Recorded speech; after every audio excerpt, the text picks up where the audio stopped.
Think and Grow Rich by Napoleon Hill. Author's Preface.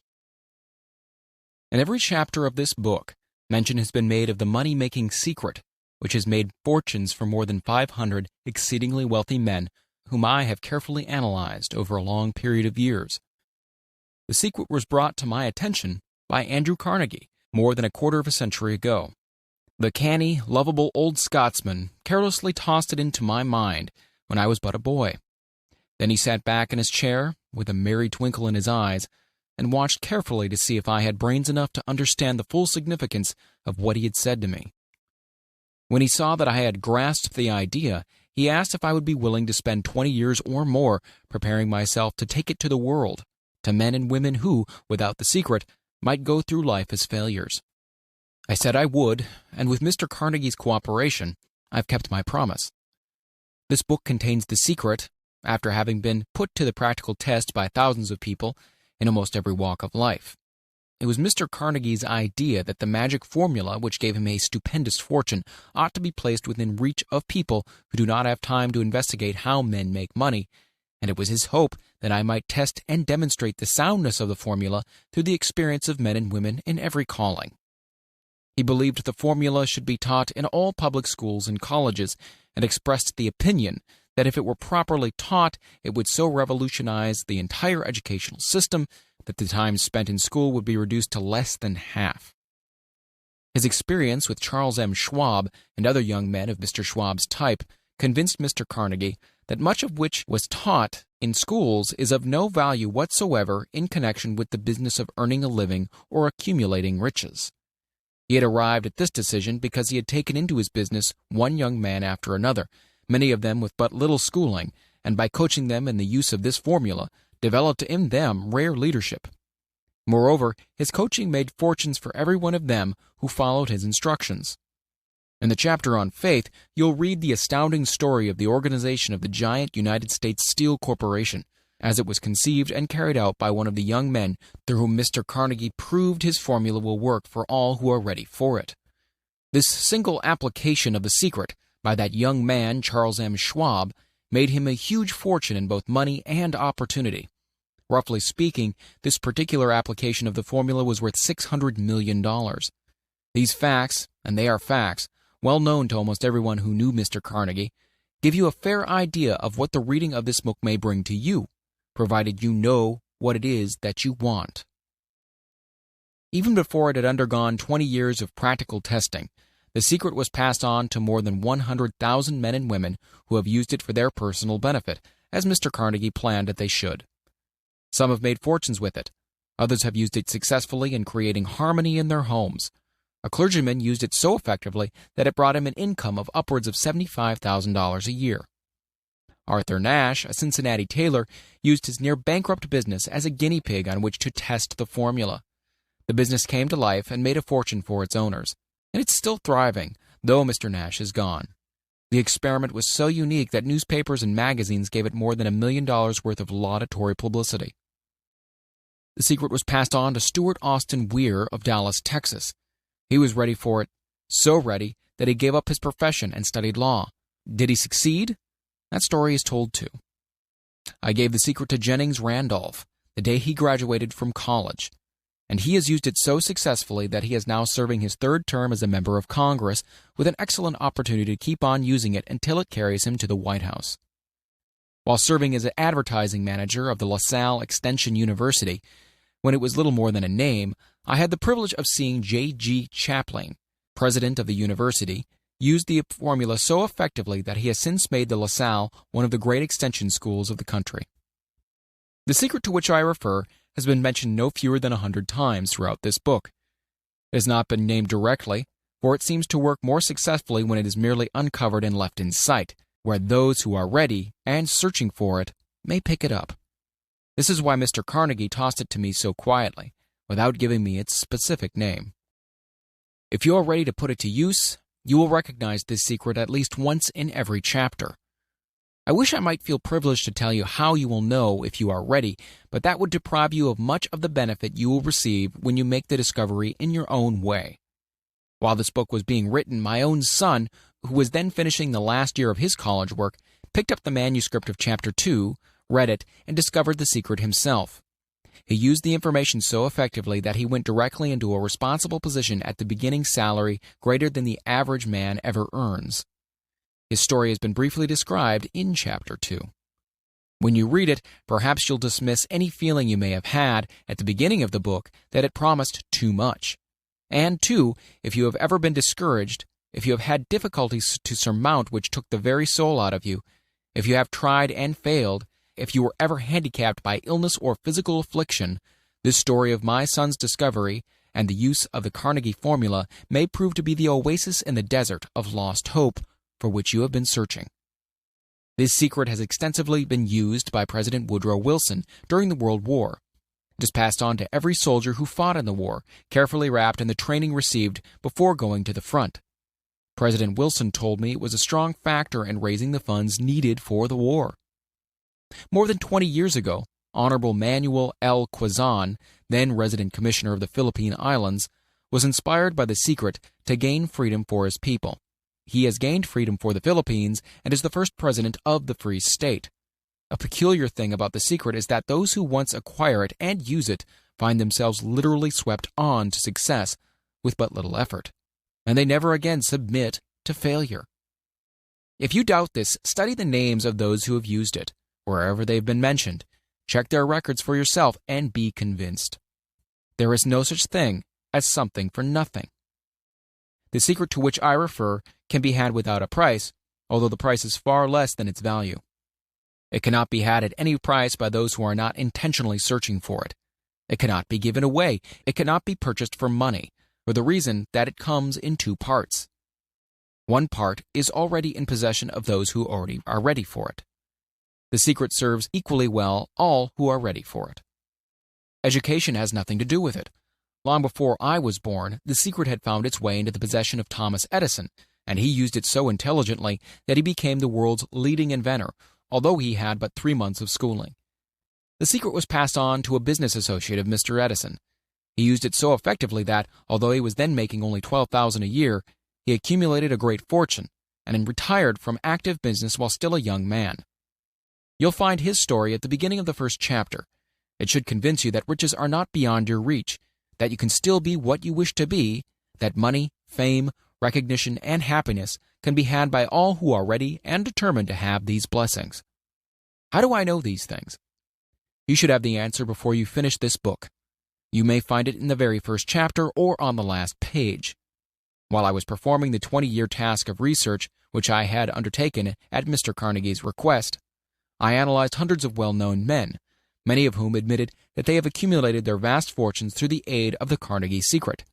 Among these men were Henry Ford, William Wrigley, Jr., John Wanamaker, James J. Hill, George S. Parker, E. M. Statler, Henry L. Doherty, Cyrus H. K. Curtis, George Eastman, Theodore Roosevelt, John W. Davis, Albert Hubbard, Wilbur Wright, William Jennings Bryan, J. Ogden Armour, Charles M. Schwab, Harris F. Williams, John D. Rockefeller, Thomas Edison, F. W. Woolworth, Woodrow Wilson, W. M. Howard Taft, Dr. Alexander Graham Bell, Arthur Nash, Clarence Darrow.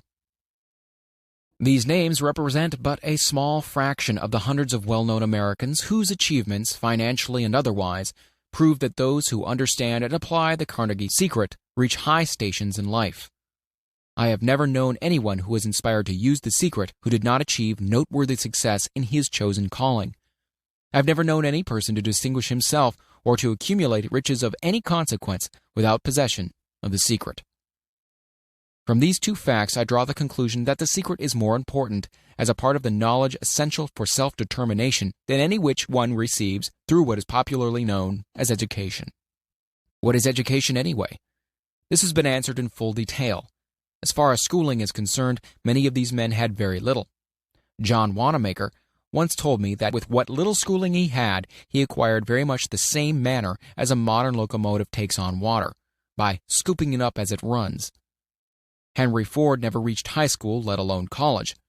I'm not attempting to minimize the value of schooling, But I am trying to express my earnest belief that those who master and apply the secret will reach high stations, accumulate riches, and bargain with life on their own terms, even if their schooling has been meager.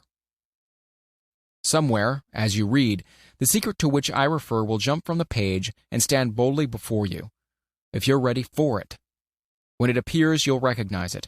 Whether you receive the sign in the first or last chapter, stop for a moment when it presents itself and turn down a glass, for that occasion will mark the most important turning point of your life. We pass now to Chapter 1, and to the story of my dear friend who has generously acknowledged having seen the mystic sign and whose business achievements are evidence enough that he turned down a glass. As you read his story and the others, remember that they deal with the important problems of life, such as all men experience, the problems arising from one's endeavor to earn a living, to find hope, courage, contentment, and peace of mind, to accumulate riches and to enjoy freedom of body and spirit. Remember, too, as you go through the book, that it deals with facts and not with fiction, its purpose being to convey a great universal truth through which all who are ready may learn not only what to do, but also how to do it, and receive as well the needed stimulus to make a start. As a final word of preparation before you begin the first chapter, may I offer one brief suggestion which may provide a clue by which the Carnegie secret may be recognized. It is this: all achievement, all earned riches have their beginning in an idea. If you are ready for the secret, you already possess one half of it. Therefore, will readily recognize the other half the moment it reaches your mind. The author. Chapter 1, Introduction. The man who thought his way into partnership with Thomas A. Edison. Truly, thoughts are things, and powerful things at that, when they are mixed with the definiteness of purpose, persistence, and a burning desire for their translation into riches or other material objects. A little more than 30 years ago, Edwin C. Barnes discovered how true it is that men really do think and grow rich. His discovery did not come out at one sitting, it came little by little, beginning with a burning desire to become a business associate of the great Edison. One of the great characteristics of Barnes's desire was that it was definite. He wanted to work with Edison, not for him.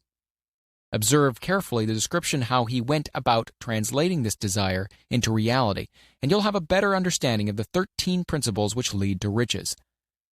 When this desire, or impulse of thought, first flashed into his mind, he was in no position to act upon it.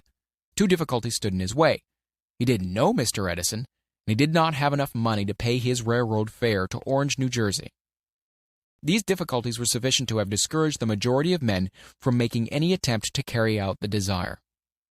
But this was no ordinary desire. He was so determined to find a way to carry out his desire that he finally decided to travel by blind baggage rather than to be defeated. To the uninitiated, this means he went to East Orange on a freight train.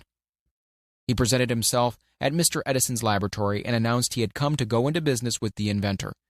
In speaking of the first meeting between Barnes and Edison years later, Mr. Edison said, "He stood there before me, looking like an ordinary tramp, but there was something in the expression of his face which conveyed the impression that he was determined to get what he had come after. I had learned from years of experience with men that when a man really desires a thing so deeply that he's willing to stake his entire future on a single turn of the wheel in order to get it, he's sure to win. I gave him the opportunity he asked for because I saw he had made up his mind to stand by until he succeeded. Subsequent events proved that no mistake was made." Just what young Barnes said to Mr. Edison on that occasion was far less important than that which he thought. Edison himself said so. It could not have been the young man's appearance which got him his start in the Edison office, for that was definitely against him.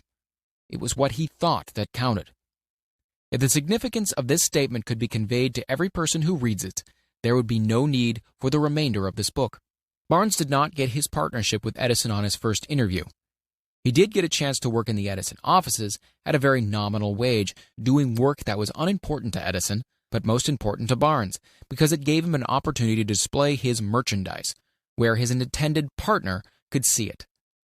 Months went by. Apparently nothing happened to bring the coveted goal which Barnes had set up in his mind as his definite major purpose. But something important was happening in Barnes' mind. he was constantly intensifying his desire to become the business associate of Edison. Psychologists have correctly said that when one is truly ready for a thing, it puts in its appearance. Barnes was ready for a business association with Edison. Moreover, he was determined to remain ready until he got that which he was seeking. He did not say to himself, what's the use? I guess I'll change my mind and try for a salesman's job. But he did say, I came here to go into business with Edison, and I'll accomplish this end if it takes the remainder of my life. He meant it. What a different story men would have to tell if only they would adopt a definite purpose and stand by that purpose until it had time to become an all-consuming obsession. Maybe young Barnes did not know it at the time, but his bulldog determination, his persistence in standing back of a single desire, was destined to mow down all opposition and bring him the opportunity he was seeking. When the opportunity came, it appeared in a different form, and form a different direction than Barnes had expected. This is one of the tricks of opportunity. It has a sly habit of slipping in by the back door, and often it comes disguised in the form of misfortune or temporary defeat. Perhaps this is why so many fail to recognize opportunity. Mr. Edison had just perfected a new office device known at that time as the Edison dictating machine, now the Ediphone. His salesmen were not enthusiastic over the machine. They did not believe it could be sold without great effort. Barnes saw his opportunity right away. It had crawled in quietly, hidden in a queer-looking machine which interested no one but Barnes and the inventor. Barnes knew he could sell the Edison dictating machine. He suggested this to Edison and promptly got his chance. He did sell the machine. In fact, he sold it so successfully that Edison gave him a contract to distribute and market it all over the nation. Out of that business association grew the slogan, "Made by Edison and installed by Barnes." The business alliance has been in operation for more than 30 years. Out of it, Barnes has made himself rich in money, but he has done something infinitely greater. He has proved that one really may think and grow rich. How much actual cash and original desire of Barnes has been worth to him, I have no way of knowing. Perhaps it has brought him $2 or $3 million, but the amount, whatever it is, becomes insignificant when compared with the greater asset he acquired in the form of definite knowledge that an intangible impulse of thought can be transmuted into its physical counterpart by the application of known principles. Barnes literally thought himself into a partnership with the great Edison. He thought himself into a fortune. He had nothing to start with except the capacity to know what he wanted and the determination to stand by that desire until he realized it. He had no money to begin with. He had but little education. He had no influence. But he did have initiative, faith, and the will to win. With these intangible forces, he made himself #1 man with the greatest inventor who has ever lived. Now, let us look at a different situation and study a man who had plenty of tangible evidence of riches, but lost it because he stopped 3 feet short of the goal he was seeking. 3 feet from gold. One of the most common causes of failure is the habit of quitting when one is overtaken by temporary defeat. Every person is guilty of this mistake at one time or another. An uncle of R.U. Darby was caught by the gold fever in the gold rush days and went west to dig and grow rich. He had never heard that more gold had been mined from the brains of men than has ever been taken from earth. He staked a claim and went to work with pick and shovel. The going was hard, but his lust for gold was definite. After weeks of labor, he was rewarded by the discovery of the shining ore. He needed machinery to bring that ore to the surface. Quietly, he covered up the mine, retraced his footsteps to his home in Williamsburg, Maryland, told his relatives and a few neighbors of the strike, and they got together money for the needed machinery to have it shipped. The uncle and Darby went back to work the mine. The first car of ore was mined and shipped to a smelter. The returns proved they had one of the richest mines in Colorado. A few more cars of that ore would clear the debts. Then would come the big killing in profits. Down went the drills. Up went the hopes of Darby and Uncle. Then something happened. The vein of gold ore disappeared. They had come to the end of the rainbow, and the pot of gold was no longer there. They drilled on, desperately trying to pick up the vein again, all to no avail. Finally, they decided to quit. They sold the machinery to a junk man for a few $100s and took the train back home. Some junk men are dumb, but not this one. He called in a mining engineer to look at the mine and do a little calculating. The engineer advised that the project had failed because the owners were not familiar with fault lines. His calculation showed that the vein would be found just 3 feet from where the Darbys had stopped drilling. This is exactly where it was found. The junk man took millions of dollars in ore from the mine because he knew enough to seek expert counsel before giving up. Most of the money which went into the machinery was procured through the efforts of R.U. Darby, who was then a very young man. The money came from his relatives and neighbors because of their faith in him. He paid back every dollar of it, although he was years in doing so. Long afterward, Mr. Darby recouped his loss many times over when he made the discovery that desire can be transmuted into gold. The discovery came after he went into the business of selling life insurance. Remembering that he lost a huge fortune because he stopped 3 feet from gold, Darby profited by the experience in his chosen work by the simple method of saying to himself, "I stopped 3 feet from gold, but I'll never stop because men say no when I ask them to buy insurance." Darby is one of a small group of fewer than 50 men who sell more than $1 million in life insurance annually. He owes his stickability to the lesson he learned from his quitability in the gold mining business. Before success comes in any man's life, he is sure to meet with much temporary defeat and perhaps some failure. When defeat overtakes a man, the easiest and most logical thing to do is to quit. That is exactly what the majority of men do. More than 500 of the most successful men this country has ever known told the author their greatest success came just one step beyond the point at which defeat had overtaken them. Failure is a trickster with a keen sense of irony and cunning. It takes great delight in tripping one when success is almost within reach. A 50-cent lesson in persistence. Shortly after Mr. Darby received his degree from the University of Hard Knocks and had decided to profit by his experience in the gold mining business, he had the good fortune to be present on an occasion that proved to him that no does not necessarily mean no. One afternoon, he was helping his uncle grind wheat in an old-fashioned mill. The uncle operated a large farm on which a number of colored sharecrop farmers lived. Quietly, the door was opened, and a small colored child, the daughter of a tenant, walked in and took her place near the door. The uncle looked up, saw the child, and barked at her roughly. "What do you want?" Meekly the child replied, "My mammy said send her 50 cents. "I'll not do it," the uncle retorted. "Now you run on home." "Yes, sir," the child replied. But she did not move. The uncle went ahead with his work, so busily engaged that he did not pay enough attention to the child to observe that she did not leave. When he looked up and saw her still standing there, he yelled at her, "I told you to go home. Now go, or I'll take a switch to you." The little girl said, "Yes, sir," but she did not budge an inch. The uncle dropped a sack of grain he was about to pour into the mill hopper, picked up a barrel staff, and started toward the child with an expression on his face that indicated trouble. Darby held his breath. He was certain he was about to witness a murder. He knew his uncle had a fierce temper. He knew that colored children were not supposed to defy white people in that part of the country. When the uncle reached the spot where the child was standing, she quickly stepped forward one step, looked into his eyes, and screamed at the top of her shrill voice, "My mammy's got to have that 50 cents.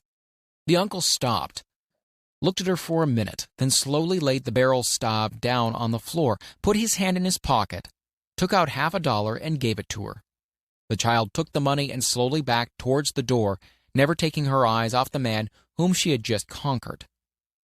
After she had gone, the uncle sat down on a box and looked out the window into space for more than 10 minutes. He was pondering with awe over the whipping he had just taken. Mr. Darby, too, was doing some thinking.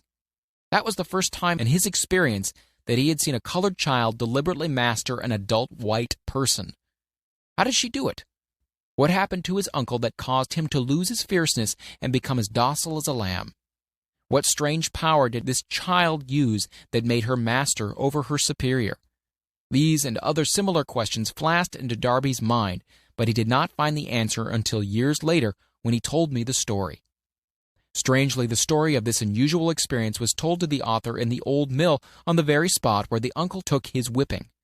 Strangely, too, I had devoted nearly a quarter of a century to the study of the power which enabled an ignorant, illiterate colored child to conquer an intelligent man. As we stood there in that musty old mill, Mr. Darby repeated the story of the unusual conquest and finished by asking, "What can you make of it? What strange power did that child use that so completely whipped my uncle?" The answer to this question will be found in the principles described in this book. The answer is full and complete. It contains details and instructions sufficient to enable anyone to understand and apply the same force which the little girl accidentally stumbled upon. Keep your mind alert, and you'll observe exactly what strange power came to the rescue of the child. You will catch a glimpse of this power in the next chapter. Somewhere in the book, you'll find an idea that will quicken your receptive powers and place at your command, for your own benefit, the same irresistible power. The awareness of this power may come to you in the first chapter, or it may flash into your mind in some subsequent chapter. It may come in the form of a single idea, or it may come in the nature of a plan or a purpose. Again, it may cause you to go back into your past experience of failure or defeat and bring to the surface the same lesson by which you can regain all that you lost through defeat. After I had described to Mr. Darby the power unwittingly used by the colored girl, he quickly retraced his 30 years of experience as a life insurance salesman, and frankly acknowledged that his success in that field was due in no small degree to the lesson he had learned from the child. Mr. Darby pointed out, "Every time a prospect tried to bow me out without buying, I saw that child standing there in the old mill, her big eyes glaring in defiance, and I said to myself, I've got to make this sale." The better portion of all sales I have made were made after people had said no. He recalled, too, his mistake in having stopped only 3 feet from gold. But, he said, that experience was a blessing in disguise. It taught me to keep on keeping on, no matter how hard the going may be, a lesson I needed to learn before I could succeed in anything. This story of Mr. Darby and his uncle, the colored girl and the gold mine, doubtless will be read by hundreds of men who make their living by selling life insurance. And to all of these, the author wishes to offer the suggestion that Darby owes to these 2 experiences his ability to sell more than $1 million of life insurance every year. Life is strange and often imponderable. Both the successes and failures have their roots in simple experiences. Mr. Darby's experiences were commonplace and simple enough, yet they held the answer to his destiny in life. Therefore, they were as important to him as life itself. He profited by these 2 dramatic experiences because he analyzed them and found the lesson they taught. But what of the man who has neither the time nor the inclination to study failure in search of knowledge that may lead to success? Where and how is he to learn the art of converting defeat into stepping stones to opportunity? In answer to these questions, this book was written. The answer called for a description of 13 principles, but remember as you read, the answer you may be seeking to the questions which have caused you to ponder over the strangeness of life may be found in your own mind through some idea, plan, or purpose which may spring into your mind as you read. One sound idea is all one needs to achieve success. The principles described in this book contain the best and the most practical of all that is known concerning ways and means of creating useful ideas. Before we may go any further in our approach to the description of these principles, we believe you are entitled to receive this important suggestion. When riches begin to come, they come so quickly in such great abundance that one wonders where they have been hiding during all those lean years. This is an astounding statement, and all the more so when we take into consideration the popular belief that riches come only to those who work hard and long. When you begin to think and grow rich, you will observe that riches begin with a state of mind, with definiteness of purpose, with little or no hard work. You and every other person ought to be interested in knowing how to acquire that state of mind which will attract riches. I spent 25 years in research analyzing more than 25,000 people because I too wanted to know how wealthy men became that way. Without that research, this book could not have been written. Here take notice of a very significant truth, viz. The business depression started in 1929 and continued on to an all-time record of destruction until sometime after President Roosevelt entered office. Then the depression began to fade into nothingness. Just as an electrician in a theater raises the light so gradually that darkness is transmuted into light before you realize it, so did the spell of fear in the minds of the people gradually fade away and become faith. Observe very closely as soon as you master the principles of this philosophy and begin to follow the instructions for applying those principles, Your financial status will begin to improve, and everything you touch will begin to transmute itself into an asset for your benefit. Impossible? Not at all. One of the main weaknesses of mankind is the average man's familiarity with the word impossible. He knows all the rules which will not work. He knows all the things which cannot be done. This book was written for those who seek the rules which have made others successful and are willing to stake everything on those rules. A great many years ago, I purchased a fine dictionary. The first thing I did with it was to turn the word impossible and neatly clip it out of the book. That would not be an unwise thing for you to do. Success comes to those who become success conscious. Failure comes to those who indifferently allow themselves to become failure conscious. The object of this book is to help all who seek it to learn the art of changing their minds from failure consciousness to success consciousness. Another weakness found in altogether too many people is the habit of measuring everything and everyone by their own impressions and beliefs. Some who will read this will believe that no one can think and grow rich. They cannot think in terms of riches because their thought habits have been steeped in poverty, want, misery, failure, and defeat. These unfortunate people remind me of a prominent Chinese person who came to America to be educated in American ways. He attended the University of Chicago. One day, President Harper met this young Oriental on the campus, stopped to chat with him for a few minutes, and asked what had impressed him as being the most noticeable characteristic of the American people. "Why," this Chinese man exclaimed, "the queer slant of your eyes. Your eyes are off slant." What do we say about the Chinese? We refuse to believe that which we do not understand. We foolishly believe that our own limitations are the proper measure of all limitations. Sure, the other fellow's mans are off slant because they are not the same as our own. Millions of people look at the achievements of Henry Ford after he had arrived and envy him because of his good fortune, or luck, or genius, or whatever it is they credit for Ford's fortune. Perhaps one person in every 100,000 knows the secret of Ford's success, and those who do know are too modest or too reluctant to speak of it because of its simplicity. A single transaction will illustrate the secret perfectly. A few years back, Ford decided to produce his now famous V8 motor. He chose to build an engine with the entire 8 cylinders cast in one block and instructed his engineers to produce a design for the engine. The design was placed on paper, but the engineers agreed to a man that it was simply impossible to cast an 8-cylinder gas engine block in one piece. Ford said, "Produce it anyway." "But," they replied, "it's impossible." "Go ahead," Ford commanded, "and stay on the job until you succeed, no matter how much time is required." The engineers went ahead. There was nothing else for them to do, if they were to remain on Ford's staff, that is. 6 months went by, nothing happened. Another 6 months passed, and still nothing happened. The engineers tried every conceivable plan to carry out the orders, but the thing seemed out of the question. Impossible. At the end of the year, Ford checked with his engineers, and again they informed him that they had found no way to carry out his orders. "Go right ahead," said Ford. "I want it, and I'll have it." They went ahead, and then, as if by a stroke of magic, the secret was discovered. The Ford determination had won once more. This story may not be described with minute accuracy, but the sum and substance of it is correct. You who wish to think and grow rich, the secret of the Ford millions, if you can. You will not have to look very far. Henry Ford is a success because he understands and applies the principles of success. One of these is desire, knowing what one wants. Remember this Ford story as you read and pick out the lines in which the secret of this stupendous achievement have been described. If you can do this, if you can lay your finger on the particular group of principles which made Ford rich, you can equal his achievements in almost any calling for which you're suited. You are the master of your fate, the captain of your soul, because... When Henry wrote the prophetic lines, "I am the master of my fate, I am the captain of my soul," he should have informed us that we are the masters of our fate, the captains of our souls, because we have the power to control our thoughts.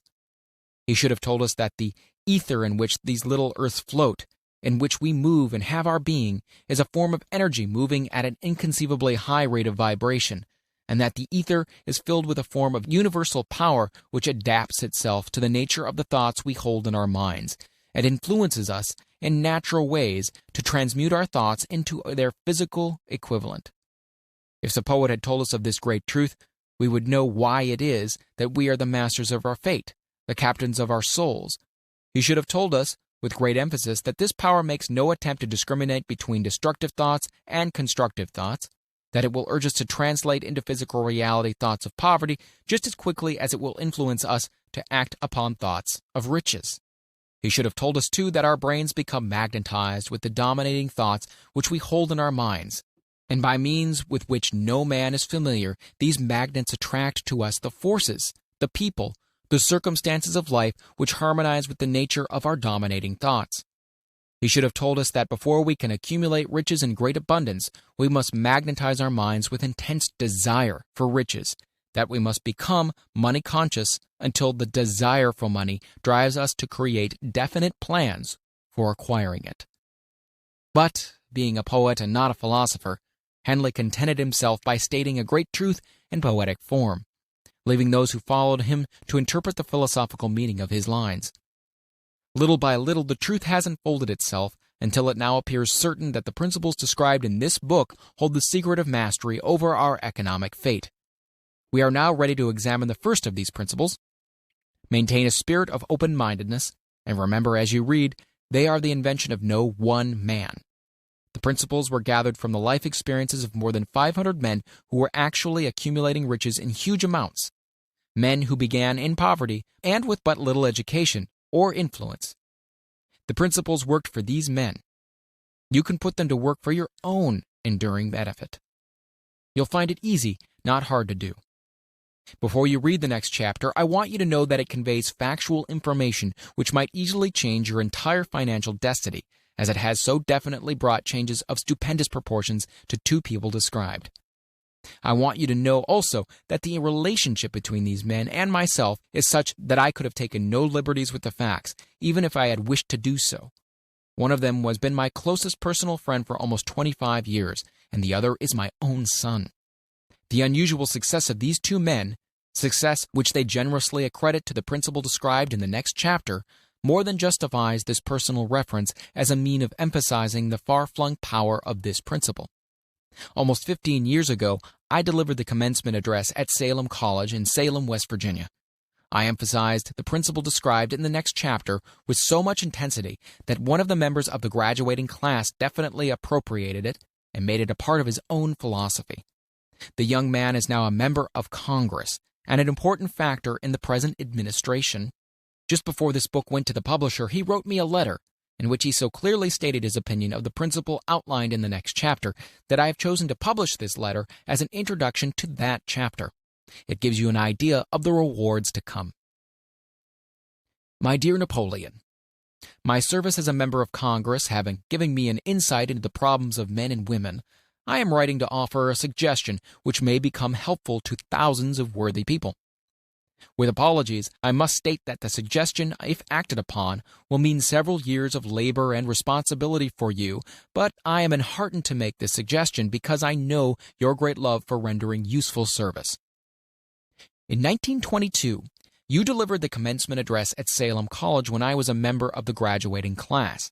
In that address, you planted in my mind an idea which has become responsible for the opportunity I now have to serve the people of my state, and will be responsible in a very large measure for whatever success I may have in the future.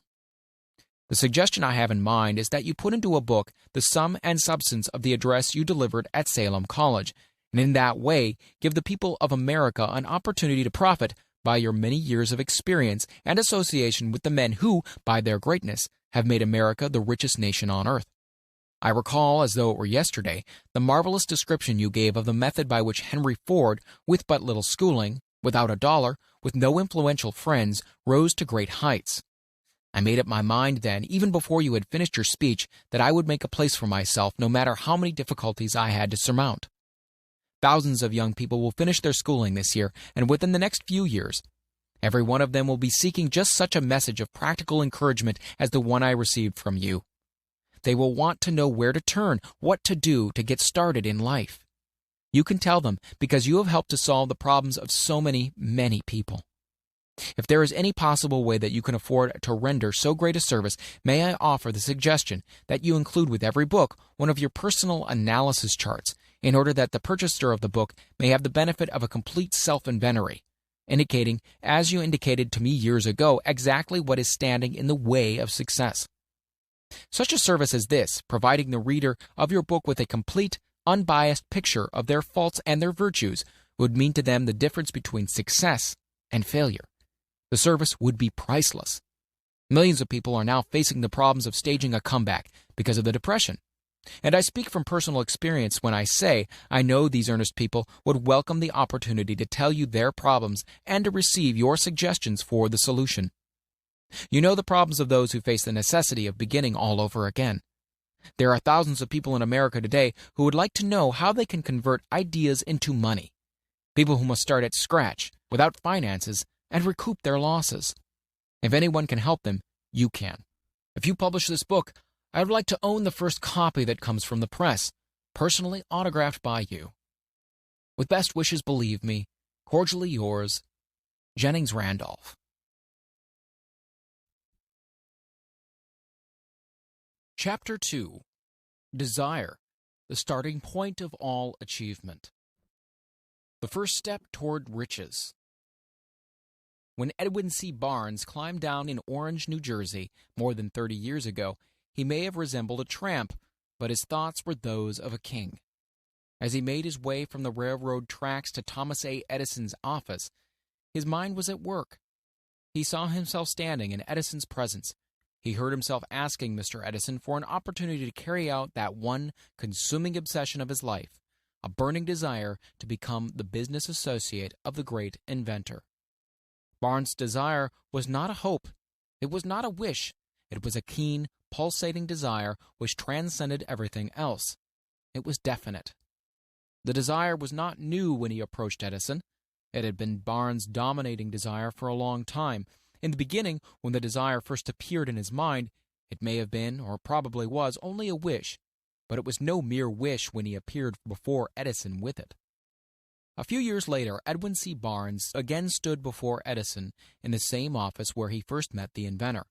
This time his desire had been translated into a reality. He was in business with Edison.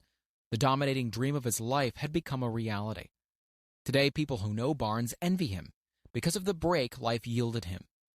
They see him in the days of his triumph without taking the trouble to investigate the cause of his success. Barnes succeeded because he chose a definite goal, placed all his energy, all his willpower, all his effort, everything back of that goal. He did not become the partner of Edison the day he arrived. He was content to start in the most menial work, as long as it provided an opportunity to take even one step towards his cherished goal. 5 years passed before the chance he had been seeking made its appearance. During all those years, not one ray of hope, not one promise of attainment of his desire had been held out to him. To everyone except himself, he appeared just another cog in the Edison business wheel. But in his own mind, he was the partner of Edison every minute of that time, from the very day he first went to work there. It is a remarkable illustration of the power of a definite desire. Barnes won his goal because he wanted to be a business associate of Mr. Edison more than he wanted anything else. He created a plan by which to attain that purpose, but he burned all bridges behind him. He stood by his desire until it became the dominating obsession of his life and finally a fact. When he went to Orange, he did not say to himself, "I'll try to induce Edison to give me a job of some sort." He said, "No, I will see Edison and put him on notice that I have come to do business with him." He did not say, "Oh, I'll work for a few months, and then if I get no encouragement, I'll just quit and go get a job somewhere else." He did say, "No, I will start anywhere. I will do anything Edison tells me to do, but before I'm through, I will be his associate."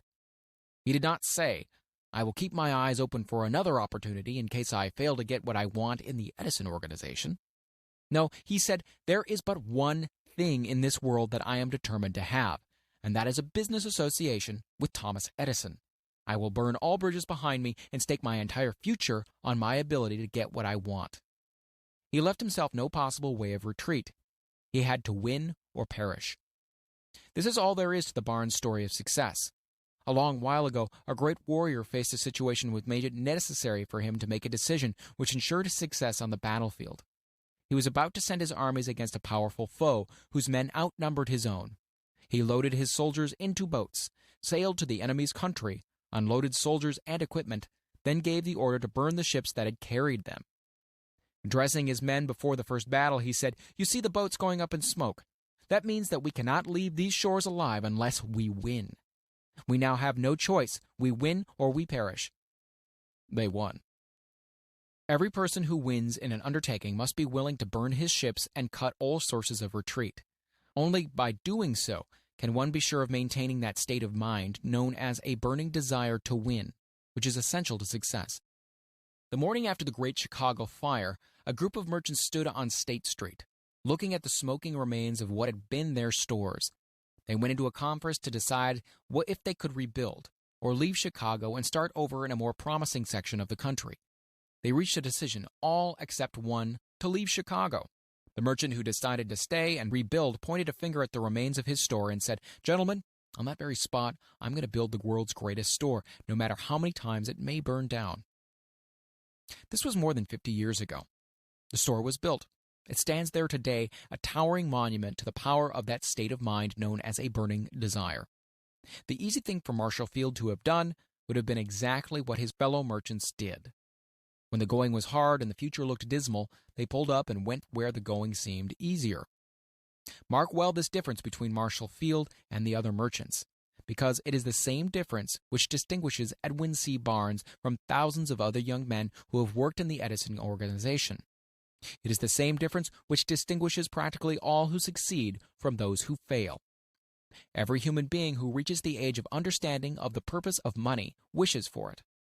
Wishing will not bring riches, but desiring riches with a state of mind that becomes an obsession, then planning definite ways and means to acquire riches, and backing those plans with persistence, which does not recognize failure, will bring riches. The method by which desire for riches can be transmuted into its financial equivalent consists of 6 definite practical steps. These: first, fix in your mind the exact amount of money you desire. It is not sufficient merely to say, "I want plenty of money." First, be definite as to the amount. There is a psychological reason for definiteness, which will be described in a subsequent chapter. Second, determine exactly what you intend to give in return for the money you desire. There is no such reality as something for nothing. Third, establish a definite date when you intend to possess the money you desire. Fourth, create a definite plan for carrying out your desire and begin at once, whether you are ready or not, to put this plan into action. Fifth, write out a clear, concise statement of the amount of money you intend to acquire. Name the time limit for its acquisition, state what you intend to give in return for the money, and describe clearly the plan through which you intend to accumulate it. Sixth, read your written statement aloud twice daily, once just before retiring at night and once after arising in the morning. As you read, see and feel and believe yourself already in possession of the money. It is important that you follow the instructions described in these 6 steps. It is especially important that you observe and follow the instructions in the 6th paragraph. You may complain that it is impossible for you to see yourself in possession of money before you actually have it. Here is where a burning desire will come to your aid. If you truly desire money so keenly that your desire is an obsession, you will have no difficulty in convincing yourself that you will acquire it. The object is to want money and to become so determined to have it that you convince yourself you will have it. Only those who become money conscious ever accumulate great riches. Money consciousness means that the mind has become so thoroughly saturated with the desire for money that one can see one's self already in possession of it. To the uninitiated, who has not been schooled on the working principles of the human mind, these instructions may appear impractical. It may be helpful to all who fail to recognize the soundness of the 6 steps to know that the information they convey was received from Andrew Carnegie, who began as an ordinary laborer in the steel mills, but managed, despite his humble beginning, to make these principles yield him a fortune of considerably more than $100 million. It may be of further help to know that the 6 steps here recommended were carefully scrutinized by the late Thomas Edison, who placed his stamp of approval upon them as being not only the steps essential for the accumulation of money, but necessary for the attainment of any definite goal. The steps call for no hard labor. They call for no sacrifice. They do not require one to become ridiculous or credulous. To apply them calls for no great amount of education. But the successful application of these 6 steps does call for sufficient imagination to enable one to see and to understand that accumulation of money cannot be left to chance, good fortune, and luck.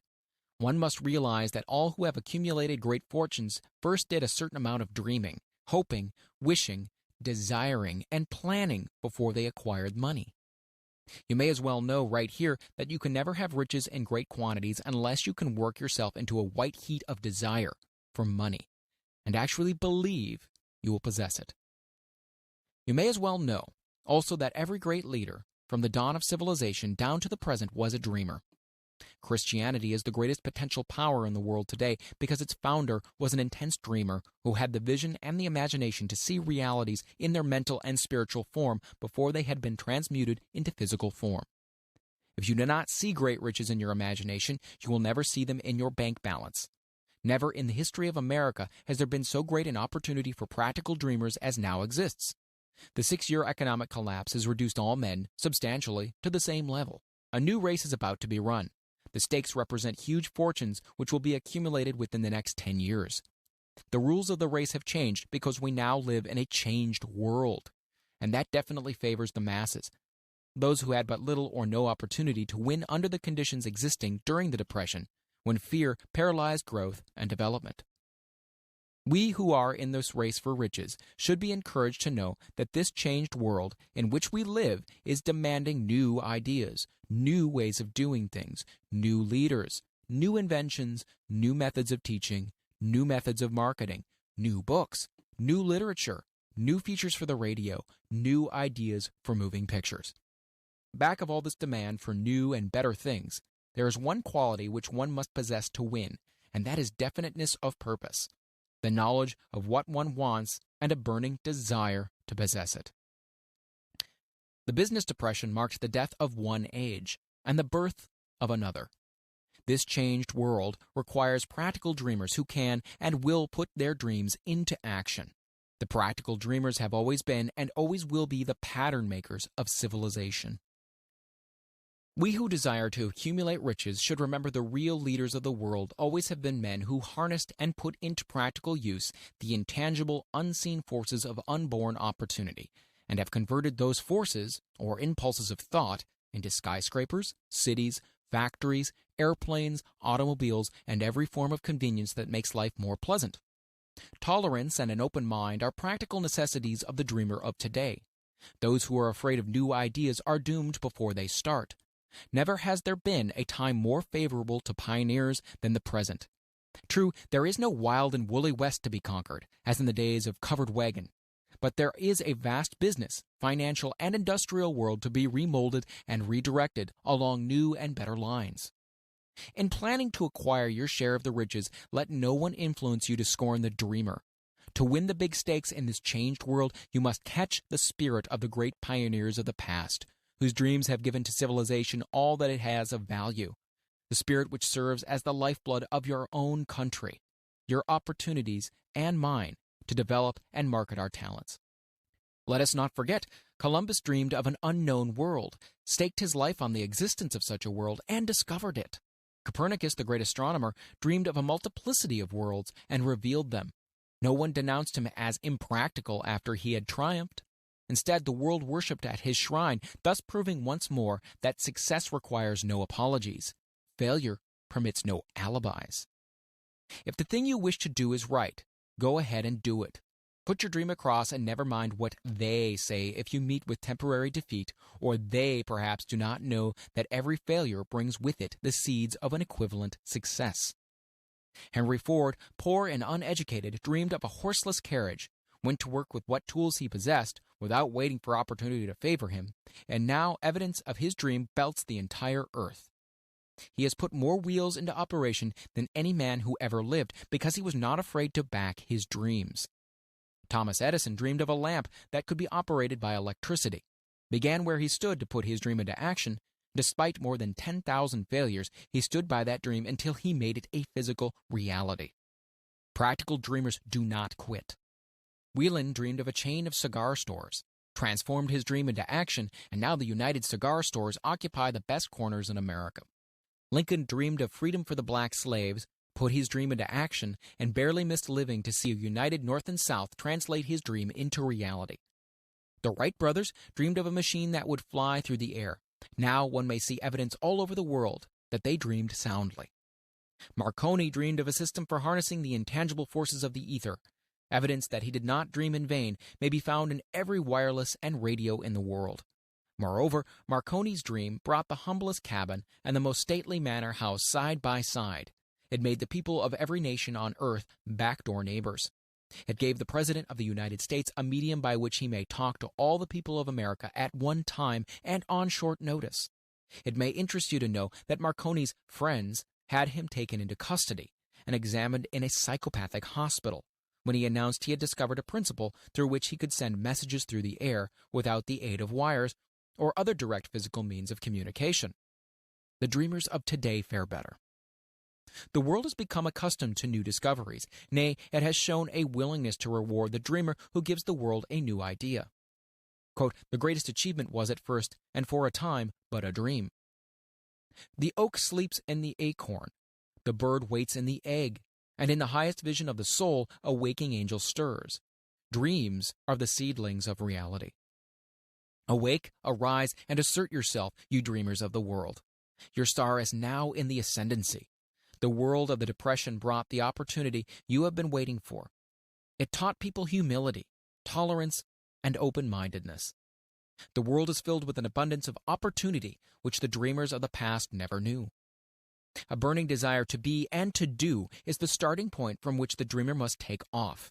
Dreams are not born of indifference, laziness, or lack of ambition. The world no longer scoffs at the dreamer, nor calls him impractical. If you think it does, take a trip to Tennessee and witness what a dreamer president has done in the way of harnessing and using the great water power of America. A score of years ago, such a dream would have seemed like madness. You have been disappointed. You have undergone defeat during the Depression. You have felt the great heart within you crushed until it bled. Take courage, for these experiences have tempered the spiritual metal of which you are made. They are assets of incomparable value. Remember, too, that all who succeed in life get off to a bad start and pass through many heartbreaking struggles before they, quote-unquote, arrive.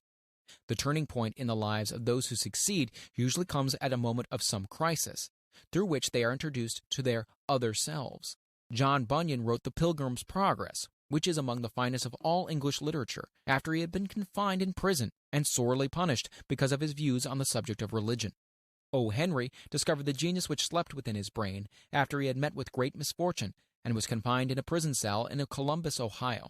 Forced, through misfortune, to become acquainted with his other self and to use his imagination, he discovered himself to be a great author instead of a miserable criminal and outcast. Strange and varied are the ways of life, and stranger still are the ways of infinite intelligence, through which men are sometimes forced to undergo all sorts of punishment before discovering their own brains and their own capacity to create useful ideas through imagination. Edison, the world's greatest inventor and scientist, was a quote-unquote tramp telegraph operator. He failed innumerable times before he was driven finally to the discovery of the genius which slept within his brain. Charles Dickens began by pasting labels on blacking pots. The tragedy of his first love penetrated the depths of his soul and converted him into one of the world's truly great authors. That tragedy produced first David Copperfield, then a succession of other works that made this a richer and better world for all who read his books. Disappointment over love affairs generally has the effect of driving men to drink and women to ruin, and this because most people never learn the art of transmuting their strongest emotions into dreams of a constructive nature. Helen Keller became deaf, dumb, and blind shortly after birth. Despite her greatest misfortune, she has written her name indelibly in the pages of the history of the great. Her entire life has served as evidence that no one ever is defeated until defeat has been accepted as a reality. Robert Burns was an illiterate country lad. He was cursed by poverty and grew up to be a drunkard in the bargain. The world was made better for his having lived because he clothed beautiful thoughts in poetry and thereby plucked a thorn and planted a rose in its place. Booker T. Washington was born into slavery, handicapped by race and color. Because he was tolerant, had an open mind at all times on all subjects, and was a dreamer, he left his impress for good on an entire race. Beethoven was deaf. Milton was blind, but their names will last as long as time endures because they dreamed and translated their dreams into organized thought. Before passing to the next chapter, kindle anew in your mind the fire of hope, faith, courage, and tolerance. If you have these states of mind and a working knowledge of the principles described, all else you need will come to you when you're ready for it. Let Emerson state the thought in these words: every proverb, every book, every byword that belongs to thee for aid and comfort shall surely come through open or winding passages. Every friend whom not thy fantastic will, but the great and tender soul in thee craveth, shall lock thee in his embrace. There is no difference between wishing for a thing and being ready to receive it. No one is ready for a thing until he believes he can acquire it. The state of mind must be belief, not mere hope or wish. Open-mindedness is essential for belief. Closed minds do not inspire faith, courage, and belief. Remember, no more effort is required to aim high in life, to demand abundance and prosperity, than is required to accept misery and poverty. A great poet has correctly stated this universal truth through these lines: I bargained with life for a penny, and life would pay no more. However, I begged at evening, when I counted my scanty store. For life is a just employer, he gives you what you ask, but once you have set the wages, why you must bear the task. I worked for a menial's hire, only to learn dismayed, that any wage I had hoped of life, life would have willingly paid. Desire outwits Mother Nature. As a fitting climax to this chapter, I wish to introduce one of the most unusual persons I have ever known. I first saw him 24 years ago, a few minutes after he was born. He came into the world without any physical sign of ears, and the doctor admitted, when pressed for an opinion, that the child might be deaf and mute for life. I challenged the doctor's opinion. I had the right to do so. I was the child's father. I, too, reached a decision and rendered an opinion, but I expressed the opinion silently in the secrecy of my own heart. I decided that my son would hear and speak. Nature could send me a child without ears, but nature could not induce me to accept the reality of the affliction. In my own mind, I knew that my son would hear and speak. How? I was sure there must be a way, and I knew I would find it. I thought of the words of the immortal Emerson: the whole course of things goes to teach us faith. We need only obey. There is guidance for each of us, and by lowly listening, we shall hear the right word. The right word? Desire. More than anything else, I desired that my son should not be deaf-mute. From that desire I never receded, not for a second. Many years previously I had written, our only limitations are those we set up in our own minds. For the first time I wondered if that statement were true. Lying on the bed in front of me was a newly born child without the natural equipment of hearing. Even though he might hear and speak, he was obviously disfigured for life. Surely, this was a limitation which that child had not set up in his own mind. What could I do about it? Somehow I would find a way to transplant into that child's mind my own burning desire for ways and means of conveying sound to his brain without the aid of ears. As soon as the child was old enough to cooperate, I would fill his mind so completely with the burning desire to hear that nature would, by methods of her own, translate it into physical reality. All this thinking took place in my own mind, but I spoke of it to no one. Every day I renewed the pledge I had made to myself not to accept a deaf-mute for a son. As he grew older, he began to take notice of things around him. We observed that he had a slight degree of hearing. When he reached the age when children usually begin talking, he made no attempt to speak, but we could tell by his actions that he could hear certain sounds slightly. That was all I wanted to know. I was convinced that if he could hear, even slightly, he might develop still greater hearing capacity. Then something happened that gave me hope, and it came from an entirely unexpected source. We bought a Victrola. When the child heard the music for the first time, he went into ecstasies and promptly appropriated the machine. He soon showed a preference for certain records, among them It's a Long Way to Tipperary. On one occasion, he played that piece over and over for almost 2 hours, standing in front of the Victrola with his teeth clamped on the edge of the case. The significance of the self-formed habit of his did not become clear to us until years afterward, for we had never heard of the principle of bone conduction of sound at the time. Shortly after he appropriated the Victrola, I discovered that he could hear me quite clearly when I spoke with my lips touching his mastoid bone, or at the base of the brain. These discoveries placed in my possession the necessary media by which I began to translate into reality my burning desire to help my son develop hearing and speech. By that time, he was making stabs at speaking certain words.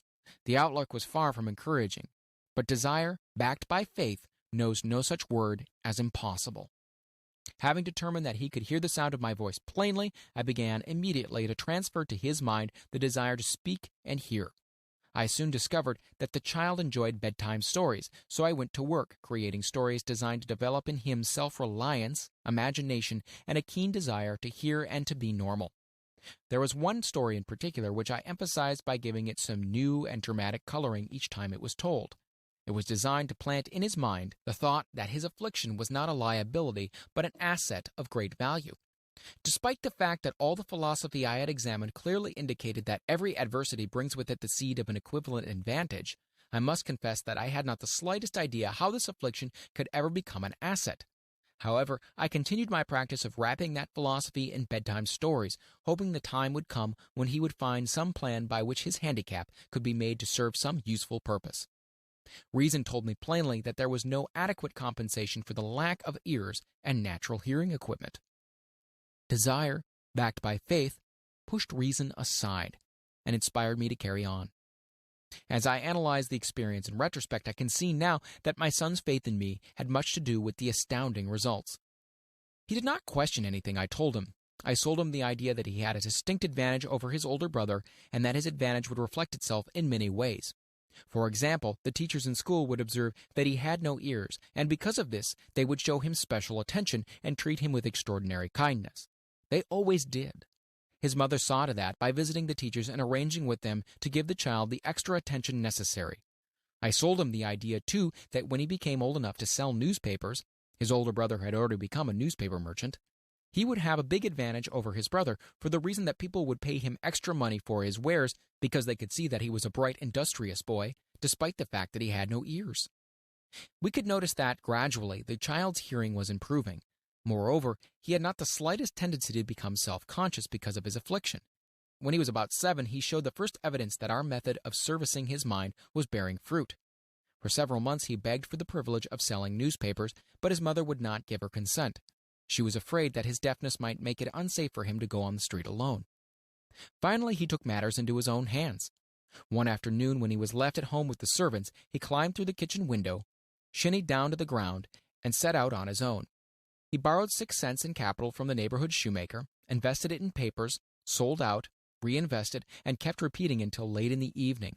After balancing his accounts and paying back the 6 cents he was borrowed from his banker, he had a net profit of 42 cents. When he got home that night, we found him in bed asleep with the money tightly clenched in his hand. His mother opened his hand, removed the coins, and cried. Of all things, crying over her son's first victory seemed so inappropriate.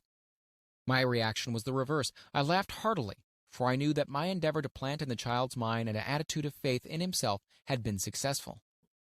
His mother saw in his first business venture a little deaf boy who had gone out in the streets and risked his life to earn money. I saw a brave, ambitious, self-reliant little businessman whose stock in himself had been increased 100% because he had gone into business on his own initiative and had won. The transaction pleased me because I knew he had given evidence of a trait of resourcefulness that would go with him through life. Later events proved this to be a virtue. When his older brother wanted something, he would lie down on the floor, kick his feet in the air, cry for it, and get it. When the little deaf boy wanted something, he would plan a way to earn the money, then buy it for himself. He still follows that plan. Truly, my son has taught me that handicaps can be converted into stepping stones on which one may climb towards some worthy goal, unless they are accepted as obstacles and used as alibis. The little deaf boy went through the grades, high school, and college without being able to hear his teachers, excepting when they shouted loudly at close range. He did not go to a school for the deaf. We would not permit him to learn the sign language. We were determined that he would live a normal life and associate with normal children, and we stood by that decision, although it cost us many heated debates with school officials. While he was in high school, he tried an electric hearing aid, but it was of no value to him, due, we believed, to a condition that was disclosed when the child was 6 by Dr. J. Gordon Wilson of Chicago, when he operated on one side of the boy's head and discovered that there was no sign of natural hearing equipment. During his last week in college, 18 years after the operation, something happened which marked the most important turning point in his life. Through what seemed to be mere chance, he came into possession of another electrical hearing device, which was sent to him on a trial. He was slow about testing it, due to his disappointment with a similar device. Finally, he picked the instrument up and, more or less carelessly, placed it on his head, hooked up the small battery, and lo, as if by a stroke of magic, his lifelong desire for normal hearing became a reality. For the first time in his life, he heard practically as well as any person with normal hearing. God moves in mysterious ways, his wonders to perform. Overjoyed because of the changed world which had been brought to him through this hearing device, he rushed to the telephone, called his mother, and heard her voice perfectly. The next day, he plainly heard the voices of his professors in class for the first time in his life. Previously, he could hear them only when they shouted at short range. He heard the radio. He heard the talking pictures. For the first time in his life, he could converse freely with other people without the necessity of their having to speak loudly. Truly, he had come into possession of a changed world. We had refused to accept nature's error, and by persistent desire, we had induced nature to correct that error through the only practical means available. Desire had commenced to pay dividends, but the victory was not yet complete. The boy still had to find a definite and practical way to convert his handicap into an equivalent asset. Hardly realizing the significance of what had already been accomplished, but intoxicated with the joy of his newly discovered world of sound, he wrote a letter to the manufacturer of the hearing aid, enthusiastically describing his experience. Something in his letter, something perhaps which was not written on the lines, but back of them, caused the company to invite him to New York. When he arrived, he was escorted through the factory, and while talking with the chief engineer, telling him about his changed world, a hunch, an idea, or an inspiration, call it what you wish, flashed into his mind. It was this impulsive thought which converted his affliction into an asset, destined to pay dividends in both money and happiness to thousands for all time to come. The sum and substance of that impulse of thought was this. It occurred to him that he might be able to help the millions of deafened people who go through life without the benefit of hearing devices if he could find a way to tell them the story of this changed world. Then and there, he reached a decision to devote the remainder of his life to rendering useful service to the hard of hearing. For an entire month, he carried on an intensive research, during which he analyzed the entire marketing systems of the manufacturer of the hearing device and created ways and means of communicating with the hard of hearing all over the world for the purpose of sharing with them his newly discovered, changed world. When this was done, he put in writing a 2-year plan, based upon his findings. When he presented the plan to the company, he was instantly given a position for the purpose of carrying out his ambition. Little did he dream, when he went to work, that he was destined to bring hope and practical relief to thousands of deafened people who, without his help, would have been doomed forever to deaf-mutism. Shortly after he became associated with the manufacturer of his hearing aid, he invited me to attend a class conducted by his company for the purpose of teaching deaf-mutes to hear and to speak. I had never heard of such a form of education before I visited the class, skeptical but hopeful that my time would not be entirely wasted. Here I saw a demonstration which gave me greatly enlarged vision of what I had done to arouse and keep alive in my son's mind the desire for normal hearing. I saw deaf-mutes actually being taught to hear and to speak through application of the self-same principle I had used more than 20 years previously in saving my son from deaf-mutism. Thus, through some strange turn of the wheel of fate, my son Blair and I have been destined to aid in correcting deaf-mutism for those yet unborn, because we are the only living human beings, as far as I know, who have established definitely the fact that deaf-mutism can be corrected to the extent of restoring to normal life those who suffer with this affliction. It has been done for one, it'll be done for others. There is no doubt in my mind that Blair would have been a deaf-mute all his life if his mother and I had not managed to shape his mind as we did. The doctor who attended at his birth told us confidentially the child might never hear or speak. A few weeks ago, Dr. Irving Voorhees, a noted specialist on such cases, examined Blair very thoroughly. He was astounded when he learned how well my son now hears and speaks, and said his examination indicated that theoretically the boy should not be able to hear at all. But the lad does hear, despite the fact that X-ray pictures show there is no opening in the skull whatsoever from where his ears should be to the brain. When I planted in his mind the desire to hear and talk and live as a normal person, there went with the impulse some strange influence which caused nature to become a bridge builder. and span the gulf of silence between his brain and the outer world by some means which the keenest medical specialists have not been able to interpret. It would be sacrilege for me to even conjecture as to how nature performed this miracle. It would be unforgivable if I neglected to tell the world as much as I know of the humble part I assumed in the strange experience. It is my duty and a privilege to say I believe, and not without reason, that nothing is impossible to the person who backs desire with enduring faith. Verily, a burning desire has devious ways of transmuting itself into its physical equivalent. Blair desired normal hearing. Now he has it. He was born with a handicap which might easily have sent one with less defined desire to a street with a bundle of pencils and a tin cup. That handicap now promises to serve as the medium by which he will render useful service to many millions of hard of hearing, also to give him useful employment at adequate financial compensation for the remainder of his life. The little white lies I planted in his mind when he was a child by leading him to believe his affliction would become a great asset which he could capitalize has justified itself. Verily, there is nothing, right or wrong, which belief plus burning desire cannot make real. These qualities are free to everyone. In all my experience in dealing with men and women who had personal problems, I never handled a single case which more definitely demonstrates the power of desire. Authors sometimes make the mistake of writing of subjects of which they have not but superficial or very elementary knowledge. It has been my good fortune to have had the privilege of testing the soundness of the power of desire through the affliction of my own son. Perhaps it was providential that the experience came as it did, for surely no one is better prepared than he to serve as an example of what happens when desire is put to the test. If Mother Nature bends to the will of desire, is it logical that mere men can defeat a burning desire? Strange and imponderable is the power of the human mind. We do not understand the method for which it uses every circumstances, every individual, every physical thing within its reach as a mean of transmuting desire into its physical counterpart. Perhaps science will uncover this secret. I planted in my son's mind the desire to hear and to speak as any normal person hears and speaks. That desire has now become a reality. I planted in his mind the desire to convert his greatest handicap into his greatest asset. That desire has been realized. The modus operandi by which the astounding result was achieved is not hard to describe.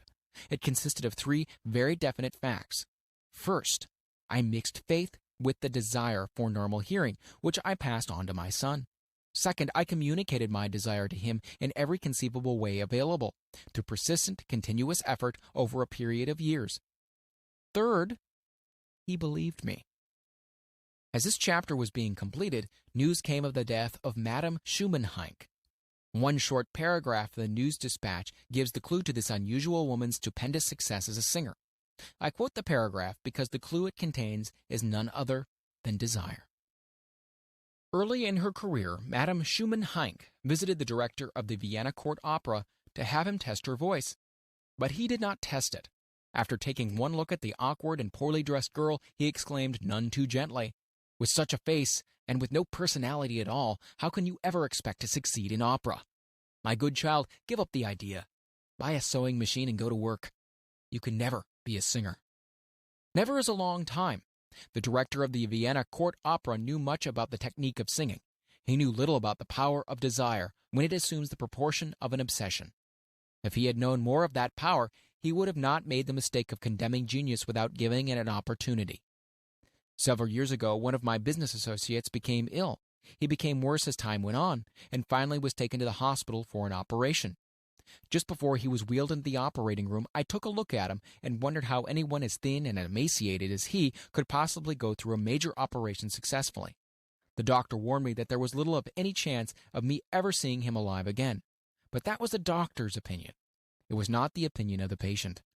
Just before he was wheeled away, he whispered feebly, "Don't be disturbed, Chief. I'll be out of here in a few days." The attending nurse looked at me with pity, but the patient did come through safely. After it was all over, his physician said, "Nothing but his own desire to live saved him. He would never have pulled through if he had not refused to accept the possibility of death." I believe in the power of desire, backed by faith, because I have seen this power lift men from lowly beginnings to places of power and wealth. I have seen it rob the grave of its victims. I have seen it serve as the medium by which men stage a comeback after having been defeated in 100 different ways. I have seen it provide my own son with a normal, happy, successful life, despite nature's having sent him into a world without ears. How can one harness and use the power of desire? This has been answered through this and the subsequent chapters of this book. This message is going out to the world at the end of the longest and perhaps the most devastating depression America has ever known. It is reasonable to presume that the message may come to the attention of many who have been wounded by the depression, those who have lost their fortunes, others who have lost their positions, and great numbers who must recognize their plans and stage a comeback. To all these, I wish to convey the thought that all achievement, no matter what may be its nature or its purpose, must begin with an intense, burning desire for something definite. Through some strange and powerful principle of mental chemistry, which she has never divulged, nature wraps up in the impulse of strong desire that something, quote-unquote, which recognizes no such word as impossible and accepts no such reality as failure. Chapter 3. Faith visualization of and belief in attainment of desire. The second step toward riches. Faith is the head chemist of the mind. When faith is blended with the vibration of thought, the subconscious mind instantly picks up the vibration, translates it into spiritual equivalents, and transmits it to the infinite intelligence, as in the case of prayer. The emotions of faith, love, and sex are the most powerful of all the major positive emotions.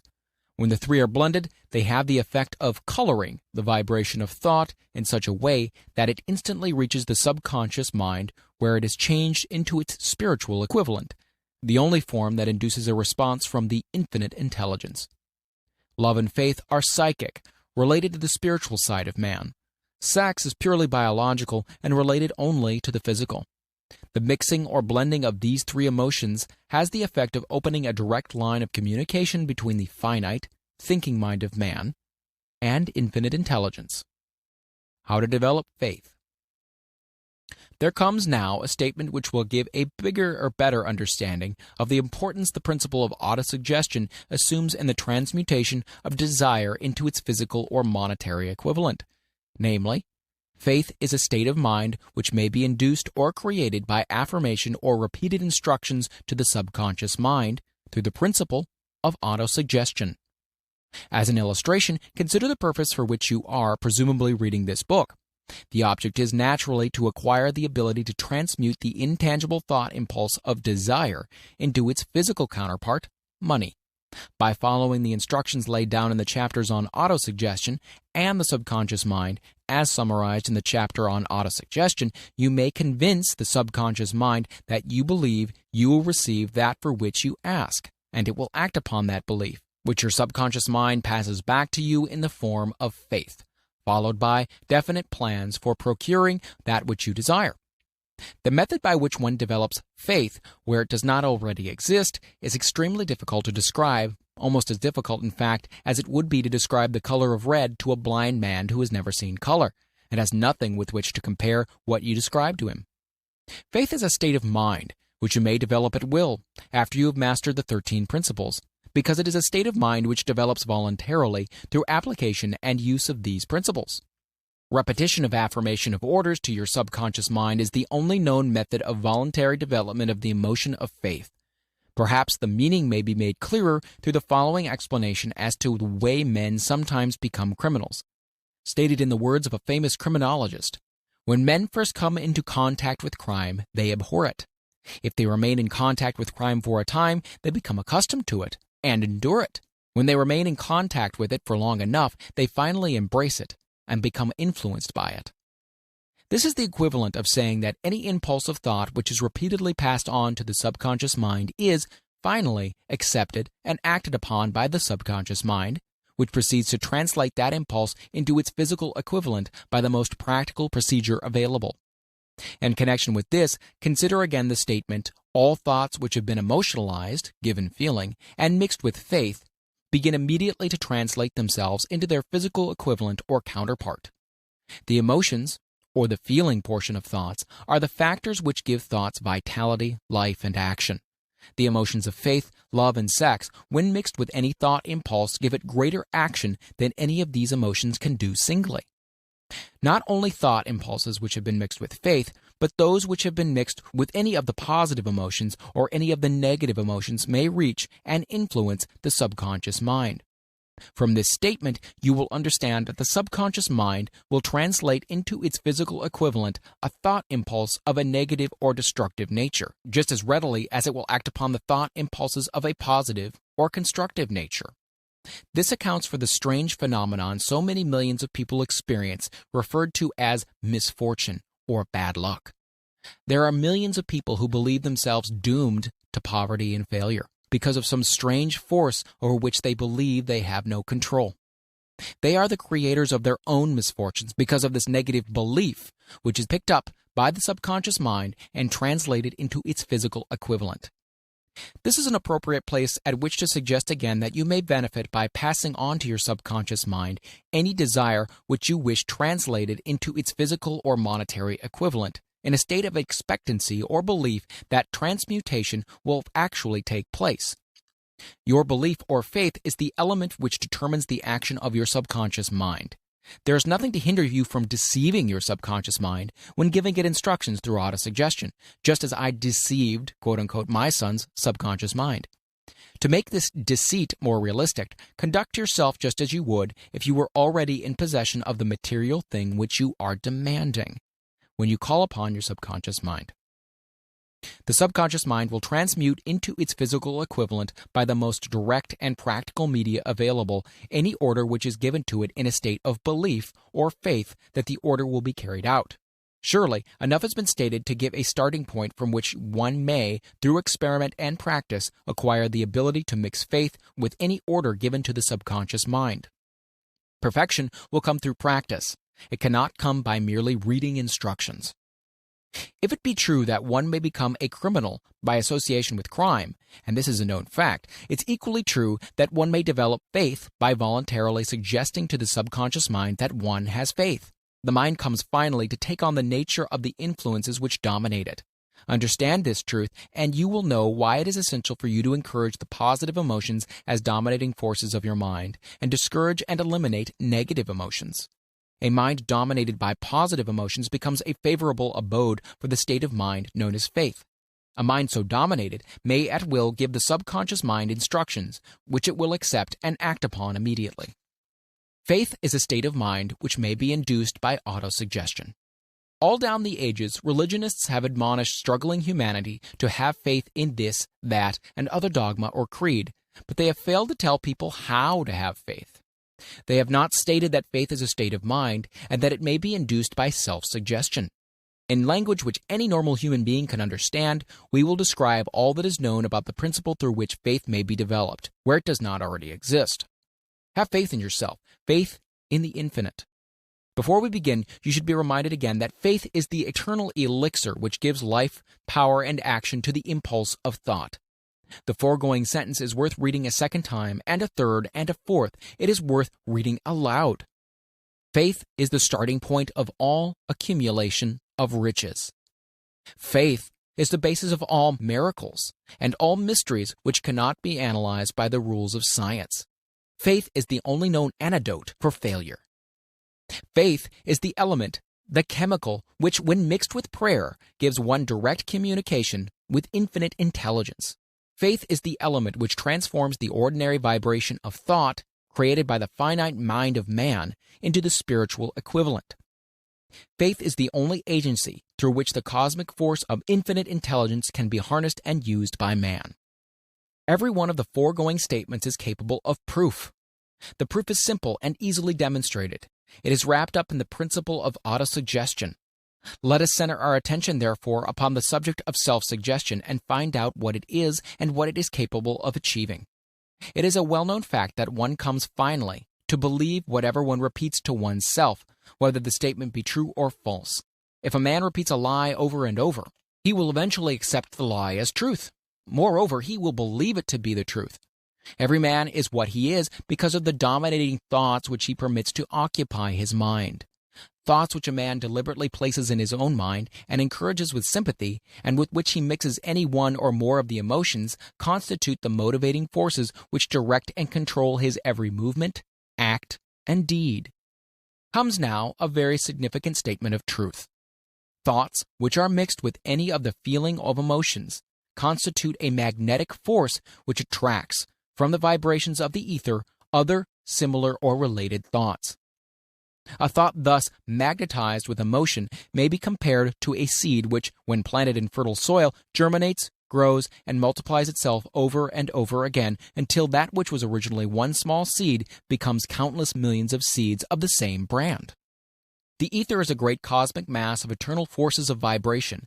It is made up of both destructive vibrations and constructive vibrations.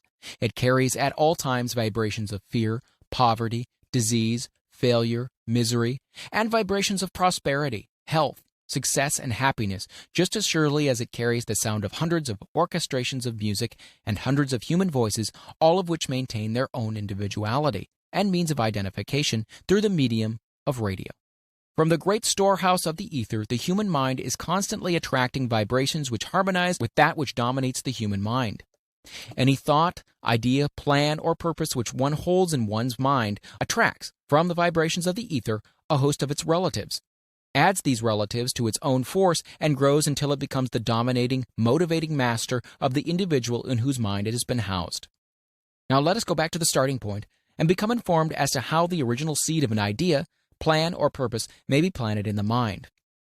The information is easily conveyed. Any plan, idea, or purpose may be placed in the mind through repetition of thought. This is why you are asked to write out a statement of your major purpose, or definite chief aim, commit it to memory, and repeat it in audible words day after day until these vibrations of sound have reached your subconscious mind. We are what we are because of the vibrations of thought which we pick up and register through the stimuli of our daily environment. Resolve to throw off the influences of any unfortunate environment and to build your own life to order. Taking inventory of mental assets and liabilities, you will discover that your greatest weakness is a lack of self-confidence. This handicap can be surmounted and timidity translated into courage through the aid of the principle of autosuggestion. The application of this principle may be made through a simple arrangement of positive thought impulses stated in writing, memorized and repeated until they become a part of the working equipment of the subconscious faculty of your mind. Self-confidence formula. First, I know that I have the ability to achieve the object of my definite purpose in life. Therefore, I demand of myself persistent, continuous action towards its attainment, and I here and now promise to render such action. Second, I realize that the dominating thoughts of my mind will eventually reproduce themselves in outward physical action and gradually transform themselves into physical reality. Therefore, I will concentrate my thoughts for 30 minutes daily upon the task of thinking of the person I intend to become, thereby creating in my mind a clear mental picture of that person. Third, I know through the principle of autosuggestion, any desire that I persistently hold in my mind will eventually seek expression through some practical means of attaining the object back of it. Therefore, I will devote 10 minutes a day to demanding of myself the development of self-confidence. Fourth, I have clearly written down a description of my definite chief aim in life, and I will never stop trying until I have developed sufficient self-confidence for its attainment. Fifth, I fully realize that no wealth or position can long endure unless built upon truth and justice. Therefore, I will engage in no transaction which does not benefit all whom it affects. I will succeed by attracting to myself the forces I wish to use and the cooperation of other people. I will induce others to serve me because of my willingness to serve others.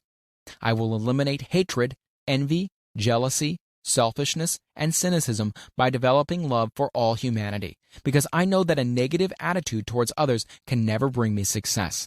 I will cause others to believe in me because I will believe in them and in myself. I will sign my name to this formula, commit it to memory, and repeat it aloud once a day with full faith that it will gradually influence my thoughts and actions so that I will become a self-reliant and successful person. Because this formula is a law of nature which no man has yet been able to explain, it has baffled the scientists of all ages. The psychologists have named this law autosuggestion and let it go at that. The name by which one calls this law is of little importance. The important fact about it is that it works for the glory and success of mankind, if, that is, it is used constructively. On the other hand, if used destructively, it will destroy just as readily. In this statement may be found a very significant truth, namely that those who go down in defeat and end their lives in poverty, misery, and distress do so because of negative application of the principle of autosuggestion. The cause may be found in the fact that all impulses of thoughts have a tendency to close themselves in their physical equivalent. The subconscious mind, the chemical laboratory in which all thought impulses are combined and made ready for translation into physical reality, makes no distinction between constructive and destructive thought impulses. It works with the material we feed it, through our thought impulses. The subconscious mind will translate into reality a thought driven by fear just as readily as it translates into reality a thought driven by courage or faith. The pages of medical history are rich with illustrations of cases of suggestive suicide. A man may commit suicide through negative suggestion just as effectively as by any other means. In a Midwestern city, a man by the name of Joseph Grant, a bank official, borrowed a large sum of the bank's money without the consent of the directors. He lost the money through gambling. One afternoon, the bank examiner came and began to check the accounts. Grant left the bank, took a room in a hotel, and when they found him 3 days later, he was lying in bed, wailing and moaning, repeating over and over again these words, "My God, this'll kill me. I cannot stand the disgrace." In a short time, he was dead. The doctors pronounced the case one of mental suicide. Just as electricity will turn the wheels of industry and render useful service if used constructively, or snuff out life if wrongly used, so will the law of autosuggestion lead you to peace and prosperity, or down into the valley of misery, failure, death, according, that is, to your degree of understanding and application of it. If you fill your mind with fear, doubt, and unbelief in your ability to connect with and use the forces of infinite intelligence, the law of autosuggestion will take the spirit of unbelief and use it as a pattern by which your subconscious mind will translate it into its physical equivalent. This statement is as true as the statement that 2 and 2 are 4. Like the wind which carries one ship east and another west, the law of autosuggestion will lift you up or pull you down according to the way you set your sails of thought. The law of autosuggestion, through which any person may rise to the altitudes of achievement which stagger the imagination, is well described in the following verse. If you think you are beaten, you are. If you dare not, you don't. If you like to win but think you can't, it is almost certain you won't. If you think you'll lose, you're lost. For out of the world we find, success begins with a fellow's will. It's all in the state of mind. If you think you are outclassed, you are. You've got to think high to rise. You've got to be sure of yourself before you can ever win a prize. Life's battles don't always go to the stronger or faster man, but soon or late the man who wins is the man who thinks he can. Observe the words which have been emphasized, and you will catch the deep meaning which this poet had in mind. Somewhere in your makeup, perhaps in the cells of your brain, there lies sleeping the seed of achievement which, if aroused and put into action, would carry you to heights such as you may never have hoped to attain. Just as a master musician may cause the most beautiful strains of music to pour forth from the strings of a violin, so you may arouse the genius which lies asleep in your brain and cause it to drive you upward to whatever goal you wish to achieve. Abraham Lincoln was a failure at everything he tried until he was well past the age of 40. He was a Mr. Nobody from nowhere until a great experience came into his life, aroused a sleeping genius within his heart and brain, and gave the world one of its really great men. That experience was mixed with the emotions of sorrow and love. It came to him through Anne Rutledge, the only woman whom he ever truly loved. It is a known fact that the emotion of love is closely akin to the state of mind known as faith, and it's for this reason that love comes very near to translating one's thought impulses into their spiritual equivalent. During his work of research, the author discovered, from the analysis of life work and achievements of hundreds of men of outstanding accomplishment, that there was the influence of a woman's love back of nearly every one of them. The emotion of love in the human heart and brain creates a favorable field of magnetic attraction which causes an influx of the higher and finer vibrations which are afloat in the ether. If you wish evidence of the power of faith, study the achievements of men and women who have employed it. At the head of the list comes the Nazarene. Christianity is the greatest single force which influences the minds of men. The basis of Christianity is faith. No matter how many people may have perverted or misinterpreted the meaning of this great force, and no matter how many dogmas and creeds have been created in its name, which do not reflect its tenets. The sum and substance of the teachings and achievements of Christ, which may have been interpreted as miracles, were nothing more nor less than faith. If there are any such phenomena as miracles, they are produced only through the state of mind known as faith. Some teachers of religion, and many who call themselves Christians, never understand nor practice faith. Let us consider the power of faith as it is now being demonstrated by a man who is well known to all of civilization, Mahatma Gandhi of India. In this man, the world has one of the most astounding examples known to civilization of the possibilities of faith. Gandhi wields more potential power than any man living at his time, and this despite the fact that he has none of the orthodox tools of power, such as money, battleships, soldiers, and materials of warfare. Gandhi has no power, he has no home, he does not own a suit of clothes, but he does have power. How does he come by that power? He created it out of his own understanding of the principle of faith, and through his ability to transplant that faith into the minds of 200 million people. Gandhi has accomplished through the influence of faith that which the strongest military power on earth could not and never will accomplish through soldiers and military equipment. He has accomplished the astounding feat of influencing 200 million minds to coalesce and move in unison as a single mind. What other force on earth except faith could do as much?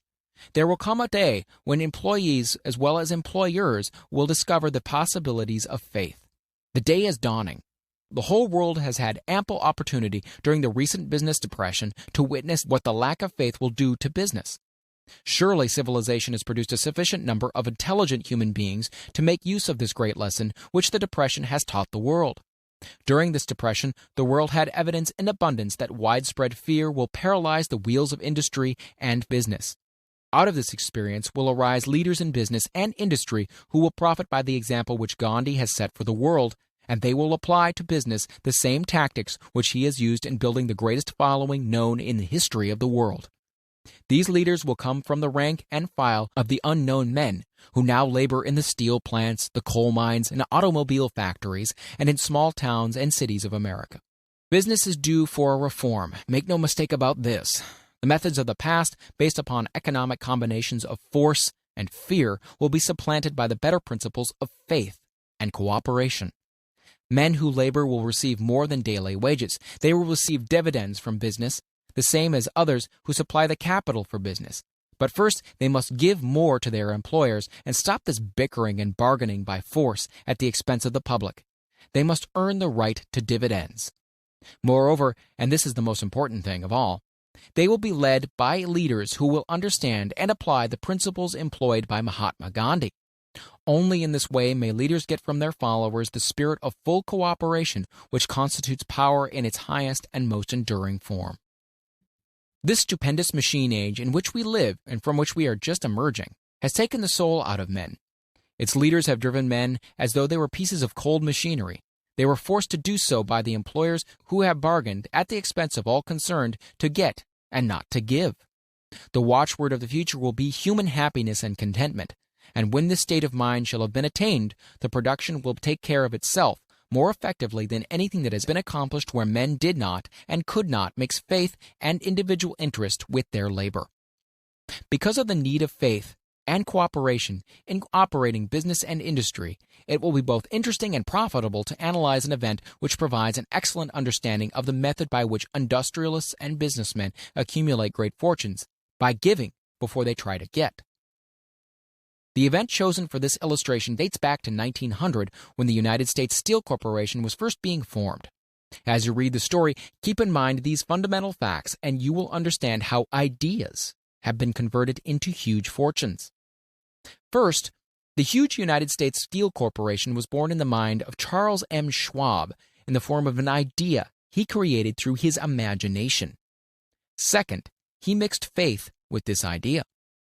Third, he formulated a plan for the transformation of his idea into physical and financial reality. Fourth, he put his plan into action with his famous speech at the University Club. Fifth, he applied and followed through on his plan with persistence and backed it with a firm decision until it had been fully carried out. Sixth, he prepared the way for success by a burning desire for success. If you're one of those who have often wondered how great fortunes are accumulated, this story of the creation of the United States Steel Corporation will be enlightening. If you have any doubt that men can think and grow rich, this story should dispel that doubt, because you can plainly see in the story of the United States Steel the application of a major portion of the 13 principles described in this book. This astounding description of the power of an idea was dramatically told by John Lowell in the New York World Telegram, with whose courtesy it is here reprinted. A pretty after-dinner speech for $1 billion. When, on the evening of December 12, 1900, some 80 of the nation's financial nobility gathered in the banquet hall of the University Club on Fifth Avenue to do honor to a young man from out of the West, not half a dozen of the guests realized they were witness to the most significant episode in American industrial history. J. Edward Simmons and Charles Stewart Smith, their hearts full of gratitude for the lavish hospitality bestowed on them by Charles M. Schwab during a recent visit to Pittsburgh, had arranged the dinner to introduce the 38-year-old steel man to Eastern banking society. But they didn't expect him to stampede the convention.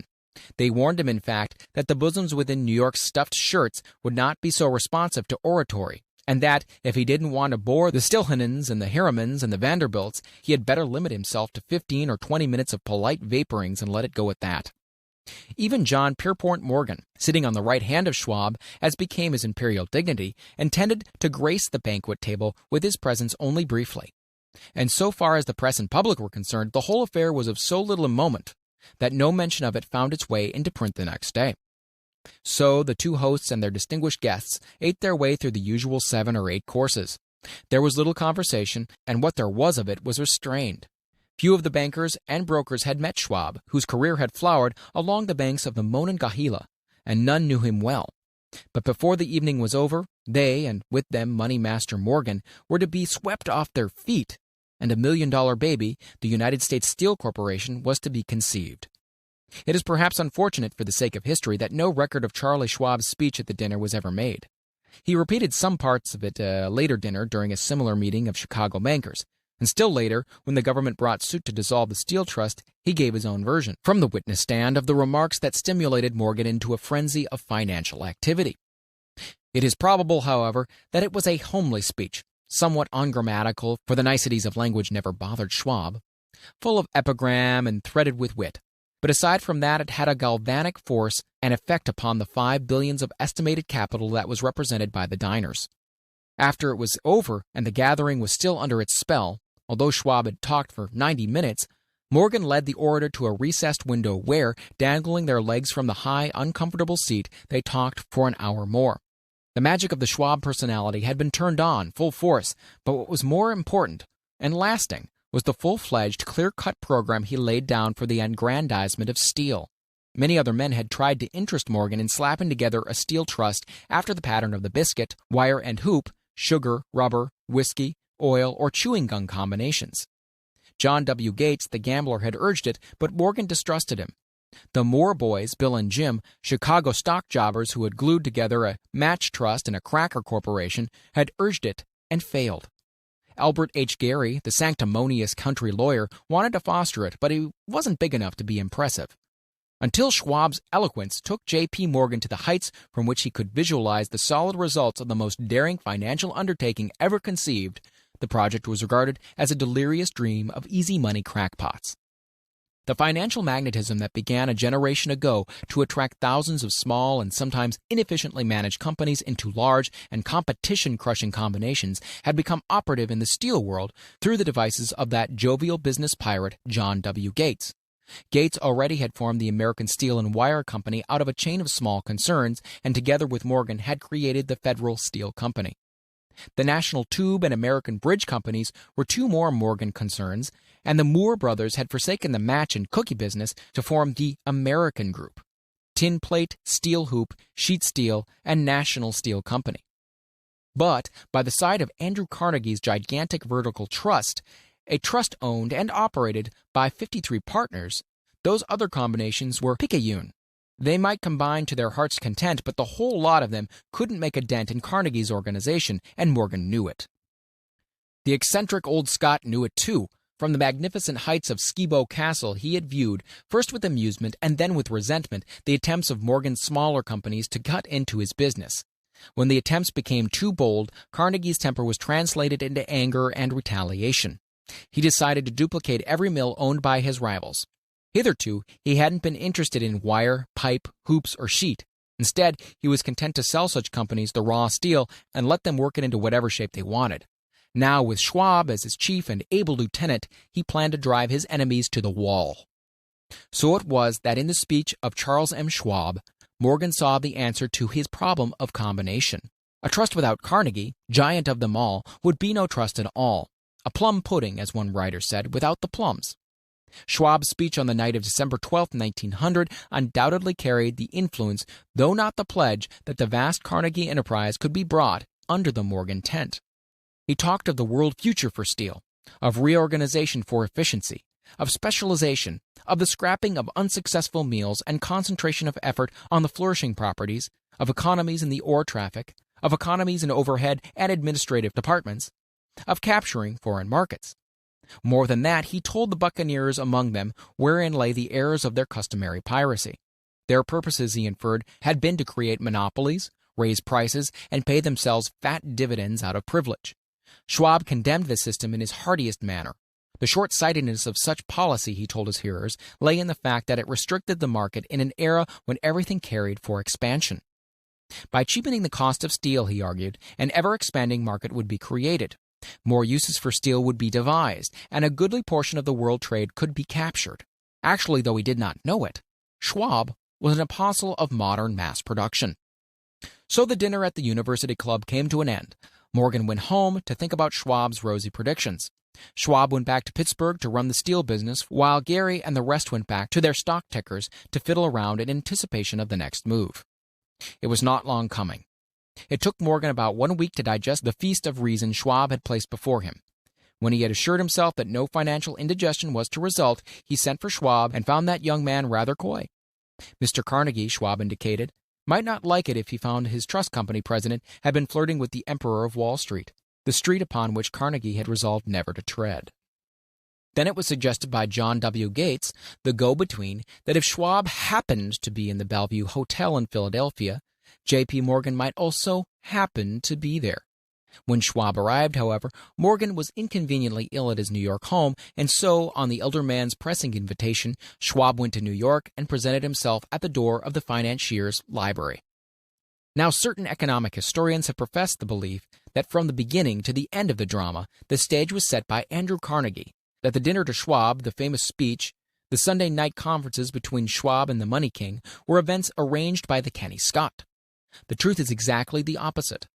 When Schwab was called in to consummate the deal, he didn't even know whether the little boss, as Andrew was called, would so much as listen to an offer to sell, particularly to a group of men whom Andrew regarded as being endowed with something less than holiness. But Schwab did take into the conference with him, in his own handwriting, 6 sheets of copperplate figures, representing to his mind the physical worth and potential earning capacity of every steel company he regarded as an essential star in the new metal firmament. 4 men pondered over these figures all night. The chief, of course, was Morgan, steadfast in his belief in the divine right of money. With him was his aristocratic partner, Robert Bacon. The third was John W. Gates, whom Morgan scorned as a gambler and used as a tool. The fourth was Schwab, who knew more about the processes of making and selling steel than any whole group of men then living. Throughout that conference, the Pittsburghers' figures were never questioned. If he had said a company was worth so much, then it was worth that much and no more. He was insistent, too, upon including in the combination only those concerns he nominated. He had conceived a corporation in which there would be no duplication, not even to satisfy the greed of friends who wanted to unload their companies upon the broad Morgan shoulders. Thus he left out, by design, a number of the larger concerns upon which the walruses and carpenters of Wall Street had cast hungry eyes. When dawn came, Morgan rose and straightened his back. Only one question remained. "Do you think you can persuade Andrew Carnegie to sell?" he asked. "I can try," said Schwab. "If you can get him to sell, I will undertake the matter," said Morgan. So far as good, but would Carnegie sell? How much would he demand? Schwab thought about $320 million. What would he take payment in? Common or preferred stocks? Bonds? Cash? Nobody could raise $350 million in cash. There was a golf game in January on the frost-cracking heath of the St. Andrews Links in Westchester, with Andrew bundled up in sweaters against the cold and Charlie talking volubly as usual to keep his spirits up. But no word of business was mentioned until the pair sat down in the cozy warmth of the Carnegie cottage hard by. Then, with the same persuasiveness that had hypnotized 80 millionaires at the University Club, Schwab poured out the glittering promises of retirement and comfort, of untold millions to satisfy the old man's social caprices. Carnegie capitulated, wrote a figure on a slip of paper, handed it to Schwab, and said, "All right, that's what we'll sell for." The figure was approximately $400 million, and was reached by taking the $320 million mentioned by Schwab as a basic figure and adding to it $80 million to represent the increased capital value over the previous 2 years. Later on the deck of a transatlantic liner, the Scotsman said ruefully to Morgan, "I really wish I'd asked you for $100 million more." "If you asked for it, you'd have gotten it," Morgan told him cheerfully. There was an uproar, of course. A British correspondent cabled that the foreign steel world was appalled by the gigantic combination. President Hadley of Yale declared that unless trusts were regulated, the country might expect an emperor in Washington within the next 25 years. But that able stock manipulator, Keene, went at his work of shoving the new stock at the public so vigorously that all the excess water, estimated by some at nearly $600 million, was absorbed in a twinkling. So, Carnegie had his millions, and Morgan Syndicate had $62 million for all its trouble. And all the boys from Gates to Gary had their millions. The 38-year-old Schwab had his reward. He was made president of the new corporation and remained in control until 1930. The dramatic story of Big Business, which you have just finished, was included in this book because it is a perfect illustration of the method by which desire can be transmuted into its physical equivalent. I imagine some readers will question the statement that a mere intangible desire can be converted into its physical equivalent. Doubtless some will say, you cannot convert nothing into something. The answer is in the story of United States Steel. That giant organization was created in the mind of one man. The plan by which the organization was provided with the steel mills that gave it financial stability was created in the mind of the same man. His faith, his desire, his imagination, his persistence were the real ingredients that went into United States Steel. The steel mills and mechanical equipment acquired by the corporation after it had been brought into legal existence were incidental, but careful analysis will disclose the fact that the appraised value of the properties acquired by the corporation increased in value by an estimated $600 million just by the mere transaction which consolidated them into one management. In other words, Charles M. Schwab's idea, plus the faith with which he conveyed it in the minds of J.P. Morgan and the others, was marketed for a profit of approximately $600 million. That is not an insignificant sum for a single idea. What happened to some of the men who took their share of the millions of dollars of profit made by this transaction is a matter with which we are not now concerned. The important feature of the astounding achievement is that it serves as unquestionable evidence of the soundness of the philosophy described in this book, because this philosophy was the warp and the woof of the entire transaction. Moreover, the practicability of the philosophy has been established by the fact that the United States Steel Corporation prospered and became one of the richest and most powerful corporations in America, employing thousands of people, developing new uses for steel, and opening new markets, thus proving that the $600 million in profit which the Schwab idea produced was earned. Riches begin in the form of thought. The amount is limited only by the persons in whose mind the thought is put into motion. Faith removes limitations. Remember this when you are ready to bargain with life for whatever it is that you ask as your price for having passed this way. Remember also that the man who created the United States Steel Corporation was practically unknown at the time. He was merely Andrew Carnegie's Man Friday until he gave birth to his famous idea. After that, he quickly rose to a position of power, fame, and riches. There are no limitations to the mind except those we acknowledge. Both poverty and riches are the offspring of thought. Chapter 4. Autosuggestion, the medium for influencing the subconscious mind. The third step towards riches.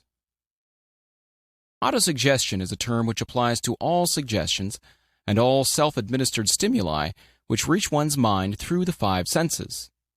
Stated in another way, autosuggestion is self-suggestion. It is the agency of communication between that part of the mind where conscious thought takes place and that which serves as the seat of action for the subconscious mind. Through the dominating thoughts which one permits to remain in the conscious mind, whether these thoughts be negative or positive is immaterial, the principle of autosuggestion voluntarily reaches the subconscious mind and influences it with these thoughts. No thought, whether it be negative or positive, can enter the subconscious mind without the aid of the principle of autosuggestion, with the exception of thoughts picked up from the ether.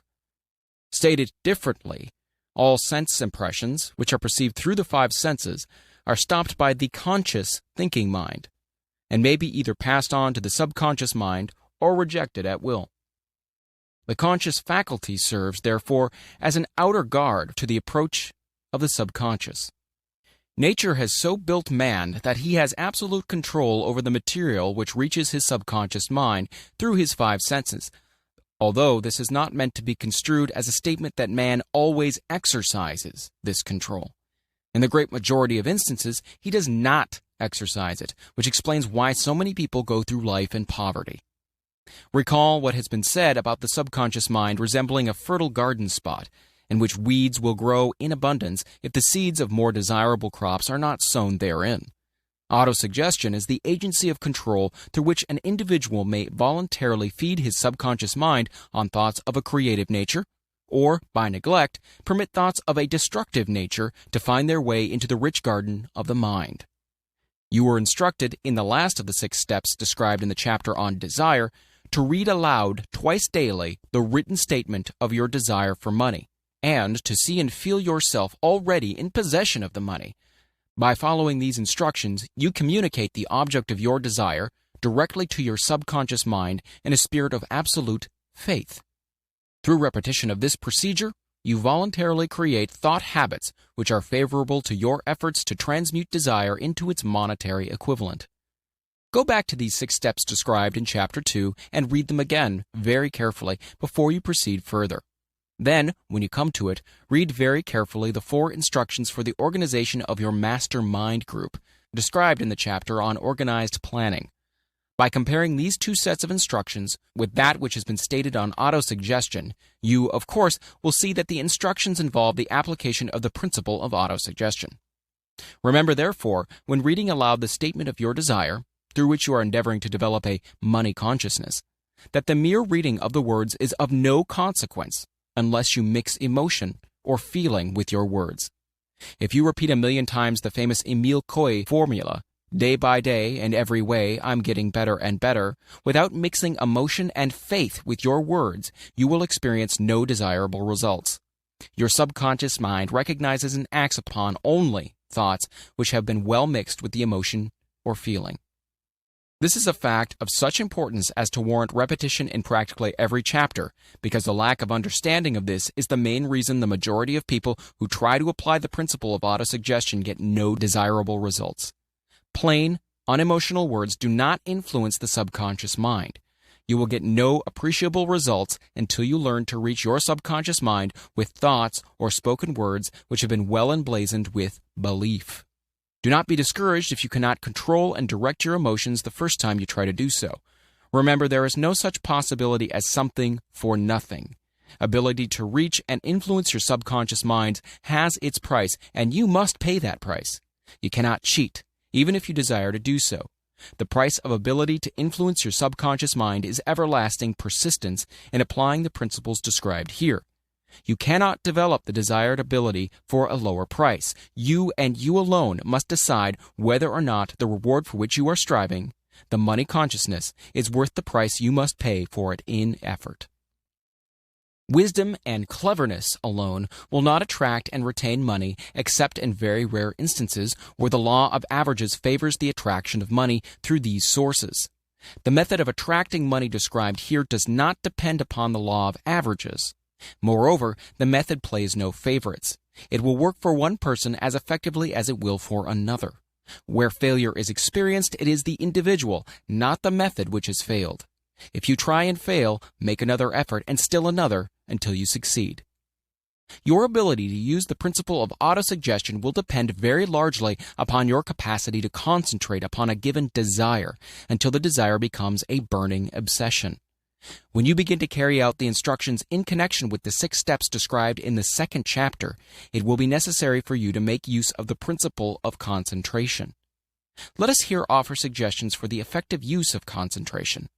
When you begin to carry out the first of the 6 steps, which instructs you to fix in your mind the exact amount of money you desire, hold your thoughts on that amount of money by concentration, or fixation of attention, with your eyes closed, until you can actually see the physical appearance of the money. Do this at least once each day. As you go through these exercises, follow the instructions given in the chapter on faith, and see yourself actually in possession of the money.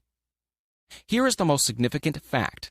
The subconscious mind takes any orders given it in a spirit of absolute faith, and acts upon those orders, although the orders often have to be presented over and over again through repetition before they are interpreted by the subconscious mind. Following the preceding statement, consider the possibility of playing a perfectly legitimate trick on your subconscious mind by making it believe, because you believe it, that you must have the amount of money you are visualizing, that this money is already awaiting your claim, that the subconscious mind must hand over to you practical plans for acquiring the money which is yours. Hand over the thought suggested in the preceding paragraph to your imagination and see what your imagination can or will do to create practical plans for the accumulation of money through transmutation of your desire. Do not wait for a definite plan through which you intend to exchange services or merchandise in return for the money you are visualizing, but begin at once to see yourself in possession of the money, demanding and expecting, meanwhile, that your subconscious mind will hand over the plan or plans you need. Be on the alert for these plans, and when they appear, put them into action immediately. When the plans appear, they will probably flash into your mind through the 6th sense in the form of an inspiration. This inspiration may be considered a direct telegram or message from infinite intelligence. Treat it with respect and act upon it as soon as you receive it. Failure to do this will be fatal to your success. In the 4th of the 6 steps, you were instructed to create a definite plan for the carrying out your desire and begin at once to put this plan into action. You should follow this instruction in the manner described in the preceding paragraph. Do not trust to your reason when creating your plan for accumulating money through the transmutation of desire. Your reason is faulty. Moreover, your reasoning faculty may be lazy, and if you depend entirely upon it to serve you, it may disappoint you. When visualizing the money you intend to accumulate with closed eyes, see yourself rendering the service or delivering the merchandise you intend to give in return for this money. This is important. Summary of instructions. The fact that you are reading this book is an indication that you earnestly seek knowledge. It is also an indication that you are a student of this subject. If you are only a student, there is a chance that you may learn much that you did not know, but you will learn only by assuming an attitude of humility. If you choose to follow some of the instructions, but neglect or refuse to follow others, you will fail. To get satisfactory results, you must follow all instructions in a spirit of faith. The instructions given in connection with the 6 steps in the 2nd chapter will now be summarized and blended with principles covered by this chapter as follows. First, go into some quiet spot, preferably in bed at night, where you will not be disturbed or interrupted. Close your eyes and repeat aloud, so you may hear your own words, the written statement of the amount of money you intend to accumulate, the time limit for its accumulation, and a description of the service or merchandise you intend to give in return for the money. As you carry out these instructions, see yourself already in possession of the money. For example, suppose that you intend to accumulate $50,000 by the 1st of January 5 years hence, that you intend to give personal service in return for the money in the capacity of a salesman. Your written statement of your purpose should be similar to the following. By the 1st day of January, such and such year, I will have in my possession $50,000, which will come to me in various amounts from time to time during the interim. In return for this money, I will give the most efficient service of what I am capable, rendering the fullest possible quantity and the best possible quality of service in the capacity of salesman of describe the service or merchandise you intend to sell. I believe that I will have this money in my possession. My faith is so strong that I can now see this money before my eyes. I can touch it with my hands. It is now awaiting transfer to me at the time and in the proportion that I deliver the service I intend to render in return for it. I am awaiting a plan by which to accumulate this money, and I will follow that plan when it is received. Second, repeat this program night and morning until you can see, in your imagination, the money you intend to accumulate. Third, place a written copy of your statement where you can see it night and morning, and read it before retiring and upon arising until it has been memorized. Remember, as you carry out these instructions, that you are applying the principle of autosuggestion for the purpose of giving orders to your subconscious mind. Remember also that your subconscious mind will act only upon instructions that are emotionalized and handed over to it with feeling. Faith is the strongest and most productive of the emotions. Follow the instructions given in the chapter on faith. These instructions may at first seem abstract. Do not let this disturb you. Follow the instructions no matter how abstract or how impractical they may at first appear to be. The time will soon come, if you do as you've been instructed, in spirit as well in act, when a whole new universe of power will enfold to you. Skepticism in connection with all new ideas is characteristic of all human beings. But if you follow the instructions outlined, your skepticism will soon be replaced by belief, and this in turn will soon become crystallized into absolute faith. Then you will have arrived at the point where you may truly say, I am the master of my fate. I am the captain of my soul. Many philosophers have made the statement that man is the master of his own earthly destiny, but most of them have failed to say why he is the master. The reason that man may be the master of his own earthly status, and especially his financial status, is thoroughly explained in this chapter. Man may become the master of himself and of his environment because he has the power to influence his own subconscious mind, and through it, gain the cooperation of infinite intelligence. You are now reading the chapter which represents the keystone to the arc of this philosophy. The instructions contained in this chapter must be understood and applied with persistence if you are to succeed in transmuting desire into money. The actual performance of transmuting desire into money involves the use of autosuggestion as an agency by which one may reach and influence the subconscious mind. The other principles are simply tools with which to apply autosuggestion. Keep this thought in mind, and you will at all times be conscious of the important part the principle of autosuggestion is to play in your efforts to accumulate money through the methods described in this book. Carry out these instructions as though you were a small child.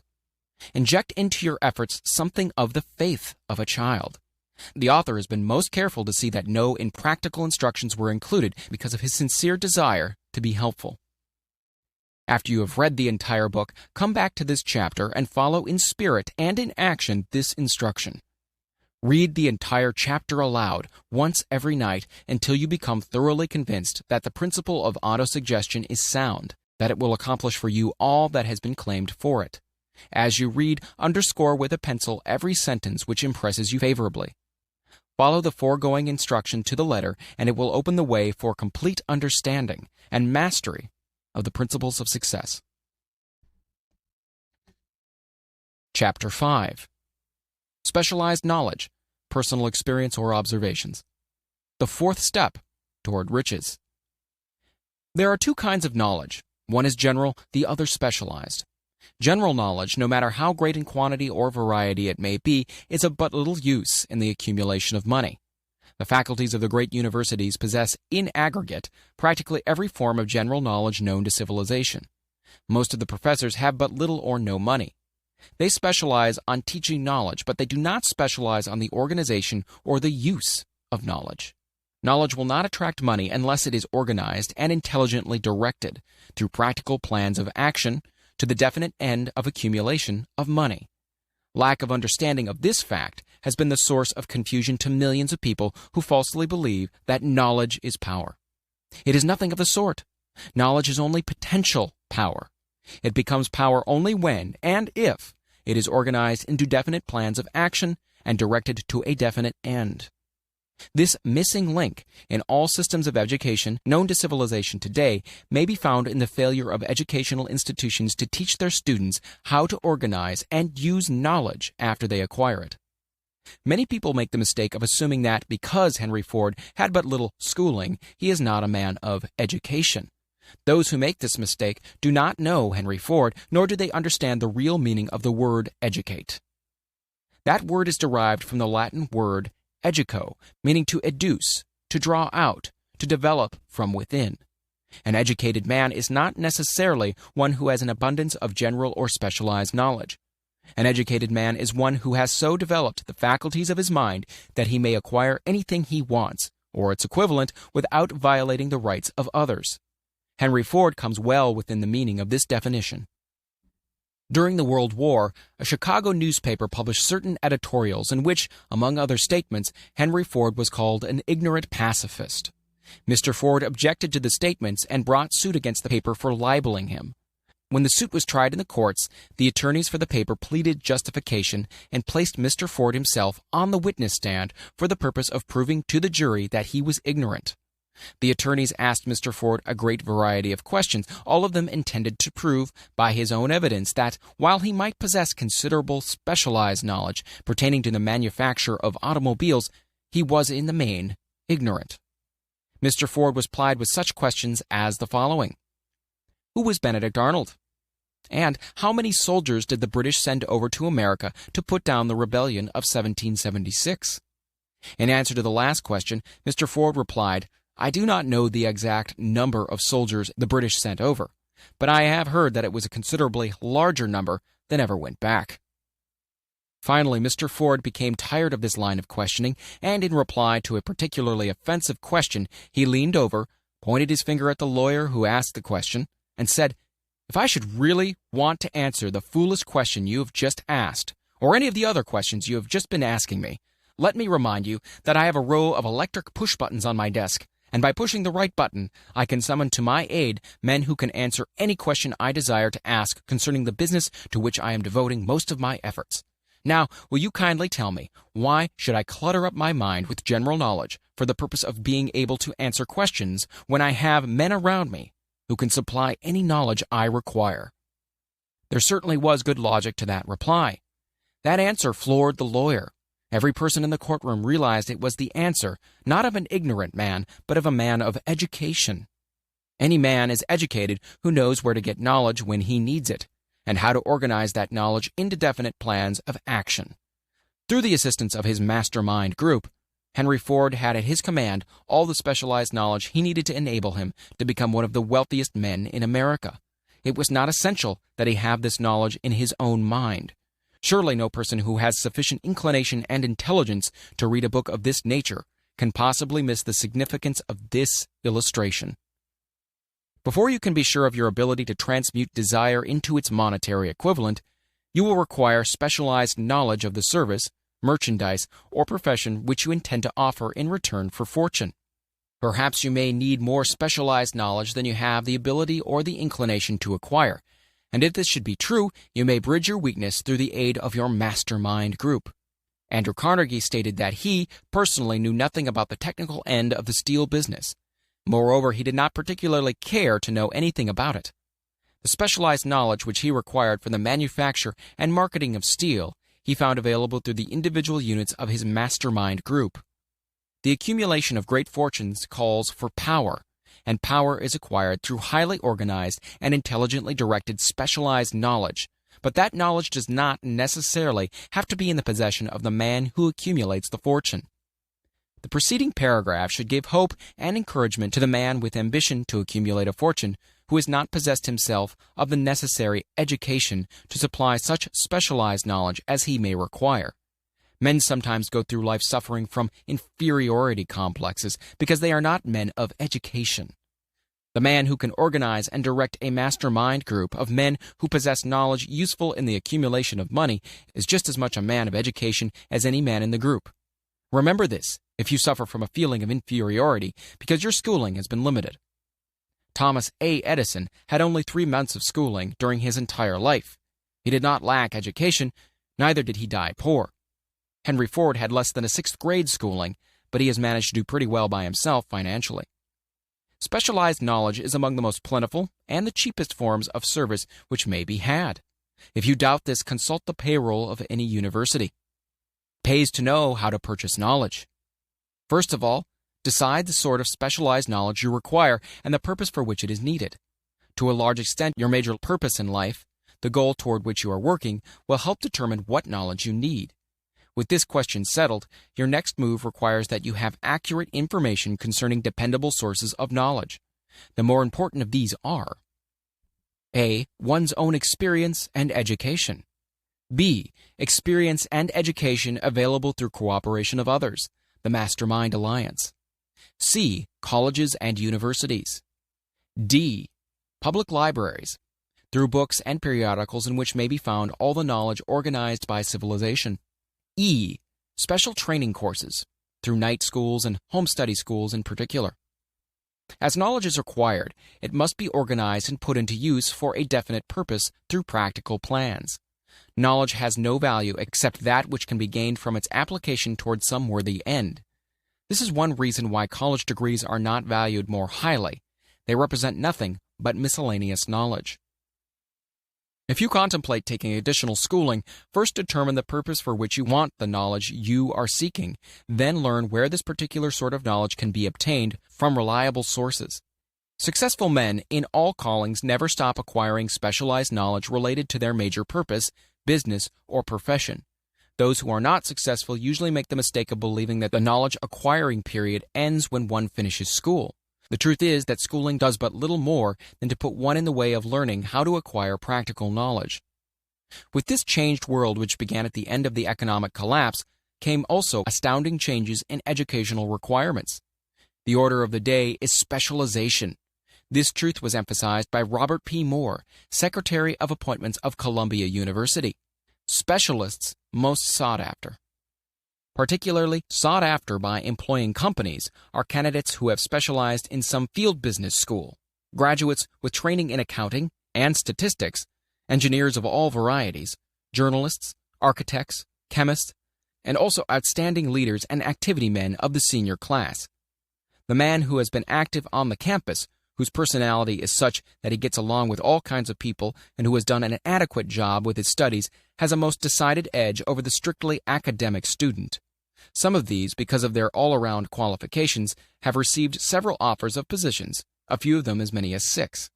In departing from the conception that the straight-A student was invariably the one to get the choice of the better jobs, Mr. Moore said that most companies look not only to academic records but to activity records and personalities of the students. One of the largest industrial companies, the leader in its field, in writing to Mr. Moore concerning prospective seniors at the college, said, "We're interested primarily in finding men who can make exceptional progress in management work. For this reason, we emphasize qualities of character, intelligence, and personality far more than specific educational background." Apprenticeship proposed. Proposing a system of apprenticing students in offices, stores, and industrial occupations during the summer vacation, Mr. Moore asserts that after the first 2 or 3 years of college, every student should be asked to choose a definite future course and to call a halt if he has been merely pleasantly drifting without purpose through an unspecialized academic curriculum. Colleges and universities must face the practical consideration that all professions and occupations now demand specialists, urging that educational institutions accept more direct responsibility for vocational guidance. One of the most reliable and practical sources of knowledge available to those who need specialized schooling is the night schools operated in most large cities. The correspondence schools give specialized training anywhere the U.S. mails go, on all subjects that can be taught by the extension method. One advantage of home study training is the flexibility of the study program, which permits one to study during spare time.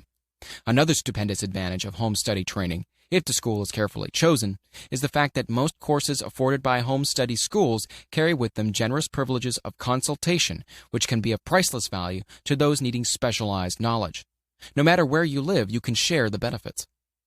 Anything acquired without effort and without cost is generally unappreciated, often discredited. Perhaps this is why we get so little from our marvelous opportunity in public schools. The self-discipline one receives from a definite program of specialized study makes up to some extent for the wasted opportunity when knowledge has been available without cost. Correspondence schools are highly organized business institutions. Their tuition fees are so low that they are forced to insist upon prompt payments. Being asked to pay, whether the student makes good grades or poor, has the effect of causing one to follow through with the course when he would otherwise drop it. The correspondence schools have not stressed this point sufficiently, for the truth is that their collection departments constitute the very finest sort of training on decision, promptness, action, and the habit of finishing that which one begins. I learned this from experience more than 25 years ago. I enrolled for a home study course in advertising. After completing 8 or 10 lessons, I stopped studying, but the school did not stop sending me bills. Moreover, it insisted upon payment, whether I kept up my studies or not. I decided that if I had to pay for the course, which I had legally obligated myself to do, I should complete the lessons and get my money's worth. I felt at first at the time that the collection system of the school was somewhat too well organized, but I learned later in life that it was a valuable part of my training for which no charge had been made. Being forced to pay, I went ahead and completed the course. Later in life, I discovered that the efficient collection system of that school had been worth much in the form of money earned because of the training in advertising I had so reluctantly taken. We have in this country what is said to be the greatest public school system in the world. We have invested fabulous sums for fine buildings. We have provided convenient transportation for children living in rural districts so they may attend the best schools. But there is one astounding weakness to this marvelous system. It is free. One of the strange things about human beings is that they value only that which has a price. The free schools of America and the free public libraries do not impress people because they are free. This is the major reason why so many people find it necessary to acquire additional training after they quit school and go to work. It is also one of the major reasons why employers give greater consideration to employees who take home study courses. They have learned from experience that any person who has the ambition to give up a part of his spare time to studying at home has in him those qualities which make for leadership. This recognition is not a charitable gesture, it is a sound business judgment upon the part of the employers. There is one weakness in people for which there is no remedy. It is the universal weakness of lack of ambition. Persons, especially salaried people, who schedule their spare time to provide for home study seldom remain at the bottom very long. Their action opens the way for the upward climb, removes many obstacles from their path, and gains the friendly interest of those who have the power to put them in the way of opportunity. The home study method of training is especially suited to the needs of employed people who find after leaving school that they must acquire additional specialized knowledge but cannot spare the time to go back to school. The changed economic conditions prevailing since the Depression have made it necessary for thousands of people to find additional or new sources of income. For the majority of these, the solution to their problem may be found only by acquiring specialized knowledge. Many will be forced to change their occupations entirely. When a merchant finds that a certain line of merchandising is not selling, he usually supplants it with another that is in demand. The person whose business is that of marketing personal services must also be an efficient merchant. If his service does not bring adequate returns in one occupation, he must change to another where broader opportunities are available. Stuart Austin Weir prepared himself as a construction engineer and followed this line of work until the Depression limited his market to where it did not give him the income he required. He took inventory of himself, decided to change his profession to law, went back to school, and took special courses by which he prepared himself as a corporation lawyer. Despite the fact that the Depression had not ended, he completed his training, passed the bar exam, and quickly built a lucrative law practice in Dallas, Texas. In fact, he's turning away clients. Just to keep the record straight and to anticipate the alibis of those who will say, "I couldn't go to school because I have a family to support," or "I'm too old," I will add the information that Mr. Weir was past 40 and married when he went back to school. Moreover, by carefully selecting highly specialized courses in colleges best prepared to teach the subjects chosen, Mr. Weir completed in 2 years the work for which the majority of law students require 4 years. It pays to know how to purchase knowledge. The person who stops studying merely because he has finished school is forever hopelessly doomed to mediocrity, no matter what may be his calling. The way of success is the way of continuous pursuit of knowledge. Let us consider a specific instance. During the Depression, a salesman in a grocery store found himself without a position. Having had some bookkeeping experience, he took a special course in accounting, familiarized himself with all the latest bookkeeping and office equipment, and went into business for himself. Starting with the grocer for whom he had formerly worked, he made contracts with more than 100 small merchants to keep their books, all at a very nominal monthly fee. His idea was so practical that he soon found it necessary to set up a portable office in a light delivery truck, which he equipped with modern bookkeeping machinery. He now has a fleet of these bookkeeping offices on wheels and employs a large staff of assistants, thus providing small merchants with accounting service equal to the best that money can buy at a very nominal cost. Specialized knowledge plus imagination were the ingredients that went into this unique and successful business. Last year, the owner of that business paid an income tax of almost 10 times as much as paid by the merchant for whom he worked when the Depression forced upon him a temporary adversity, which proved to be a blessing in disguise. The beginning of this successful business was an idea. Inasmuch as I had the privilege of supplying the unemployed salesman with that idea, I now assume the further privilege of suggesting another idea which has within it the possibility of even greater income. Also, the possibility of rendering useful service to thousands of people who badly need that service. The idea was suggested by the salesman who gave up selling and went into the business of keeping books on a wholesale basis. When the plan was suggested as a solution to his unemployment problem, he quickly exclaimed, "Well, I like the idea, but I would not know how to turn it into cash." In other words, he complained he would not know how to market his bookkeeping knowledge after he acquired it. So that brought up another problem which had to be solved. With the aid of a young woman typist, clever at hand lettering, and who could put the story together, a very attractive book was prepared describing the advantages of the new system of bookkeeping. The page was neatly typed and pasted in an ordinary scrapbook, which was used as a silent salesman through which the story of this new business was so effectively told that its owner soon had more accounts than he could handle. There are thousands of people all over the country who need the services of a merchandising specialist capable of preparing an attractive brief for use in marketing personal services. The aggregate annual income from such a service might easily exceed that received by the largest employment agency, and the benefits of that service might be made far greater to the purchaser than to any obtained from an employment agency. The idea here described was born of necessity, to bridge an emergency which had to be covered. But it did not stop by merely serving one person. The woman who created the idea has a keen imagination. She saw in her newly born brainchild the making of a new profession, one that is destined to render valuable services to thousands of people who need practical guidance in marketing personal services. Spurred to action by the instantaneous success of her first prepared plan to market personal services, this energetic woman turned next to the solution of a similar problem for her son, who had just finished college, but had been totally unable to find a market for his services. The plan she originated for his use was the finest specimen of merchandising of personal services I have ever seen. When the plan book had been completed, it contained nearly 50 pages of beautifully typed, properly organized information telling the story of her son's native ability, schooling, personal experiences, and a great variety of other information too extensive for description. The plan book also contained a complete description of the position her son desired, together with a marvelous word picture of the exact plan he would use in filling the position. The preparation of the plan book required several weeks' labor, during which time its creator sent her son to the public library almost every day to procure data needed in selling his services to best advantage. She sent him also to all the competitors of his prospective employer and gathered from them vital information concerning their business methods, which was of great value in the formation of the plan he intended to use in filling the position he sought. When the plan had been finished, it contained more than half a dozen very fine suggestions for the use and benefit of the prospective employer. The suggestions were put into use by that company. One may be inclined to ask, why go to all this trouble just to secure a job?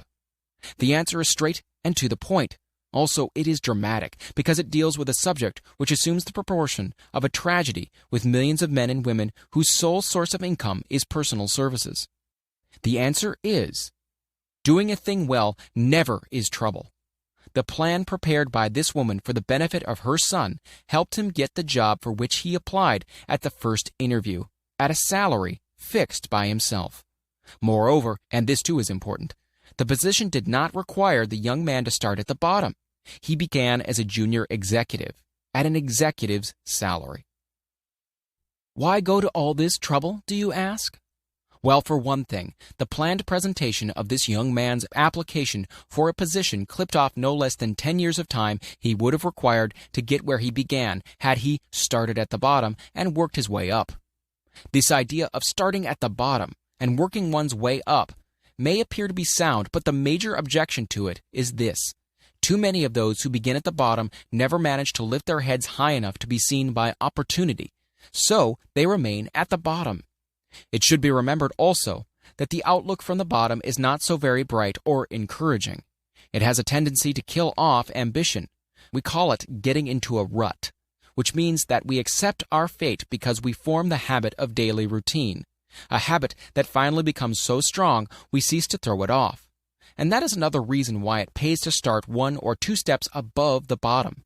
By so doing, one forms the habit of looking around, of observing how others get ahead, of seeing opportunity, and of embracing it without hesitation. Dan Halpin is a splendid example of what I mean.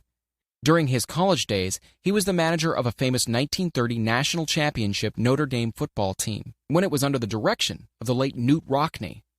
Perhaps he was inspired by the great football coach to aim high, and not mistake temporary defeat for failure, just as Andrew Carnegie, the great industrial leader, inspired his young business lieutenants to set high goals for themselves. At any rate, young Halpin finished college at a mighty unfavorable time when the Depression had made jobs scarce. So, after a fling at investment banking and motion pictures, he took the first opening with a potential future he could find, selling electrical hearing aids on a commission basis. Anyone could start in that sort of job, and Halpin knew it, but it was enough to open the door of opportunity to him. For almost 2 years he continued in a job not to his liking, and he would never have risen above that job if he had not done something about his dissatisfaction. He aimed at first at the job of assistant sales manager of this company, and got the job. That one step upward placed him high enough above the crowd to enable him to see still greater opportunity. Also, it placed him where opportunity could see him. He made such a fine record selling hearing aids that A.M. Andrews, chairman of the board of the Dictograph Products Company, a business competitor of the company for which Halpin worked, wanted to know something about that man Dan Halpin, who was taking big sales away from the long-established Dictograph Company. He sent for Halpin. When the interview was over, Halpin was the new sales manager in charge of the Acousticon division. Then, to test young Halpin's mettle, Mr. Andrews went away to Florida for 3 months, leaving him to sink or swim in his new job. He didn't sink. Knute Rockne's spirit of all the world loves a winner and has no time for a loser inspired him to put so much into his job that he was recently elected vice president of the company and general manager of Acousticon and silent radio divisions, a job which most men would be proud to earn through 10 years of loyal effort. Halpin turned this trick in little more than 6 months. It is difficult to say whether Mr. Andrews or Mr. Halpin is more deserving of eulogy, for the reason that both showed evidence of having an abundance of that very rare quality known as imagination. Mr. Andrews deserves credit for seeing in young Halpin a go-getter of the highest order. Halpin deserves credit for refusing to compromise with life by accepting and keeping a job he did not want. And that is one of the major points I'm trying to emphasize through this entire philosophy, that we rise to high positions or remain at the bottom because of conditions we can control if we desire to control them. I'm also trying to emphasize another point, namely that both success and failure are largely the results of habit. I have not the slightest doubt that Dan Halpin's close association with the greatest football coach America ever knew planted in his mind the same brand of desire to excel which made the Notre Dame football team world famous. Truly, there is something to the idea that hero worship is helpful, provided one worships a winner. Halpin tells me that Rockne was one of the world's greatest leaders of men in all history. My belief in the theory that business associations are vital factors both in failure and in success were recently demonstrated when my son Blair was negotiating with Dan Halpin for a position. Mr. Halpin offered him a beginning salary of about 1/2 that he could have gotten from a rival company. I brought parental pressure to bear and induced him to accept the place with Mr. Halpin because I believe that close association with one who refuses to compromise with circumstances he does not like is an asset that can never be measured in terms of money. The bottom is a monotonous, dreary, unprofitable place for any person. That is why I've taken the time to describe how lowly beginnings may be circumvented by proper planning. Also, that is why so much space has been devoted to a description of this new profession, created by a woman who was inspired to do a fine job of planning because she wanted her son to have a favorable break. With the changed conditions ushered in by the world economic collapse came also the need for newer and better ways of marketing personal services. It is hard to determine why someone had not previously discovered this stupendous need, in view of the fact that more money changes hands in return for personal services than for any other purpose.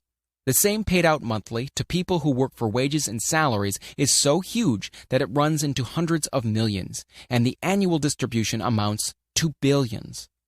Perhaps some will find in the idea here briefly described the nucleus of the riches they desire. Ideas with much less merit have been the seedlings from which great fortunes have grown. Woolworth's 5 and 10 cent store idea, for example, had far less merit, but it piled up a fortune for its creator. Those seeing opportunity lurking in this suggestion will find valuable aid in the chapter on organized planning. Incidentally, an efficient merchandiser of personal services would find a growing demand for his services wherever there are men and women who seek better markets for their services. By applying the mastermind principle, a few people with a suitable talent could form an alliance and have a paying business very quickly. One would need to be a fair writer with a flair for advertising and selling, one handy at typing and hand lettering, and one should be a first-class business getter who would let the world know about the service. If one person possessed all these abilities, he might carry on the business alone until it outgrew him. The woman who prepared the personal service sales plan for her son now receives requests from all parts of the country for her cooperation in preparing similar plans for others who desire to market their personal services for more money. She has a staff of expert typists, artists, and writers who have the ability to dramatize the case history so effectively that one's personal services can be marketed for much more money than the prevailing wages for similar services. She is so confident of her ability that she accepts as the major portion of her fee a percentage of the increased pay she helps her clients to earn. It must not be supposed that her plan merely consists of clever salesmanship, by which she helps men and women to demand and receive more money for the same services they formerly sold for less pay. No, she looks after the interests of the purchaser as well as the seller of personal services, and so prepares her plans that the employer receives full value for the additional money he pays. The method by which she accomplishes this astonishing result is a professional secret which she discloses to no one excepting her own clients. If you have the imagination and seek a more profitable outlet for your personal services, this suggestion may be the stimulus for which you have been searching. The idea is capable of yielding an income far greater than that of the average doctor, lawyer, or engineer whose education required several years in college.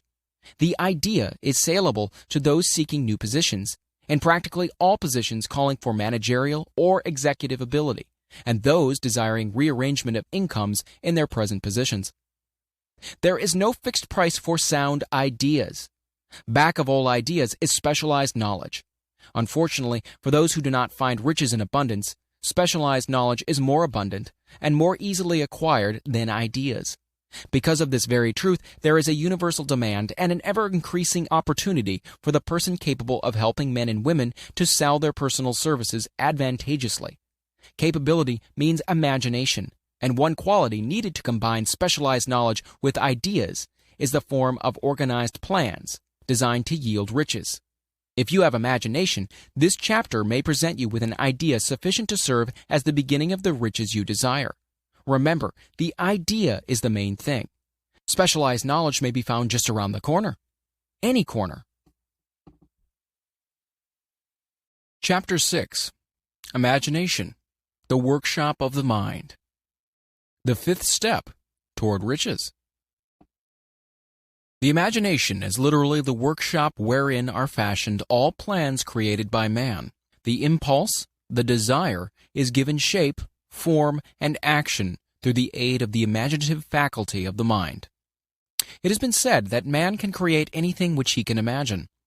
Of all the ages of civilization, this is the most favorable for the development of the imagination because it is an age of rapid change.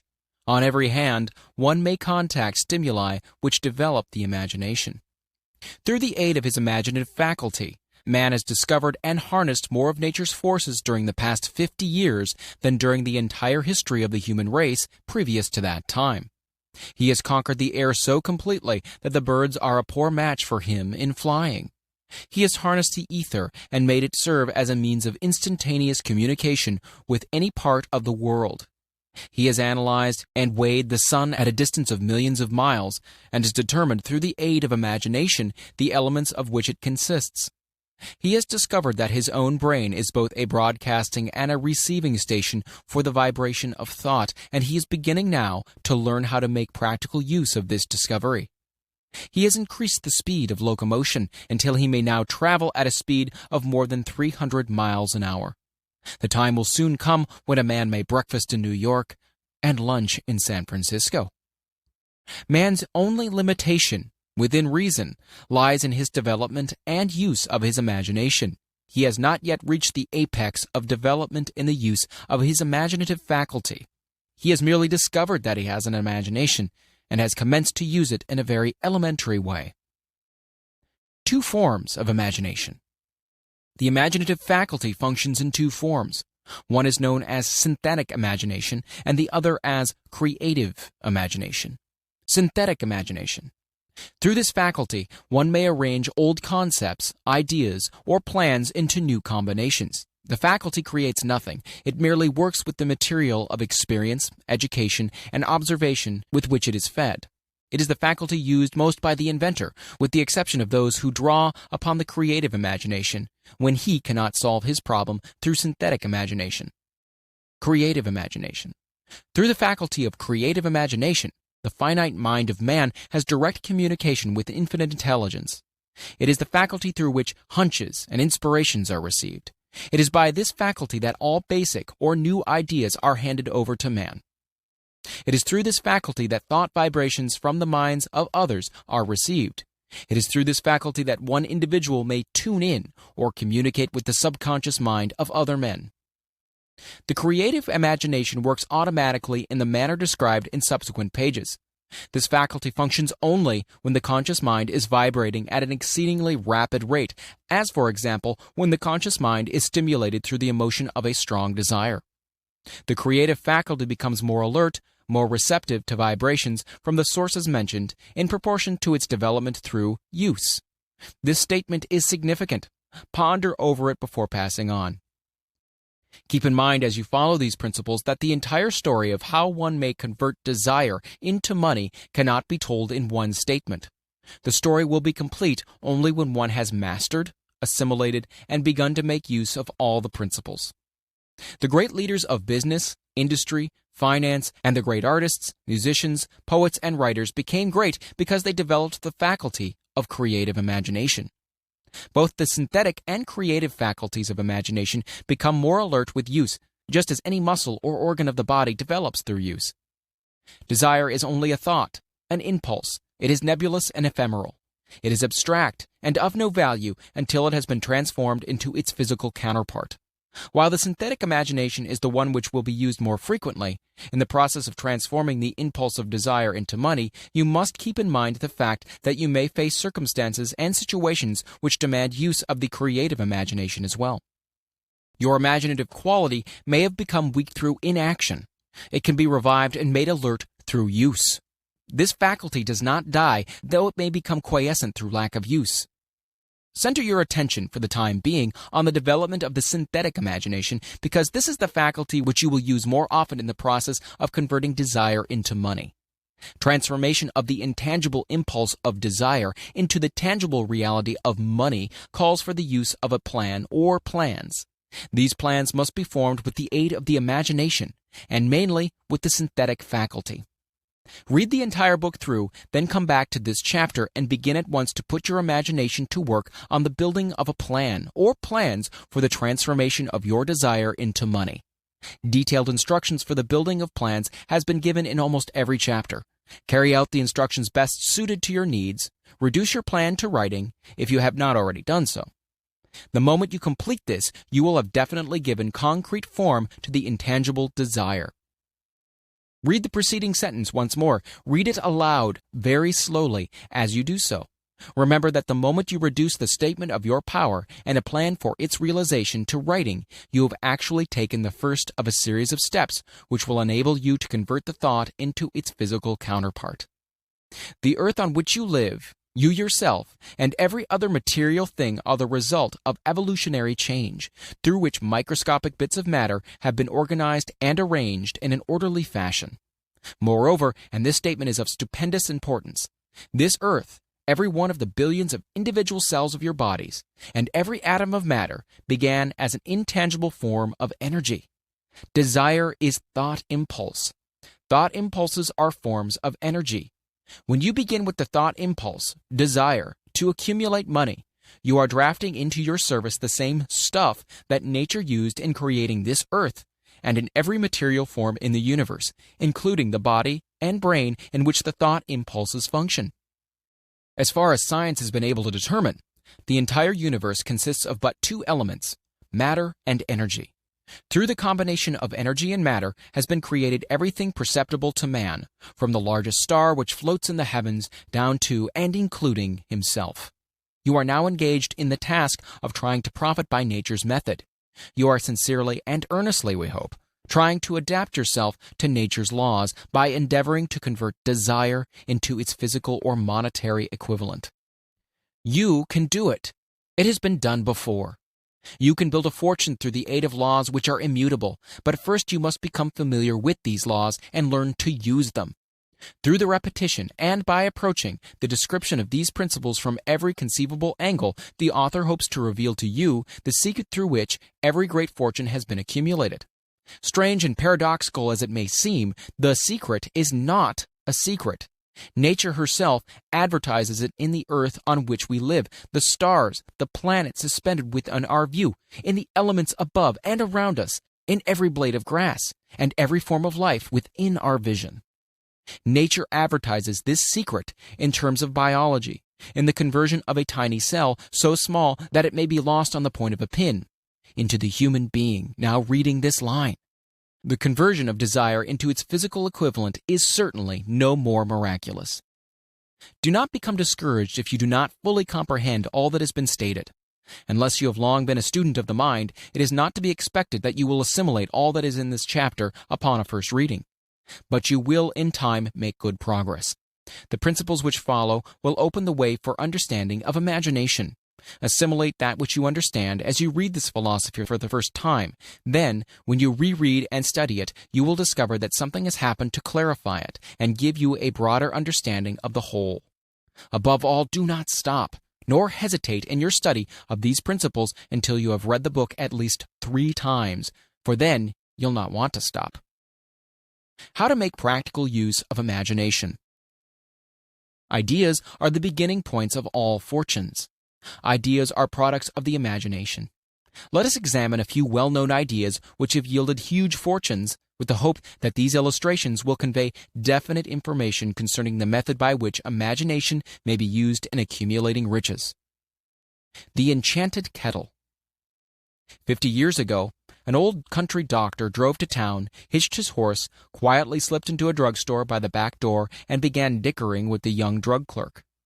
His mission was destined to yield great wealth to many people. It was destined to bring the South the most far-flung benefits since the Civil War. For more than an hour, behind the prescription counter, the old doctor and the clerk talked in low tones. Then the doctor left. He went out to the buggy and brought back a large, old-fashioned kettle, a big wooden paddle, used for stirring the contents of the kettle, and deposited them in the back of the store. The clerk inspected the kettle, reached into his inside pocket, took out a roll of bills, and handed it over to the doctor. The roll contained exactly $500, the clerk's entire savings. The doctor handed over a small slip of paper on which was written a secret formula. The words on that small slip of paper were worth a king's ransom, but not to the doctor. Those magic words were needed to start the kettle to boiling, but neither the kettle nor the young clerk knew what fabulous fortunes were destined to flow from that kettle. The old doctor was glad to sell the outfit for $500. The money would pay off his debts and give him freedom of mind. The clerk was taking a big chance by staking his entire life savings on a mere scrap of paper and an old kettle. He never dreamed his investment would start a kettle to overflowing with gold that would surpass the miraculous performance of Aladdin's lamp. What the clerk really purchased was an idea. The old kettle and the wooden paddle and the secret message on a slip of paper were incidental. The strange performance of the kettle began to take place after the new owner mixed with the secret instructions an ingredient of which the doctor knew nothing. Read this story carefully. Give your imagination a test. See if you can discover what it was the young man added to the secret message which caused the kettle to overflow with gold. Remember as you read that this is not a story from Arabian Nights. Here you have a story of facts, stranger than fiction, facts which began in the form of an idea. Let us take a look at the vast fortunes of gold this idea has produced. It has paid and still pays huge fortunes to men and women all over the world who distribute the contents of the kettle to millions of people. The old kettle is now one of the world's largest consumers of sugar, thus providing jobs of a permanent nature to thousands of men and women engaged in growing sugarcane and in refining and marketing sugar. The old kettle consumes annually millions of glass bottles, providing jobs to huge numbers of glass workers. The old kettle gives employment to an army of clerks, stenographers, copywriters, and advertising experts through the nation. It has brought fame and fortune to scores of artists who have created magnificent pictures describing the product. The old kettle has converted a small southern city into the business capital of the South, where it now benefits, directly or indirectly, every business and practically every resident of the city. The influence of this idea now benefits every civilized country in the world, pouring out a continuous stream of gold to all who touch it. Gold from the kettle built and maintains one of the most prominent colleges of the South, where thousands of young people receive the training essential for success. The old kettle has done other marvelous things. All through the World Depression, when factories, banks, and business houses were folding up and quitting by the thousands, the owner of this enchanted kettle went marching on, giving continuous employment to an army of men and women all over the world, and paying out extra portions of gold to those who, long ago, had faith in the idea. If the product of that old brass kettle could talk, it would tell thrilling tales of romance in every language. Romances of love, romances of business, romances of professional men and women who are daily being stimulated by it. The author is sure of at least one such romance, for he was a part of it, and it all began not far from the very spot on which the drug clerk purchased the kettle. It was here that the author met his wife, and it was she who first told him of the enchanted kettle. It was the product of that kettle they were drinking when he asked her to accept him, for better or worse. Now that you know the content of the enchanted kettle is a world-famous drink, it is fitting that the author confesses that the home city of that drink supplied him with a wife. Also, that the drink itself provides him with the stimulation of thought without intoxication, and thereby it gives to serve refreshment of mind, which an author must have to do his best work. Whoever you are, wherever you may live, whatever occupation you may be engaged in, just remember in the future, every time you see the words Coca-Cola, that its vast empire of wealth and influence grew out of a single idea, and that the mysterious ingredient the drug clerk Asa Chandler mixed with the secret formula was imagination. Stop and think of that for a moment. Remember also that the 13 steps to riches described in this book were the media through which the influence of Coca-Cola has been extended to every city, town, village, and crossroads of the world, and that any idea you may create, as good and meritorious as Coca-Cola, has a possibility of duplicating the stupendous record of this worldwide thirst killer. Truly, thoughts are things, and the scope of operation is the world itself. What I would do if I had $1 million. This story proves the truth of the old saying, where there's a will, there's a way. It was told to me by that beloved educator and clergyman, the late Frank Gonzalez, who began his preaching career in the Stockyards region of South Chicago. While Dr. Gonzalez was going through college, he observed many defects in our educational system, defects which he believed he could correct if he were the head of a college. His deepest desire was to become the directing head of an educational institution in which young men and women would be taught to learn by doing. He made up his mind to organize a new college in which he could carry out his ideas without being handicapped by orthodox methods of education. He needed $1 million to put the project across. Where was he to lay his hands on so large a sum of money? That was the question that absorbed most of his ambitious young preacher's thought. But he couldn't seem to make any progress. Every night he took that thought to bed with him, He got up with it in the morning. He took it with him everywhere he went. He turned it over and over in his mind until it became a consuming obsession with him. $1 million is a lot of money. He recognized that fact, but he also recognized the truth that the only limitation is that which one sets up in one's own mind. Being a philosopher as well as a preacher, Dr. Gonzalez recognized, as do all who succeed in life, that definiteness of purpose is the starting point from which one must begin. He recognized, too, that definiteness of purpose takes on animation, life, and power when backed by a burning desire to translate that purpose into its material equivalent. He knew all these great truths, yet he did not know where or how to lay his hands on $1 million. The natural procedure would have been to give up and quit. By saying, well, my idea is a good one, but I just can't do anything about it because I could never procure the necessary $1 million. This is exactly what the majority of people would have said, but it is not what Dr. Gonzalez said. What he said and what he did are so important that I now introduce him and let him speak for himself. One Saturday afternoon, I sat in my room thinking of ways and means of raising the money to carry out my plans. For nearly 2 years I had been thinking, but I had done nothing but think. The time had come for action. I made up my mind then and there that I would get the necessary $1 million within a week. How? I wasn't concerned about that. The main thing of importance was the decision to get the money within a specified time. And I want to tell you that the moment I reached a definite decision to get the money within a specified time, a strange feeling of assurance came over me, such as I had never before experienced. Something inside me seemed to say, "Why didn't you reach that decision a long time ago? The money was waiting for you all that time." Things began to happen in a hurry. I called the newspapers and announced that I would preach a sermon that following morning entitled, "What I Would Do If I Had $1 Million." I went to work on the sermon immediately, but I must tell you frankly, the task was not difficult because I had been preparing that sermon for almost 2 years.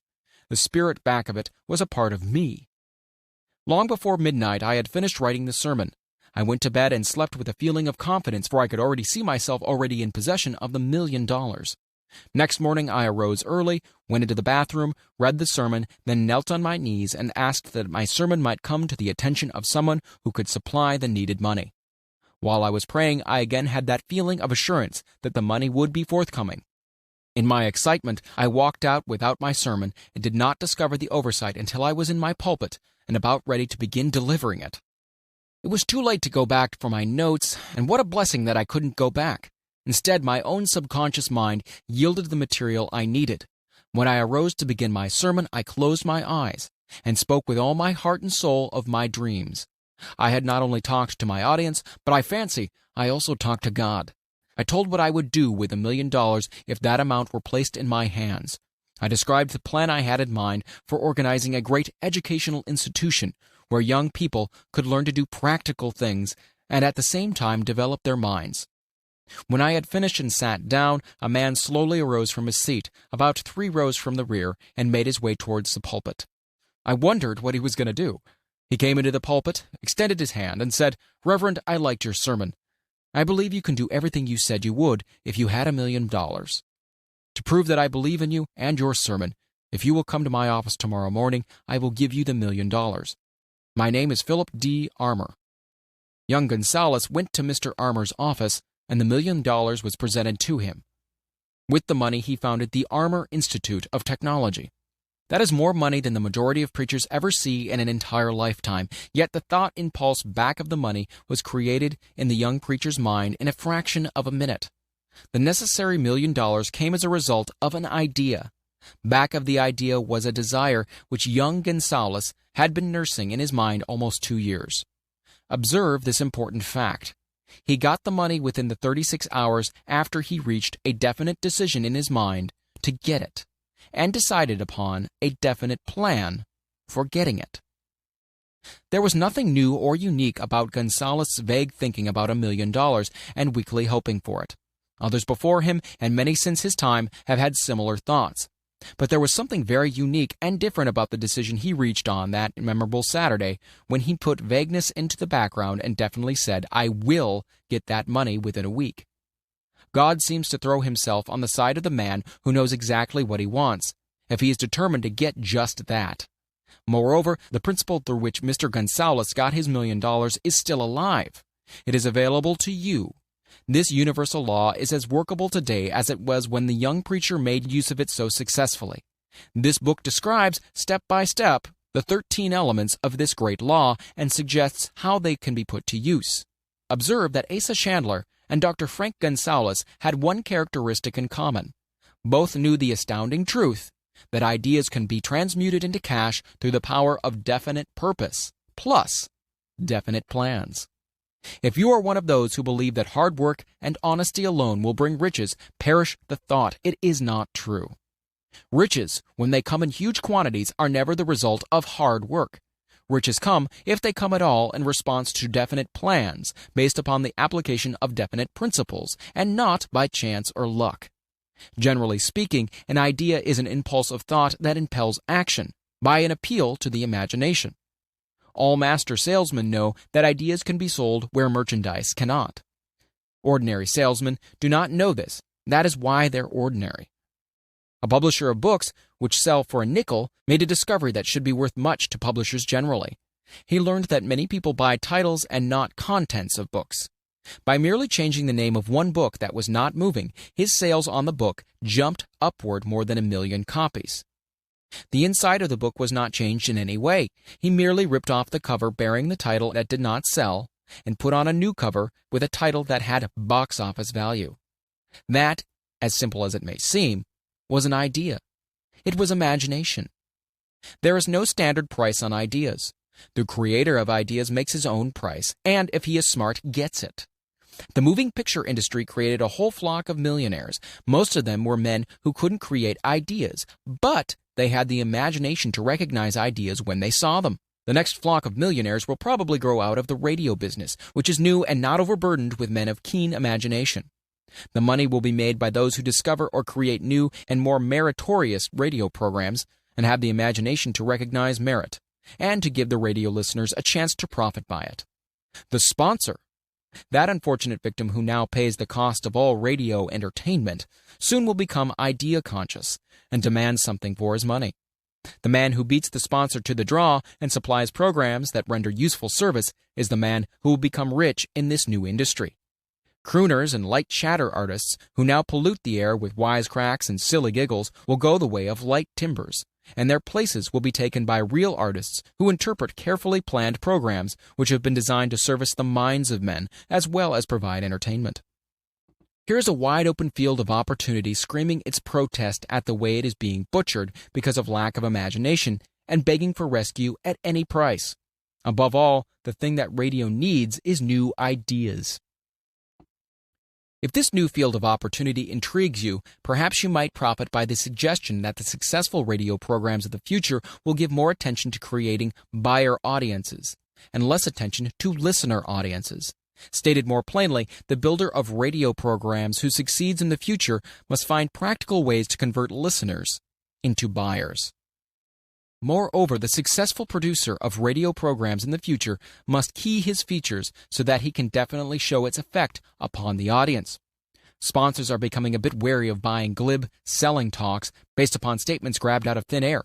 They want, and in the future will demand, indisputable proof that the Who's It program not only gives millions of people the silliest giggle ever, but that the silly giggler can sell merchandise. Another thing that might as well be understood by those who contemplate entering this new field of opportunity: radio advertising is going to be handled by an entirely new group of advertising experts, separate and distinct from the old-time newspaper and magazine advertising agency men. The old-timers in the advertising game cannot read the modern radio scripts because they have not been schooled to see ideas. The new radio technique demands men who can interpret ideas from a written manuscript in terms of sound. It cost the author a year of hard labor and many thousands of dollars to learn this. Radio right now is about where the moving pictures were when Mary Pickford and her curls first appeared on the screen. There is plenty of room in radio for those who can produce or recognize ideas. If the foregoing comment on the opportunity of radio has not started your idea factory to work, you had better forget it. Your opportunity is in some other field. If the comment intrigued you in the slightest degree, then go further into it, and you may find the one idea you need to round out your career. Never let it discourage you if you have no experience in radio. Andrew Carnegie knew very little about making steel. I have Carnegie's own word for this. But he made practical use of two of the principles described in this book and made the steel business yield him a fortune. The story of practically every great fortune starts with the day when a creator of ideas and a seller of ideas got together and worked in harmony. Carnegie surrounded himself with men who could do all that he could not do. Men who created ideas and men who put ideas into operation and made himself and the others fabulously rich. Millions of people go through life hoping for favorable breaks. Perhaps a favorable break can get one opportunity, but the safest plan is not to depend upon luck. It was a favorable break that gave me the biggest opportunity of my life, but 25 years of determined effort had to be devoted to that opportunity before it became an asset. The break consisted of my good fortune in meeting and gaining the cooperation of Andrew Carnegie. On that occasion, Carnegie planted in my mind the idea of organizing the principles of achievement into a philosophy of success. Thousands of people have profited by the discoveries made in the 25 years of research, and several fortunes have been accumulated through the application of this philosophy. The beginning was simple, though. It was an idea which anyone might have developed. The favorable break came through Carnegie, but what about the determination, definiteness of purpose, and the desire to attain the goal, and the persistent effort of 25 years? It was no ordinary desire that survived disappointment, discouragement, temporary defeat, criticism, and the constant reminding of waste of time. It was a burning desire. It was an obsession. When the idea was first planted in my mind by Mr. Carnegie, it was coaxed, nursed, and enticed to remain alive. Gradually, the idea became a giant under its own power, and it coaxed, nursed, and drove me. Ideas are like that. First you give life and action and guidance to ideas, then they take on power of their own and sweep aside all opposition. Ideas are intangible forces, but they have more power than the physical brains that give birth to them. They have the power to live on, after the brain that created them are returned to dust. For example, take the power of Christianity. That began with a simple idea born in the brain of Christ. Its chief tenet was, do unto others as you would have others do unto you. Christ has gone back to the source from whence he came, but his idea goes marching on. Someday it may grow up and come into its own. Then it will have fulfilled Christ's deepest desire. The idea has been developing only 2,000 years. Give it time. Success requires no explanations. Failure permits no alibis. Chapter 7. Organized Planning. The Crystallization of Desire into Action. The sixth step toward riches. You have learned that everything man creates or acquires begins in the form of desire. That desire is taken on the first lap of its journey from the abstract to the concrete into the workshop of the imagination, where plans for its transition are created and organized. In Chapter 2, you are instructed to take 6 definite practical steps as your first move in translating the desire for money into its monetary equivalent. One of these steps is the formation of a definite, practical plan or plans through which this transformation may be made. You will now be instructed how to build plans which will be practical. These: A. Ally yourself with a group of as many people as you may need for the creation and carrying out of your plan or plans for the accumulation of money-making use of the mastermind principle described in a later chapter. Compliance with this instruction is absolutely essential. Do not neglect it. B. Before forming your mastermind alliance, decide what advantages and benefits you may offer the individual members of your group in return for their cooperation. No one will work indefinitely without some form of compensation. No intelligent person will either request or expect another to work without adequate compensation, though this may not always be in the form of money. C. Arrange to meet with the members of your mastermind group at least twice a week, and more often if possible, until you have jointly perfected the necessary plan or plans for the accumulation of money. D. Maintain perfect harmony between yourself and every member of your mastermind group. If you fail to carry out this instruction to the letter, you may expect to meet with failure. The mastermind principle cannot obtain where perfect harmony does not prevail. Keep in mind these facts. First, you are engaged in an undertaking of major importance to you. To be sure of success, you must have plans which are faultless. Second, you must have the advantage of the experience, education, native ability, and imagination of other minds. This is in harmony with the methods followed by every person who has accumulated a great fortune. No individual has sufficient experience, education, native ability, and knowledge to ensure the accumulation of a great fortune without the cooperation of other people. Every plan you adopt in your endeavor to accumulate wealth should be the joint creation of yourself and every other member of your mastermind group. You may originate your own plans, either in whole or in part, but see that those plans are checked and approved by the members of your mastermind alliance. If the first plan which you adopt does not work successfully, replace it with a new plan. If this new plan fails to work, replace it, in turn with still another, and so on, until you find a plan which does work. Right here is the point at which the majority of men meet with failure because of their lack of persistence in creating new plans to take the place of those which fail. The most intelligent men living cannot succeed in accumulating money, nor in any other undertaking, without plans which are practical and workable. Just keep this fact in mind and remember when your plans fail that temporary defeat is not permanent failure. It may only mean that your plans have not been sound. Build other plans. Start all over again. Thomas Edison failed 10,000 times before he perfected the incandescent electric light bulb. That is, he met with temporary defeat 10,000 times before his efforts were crowned with success. Temporary defeat should mean only one thing, the certain knowledge that there is something wrong with your plan. Millions of men go through life in misery and poverty because they lack a sound plan through which to accumulate a fortune. Henry Ford accumulated a fortune not because of his superior mind, but because he adopted and followed a plan which proved to be sound. 1,000 men could be pointed out, each with a better education than Ford's, yet each of whom lives in poverty, because he does not possess the right plan for the accumulation of money. Your achievement can be no greater than your plans are sound. That may seem to be an axiomatic statement, but it is true. Samuel Insull lost his fortune of over $100 million. The Insull fortune was built on plans which were sound.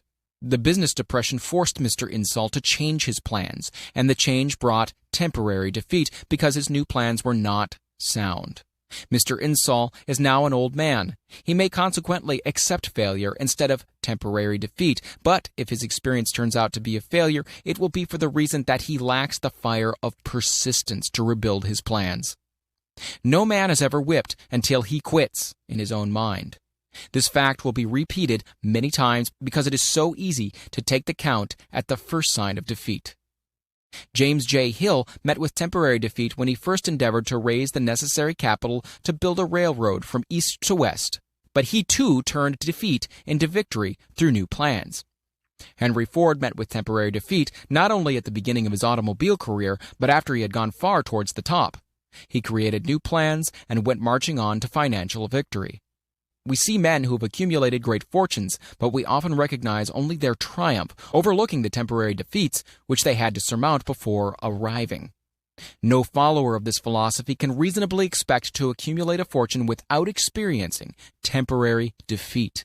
When defeat comes, accept it as a signal that your plans are not sound. Rebuild those plans and set sail once more towards your coveted goal.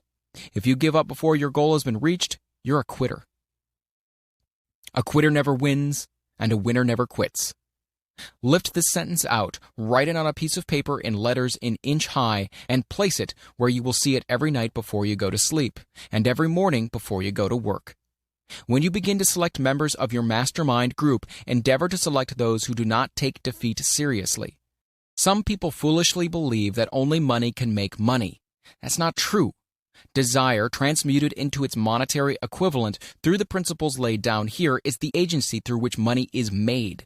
Money of itself is nothing but inert matter.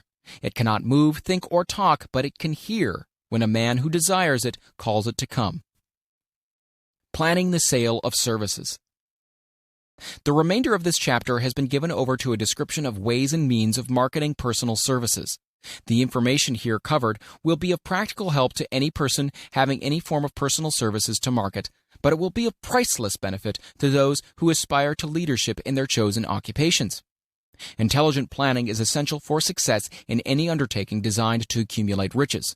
Here will be found detailed instructions to those who must begin the accumulation of riches by selling personal services. It should be encouraging to know that practically all the great fortunes began in the form of compensation for personal services, or from the sale of ideas. What else, except ideas and personal services, would one not possessed of property have to give in return for riches? Broadly speaking, there are two types of people in the world. One type is known as leaders and the other as followers. Decide at the outset whether you intend to become a leader in your chosen calling or remain a follower. The difference in compensation is vast. The follower cannot reasonably expect the compensation to which the leader is entitled, although many followers make the mistake of expecting such pay. It is no disgrace to be a follower. On the other hand, it's no credit to remain a follower. Most great leaders began in the capacity of followers. They became great leaders because they were intelligent followers. With few exceptions, the man who cannot follow a leader intelligently cannot become an efficient leader. The man who can follow a leader most efficiently is usually the man who develops into leadership most rapidly. An intelligent follower has many advantages, among them the opportunity to acquire knowledge from his leader. The major attributes of leadership. The following are important factors of leadership. 1. Unwavering courage based upon knowledge of self and of one's occupation. No follower wishes to be dominated by a leader who lacks self-confidence and courage. No intelligent follower will be dominated by such a leader very long. 2. Self-control. The man who cannot control himself can never control others. Self-control sets a mighty example for one's followers, which the more intelligent will emulate. 3. A keen sense of justice. Without a sense of fairness and justice, no leader can command and retain the respect of his followers. 4. Definiteness of decision. The man who wavers in his decisions shows that he is not sure of himself. He cannot lead others successfully. 5. Definiteness of plans. The successful leader must plan his work and work his plan. A leader who works by guesswork, without practical, definite plans, is comparable to a ship without a rudder. Sooner or later, he will land on the rocks. 6. The habit of doing more than paid for. One of the penalties of leadership is the necessity of willingness upon the part of the leader to do more than he requires of his followers. 7. A pleasing personality. No slovenly, careless person can become a successful leader. Leadership requires respect. Followers will not respect a leader who does not grade high on all the factors of a pleasing personality. 8. Sympathy and understanding. The successful leader must be in sympathy with his followers. Moreover, he must understand them and their problems. 9. Mastery of detail. Successful leadership calls for mastery of details of the leader's position. 10. Willingness to assume full responsibility. The successful leader must be willing to assume responsibility for the mistakes and the shortcomings of his followers. If he tries to shift this responsibility, he will not remain the leader. If one of his followers makes a mistake and shows himself incompetent, the leader must consider that it is he who failed. 11. Cooperation. The successful leader must understand and apply the principle of cooperative effort and to be able to induce his followers to do the same. Leadership calls for power, and power calls for cooperation. There are two forms of leadership. The first and by far the most effective is leadership by consent of and with sympathy of the followers. The second is leadership by force, without the consent and sympathy of the followers. History is filled with evidences that leadership by force cannot endure. The downfall and disappearance of dictators and kings is significant. It means that people will not follow forced leadership indefinitely. The world has just entered a new era of relationship between leaders and followers, which very clearly calls for new leaders and a new brand of leadership in business and industry. Those who belong to the old school of leadership by force must acquire an understanding of the new brand of leadership, cooperation, or be relegated to the rank and file of the followers. There is no other way out for them. The relationship of employer and employee, or of leader and follower in the future, will be one of mutual cooperation, based upon an equitable division of the profits of business. In the future, the relationship of employer and employee will be more like a partnership than it has been in the past. Napoleon, Kaiser Wilhelm of Germany, the Tsar of Russia, and the King of Spain were examples of leadership by force. Their leadership passed. Without much difficulty, one might point to the prototypes of these ex-leaders among the business, financial, and labor leaders of America who have been dethroned or slated to go. Leadership by consent of the followers is the only brand which can endure. Men may follow the forced leadership temporarily, but they will not do so willingly. The new brand of leadership will embrace the 11 factors of leadership described in this chapter, as well as some other factors. The man who makes these the basis of his leadership will find abundant opportunity to lead in any walk of life.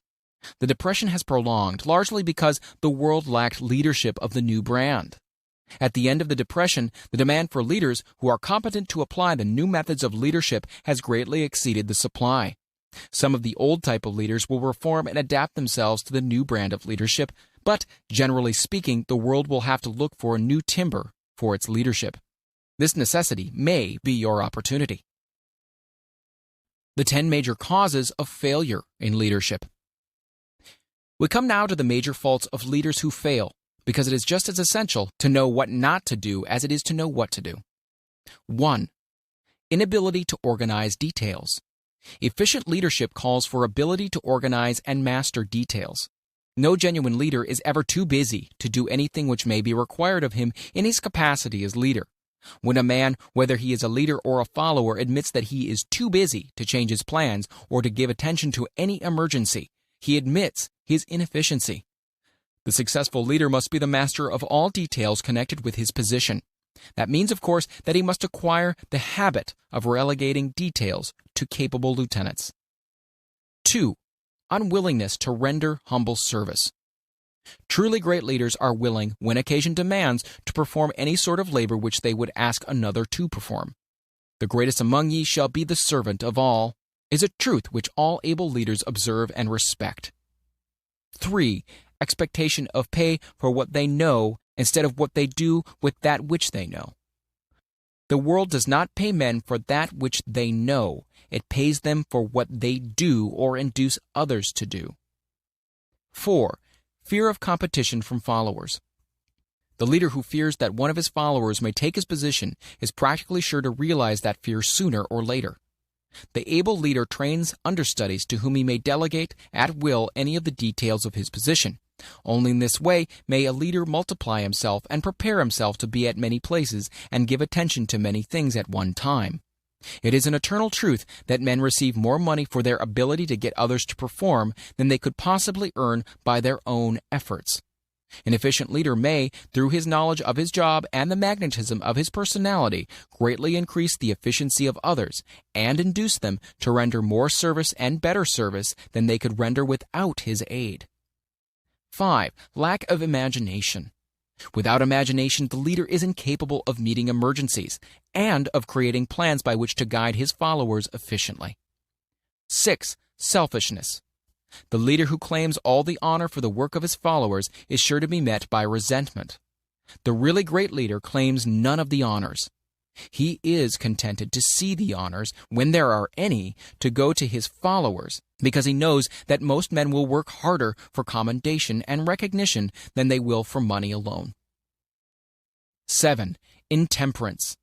Followers do not respect an intemperate leader. Moreover, intemperance in any of its various forms destroys the endurance and the vitality of all who indulge in it. 8. Disloyalty. Perhaps this should have come at the head of the list.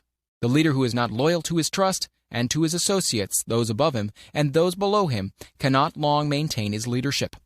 Disloyalty marks one as being less than the dust of the earth, and brings down on one's head the contempt he deserves. Lack of loyalty is one of the major causes of failure in every walk of life. 9. Emphasis of the authority of leadership. The efficient leader leads by encouraging, and not by trying to instill fear in the hearts of his followers. The leader who tries to impress his followers with his authority comes within the category of leadership through force. If a leader is a real leader, he will have no need to advertise that fact except by his conduct, his sympathy, understanding, fairness, and a demonstration that he knows his job. 10. Emphasis of title. The competent leader requires no title to give him the respect of his followers. The man who makes too much over his title generally has little else to emphasize. The doors to the office of the real leader are open to all who wish to enter, and his working quarters are free from formality or ostentation. These are among the more common of the causes of failure in leadership. Any one of these faults is sufficient to induce failure. Study the list carefully if you aspire to leadership and make sure that you are free of these faults. Some fertile fields in which new leadership will be required. Before leaving this chapter, your attention is called to a few of the fertile fields in which there have been a decline of leadership and in which the new type of leader may find an abundance of opportunity. First, in the field of politics, there is a most insistent demand for new leaders, a demand which indicates nothing less than an emergency. The majority of politicians have seemingly become high-grade, legalized racketeers. They have increased taxes and debauched the machinery of industry and business until the people can no longer stand the burden. Second, the banking business is undergoing a reform. The leaders in this field have almost entirely lost the confidence of the public. Already the bankers have sensed the need of reform, and they have begun it. Third, industry calls for new leaders. The old type of leaders thought and moved in terms of dividends instead of thinking and moving in terms of human equations. The future leader in industry, to endure, must regard himself as a quasi-public official whose duty it is to manage his trust in such a way that it will work hardship on no individual or group of individuals. Exploitation of working men is a thing of the past. Let the man who aspires to leadership in the field of business, industry, and labor remember this. Fourth, the religious leader of the future will be forced to give more attention to the temporary needs of his followers in the solution of their economic and personal problems of the present, and less attention to the dead past and yet unborn future. Fifth, in the professions of law, medicine, and education, a new brand of leadership, and to some extent, new leaders will become a necessity. This is especially true in the field of education. The leader in that field must, in the future, find ways and means of teaching people how to apply the knowledge they receive in school. He must deal more with practice and less with theory. Sixth, new leaders will be required in the field of journalism. Newspapers of the future, to be conducted successfully, must be divorced from special privilege and relieved from the subsidy of advertising. They must cease to be organs of propaganda for the interests which patronize their advertising columns. The type of newspaper which publishes scandal and lewd pictures will eventually go the way of all forces which debauch the human mind. These are but a few of the fields in which opportunities for new leaders and new brands of leadership are now available. The world is undergoing a rapid change. This means that the media through which the changes in human habits are promoted must be adapted to the changes. The media here described are the ones which, more than any others, determine the trends of civilization. When and how to apply for a position. The information described here is the net result of many years of experience during which thousands of men and women were helped to market their services effectively. It can therefore be relied upon as sound and practical. Media through which services may be marketed. Experience has proved that the following media offer the most direct and effective methods of bringing the buyer and seller of personal services together. 1. Employment bureaus. Care must be taken to select only reputable bureaus, the management of which can show adequate records of achievement of satisfactory results. There are comparatively few such bureaus. 2. Advertising in newspapers, trade journals, magazines, and radio. Classified advertising may usually be relied upon to produce satisfactory results in the case of those who apply for clerical or ordinary salaried positions. Display advertising is more desirable in the case of those who seek executive connections. The copy to appear in the section of the paper which is most apt to come into the attention of the class of employer being sought. The copy should be prepared by an expert who understands how to inject sufficient selling qualities to produce replies. 3. Personal letters of application. Directed to particular forms or individuals most apt to need such services as being offered. Letters should be neatly typed, always, and signed by hand. With the letter should be sent a complete brief or outline of the applicant's qualifications. Both the letter of application and the brief of experience or qualifications should be prepared by an expert. Again, see instructions as to information to be supplied. 4. Application through personal acquaintances. When possible, the applicant should endeavor to approach prospective employers through some mutual acquaintance. This method of approach is particularly advantageous in the case of those who seek executive connections and do not wish to appear to be peddling themselves. 5. Application in person. In some instances, it may be more effective if the applicant offers personally his services to prospective employers, in which event a complete written statement of qualifications for the position should be presented, for the reason that prospective employers often wish to discuss with associates one's record. Information to be supplied in a written brief. This brief should be prepared as carefully as a lawyer would prepare the brief of a case to be tried in court. Unless the applicant is experienced in the preparation of such briefs, an expert should be consulted, and his services enlisted for this purpose. Successful merchants employ men and women who understand the art and the psychology of advertising to present the merits of their merchandise. One who has personal services for sale should do the same. The following information should appear in the brief. 1. Education. State briefly but definitely what schooling you've had and in what subjects you specialized in school, giving the reasons for that specialization. 2. Experience. If you have had experience in connection with positions similar to the one you seek, describe it fully. State names and addresses of former employers. Be sure to bring out clearly any special experience you may have had which would equip you to fill the position you seek. 3. References. Practically every business firm desires to know all about the previous records, antecedents, etc. of prospective employees who seek positions of responsibility. Attach to your brief photostatic copies of letters from A. Former employers. B. Teachers under whom you studied. C. Prominent people whose judgment may be relied upon. 4. Photograph of self. Attach to your brief a recent, unmounted photograph of yourself. 5. Apply for a specific position.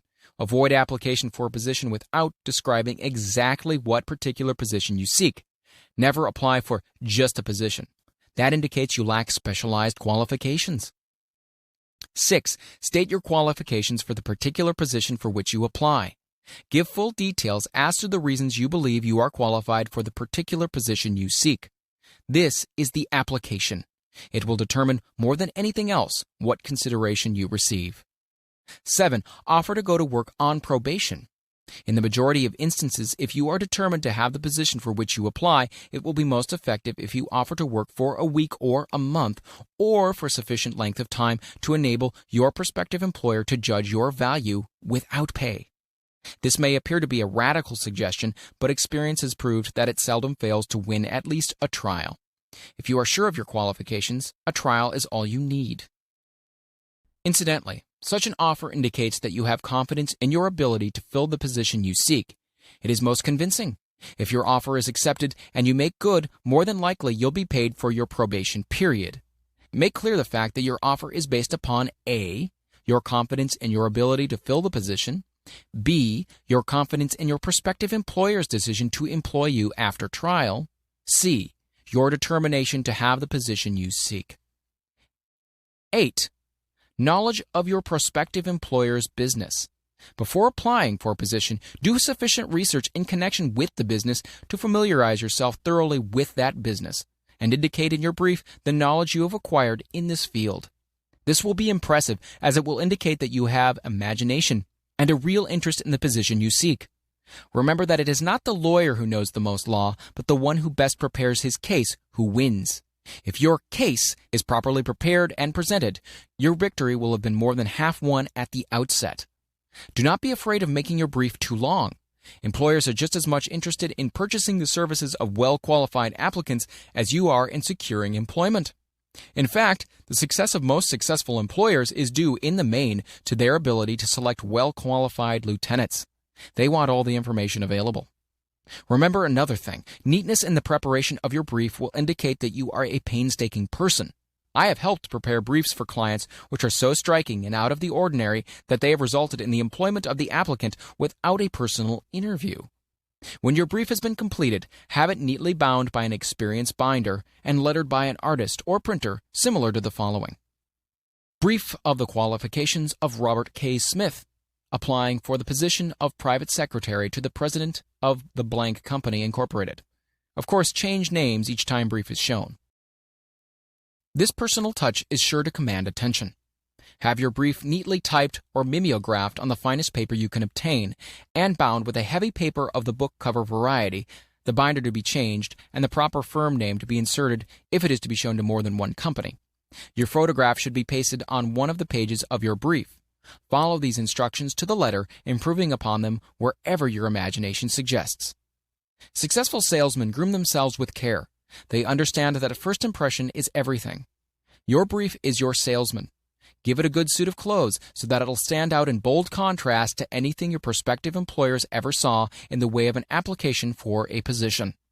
If the position you seek is worth having, it is worth going after with care. Moreover, if you sell yourself to an employer in a manner that impresses him with your individuality, you probably will receive more money for your services from the very start than if you applied for employment in the usual, conventional way.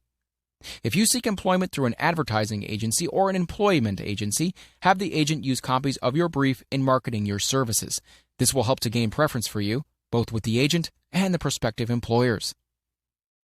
How to get the exact position you desire. Everyone enjoys doing the kind of work for which he is best suited. An artist loves to work with paints, a craftsman with his hands, a writer loves to write. Those with less definite talents have their preference for certain fields of business and industry. If America does anything well, it offers a full range of occupations: tilling the soil, manufacturing, marketing, and the professions. First, decide exactly what kind of job you want. If the job doesn't already exist, perhaps you can create it. Second, choose the company or individual for whom you wish to work. Third, study your prospective employer as to policies, personnel, and chances of advancement. Fourth, by analysis of yourself, your talents and capabilities, figure out what you can offer and plan ways and means of giving advantages, services, developments, and ideas that you believe you can successfully deliver. Fifth, forget about a job. Forget whether or not there is an opening. Forget the usual routine of "have you got a job for me?" Concentrate rather on what you can give. Sixth, once you have your plan in mind, arrange with an experienced writer to put it in paper in neat form and in full detail.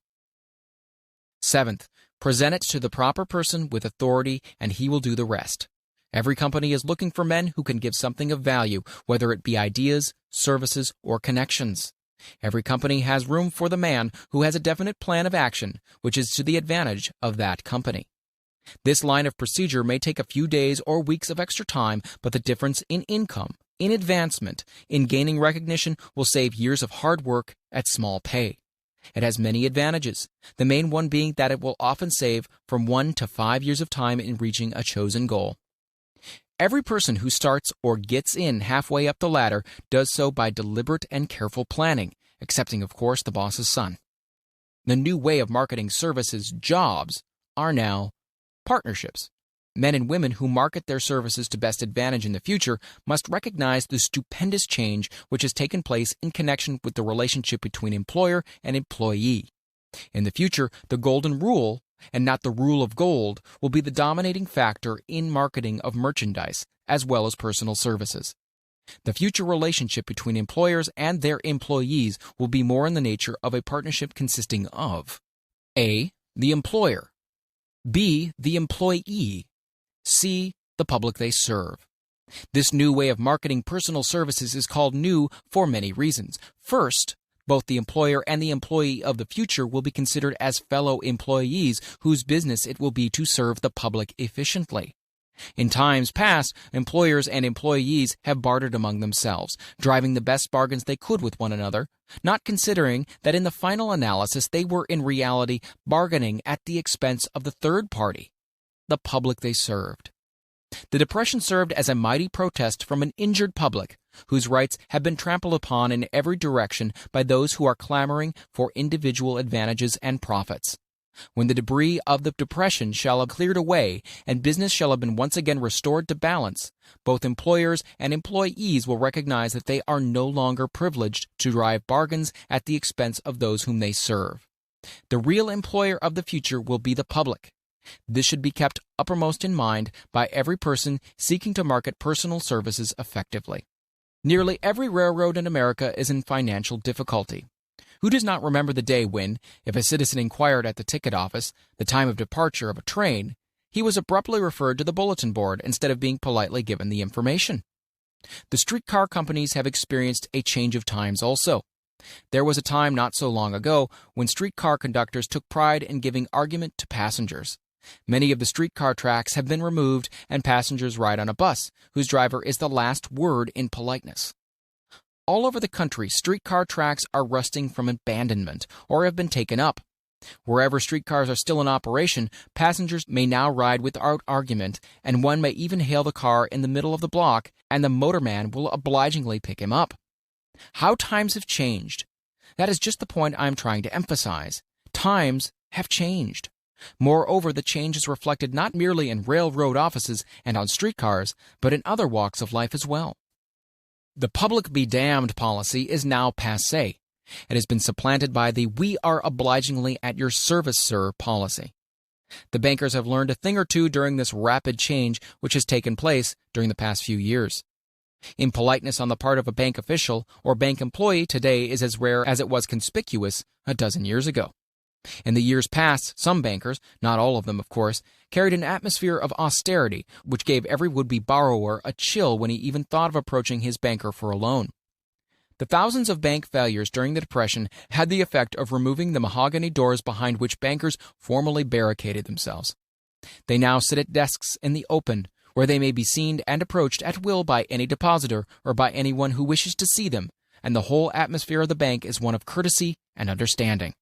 It used to be customary for customers to have to stand and wait at the corner grocery until the clerks were through passing the time of day with friends and the proprietor had finished making up his bank deposit before being waited upon. Chain stores, managed by courteous men who do everything in the way of service, short of shining the customer's shoes, have pushed the old-time merchants into the background.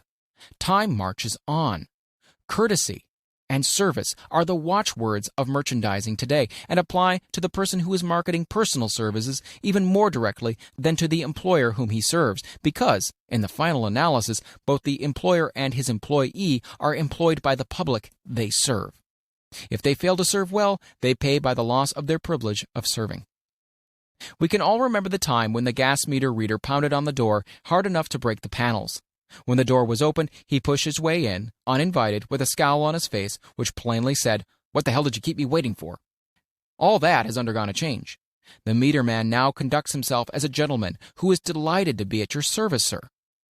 Before the gas companies learned that their scowling meter men were accumulating liabilities never to be cleared away, the polite salesman of oil burners came along and did a land office business. During the Depression, I spent several months in the anthracite coal region of Pennsylvania, studying conditions which all but destroyed the coal industry. Among several very significant discoveries was the fact that greed on the part of operators and their employers was the chief cause of the loss of business for the operators and loss of jobs for the miners. Through the pressure of a group of overzealous labor leaders representing the employees and the greed for profits on the part of the operators, the anthracite business suddenly dwindled. The coal operators and their employees drove sharp bargains with one another, adding the cost of the bargaining to the price of the coal, until finally they discovered they had built up a wonderful business for the manufacturers of oil-burning outfits and the producers of crude oil. The wages of sin is death. Many have read this in the Bible, but few have discovered its meaning. Now and for several years, the entire world has been listening by force to a sermon which might well be called, "Whatsoever a man soweth, that shall he also reap."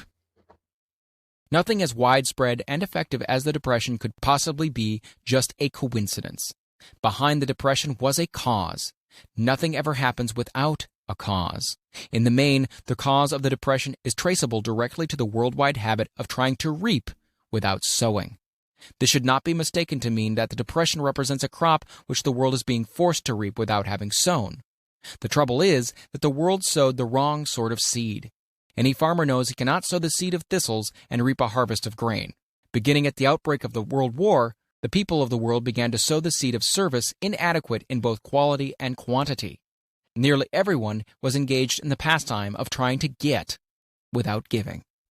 These illustrations are brought to the attention of those who have personal services to market, to show that we are where we are and what we are because of our own conduct. If there is a principle of cause and effect which controls business, finance, and transportation, this same principle controls individuals and determines their economic status.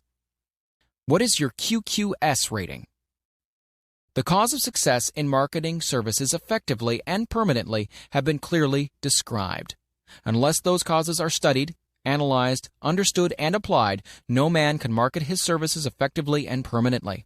Every person must be his own salesman of personal services. The quality and the quantity of services rendered, and the spirit in which it is rendered, determine to a large extent the price and the duration of employment.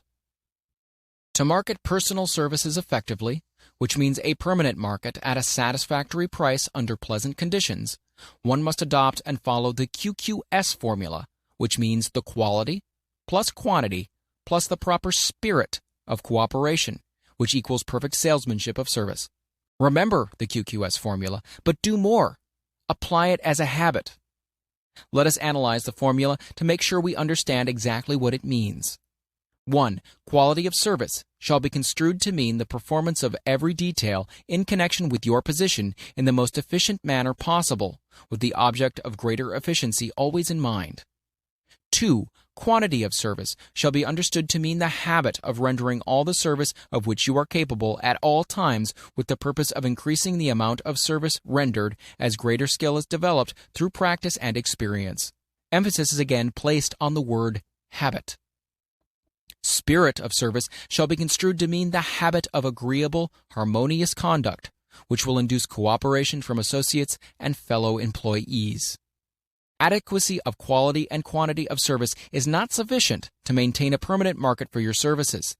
The conduct or the spirit in which you deliver service is a strong determining factor in connection with both the price you receive and the duration of employment. Andrew Carnegie stressed this point more than others in connection with his description of the factors which lead to success in the marketing of personal services. He emphasized again and again the necessity for harmonious conduct. He stressed the fact that he would not retain any man, no matter how great a quantity or how efficient the quality of his work, unless he worked in a spirit of harmony. Mr. Carnegie insisted upon men being agreeable.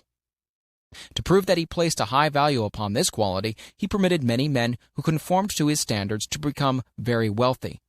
Those who did not conform had to make room for others. The importance of pleasing personality has been stressed because it is a factor which enables one to render service in the proper spirit.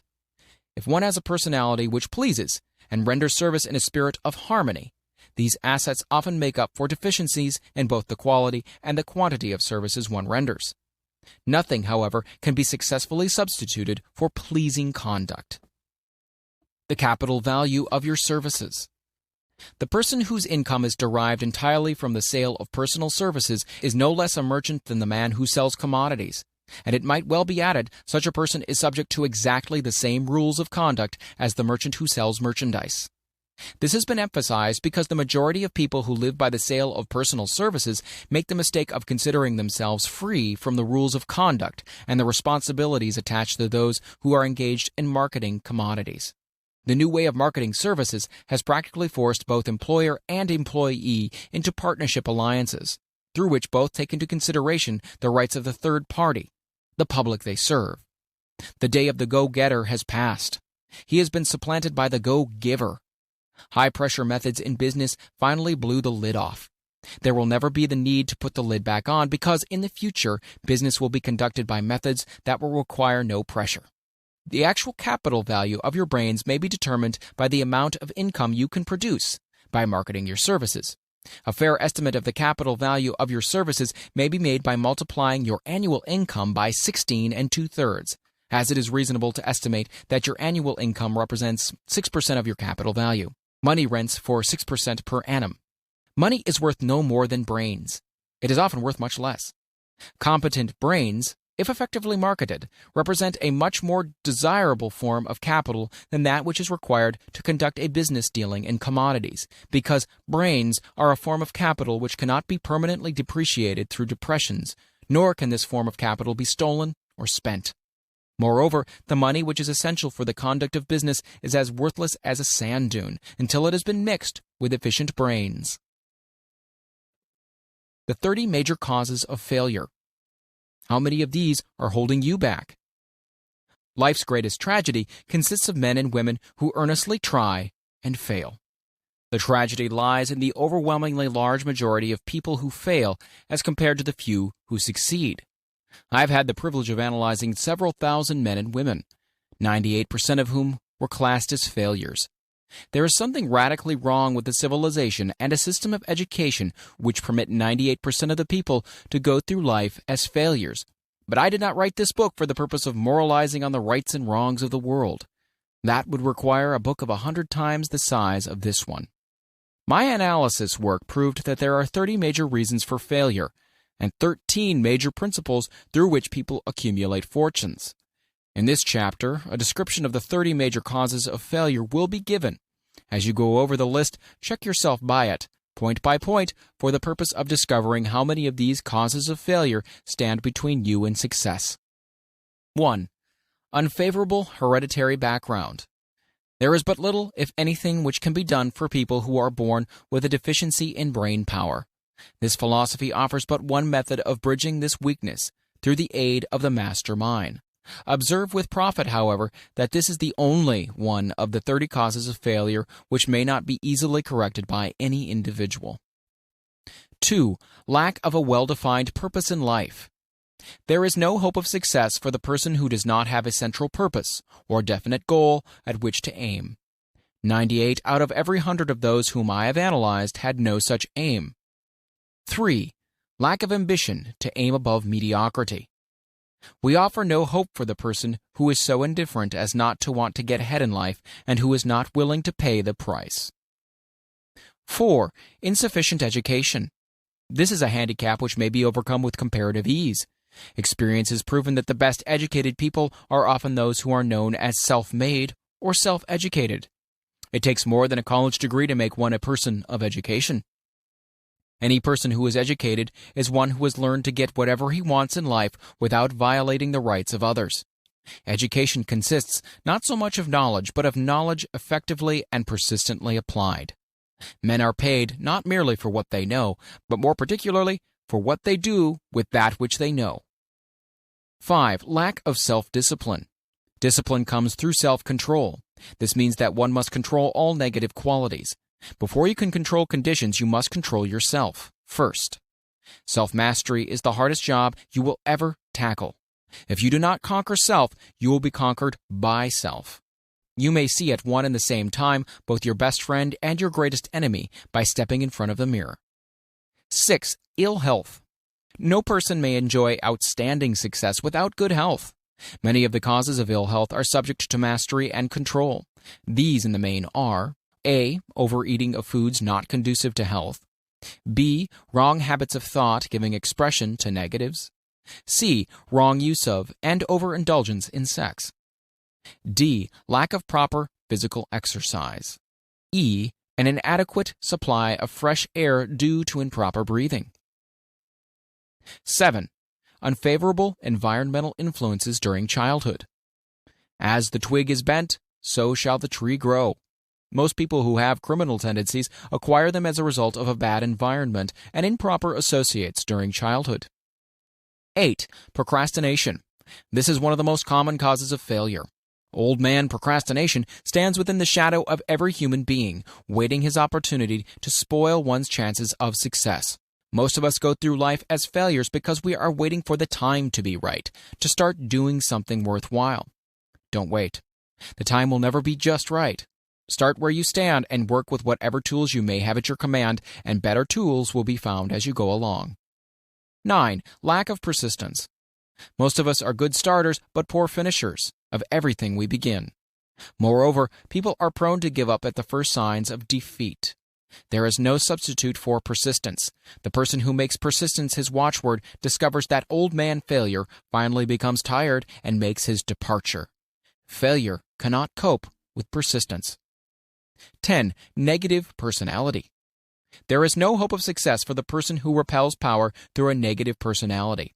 Success comes through the application of power, and power is attained through the cooperative efforts of other people.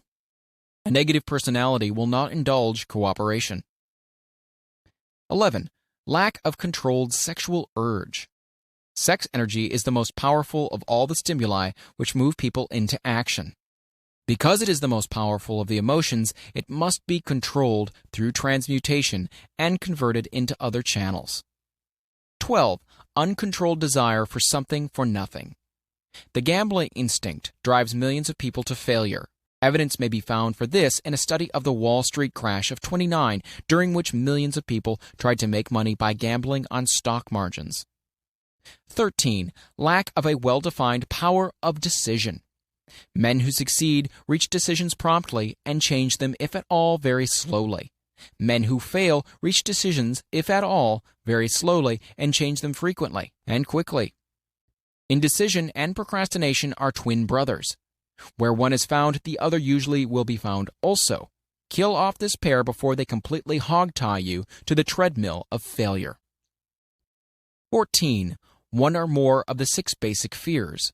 These fears have been analyzed for you in a later chapter. They must be mastered before you can market your services effectively. 15. Wrong selection of a mate in marriage. This is a most common cause of failure.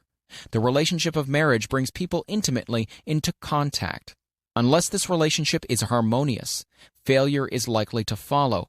Moreover, it will be a form of failure that is marked by misery and unhappiness, destroying all signs of ambition. 16. Overcaution. The person who takes no chances generally has to take whatever is left when others are through choosing. Overcaution is as bad as undercaution. Both are extremes to be guarded against. Life itself is filled with the element of chance. 17. Wrong selection of associates in business. This is one of the most common causes of failure in business. In marketing personal services, one should use great care to select an employer who will be an inspiration and who is himself intelligent and successful. We emulate those with whom we associate most closely. Pick an employer who is worth emulating. 18. Superstition and prejudice. Superstition is a form of fear. It is also a sign of ignorance. Men who succeed keep open minds and are afraid of nothing. 19. Wrong selection of a vocation. No man can succeed in a line of endeavor which he does not like. The most essential step in the marketing of personal services is that of selecting an occupation into which you can throw yourself in wholeheartedly. 20. Lack of concentration of effort. The jack of all trades seldom is good at any. Concentrate all of your efforts on the definite chief aim. 21. The habit of indiscriminate spending. The spendthrift cannot succeed mainly because he stands eternally in fear of poverty. Form the habit of systematic saving by putting aside a definite percentage of your income. Money in the bank gives one a very safe foundation of courage when bargaining for the sale of personal services. Without money, one must take what one is offered and be glad to get it. 22. Lack of enthusiasm. Without enthusiasm, one cannot be convincing. Moreover, enthusiasm is contagious, and the person who has it under control is generally welcome in any group of people. 23. Intolerance. The person with a closed mind on any subject seldom gets ahead. Intolerance means that one has stopped acquiring knowledge. The most damaging forms of intolerance are those connected with religious, racial, and political differences of opinion. 24. Intemperance. The most damaging forms of intemperance are connected with eating, strong drink, and sexual activities. Overindulgence in any of these is fatal to success. 25. Inability to cooperate with others. Most people lose their positions and their big opportunities in life because of this fault than for all other reasons combined. It is a fault which no well-formed businessman or leader will tolerate. 26. Possession of power that was not acquired through self-effort. Sons and daughters of wealthy men and others who inherit money which they did not earn. Power in the hands of one who did not acquire it gradually is often fatal to success. Quick riches are more dangerous than poverty. 27. Intentional dishonesty. There is no substitute for honesty. One may be temporarily dishonest by force of circumstances over which one has no control without permanent knowledge. But there is no hope for the person who is dishonest by choice. Sooner or later, his deed will catch up with him, and he will pay by loss of reputation, and perhaps even loss of liberty. 28. Egotism and vanity. These qualities serve as red lights which warn others to keep away. They are fatal to success. 29. Guessing instead of thinking. Most people are too indifferent or lazy to acquire facts with which to think accurately. They prefer to act on opinions created by guesswork or snap judgments. 30. Lack of capital. This is a common cause of failure among those who start out in business for the first time, without sufficient reserve of capital to absorb the shock of their mistakes and to carry them over until they have established a reputation. 31. Under this, name any particular cause of failure from which you have suffered that has not been included in the foregoing list. In these 30 major causes of failure is found a description of the tragedy of life, which obtains for practically every person who tries and fails. It will be helpful if you can induce someone who knows you well to go over this list with you and help to analyze you by the 30 causes of failure. It may be beneficial if you try this alone. Most people cannot see themselves as others see them. You may be one who can't. The oldest of admonition is man, know thyself. If you market merchandise successfully, you must know the merchandise. The same is true in marketing personal services. You should know all of your weaknesses in order that you may either bridge them or eliminate them entirely. You should know your strength in order that you may call attention to it when selling your services. You can know yourself only through accurate analysis. The folly of ignorance in connection with self was displayed by a young man who applied to the manager of a well-known business for a position. He made a very good impression until the manager asked him what salary he expected. He replied that he had no fixed sum in mind, which is a lack of a definite aim. The manager then said, "We'll pay you all you're worth after we try you out for a week." "I will not accept it," the applicant replied, "because I'm getting more than that where I am now employed." Before you even start to negotiate for a readjustment of your salary in your present position or to seek employment elsewhere, be sure that you are worth more than you now receive. It is one thing to want money. Everyone wants more, but it is something entirely different to be worth more. Many people mistake their wants for their just dues. Your financial requirements or wants have nothing whatever to do with your worth. Your value is established entirely by your ability to render useful service or your capacity to induce others to render such service. Take inventory of yourself. 28 questions you should answer. Annual self-analysis is an essential in the effective marketing of personal services, as is annual inventory in merchandising. Moreover, the yearly analysis should disclose a decrease in faults and an increase in virtues. One goes ahead, stands still, or goes backward in life. One's subject should be, of course, to go ahead. Annual self-analysis will disclose whether advancement has been made, and if so, how much. It will also disclose any backward steps one may have made. The effective marketing of personal services requires one to move forward even if the progress is slow. Your annual self-analysis should be made at the end of each year, so you can include in your New Year's resolution any improvements which the analysis indicates should be made. Take this inventory by asking yourself the following questions and by checking your answers with the aid of someone who will not permit you to deceive yourself as to their accuracy. Self-analysis questionnaire for personal inventory. 1. Have I attained the goal which I established as my objective for this year? You should work with a definite yearly objective to be attained as a part of your major life objective. 2. Have I delivered a service of the best possible quality of which I was capable, or could I have improved any part of this service? 3. Have I delivered service in the greatest possible quantity of which I was capable? 4. Has the spirit of my conduct been harmonious and cooperative at all times? 5. Have I permitted the habit of procrastination to decrease my efficiency, and if so, to what extent? 6. Have I improved my personality, and if so, in what ways? 7. Have I been persistent in following my plans through to completion? 8. Have I reached decisions promptly and definitely on all occasions? 9. Have I permitted any one or more of the 6 basic fears to decrease my efficiency? 10. Have I been either overcautious or undercautious? 11. Has my relationship with my associates in work been pleasant or unpleasant? If it has been unpleasant, has the fault been partly or wholly mine? 12. Have I dissipated any of my energy through lack of concentration of effort? 13. Have I been open-minded and tolerant in connection with all subjects? 14. In what way have I improved my ability to render service? 15. Have I been intemperate in any of my habits? 16. Have I expressed, either openly or secretly, any form of egotism? 17. Has my conduct towards my associates been such that it has induced them to respect me? 18.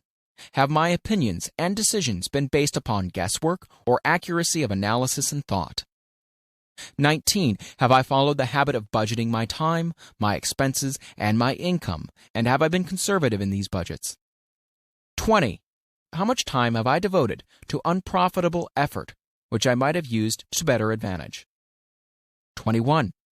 How may I rebudget my time and change my habits so I will be more efficient during the coming year? 22. Have I been guilty of any conduct which has not been approved by my conscience? 23. In what ways have I rendered more service and better service than I was paid to render? 24. Have I been unfair to anyone, and if so, in what way? 25. If I had been the purchaser of my own services for the year, would I be satisfied with my purchase? 26. Am I in the right vocation, and if not, why not? 27. Has the purchaser of my services been satisfied with the service I have rendered, and if not, why not? 28. What is my present rating on the fundamental principles of success? Make this rating fairly and frankly, and have it checked by someone who is courageous enough to do it accurately. Having read and assimilated the information conveyed throughout this chapter, you are now ready to create a practical plan for marketing your personal services. In this chapter will be found an adequate description of every principle essential in planning the sale of personal services, including the major attributes of leadership, the most common causes of failure in leadership, a description of the fields of opportunity for leadership, the main causes of failure in all walks of life, and the important questions which should be used in self-analysis. This extensive and detailed presentation of accurate information has been included because it will be needed by all who must begin the accumulation of riches by marketing personal services. Those who have lost their fortunes and those who are just beginning to earn money have nothing but personal services to offer in return for riches. Therefore, it is essential that they have available the practical information needed to market services to best advantage. The information contained in this chapter will be of great value to all who aspire to attain leadership in any calling. It will be particularly helpful to those aiming to market their services as business or industrial executives. Complete assimilation and understanding of the information here conveyed will be helpful in marketing one's own services, and it will also help one to become more analytical and capable of judging people. The information will be priceless to personal directors, employment managers, and other executives charged with the selection of employees and the maintenance of efficient organizations. If you doubt this statement, test its soundness by answering and writing the 28 self-analysis questions. That might be both interesting and profitable, even though you do not doubt the soundness of the statement. Where and how one may find opportunities to accumulate riches. Now that we have analyzed the principles by which riches may be accumulated, we naturally ask, where may one find favorable opportunities to apply these principles? Well, very well. Let us take inventory and see what the United States of America offers the person seeking riches, great or small. To begin with, let us remember, all of us, that we live in a country where every law-abiding citizen enjoys freedom of thought and freedom of deed unequaled anywhere in the world. Most of us have never taken inventory of the advantages of this freedom. We have never compared our unlimited freedom with the curtailed freedom in other countries. Here we have freedom of thought, freedom in the choice and enjoyment of education, freedom in religion, freedom in politics, freedom in the choice of a business, profession, or occupation, freedom to accumulate and own without molestation all the property we can accumulate, freedom to choose our place of residence, freedom in marriage, freedom through equal opportunity to all races, freedom of travel from one state to another, freedom in our choice of foods, freedom to aim for any station in life for which we have prepared ourselves, even for the presidency of the United States. We have other forms of freedom, but this list will give a bird's eye view of the most important, which constitute opportunity of the highest order. This advantage of freedom is all the more conspicuous because the United States is the only country guaranteeing to every citizen, whether native-born or naturalized, so broad and varied a list of freedom. Next, let us recount some of the blessings which our widespread freedom has placed within our hands. Take the average American family, for example, meaning the family of average income, and sum up the benefits available to every member of the family in this land of opportunity and plenty. A. Food. Next to freedom of thought and deed comes food, clothing, and shelter, the three basic necessities of life. Because of our universal freedom, the average American family has available at its very door the choicest selection of food to be found anywhere in the world, and at prices within its financial range. A family of two living in the heart of the Times Square district of New York City, far removed from the sources of production of foods, took careful inventory of the cost of a simple breakfast with this astonishing result. Articles of food. Cost at the breakfast table. Grapefruit juice from Florida, 2 cents. Rippled wheat breakfast food from a Kansas farm, 2 cents. Tea from China, 2 cents. Bananas from South America, 2.5 cents. Toasted bread from a Kansas farm, 1 cent. Fresh country eggs from Utah, 7 cents. Sugar from Cuba or Utah, half of a cent. Butter and cream from New England, 3 cents. And the grand total, 20 cents. It is not very difficult to obtain food in a country where two people can have a breakfast consisting of all they want or need for a dime apiece. Observe that this simple breakfast was gathered by some strange form of magic from China, South America, Utah, Kansas, and the New England states, and delivered on the breakfast table, ready for consumption, in the very heart of the most crowded city in America, at a cost well within the means of the most humble laborer. The cost included all federal, state, and city taxes. Here is a fact that politicians did not mention when they were crying out to the voters to throw their opponents out of office because the people were being taxed to death. B. Shelter. This family lives in a comfortable apartment, heated by steam, lighted with electricity, with gas for cooking, all for $65 a month. In a smaller city, or more sparsely settled part of New York City, the same apartment could be had for as low as $20 a month. The toast they had for breakfast in the food estimate was toasted on an electric toaster, which cost but a few dollars. The apartment is cleaned with a vacuum sweeper that is run by electricity. Hot and cold water is available at all times in the kitchen and in the bathroom. The food is kept cold in a refrigerator that is run by electricity.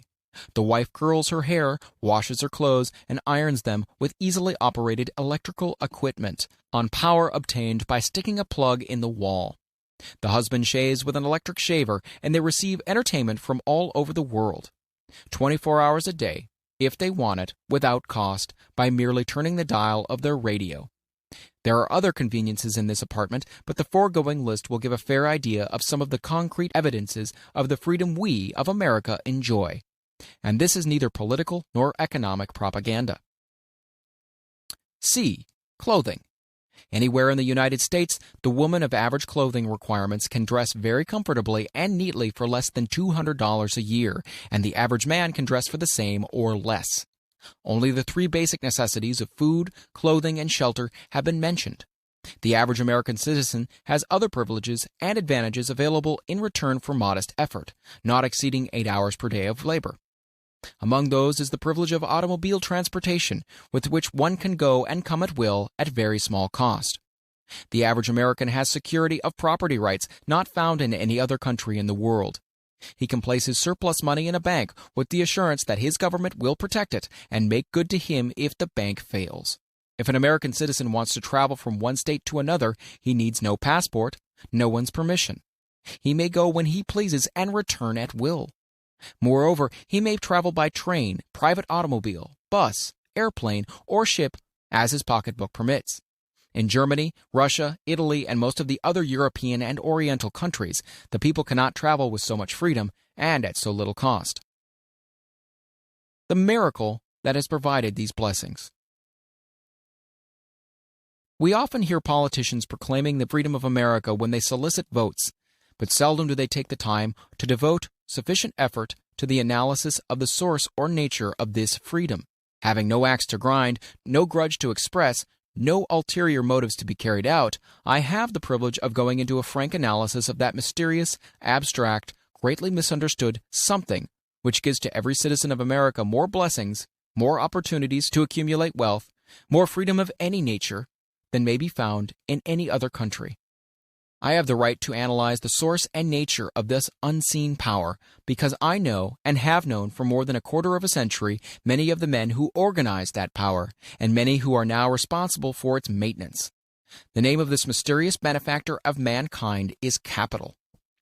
Capital consists not alone of money, but more particularly of highly organized, intelligent groups of men who plan ways and means of using money efficiently for the good of the public and profitably to themselves. These groups consist of scientists, educators, chemists, inventors, business analysts, publicity men, transportation experts, accountants, lawyers, doctors, and both men and women who have highly specialized knowledge in all fields of industry and business. They pioneer, experiment, and blaze trails in new fields of endeavor. They support colleges, hospitals, public schools, build good roads, publish newspapers, pay most of the cost of government, and take care of the multitudinous detail essential to human progress. Stated briefly, the capitalists are the brains of civilization because they supply the entire fabric of which all education, enlightenment, and human progress consists. Money without brains always is dangerous. Properly used, it is the most important essential of civilization. The simple breakfast here described could not have been delivered to the New York family at a dime each or at any other price if organized capital had not provided the machinery, the ships, the railroads, and the huge armies of trained men to operate them. Some slight idea of the importance of organized capital may be had by trying to imagine yourself burdened with the responsibility of collecting, without the aid of capital, and delivering to the New York City family the simple breakfast described. To supply the tea, you'd have to make a trip to China or India, both a very long way from America. Unless you're an excellent swimmer, you'd become rather tired before making the round trip. Then, too, another problem would confront you. What would you use for money, even if you had the physical endurance to swim the ocean? To supply the sugar, you'd have to take another long swim to Cuba or a long walk to the sugar beet section of Utah. But even then, you might come back without the sugar because organized effort and money are necessary to produce the sugar, to say nothing of what is required to refine, transport, and deliver it to the breakfast table anywhere in the United States. The eggs you could deliver easily enough from the barnyards near New York City, but you'd have a very long walk to Florida and return before you could serve the 2 glasses of grapefruit juice. You'd have another long walk to Kansas or any of the other wheat-growing states when you went after the 4 slices of wheat bread. The rippled wheat biscuits would have to be omitted from the menu because they would not be available except through the labor of trained organizations of men and suitable machinery, all of which call for capital.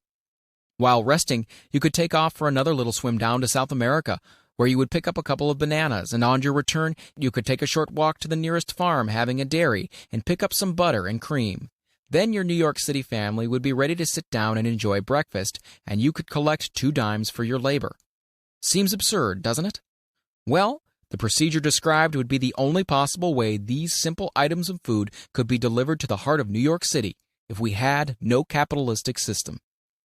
The sum of money required for the building and maintenance of the railroads and steamships used in the delivery of that simple breakfast is so huge that it staggers one's imagination.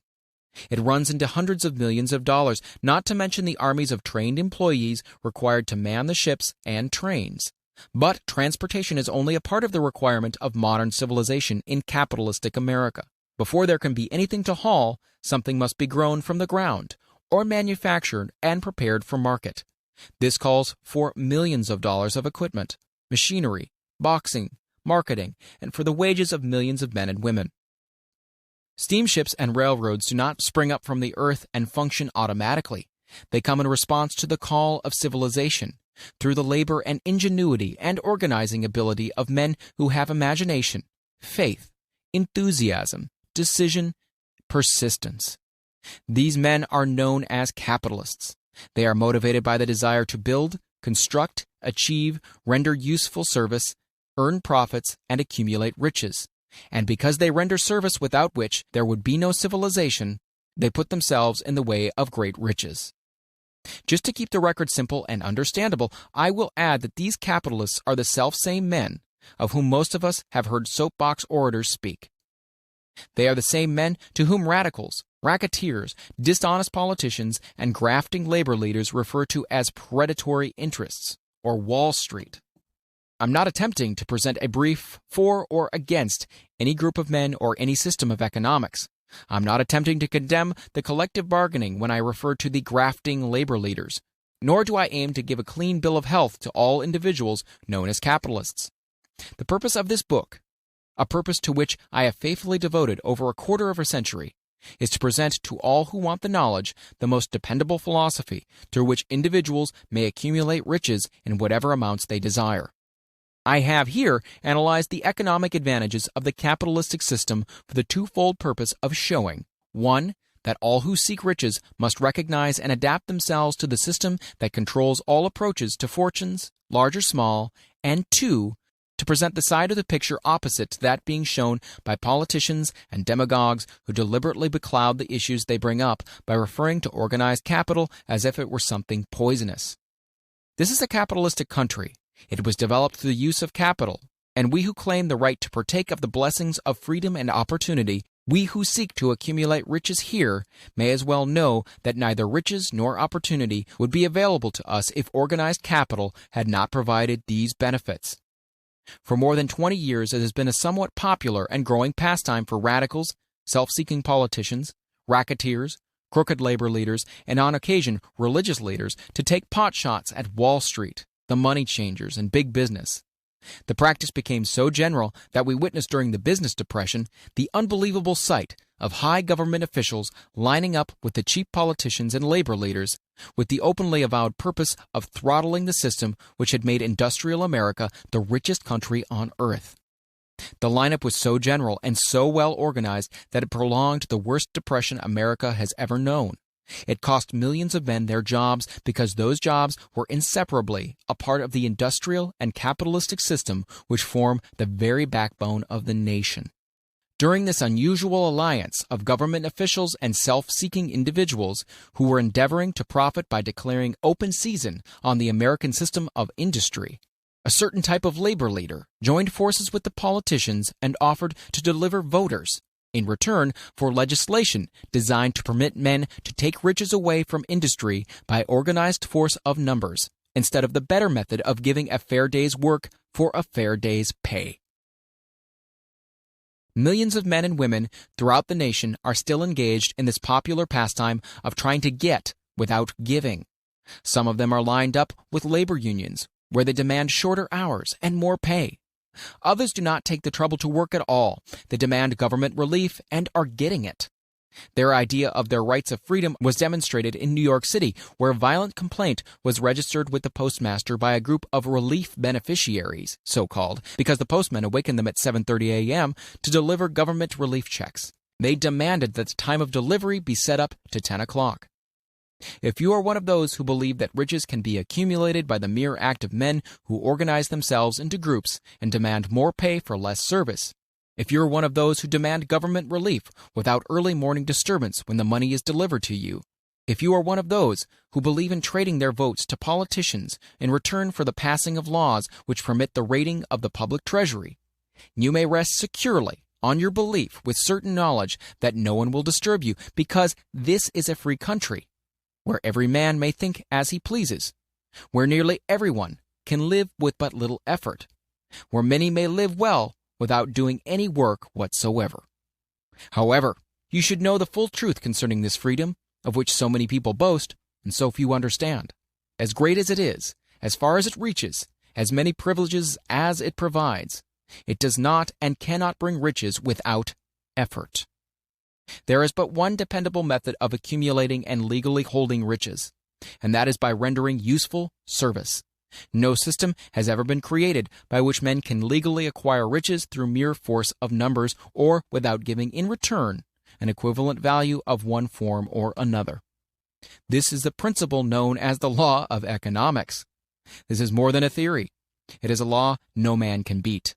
Mark well the name of the principle and remember it, because it is far more powerful than all the politicians and political machines. It is above and beyond the control of all the labor unions. It cannot be swayed, nor influenced, nor bribed by racketeers or self-appointed leaders in any calling. Moreover, it has an all-seeing eye and a perfect system of bookkeeping in which it keeps an accurate account of the transactions of every human being engaged in the business of trying to get without giving. Sooner or later, its auditors come around, look over the records of individuals both great and small, and demand an accounting. Wall Street, big business, capital predatory interests, or whatever name you choose to give the system which has given us American freedom, represents a group of men who understand, respect, and adapt themselves to this powerful law of economics. Their financial continuation depends upon their respecting the law. Most people living in America like this country, its capitalistic system and all.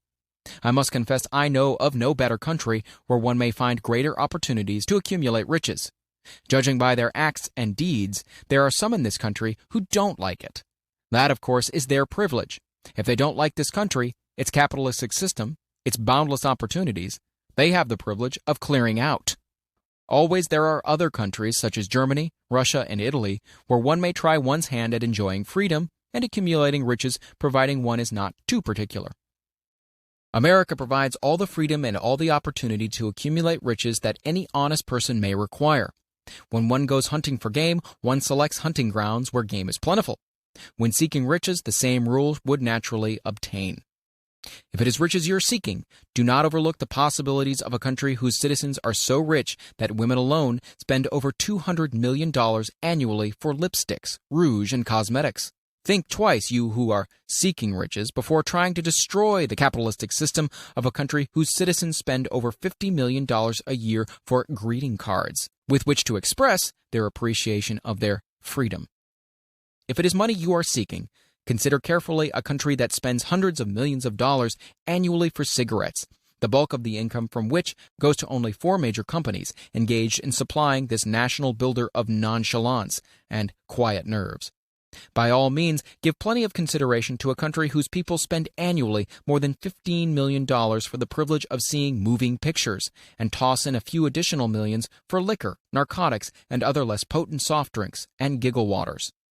Do not be in too big a hurry to get away from a country whose people willingly, even eagerly, hand over millions of dollars annually for football, baseball, and prize fights.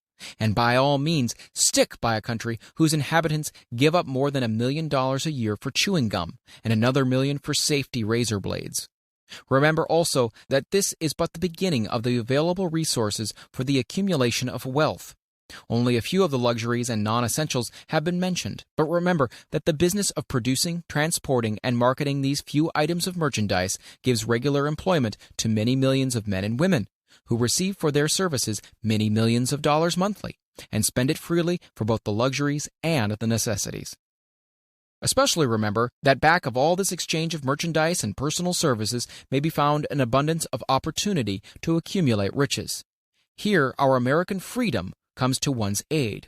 There is nothing to stop you or anyone from engaging in any portion of the effort necessary to carry on these businesses. If one has superior talent, training, experience, one may accumulate riches in large amounts. Those not so fortunate may accumulate smaller amounts.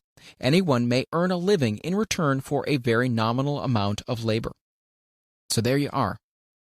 Opportunity has spread its wares before you. Step up to the front, select what you want, create your plan, put the plan into action, and follow through with persistence. Capitalistic America will do the rest. You can depend upon this much. Capitalistic America ensures every person the opportunity to render useful service and to collect riches in proportion to the value of the service. The system denies no one this right, but it does not and cannot promise something for nothing, because the system itself is irrevocably controlled by the law of economics, which neither recognizes nor tolerates for long getting without giving. The law of economics was passed by nature. There is no Supreme Court to which violators of this law may appeal. The law hands out both penalties for its violation and appropriate rewards for its observance, without interference or the possibility of interference by any human being. The law cannot be repealed. It is as fixed as the stars in the heavens and subject to and a part of the same system that controls the stars. May one refuse to adapt oneself to the law of economics? Certainly. This is a free country where all men are born with equal rights, including the privilege of ignoring the law of economics. What happens then? Well, nothing happens until large numbers of men join forces for the avowed purpose of ignoring the law and taking what they want by force. Then comes the dictator, with well-organized firing squads and machine guns. We have not yet reached that stage in America, but we have heard all we want to know about how that system works. Perhaps we'll be fortunate enough not to demand personal freedom of so gruesome a reality. Doubtless, we shall prefer to continue with our freedom of speech, freedom of deed, and freedom to render useful service in return for riches. The practice by government officials of extending to men and women the privilege of raiding the public treasury in return for votes sometimes results in election. But as night follows day, the final payoff comes, when every penny wrongfully used must be repaid with compound interest on compound interest. If those who make the grab are not forced to repay, the burden falls on their children and their children's children, even unto the third and fourth generations. There is no way to avoid the debt. Men can, and sometimes do, form themselves into groups for the purpose of crowding wages up and working hours down. There is a point beyond which they cannot go. It is the point at which the law of economics steps in, and the sheriff gets both the employer and the employees. For 6 years, from 1929 to 1935, the people of America, both rich and poor, barely missed seeing the old man economics hand over to the sheriff all the businesses and industries and banks. It was not a pretty sight. It did not increase our respect for mob psychology, through which men cast reason to the winds and start trying to get without giving. We who went through those 6 discouraging years, when fear was in the saddle and faith was on the ground, cannot forget how ruthlessly the law of economics exacted its toll from both rich and poor, weak and strong, old and young. We shall not wish to go through another such experience. These observations are not found upon short-time experience.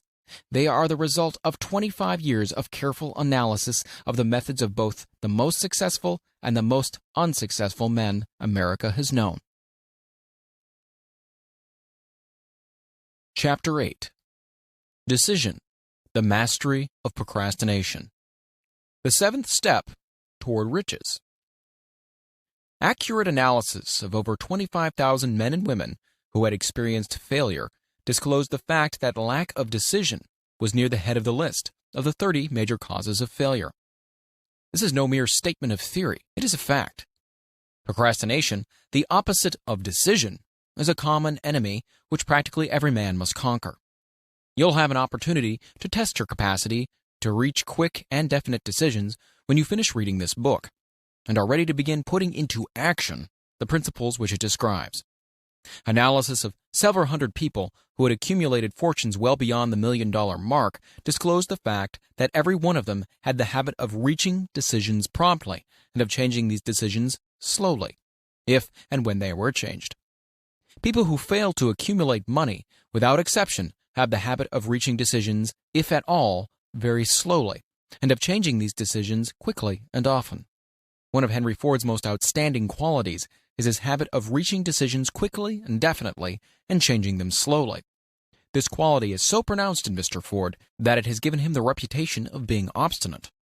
It was this quality which prompted Mr. Ford to continue to manufacture his famous Model T, the world's ugliest car, when all of his advisors and many of the purchasers of the car were urging him to change it. Perhaps Mr. Ford delayed too long in making the change, but the other side of the story is that Mr. Ford's firmness of decision yielded a huge fortune before the change in model became necessary. There is but little doubt that Mr. Ford's habit of definiteness of decision assumes the proportion of obstinacy, but this quality is preferable to slowness in reaching decisions and quickness in changing them. The majority of people who fail to accumulate money sufficient for their needs are generally easily influenced by the opinions of others. They permit the newspapers and gossiping neighbors to do their thinking for them. Opinions are the cheapest commodities on earth. Everyone has a flock of opinions ready to be wished upon anyone who will accept them. If you are influenced by opinions when you reach your decisions, you will not succeed in any undertaking, much less that of transmuting your own desire into money.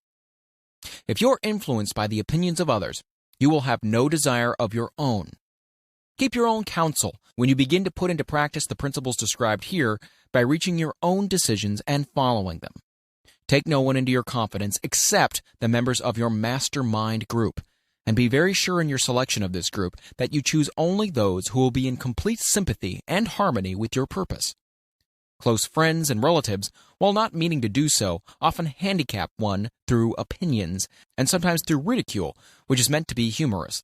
Thousands of men and women carry inferiority complexes with them all through life because some well-meaning but ignorant person destroyed their confidence through opinions or ridicule. You have a brain and mind of your own.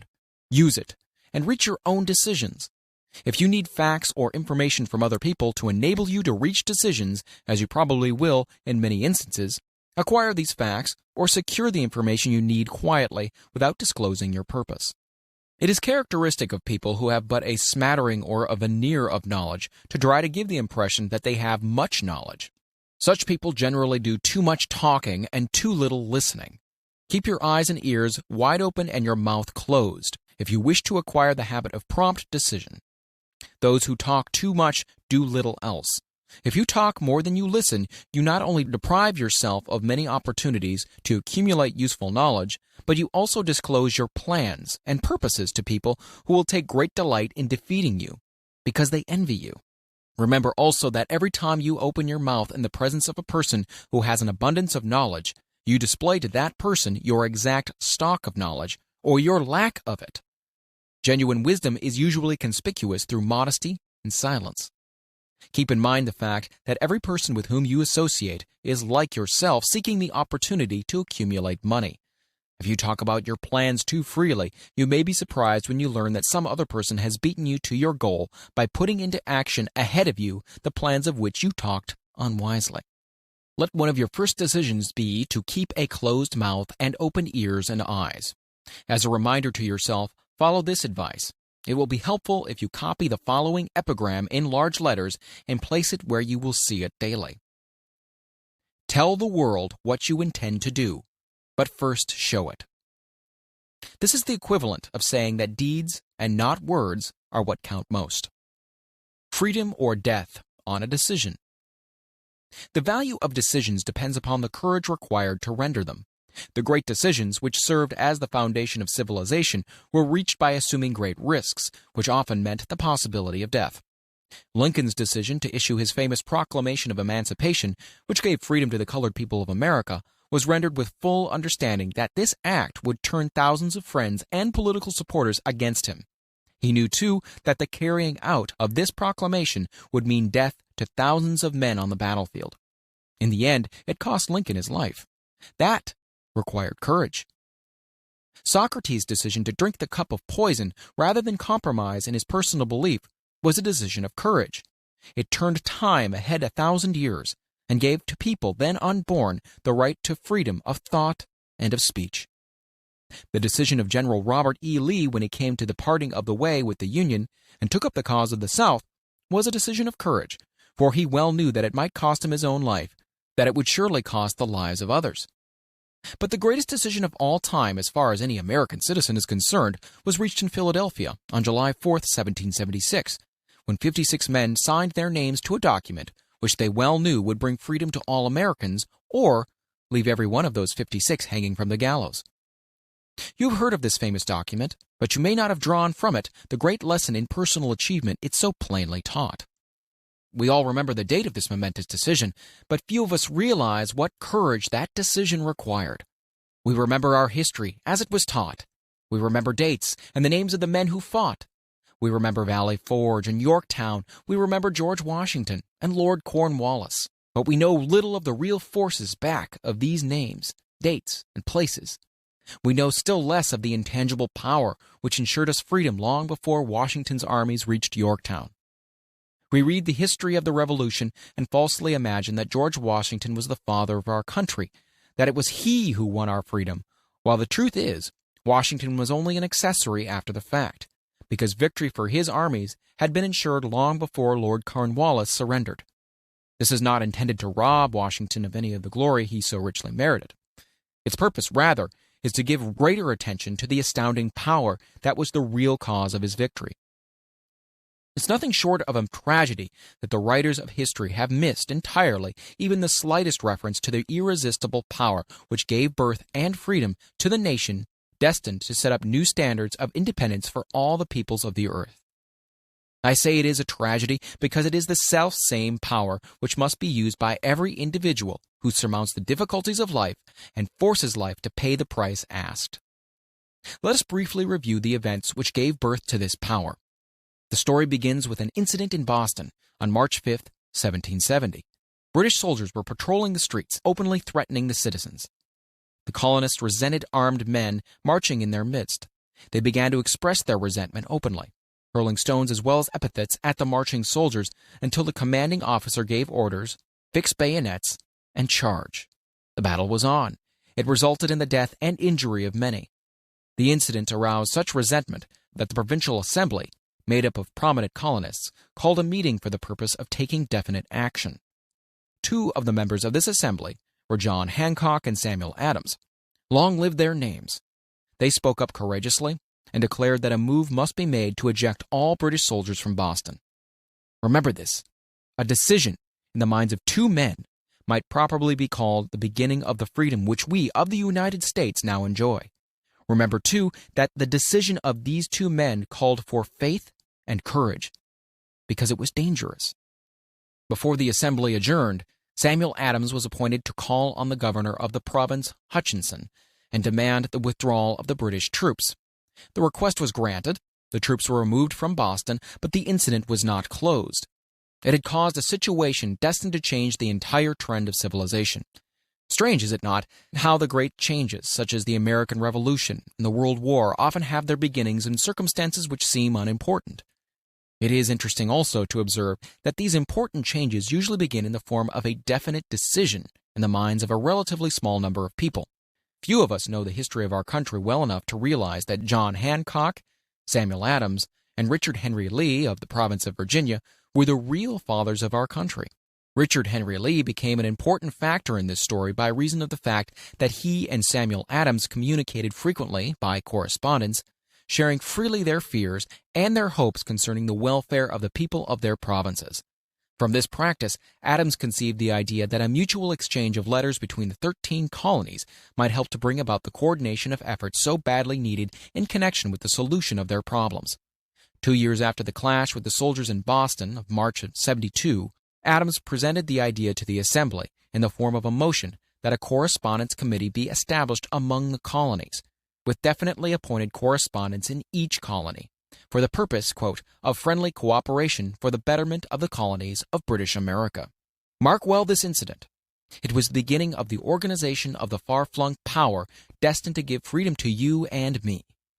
The mastermind had already been organized. It consisted of Adams, Lee, and Hancock.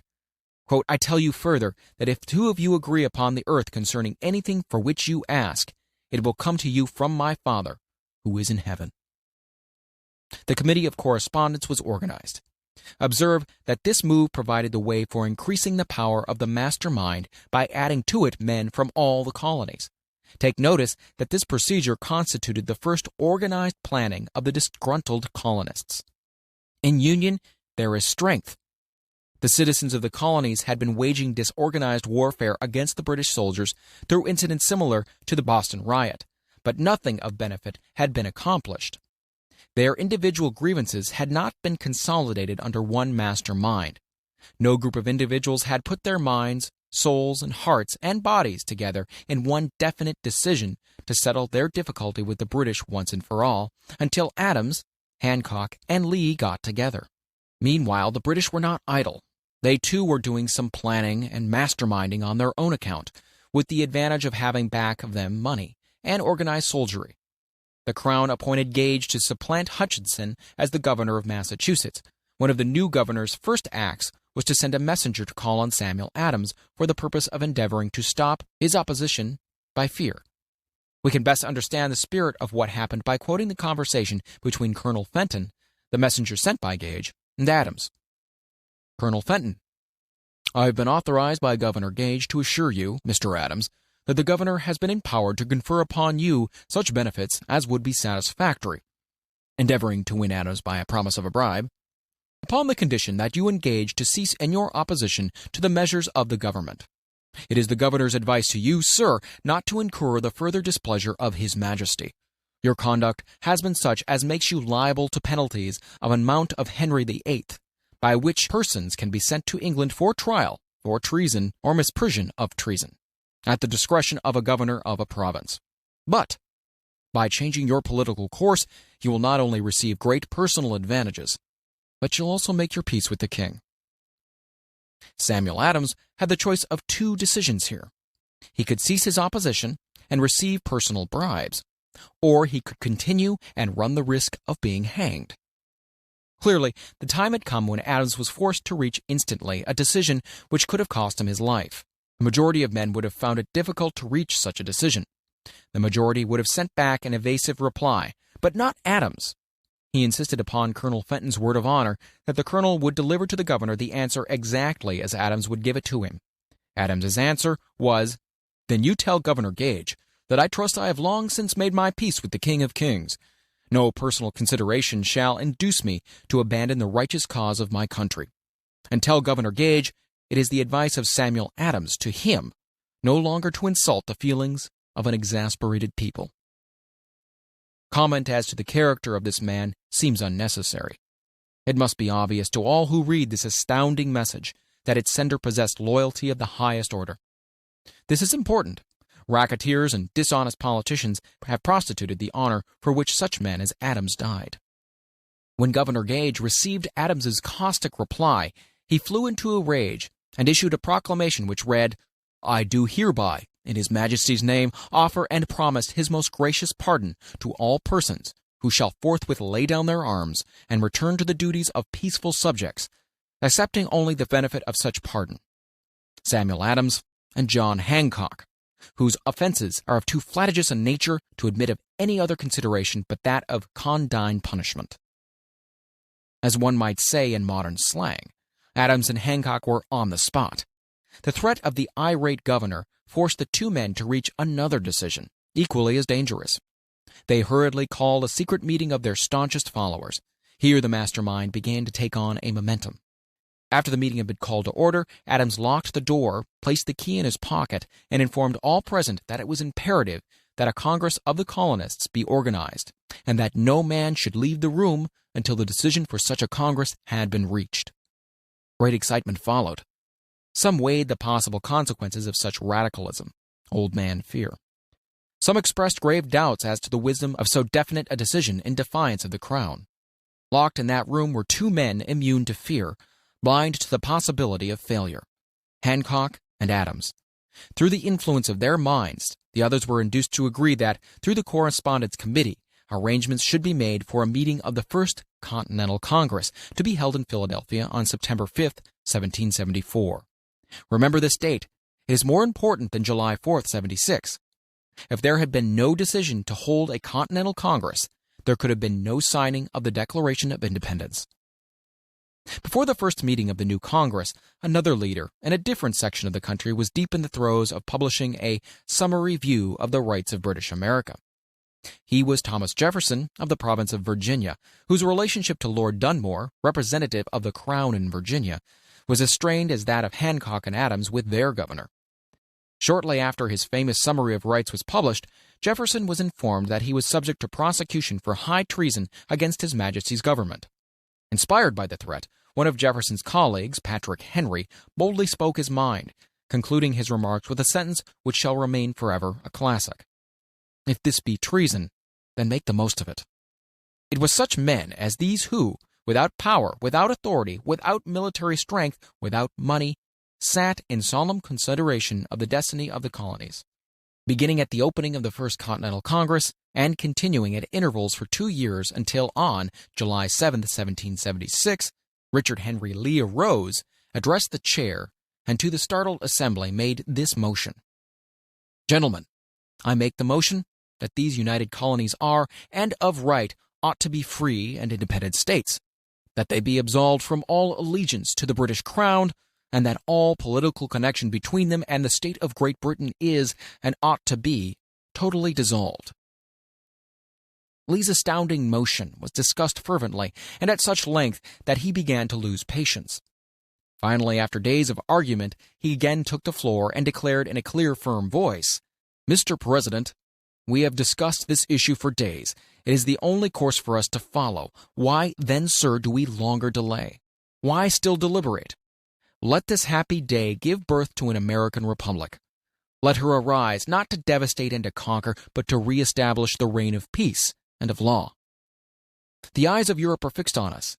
She demands of us a living example of freedom that may exhibit a contrast in the felicity of the citizen to the ever-increasing tyranny." Before his motion was finally voted upon, Lee was called back to Virginia because of serious family illness. But before leaving, he placed his cause in the hands of his friend Thomas Jefferson, who promised to fight until favorable action was taken. Shortly thereafter, the President of the Congress, Hancock, appointed Jefferson as chairman of a committee to draw up a Declaration of Independence. Long and hard the committee labored on a document which would mean, when accepted by the Congress, that every man who signed it would be signing his own death warrant, should the colonies lose in the fight with Great Britain, which was sure to follow. The document was drawn, and on June 28th, the original draft was read before the Congress. For several days it was discussed, altered, and made ready. On July 4th, 1776, Thomas Jefferson stood before the Assembly and fearlessly read the most momentous decision ever placed upon paper. When in the course of human events it is necessary for one people to dissolve the political bands which have connected them with another, and to assume among the powers of the earth the separate and equal station to which the laws of nature and of nature's God entitle them, a decent respect to the opinions of mankind requires that they should declare the causes which impel them to the separation. When Jefferson finished, the document was voted upon, accepted, and signed by 56 men, every one staking his own life upon his decision to write his name. By that decision came into existence a nation destined to bring to mankind forever the privilege of making decisions. By decisions made in a similar spirit of faith, and only by such decisions can men solve their personal problems and win for themselves high estates of material and spiritual wealth. Let us not forget this. Analyze the events which led to the Declaration of Independence and be convinced that this nation, which now holds a position of commanding respect and power among all nations of the world, was born of a decision, created by a master mind, consisting of 56 men. Note well the fact that it was their decision that ensured the success of Washington's armies, because the spirit of that decision was in the heart of every soldier who fought with him, and served as spiritual power which recognizes no such thing as failure. Note also, with great personal benefit, that the power which gave this nation its freedom is the self-same power that must be used by every individual who becomes self-determining. This power is made up of the principles described in this book. It will not be difficult to detect in the story of the Declaration of Independence at least 6 of these principles: desire, decision, faith, persistence, the master mind, and the organized planning. Throughout this philosophy will be found the suggestions that thought, backed by strong desire, has a tendency to transmute itself into its physical equivalent. Before passing on, I wish to leave you with the suggestion that one may find in this story, and in the story of the organization of the United States Steel Corporation, a perfect description of the method by which thought makes this astounding transformation. In your search for the secret of the method, do not look for a miracle, because you'll not find it. You'll find only the eternal laws of nature. These laws are available to every person who has the faith and the courage to use them. They may be used to bring freedom to a nation or to accumulate riches. There is no charge save the time necessary to understand and appropriate them. Those who reach decisions promptly and definitely know what they want, and generally get it. The leaders in every walk of life decide quickly and firmly. That is the major reason why they are leaders. The world has the habit of making room for the man whose words and actions show that he knows where he's going. Indecision is a habit which usually begins in youth.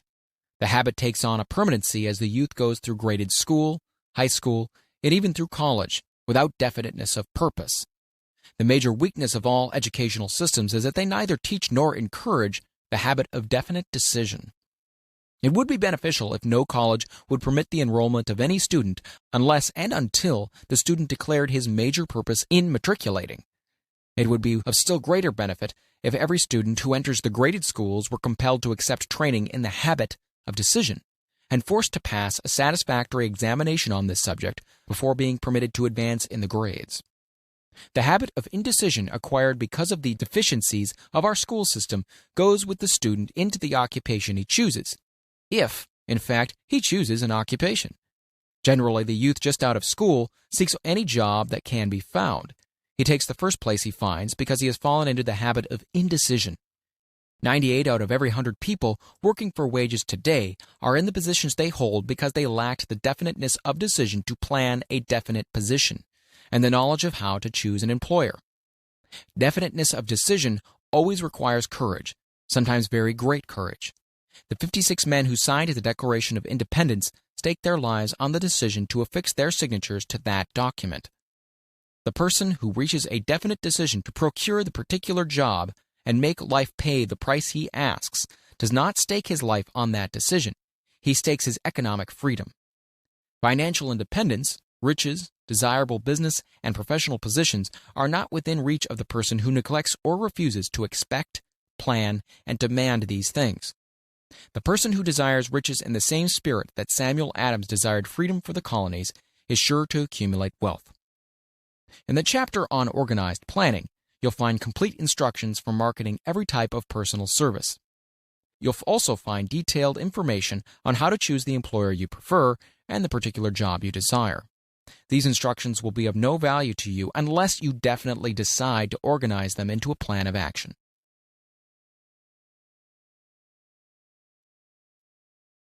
Chapter 9.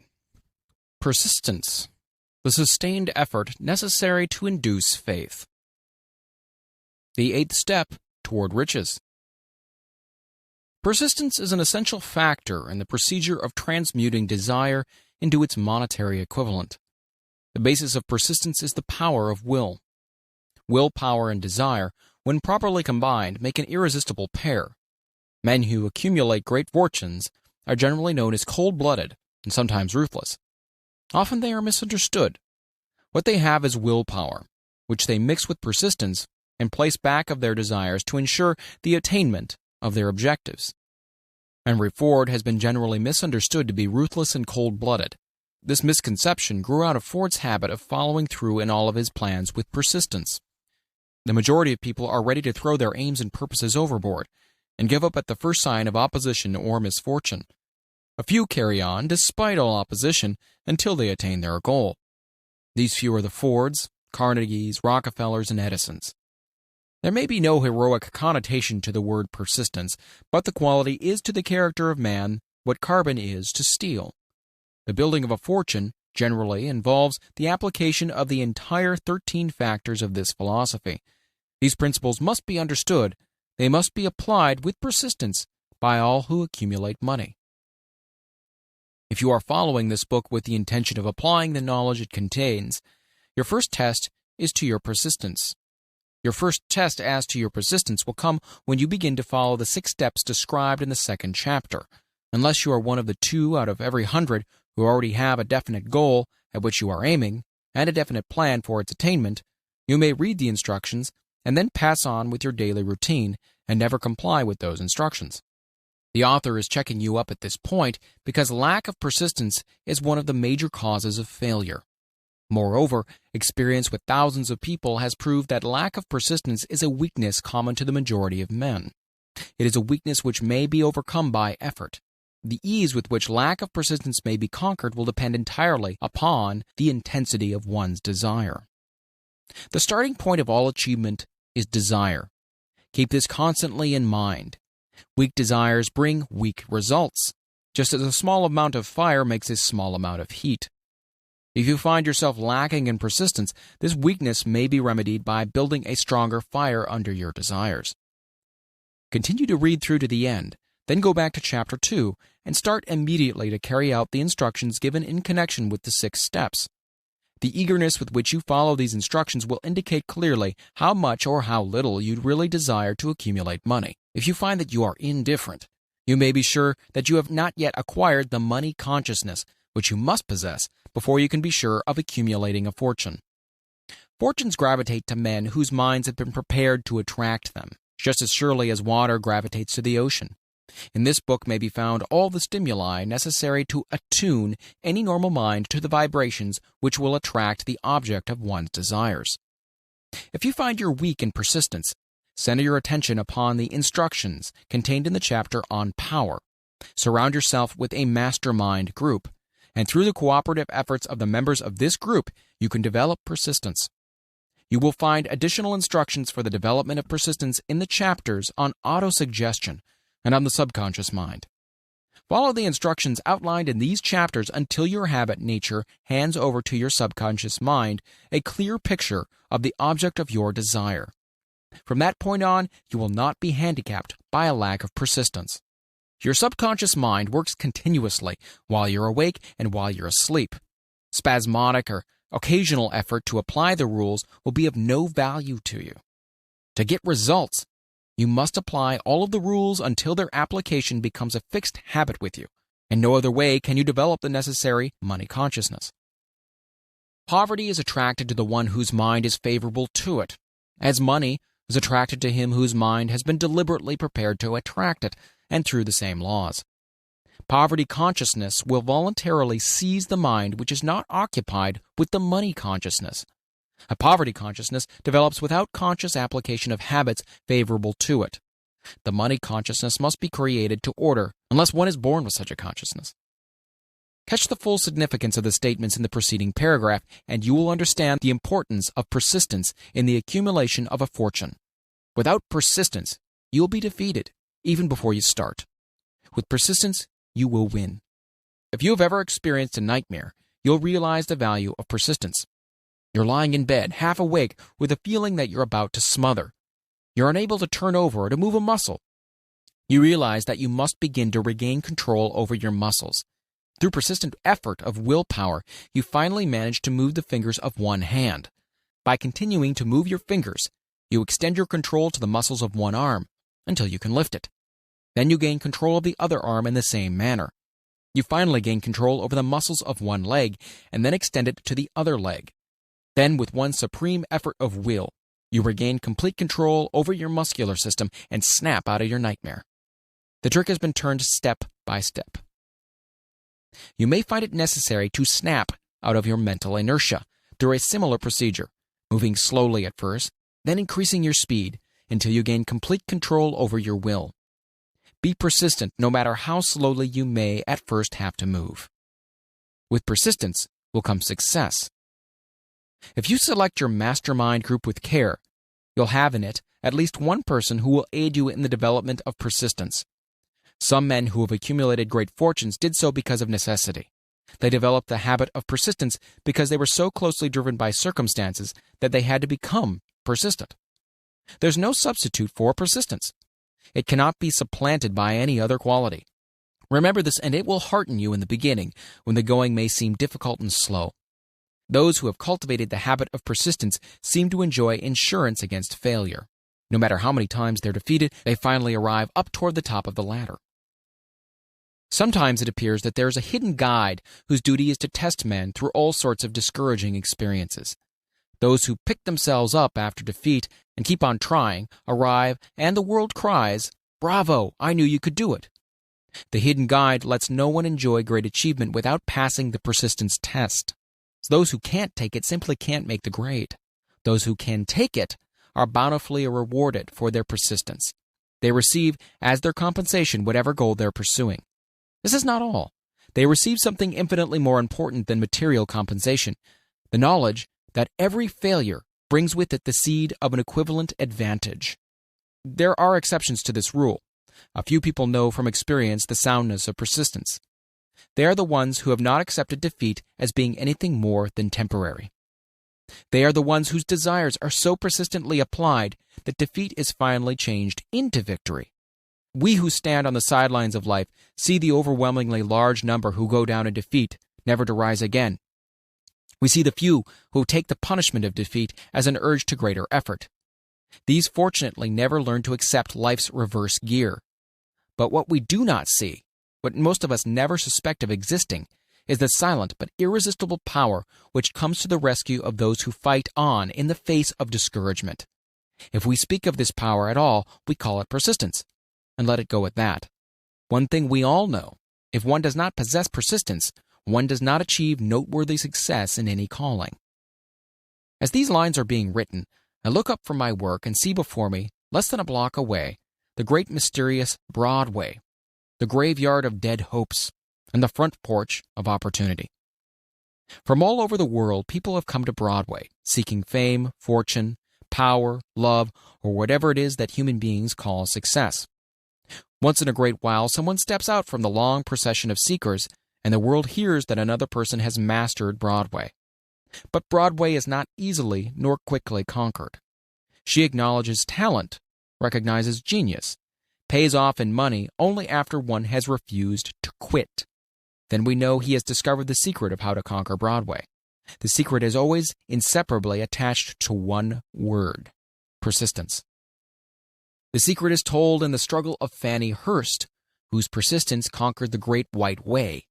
She came to New York in 1915 to convert writing into riches. The conversion did not happen quickly, but it came. For 4 years, Miss Hurst learned about the, quote, sidewalks of New York from first-hand experience. She spent her days laboring and her nights hoping. When hope grew dim, she did not say, "All right, Broadway, you win." She said, "Very well, Broadway, you may whip some, but not for me. I'm going to force you to give up." One publisher, the Saturday Evening Post, sent her 36 rejection slips before she broke the ice and got a story across. The average writer, like the average in other walks of life, would have given up the job when the first rejection slip came. She pounded the pavement for 4 years to the tune of the publisher's no, because she was determined to win. Then came the payoff. The spell had been broken. The unseen guide had tested Fannie Hurst, and she could take it. From that time on, publishers made a beaten path to her door. Money came so fast she hardly had time to count it. Then the moving picture men came, discovered her, and money came not in small change but in floods. The moving picture rights to her latest novel, Great Laughter, brought $100,000, said to be the highest price ever paid for a story before publication. Her royalties from the sale of the book probably will run much more. Briefly, you have a description of what persistence is capable of achieving. Fannie Hurst is no exception. Wherever men and women accumulate great riches, you may be sure they have first acquired persistence. Broadway will give any beggar a cup of coffee and a sandwich, but it demands persistence of those who go after the big stakes. Kate Smith will say amen when she reads this. For years, she sang without money and without price before any microphone she could reach. Broadway said to her, "Come on, get it, if you can take it." She did take it, until one happy day Broadway got tired and said, "What's the use? You don't know when you're whipped, so name your price and go to work in earnest." Miss Smith named her price, and it was plenty, a way up in figures so high that 1 week's salary is far more than most people make in a whole year. Verily, it pays to be persistent. And here is an encouraging statement which carries with it a suggestion of great significance. Thousands of singers who excel Kate Smith are walking up and down Broadway looking for a break without success. Countless others have come and gone. Many of them sang well enough, but they failed to make the grade because they lacked the courage to keep on keeping on, until Broadway became tired of turning them away. Persistence is a state of mind, therefore it can be cultivated. Like all states of mind, persistence is based upon definite causes, among them these. A. Definiteness of purpose. Knowing what one wants is the first and perhaps the most important step towards the development of persistence. A strong motive forces one to surmount many difficulties. B. Desire. It is comparably easy to acquire and to maintain persistence in pursuing the object of intense desire. C. Self-reliance. Belief in one's ability to carry out a plan encourages one to follow the plan through with persistence. Self-reliance can be developed through the principle described in the chapter on autosuggestion. D. Definiteness of plans. Organized plans, even though they may be weak and entirely impractical, encourage persistence. E. Accurate knowledge. Knowing that one's plans are sound, based upon experience or observation, encourages persistence. Guessing instead of knowing destroys persistence. F. Cooperation. Sympathy, understanding, and harmonious cooperation with others tends to develop persistence. G. Willpower. The habit of concentrating one's thoughts upon the building of plans for the attainment of definite purpose leads to persistence. H. Habit. Persistence is the direct result of habit. The mind absorbs and becomes a part of the daily experiences upon which it feeds. Fear, the worst of all enemies, can be effectively cured by forced repetition of courage. Everyone who has seen active service in a war knows this. Before leaving the subject of persistence, take inventory of yourself and determine in what particular, if any, you are lacking in this essential quality. Measure yourself courageously, point by point, and see how many of the 8 factors of persistence you lack. The analysis may lead to discoveries that will give you a new grip on yourself. Symptoms of lack of persistence. Here you'll find the real enemies which stand between you and noteworthy achievement. Here you'll find not only the symptoms indicating weakness of persistence, but also the deeply seated subconscious causes of this weakness. Study the list carefully and face yourself squarely, if you really wish to know who you are and what you are capable of doing. These are the weaknesses which must be mastered by all who accumulate riches. 1. Failure to recognize and to clearly define exactly what one wants. 2. Procrastination with or without cause, usually backed up with a formidable array of alibis and excuses. 3. Lack of interest in acquiring specialized knowledge. 4. Indecision, the habit of passing the buck on all occasions instead of facing issues squarely. It's also backed by alibis.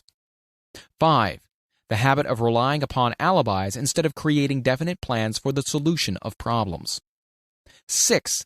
Self-satisfaction. There is but little remedy for this affliction and no hope for those who suffer from it.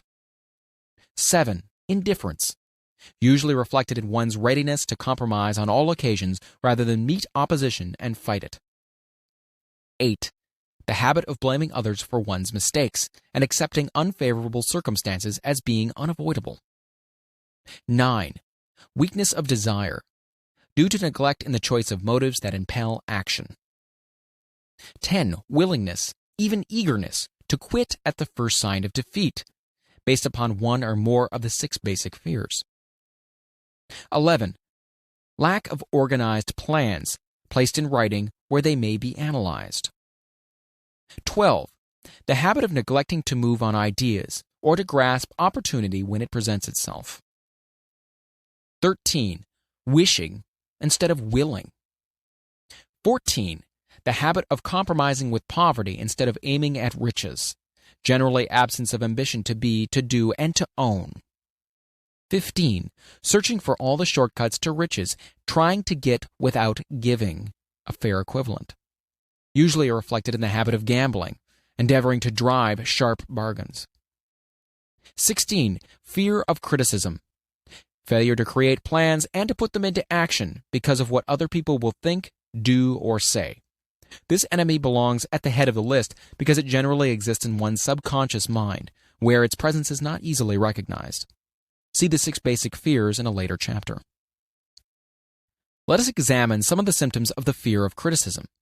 The majority of people permit relatives, friends, and the public at large to so influence them that they cannot live their own lives because they fear criticism. Huge numbers of people make mistakes in marriage, stand by the bargain, and go through life miserable and unhappy because they fear criticism, which may follow if they correct the mistake. Anyone who has submitted to this form of fear knows the irreparable damage it does by destroying ambition, self-reliance, and the desire to achieve. Millions of people neglect to acquire belated educations after having left school because they fear criticism. Countless numbers of men and women, both young and old, permit relatives to wreck their lives in the name of duty because they fear criticism. Duty does not require any person to submit to the destruction of his personal ambitions and the right to live his own life in his own way. People refuse to take chances in business because they fear the criticism which may follow if they fail. The fear of criticism in such cases is stronger than the desire for success. Too many people refuse to set high goals for themselves or even neglect selecting a career because they fear the criticism of relatives and friends, quote unquote, who may say, "Don't aim so high. People think you're crazy." When Andrew Carnegie suggested that I devote 20 years to the organization of a philosophy of individual achievement, my first impulse of thought was fear of what people might say. The suggestion set up a goal for me, far out of proportion to any I had ever conceived.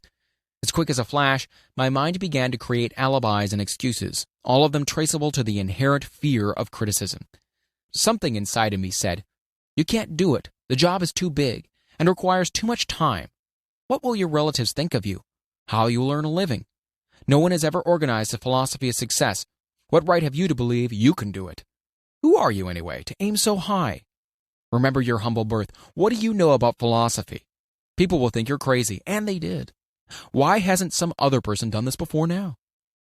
These and many other questions flashed into my mind and demanded attention. It seemed as if the whole world had suddenly turned its attention to me with the purpose of ridiculing me into giving up all desire to carry out Mr. Carnegie's suggestion. I had a fine opportunity then and there to kill off ambition before it gained control of me. Later in life, after having analyzed thousands of people, I discovered that most ideas are stillborn and need the breath of life injected into them through definite plans of immediate action. The time to nurse an idea is at the time of its birth. Every minute it lives gives it a better chance of surviving. The fear of criticism is at the bottom of the destruction of most ideas which never reach the planning and action stage. Many people believe that material success is the result of favorable breaks. There's an element of ground for the belief, but those depending entirely upon luck are nearly always disappointed because they overlook another important factor which must be present before one can be sure of success. It is the knowledge with which favorable breaks can be made to order.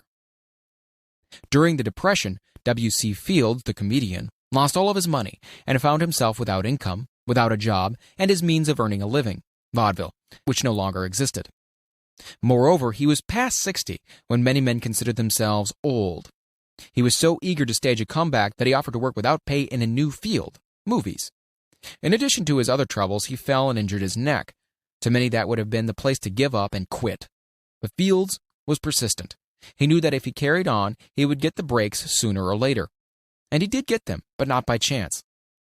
Marie Dressler found herself down and out, with her money gone, with no job, when she was about 60. She too went after the breaks and got them. Her persistence brought on astounding triumph late in life, long beyond the age when most men and women are done with ambition to achieve. Eddie Cantor lost his money in the 1921 stock crash, but he still had his persistence and his courage. With these, plus 2 prominent eyes, he exploited himself back into the income of $10,000 a week. Verily, if one has persistence, one can get along very well without many other qualities. The only break anyone can afford to rely upon is a self-made break. These come through the application of persistence. The starting point is definiteness of purpose. Examine the first 100 people you meet. Ask them what they want most in life, and 98 of them will not be able to tell you. If you press them for an answer, some will say security. Many will say money. A few will say happiness. Others will say fame and power. And still others will say social recognition, ease in living, ability to sing, dance, or write. None of them will be able to define these terms or give the slightest indication of a plan by which they hope to attain these vaguely expressed wishes.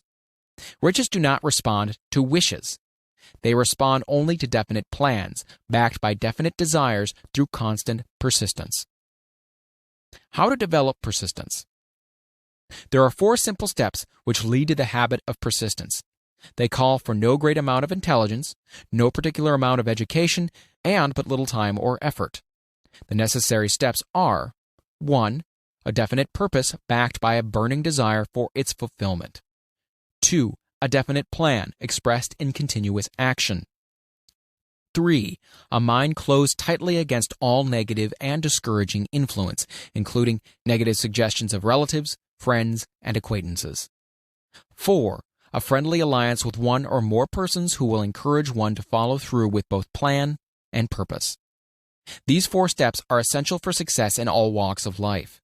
The entire purpose of the 13 principles of this philosophy is to enable one to take these 4 steps as a matter of habit.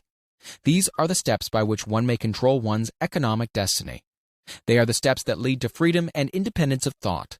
They are the steps that lead to riches in small or great quantities. They lead the way to power, fame, and worldly recognition. They are the 4 steps which guarantee favorable breaks. They are the steps that convert dreams into physical realities. They lead also to the mastery of fear, discouragement, indifference. There is a magnificent reward for all who learn to take these 4 steps. It is the privilege of writing one's own ticket and of making life yield whatever price is asked. I have no way of knowing the facts, but I venture to conjecture that Mrs. Wallace Simpson's great love for a man was not accidental, nor the result of favorable breaks alone. There was a burning desire and careful searching at every step of the way. Her first duty was to love. What is the greatest thing on earth? The master called it love, not man, made rules. Criticism, bitterness, slander, or political marriages. But love. The master called it love, not man-made rules, criticism, bitterness, slander, or political marriages, but love. She knew what she wanted, not after she met the Prince of Wales, but long before that. Twice when she had failed to find it, she had the courage to continue her search. To thine own self be true, and it must follow, as the night the day, thou canst not be false to any man. Her rise from obscurity was of the slow, progressive, persistent order, but it was sure.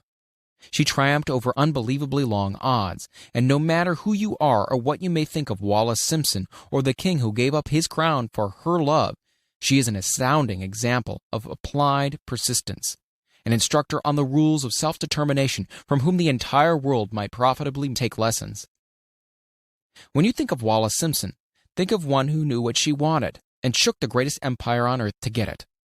Women who complain that this is a man's world, that women do not have an equal chance to win, owe it to themselves to study carefully the life of this unusual woman, who, at an age which most women consider old, captured the affection of the most desirable bachelor in the entire world. And what of King Edward? What lesson may we learn from his part in the world's greatest drama of recent times? Did he pay too high a price for the affection of the woman of his choice? Surely no one but he can give the correct answer. The rest of us can only conjecture. This much we know: the king came into the world without his own consent. He was born to great riches without requesting them. He was persistently sought in marriage. Politicians and statesmen throughout Europe tossed dowagers and princesses at his feet. Because he was the firstborn of his parents, he inherited a crown, which he did not seek and perhaps did not desire. For more than 40 years he was not a free agent, could not live his life in his own way, but had little privacy, and finally assumed duties inflicted upon him when he ascended the throne. Some will say, with all these blessings, King Edward should have found peace of mind, contentment, and joy of living. The truth is that back of all the privileges of a crown, all the money, the fame, and the power inherited by King Edward, there was an emptiness which could be filled only by love. His greatest desire was for love. Long before he met Wallace Simpson, he doubtless felt this great universal emotion tugging at the strings of his heart, beating upon the door of his soul, and crying out for expression. But when he met a kindred spirit, crying out for the same holy privilege of expression, he recognized it, and without fear or apology, opened his heart and bade it enter. All the scandal-mongers in the world cannot destroy the beauty of this international drama, through which 2 people found love and had the courage to face open criticism, renounce all else, to give it holy expression. King Edward's decision to give up the crown of the world's most powerful empire for the privilege of going the remainder of the way through life with the woman of his choice was a decision that required courage. The decision also had a price, but who has the right to say the price was too great? Surely not he who said, "He among you who is without sin, let him cast the first stone." As a suggestion to any evil-minded person who chooses to find fault with the Duke of Windsor because his desire was for love, and for openly declaring his love for Wallace Simpson, and giving up his throne for her, let it be remembered that the open declaration was not essential. He could have followed the custom of clandestine liaison which has prevailed in Europe for centuries, without giving up either his throne or the woman of his choice, and there would have been no complaint from either church or laity. But this unusual man was built of sterner stuff. His love was clean, it was deep and sincere. It represented one thing which above all else he truly desired. Therefore, he took what he wanted and paid the price demanded. If Europe had been blessed with more rulers with the human heart and the traits of honesty of ex-King Edward for the past century, That unfortunate hemisphere, now seething with greed, hate, lust, political connivance, and threats of war, would have a different and a better story to tell, a story of which love and not hate would rule. In the words of Stuart Austin Weir, we raise our cup and drink this toast to ex-King Edward and Wallace Simpson. Blessed is the man who has come to know that our muted thoughts are our sweetest thoughts. Blessed is the man who, from the blackest depths, can see the luminous figure of love, and seeing, sing, and singing say, sweeter far than uttered lays are the thoughts I have of you. In these words would we pay tribute to the people who, more than all others of modern times, have been the victims of criticism and the recipients of abuse, because they found life's greatest treasure and claimed it. Mrs. Simpson read and approved this analysis. Most of the world will applaud the Duke of Windsor and Wallace Simpson because of their persistence in searching until they found life's greatest reward. All of us can profit by following their example in our own search for which we demand of life. What mystical power gives to men of persistence the capacity to master difficulties? Does the quality of persistence set up in one's mind some form of spiritual, mental, or chemical activity which gives one access to supernatural forces?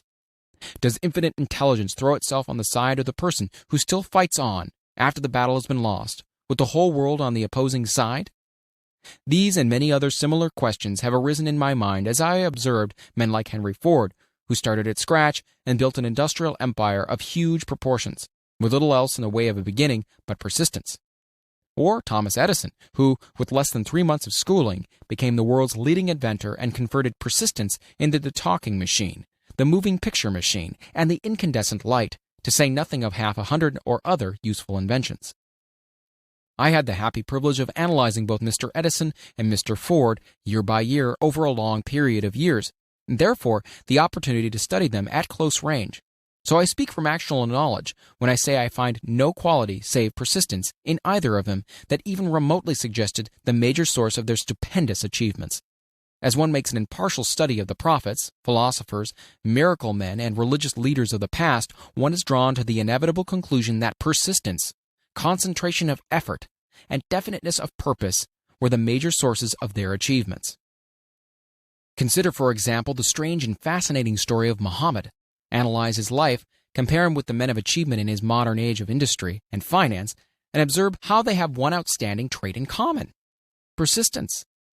If you are keenly interested in studying the strange power which gives potency to persistence, read a biography of Muhammad, especially the one by Asad Bey.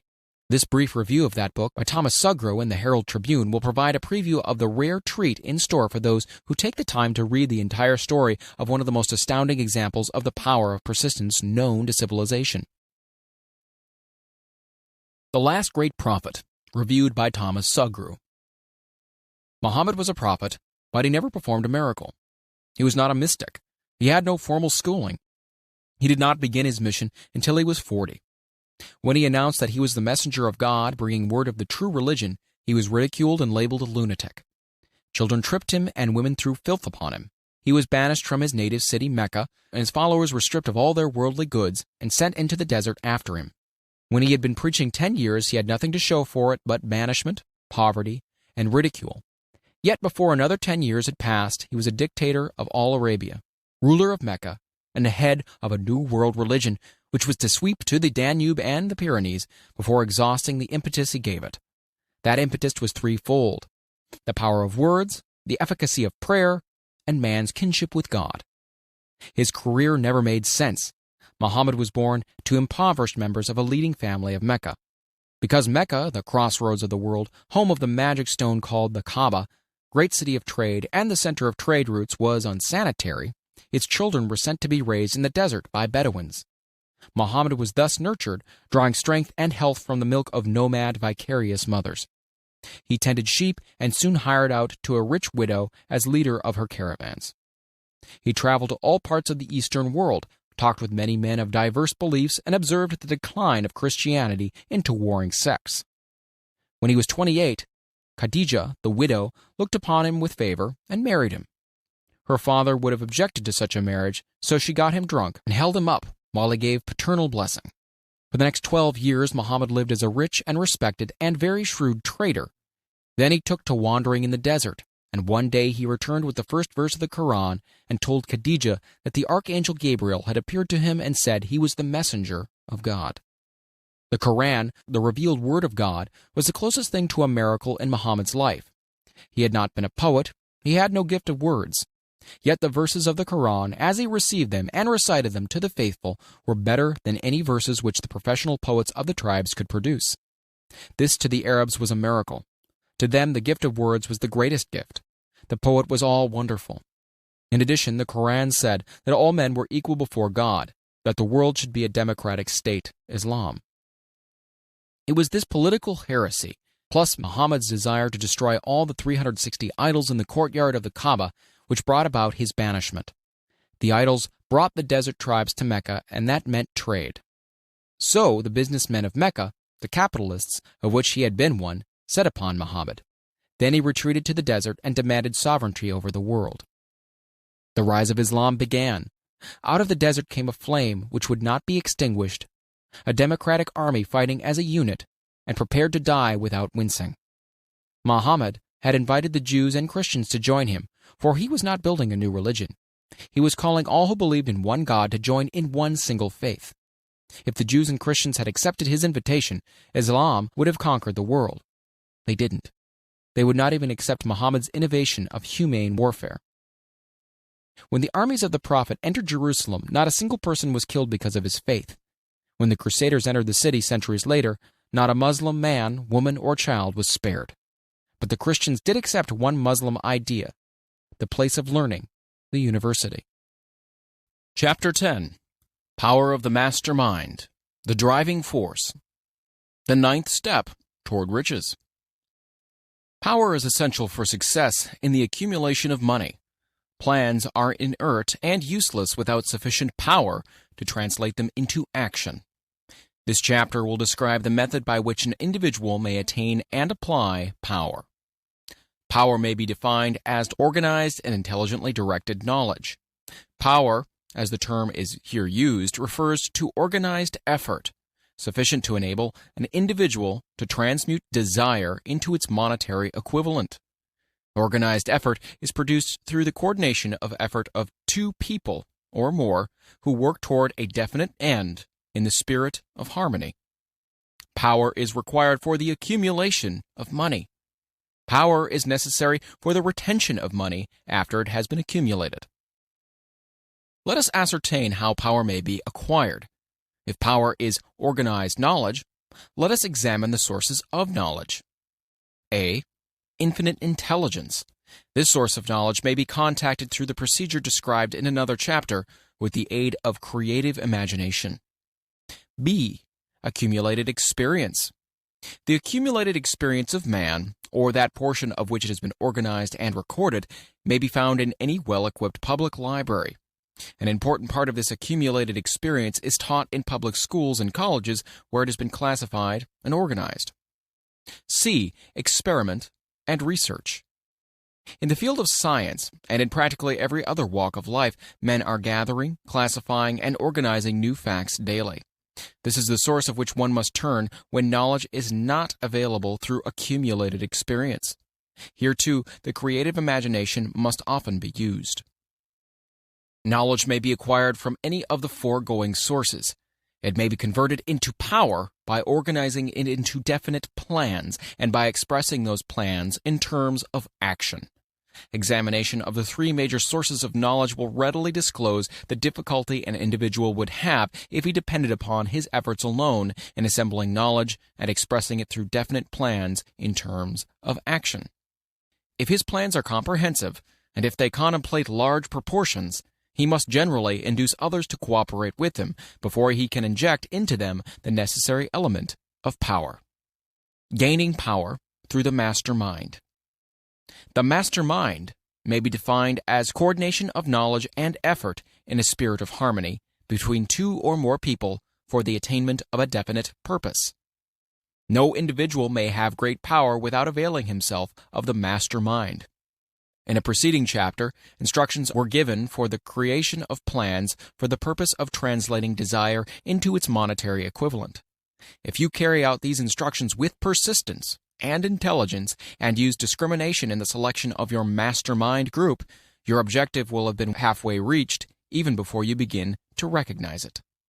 So you may better understand the intangible potentialities of power available to you through a properly chosen mastermind group, we will here explain the two characteristics of the mastermind principle, one of which is economic in nature and the other psychic. The economic feature is obvious. Economic advantages may be created by any person who surrounds himself with the advice, counsel, and personal cooperation of a group of men who are willing to lend him wholehearted aid in the spirit of perfect harmony. This form of cooperative alliance has been the basis of nearly every great fortune. Your understanding of this great truth may definitely determine your financial status. The psychic phase of the mastermind principle is much more abstract, much more difficult to comprehend, because it has reference to the spiritual forces with which the human race as a whole is not well acquainted. You may catch a significant suggestion from the statement, "No two minds ever come together without thereby creating a third, invisible, intangible force which may be likened to a third mind." Keep in mind the fact that there are only two known elements in the whole universe, energy and matter. It is a well-known fact that matter may be broken down into units of molecules, atoms, and electrons. There are units of matter which may be isolated, separated, and analyzed. Likewise, there are units of energy. The human mind is a form of energy, a part of it being spiritual in nature. When the minds of two people are coordinated in a spirit of harmony, the spiritual units of energy of each mind form an affinity, which constitutes the psychic phase of the mastermind. The mastermind principle, or rather the economic feature of it, were first called to my attention by Andrew Carnegie over 25 years ago. Discovery of this principle was responsible for the choice of my life's work. Mr. Carnegie's mastermind group consisted of a staff of approximately 50 men, with whom he surrounded himself for the definite purpose of manufacturing and marketing steel. He attributed his entire fortune to the power he accumulated through this mastermind. Analyze the record of any man who has accumulated a great fortune and many of those who have accumulated modest fortunes, and you will find that they have either consciously or unconsciously employed the mastermind principle. Great power can be accumulated through no other principle. Energy is nature's universal set of building blocks out of which she constructs every material thing in the universe, including man and every form of animal and vegetable life. Through a process which only nature completely understands, she translates energy into matter. Nature's building blocks are available to man in the energy involved in thinking. Man's brain may be compared to an electric battery. It absorbs energy from the ether, which permeates every atom of matter and fills the entire universe. It's a well-known fact that a group of electric batteries will provide more energy than a single battery. It's also a well-known fact that an individual battery will provide energy in proportion to the number and capacity of the cells it contains. The brain functions in a similar fashion. This accounts for the fact that some brains are more efficient than others and leads to this significant statement. A group of brains coordinated or connected in a spirit of harmony will provide more thought energy than a single brain, just as a group of electric batteries will provide more energy than a single battery. Through this metaphor, it becomes immediately obvious that the mastermind principle holds the secret of the power welded by men who surround themselves with other men of brains. There follows now another statement which will lead still nearer to an understanding of the psychic phase of the mastermind principle. When a group of individual brains are coordinated and function in harmony, the increased energy created through the alliance becomes available to every individual brain in the group. It's a well-known fact that Henry Ford began his business career under the handicap of poverty, illiteracy, and ignorance. It is an equally well-known fact that within the inconceivably short period of 10 years, Mr. Ford mastered these three handicaps, and that within 25 years he made himself one of the richest men in America. Connect with this fact the additional knowledge that Mr. Ford's most rapid strides became noticeable from the time he became a personal friend of Thomas Edison, and you'll begin to understand what the influence of one mind upon another can accomplish. Go a step further and consider the fact that Mr. Ford's most outstanding achievements began from the time that he formed the acquaintances of Harvey Firestone, John Burroughs, and Luther Burbank, each a man of great brain capacity. And you'll have further evidence that power may be produced through friendly alliance of minds. There is little, if any, doubt that Henry Ford is one of the best-informed men in the business and industrial world. The question of his wealth needs no discussion. Analyze Mr. Ford's intimate personal friends, some of whom have already been mentioned, and you'll be prepared to understand the following statement. Men take on the nature and the habits and the power of thought of those with whom they associate, in a spirit of sympathy and harmony. Henry Ford whipped poverty, illiteracy, and ignorance by allying himself with great minds, whose vibrations of thought he absorbed into his own mind. Through his association with Edison, Burbank, Burroughs, and Firestone, Mr. Ford added to his own brain power the sum and substance of the intelligence, experience, knowledge, and spiritual forces of these four men. Moreover, he appropriated and made use of the mastermind principle through the methods of procedure described in this book. This principle is available to you. We have already mentioned Mahatma Gandhi. Perhaps the majority of those who have heard of Gandhi look upon him as merely an eccentric little man who goes around without formal wearing apparel and makes trouble for the British government. In reality, Gandhi is not eccentric, but he is the most powerful man now living, estimated by the number of his followers and their faith in their leader. Moreover, he is probably the most powerful man who has ever lived. His power is passive, but it is real. Let us study the method by which he attained his stupendous power. It may be explained in a few words. He came by power through inducing over 200 million people to coordinate, with mind and body, in a spirit of harmony and for a definite purpose. In brief, Gandhi has accomplished a miracle, for it is a miracle when 200 million people can be induced, not forced, to cooperate in a spirit of harmony for a limitless time. If you doubt that this is a miracle, try to induce any two people to cooperate in a spirit of harmony for any length of time. Every man who manages a business knows what a difficult matter it is to get employees to work together in a spirit even remotely resembling harmony. The list of the chief sources from which power may be attained is, as you have seen, headed by the infinite intelligence. When two or more people coordinate in a spirit of harmony and work towards a definite objective, they place themselves in position through that alliance to absorb power directly from the great universal storehouse of infinite intelligence. This is the greatest of all sources of power. It is the source to which the genius turns. It is the source to which every great leader turns, whether he may be conscious of that fact or not. The other two major sources from which the knowledge necessary for the accumulation of power may be obtained are no more reliable than the five senses of man. The senses are not always reliable. Infinite intelligence does not err. In subsequent chapters, the methods by which infinite intelligence may be most readily contacted will be adequately described. This is not a course on religion. No fundamental principle described in this book should be interpreted as being intended to interfere either directly or indirectly with any man's religious habits. This book has been confined exclusively to instructing the reader how to transmute the definite purpose of desire for money into its monetary equivalent. Read, think, and meditate as you read. Soon, the entire subject will unfold, and you will see it in perspective. You are now seeing the detail of the individual chapters. Money is as shy and elusive as the old-time maiden. It must be wooed and won by methods not unlike those used by a determined lover in pursuit of the girl of his choice. And coincidental as it is, the power used in the wooing of money is not greatly different from that used in wooing a maiden. That power, when successfully used in the pursuit of money, must be mixed with faith. It must be mixed with desire. It must be mixed with persistence. It must be applied through a plan, and that plan must be set into action. When money comes in quantities known as the big money, it flows to the one who accumulates it as easily as water flows downhill.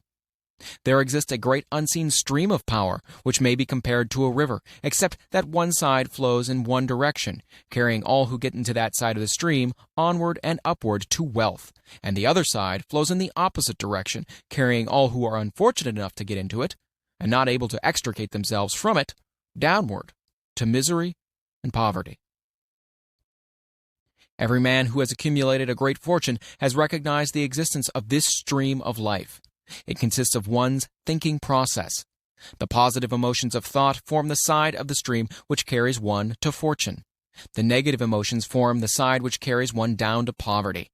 This carries a thought of stupendous importance to the person who is following this book with the object of accumulating a fortune. If you are on the side of the stream of power which leads to poverty, this may serve as an oar by which you may propel yourself over into the other side of the stream. It can serve you only through application and use. Merely reading and passing judgment on it, either one way or another, will in no way benefit you. Some people undergo the experience of alternating between the positive and negative sides of the stream, being at times on the positive side and at times on the negative side. The Wall Street crash of '29 swept millions of people from the positive to the negative side of the stream. These millions are struggling, some of them in desperation and fear, to get back to the positive side of the stream. This book was written especially for these millions. Poverty and riches often change places. The crash taught the world this truth, although the world will not long remember the lesson. Poverty may, and generally does, voluntarily take the place of riches. When riches take the place of poverty, the change is usually brought out through well-conceived and carefully executed plans. Poverty needs no plan. It needs no one to aid it, because it's bold and ruthless. Riches are shy and timid. They have to be attracted. Anybody can wish for riches, and most people do, but only a few know that a definite plan, plus a burning desire for wealth, are the only dependable means of accumulating wealth. Chapter 11. The Mystery of Sex, Transmutation. The 10th step toward riches. The meaning of the word transmute is, in simple language, the changing or transferring of one element or form of energy into another. The emotion of sex brings into being a state of mind. Because of ignorance on the subject, this state of mind is generally associated with the physical, and because of improper influences, to which most people have been suggested, in acquiring knowledge of sex, things essentially physical have highly biased the mind. The emotion of sex has back of it the possibility of three constructive potentialities. They are 1. The perpetuation of mankind, 2. The maintenance of health, as a therapeutic agency it has no equal, 3. The transformation of mediocrity into genius through transmutation. Sex transmutation is simple and easily explained. It means the switching of the mind from thoughts of physical expression to thoughts of some other nature. Sex desire is the most powerful of human desires. When driven by this desire, men develop keenness of imagination, courage, willpower, persistence, and creative ability unknown to them at other times. So strong and impelling is the desire for sexual contact that men freely run the risk of life and reputation to indulge it. When harnessed and redirected along other lines, this motivating force maintains all of its attributes of keenness of imagination, courage, etc., which may be used as powerful creative forces in literature, art, or in any other profession or calling, including, of course, the accumulation of riches. The transmutation of sex energy calls for the exercise of willpower, to be sure, but the reward is worth the effort. The desire for sexual expression is inborn and natural. The desire cannot and should not be submerged or eliminated, but it should be given an outlet through forms of expression which enrich the body, mind, and spirit of man. If not given this form of outlet through transmutation, it will seek outlets through purely physical channels. A river may be dammed and its water controlled for a time, but eventually it will force an outlet. The same is true of the emotion of sex. It may be submerged and controlled for a time, but its very nature causes it to be ever seeking means of expression. If it is not transmuted into some creative effort, it'll find a less worthy outlet. Fortunate indeed is the person who has discovered how to give sex emotion an outlet through some form of creative effort, for he has, by that discovery, lifted himself to the state of a genius. Scientific research has disclosed these significant facts. 1. The men of greatest achievement are men with highly developed sex natures, men who have learned the art of sex transmutation. 2. The men who have accumulated great fortunes and achieved outstanding recognition in literature, art, industry, architecture, and the professions were motivated by the influence of a woman. The research from which these astounding discoveries were made went back through the pages of biography and history for more than 2,000 years. Wherever there was evidence available in connection with the lives of men and women of great achievement, it indicated most convincingly that they had possessed highly developed sex natures. The emotion of sex is an irresistible force, against which there can be no such opposition as an immovable body. When driven by this emotion, men become gifted with a superpower for action. Understand this truth, and you will catch the significance of the statement that sex transmutation will lift one to the status of a genius. The emotion of sex contains the secret of creative ability. Destroy the sex glands, whether in man or beast, and you have removed the major source of action. For proof of this, observe what happens in any animal after it has been castrated. A bull becomes as docile as a cow after it has been altered sexually. Sex alteration takes out of the male, whether man or beast, all the fight that he has in him. Sex alteration of the female has the same effect. The 10 mind stimuli. The human mind responds to stimuli through which it may be keyed up to high rates of vibration, known as enthusiasm, creative imagination, intense desire, etc. The stimuli to which the mind responds most freely are: 1. The desire for sex expression. 2. Love. 3. A burning desire for fame, power, or financial gain. Money. 4. Music. 5. Friendship between either those of the same sex or those of the opposite sex. 6. A mastermind alliance based upon the harmony of 2 or more people who ally themselves for spiritual or temporal advancement. 7. Mutual suffering such as that experienced by people who are persecuted. 8. Autosuggestion. 9. Fear. 10. Narcotics and alcohol.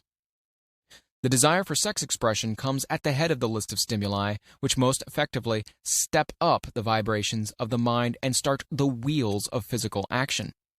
8 of these stimuli are natural and constructive. 2 are destructive. The list is here presented for the purpose of enabling you to make a comparative study of the major sources of mind stimulation.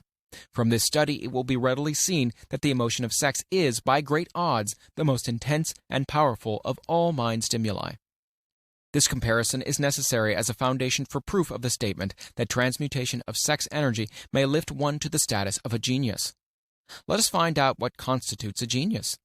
Some wiseacre has said that a genius is a man who wears long hair, eats queer food, lives alone, and serves as a target for the joke-makers. A better definition of a genius is a man who has discovered how to increase the vibrations of thought to the point where he can freely communicate with sources of knowledge not available through the ordinary rate of vibration of thought. The person who thinks will want to ask some questions concerning this definition of genius. The first question will be, how may one communicate with sources of knowledge which are not available through the ordinary rate of vibration of thought? The next question will be, are there known sources of knowledge which are available only to the genii? And if so, what are these sources, and exactly how may they be reached? We shall offer proof of the soundness of some of the more important statements made in this book, or at least we will offer evidence through which you may secure your own proof through experimentation, and in doing so, we shall answer both of these questions. Genius is developed through the sixth sense. The reality of a sixth sense has been fairly well established. This sixth sense is creative imagination. The faculty of creative imagination is one which the majority of people never use during an entire lifetime, and if used at all, it usually happens by mere accident. A relatively small number of people use, with deliberation and purpose, afterthought, the faculty of creative imagination. Those who use this faculty voluntarily and with understanding of its functions are genii. The faculty of creative imagination is the direct link between the finite mind of man and infinite intelligence. All so-called revelations referred to in the realm of religion and all discoveries of basic or new principles in the field of invention take place through the faculty of creative imagination. When ideas or concepts flash into one's mind through what is popularly called a hunch, they come from one or more of the following sources. 1. Infinite intelligence. 2. One's subconscious mind, wherein is stored every sense impression and thought impulse which ever reach the brain through any of the 5 senses. 3. From the mind of some other person who has just released the thought, or picture of the idea or concept through conscious thought. Or 4. From that other person's subconscious storehouse.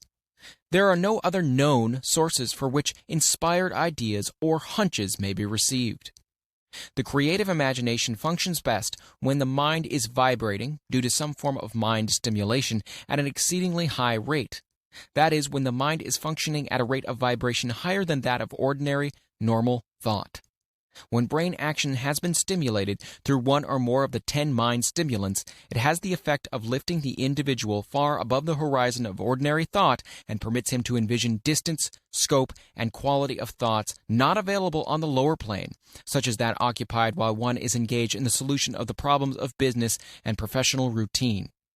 When lifted to this higher level of thought, through any form of mind stimulation, an individual occupies, relatively, the same position as one who has ascended in an airplane to a height from which he may see over and beyond the horizon line which limits his vision while on the ground. Moreover, while on higher levels of thought, the individual is not hampered or bound by any of the stimuli which circumscribe and limit his vision while wrestling with the problems of gaining the 3 basic necessities of food, clothing, and shelter. He is in a world of thought in which the ordinary, workaday thoughts have been as effectively removed as are the hills and valleys and other limitations of physical vision when he rises in an airplane. While on this exalted plane of thought, the creative faculty of the mind is given freedom for action. The way has been cleared for the 6th sense to function. It becomes receptive to ideas which would not reach the individual under any other circumstances. This 6th sense is the faculty which marks the difference between a genius and an ordinary individual. The creative faculty becomes more alert and receptive to vibrations originating outside the individual's subconscious mind, and the more the individual relies upon it and makes demands upon it for thought impulses. This faculty can be cultivated and developed only through use. That which is known as one's conscience operates entirely through the faculty of the 6th sense. The great artists, writers, musicians, and poets became great because they acquire the habit of relying upon the still small voice which speaks from within, through the faculty of creative imagination. It is a fact well known to people who have keen imaginations that their best ideas come through so-called hunches. There is a great orator who does not attain to greatness until he closes his eyes and begins to rely entirely upon the faculty of creative imagination. When asked why he closed his eyes just before the climaxes of his oratory, he replied, "I do it because then I speak through ideas which come to me from within." One of America's most successful and best-known financiers followed the habit of closing his eyes for 2 or 3 minutes before making a decision. When asked why he did this, he replied, "With my eyes closed, I am able to draw upon a source of superior intelligence."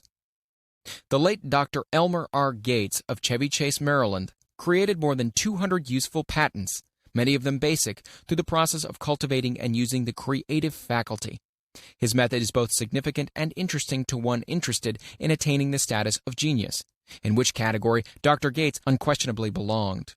Dr. Gates was one of the really great, though less publicized, scientists of the world. In his laboratory, he had what he called his personal communication room. It was practically soundproof and so arranged that all light could be shut out. It was equipped with a small table on which he kept a pad of writing paper. In front of the table on the wall was an electric push-button which controlled the lights. When Dr. Gates desired to draw upon the forces available to him through his creative imagination, he would go into this room, seat himself at the table, shut off the lights, and concentrate upon the known factors of the invention on which he was working, remaining in that position until ideas began to flash into his mind in connection with the unknown factors of the invention. On one occasion, ideas came through so fast he was forced to write for almost 3 hours. When the thoughts stopped flowing and he examined his notes, he found they contained a minute description of principles which had no parallel among the known data of the scientific world. Moreover, the answer to his problem was intelligently presented in these notes. In this manner, Dr. Gates completed over 200 patents, which had been begun but not completed by half-baked brains. Evidence of the truth of this statement is in the United States Patent Office. Dr. Gates earned his living by sitting for ideas for individuals and corporations. Some of the largest corporations in America paid him substantial fees by the hour for sitting for ideas.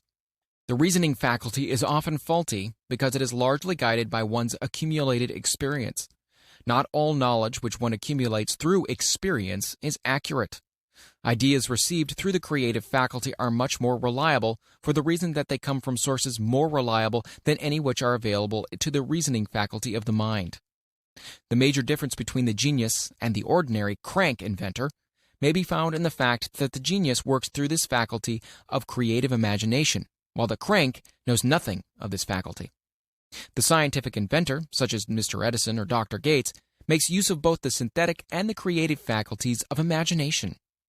For example, the scientific inventor or genius begins an invention by organizing and combining the known ideas or principles accumulated through experience through the synthetic faculty, the reasoning faculty. If he finds this accumulated knowledge to be insufficient for the completion of his invention, he then draws upon the sources of knowledge available to him through his creative faculty. The method by which he does this varies with the individual, but this is the sum and substance of this procedure. 1. He stimulates his mind so that it vibrates on a higher than average plane, using one or more of the 10 mind stimulants or some other stimulant of his choice. 2. He concentrates upon the known factors, the finished part of his invention, and creates in his mind a perfect picture of unknown factors, the unfinished part of his invention. He holds this picture in his mind until it has been taken over by the subconscious mind, then relaxes by clearing his mind of all thought, and waits for his answer to flash into his mind. Sometimes the results are both definite and immediate. At other times the results are negative, depending upon the state of development of the sixth sense, or creative faculty. Mr. Edison tried out more than 10,000 different combinations of ideas through the synthetic faculty of his imagination before he tuned in through the creative faculty and got the answer which perfected the incandescent light. His experience was similar when he produced the talking machine. There is plenty of reliable evidence that the faculty of creative imagination exists. This evidence is available through accurate analysis of men who have become leaders in their respective callings, without having had extensive educations. Lincoln was a notable example of a great leader who achieved greatness through the discovery and the use of his faculty of creative imagination. He discovered and began to use this faculty as a result of the stimulation of love which he experienced when he met Anne Rutledge, a statement of the highest significance in connection with the study of the source of genius. The pages of history are filled with the records of great leaders whose achievements may be traced directly to the influence of women who aroused the creative faculties of their minds through the stimulation of sex desire. Napoleon Bonaparte was one of these. When inspired by his first wife, Josephine, he was irresistible and invincible. When his better judgment or reasoning faculty prompted him to put Josephine aside, he began to decline. His defeat at St. Helena was not far distant. If good taste would permit, we might easily mention scores of men, well known to the American people, who climbed to the great heights of achievement under the stimulating influence of their wives, only to drop back to destruction after money and power went to their heads, and they put aside the old wife for a new one. Napoleon was not the only man to discover that sex influence from the right source is more powerful than any substitute of expediency which may be created by mere reason. The human mind responds to stimulation. Among the greatest and most powerful of these stimuli is the urge of sex. When harnessed and transmuted, this driving force is capable of lifting men into that higher sphere of thought which enables them to master the sources of worry and petty annoyance which beset their pathway on the lower plane. Unfortunately, only the genii have made the discovery. Others have accepted the experience of sex urge without discovering one of its major potentialities, a fact which accounts for the great number of others as compared to the limited number of genii. For the purpose of refreshing the memory in connection with facts available from the biographies of certain men, we here present the names of a few men of outstanding achievement, each of whom was known to have been of highly sexed nature. The genius which was theirs undoubtedly found its source of power in transmuted sex energy. George Washington, Napoleon Bonaparte, William Shakespeare, Abraham Lincoln, Ralph Waldo Emerson, Robert Burns, Thomas Jefferson, Albert Hubbard, Albert H. Gary, Oscar Wilde, Woodrow Wilson, John H. Patterson, Andrew Jackson, Enrico Caruso. Your own knowledge of biography will enable you to add to this list. Find, if you can, a single man in all of history of civilization who achieved outstanding success in any calling who was not driven by a well-developed sex nature. If you do not wish to rely upon biographies of men now living, take inventory of those whom you know to be men of great achievement, and see if you can find one among them who is not highly sexed. Sex energy is the creative energy of all genii. There has never been and never will be a great leader, builder, or artist lacking in this driving force of sex. Surely no one will misunderstand these statements to men that all who are highly sexed are genii. Man attains to the status of genius only when and if he stimulates his mind so that it draws upon the force available through the creative faculty of the imagination. Chief among the stimuli with which this stepping up of the vibrations may be procured is sex energy. The mere possession of this energy is not sufficient to produce a genius. The energy must be transmuted from desire for physical contact into some other form of desire and action, before it will lift one to the status of genius.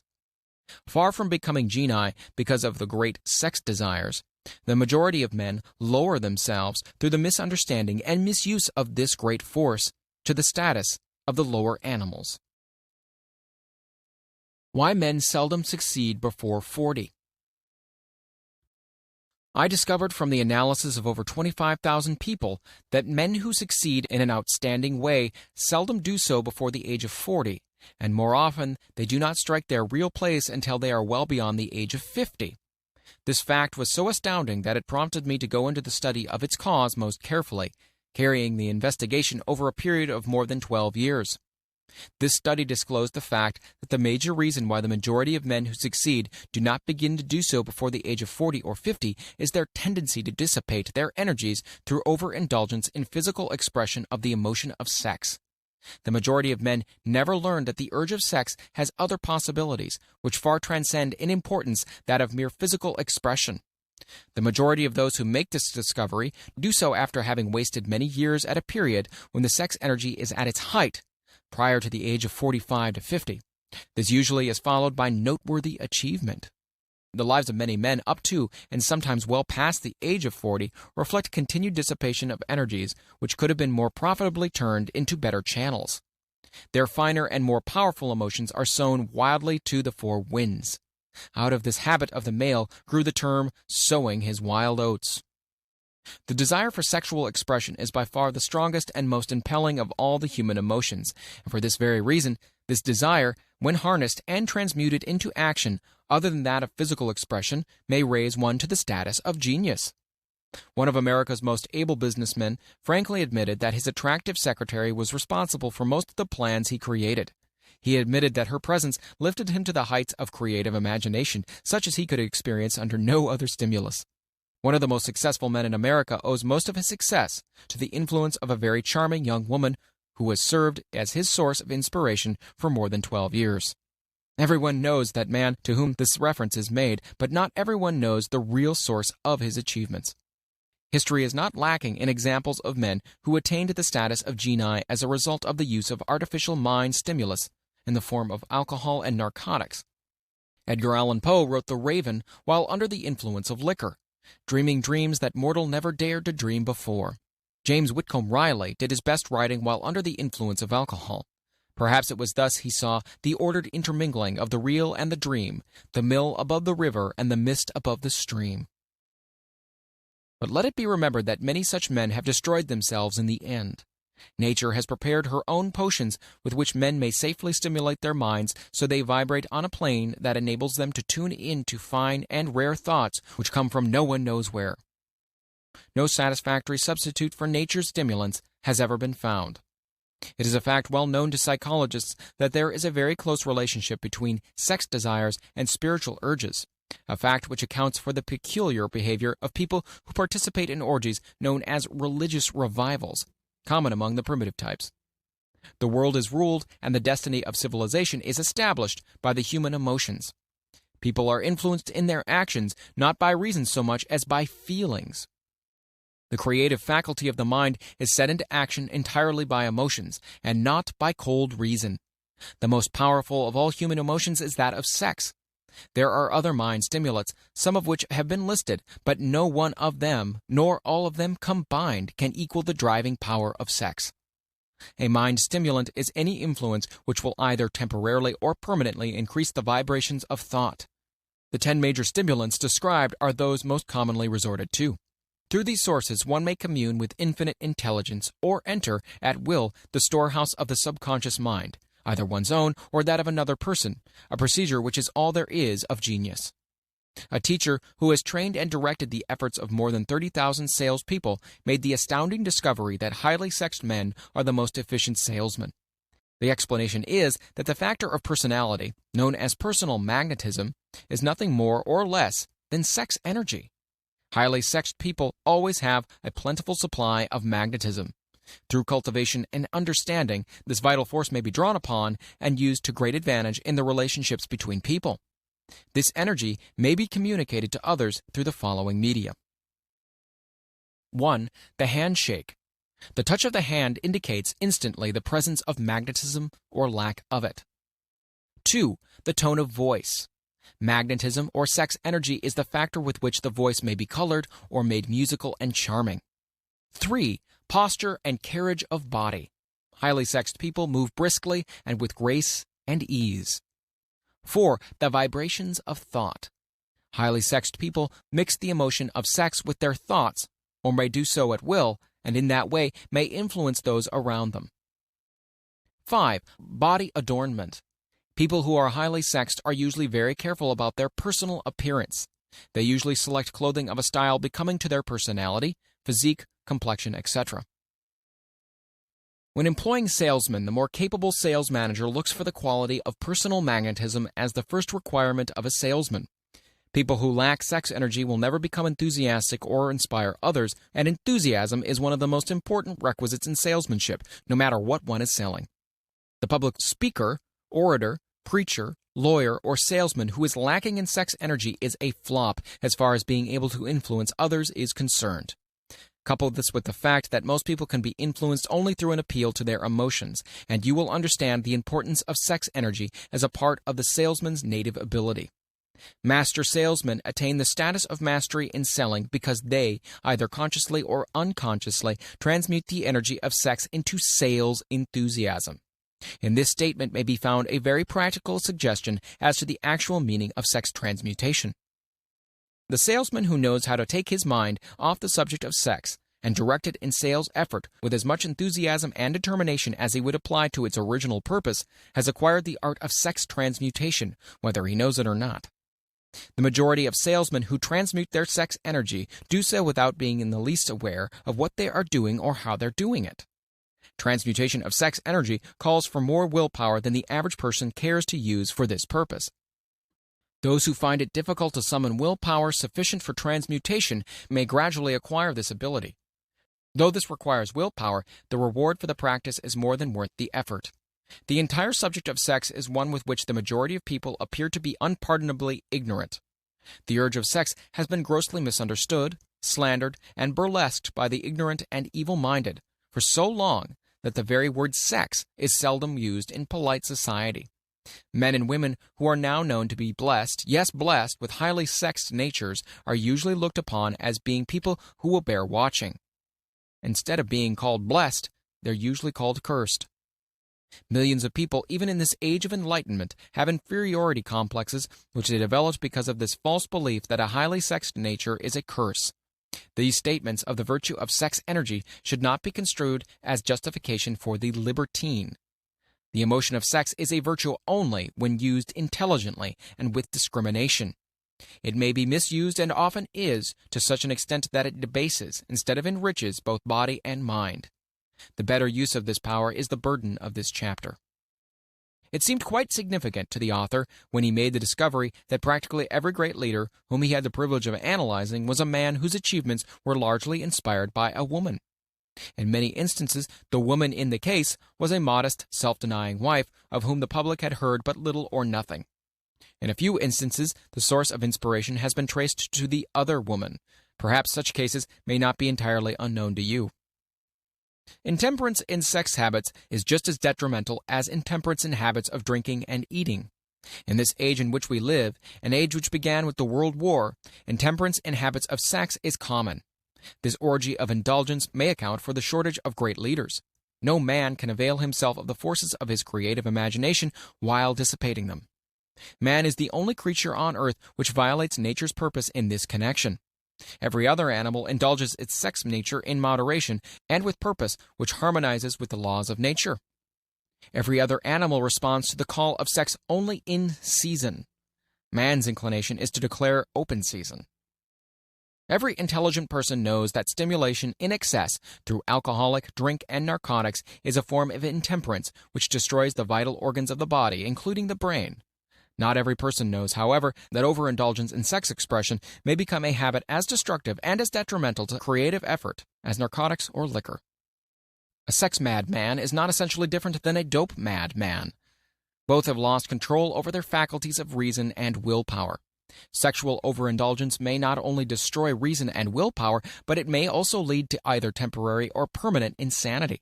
Many cases of hypochondria, imaginary illness, grow out of habits developed in ignorance of the true function of sex. From these brief references to the subject, it may be readily seen that ignorance on the subject of sex transmutation forces stupendous penalties upon the ignorant on the one hand and withholds from them equally stupendous benefits on the other. Widespread ignorance on the subject of sex is due to the fact that the subject has been surrounded with mystery and beclouded by dark silence. The conspiracy of the mystery and silence has had the same effect upon the minds of young people that the psychology of prohibition had. The result has been increased curiosity and desire to acquire more knowledge on this verboten subject, and, to the shame of all lawmakers and most physicians, by training best qualified to educate youth on the subject, information has not been made easily available. Seldom does an individual enter upon highly creative efforts in any field of endeavor before the age of 40. The average man reaches the period of his greatest capacity to create between 40 and 60.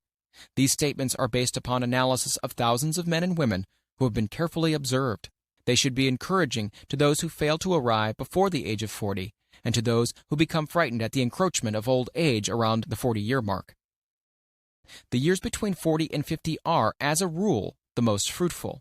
Men should approach this age not with fear and trembling, but with hope and eager anticipation. If you want evidence that most men do not begin to do their best work before the age of 40, study the records of the most successful men known to the American people, and you'll find it. Henry Ford did not hit his pace of achievement until he had passed the age of 40. Andrew Carnegie was well past 40 before he began to reap the reward of his efforts. James J. Hill was still running a telegraph key at the age of 40.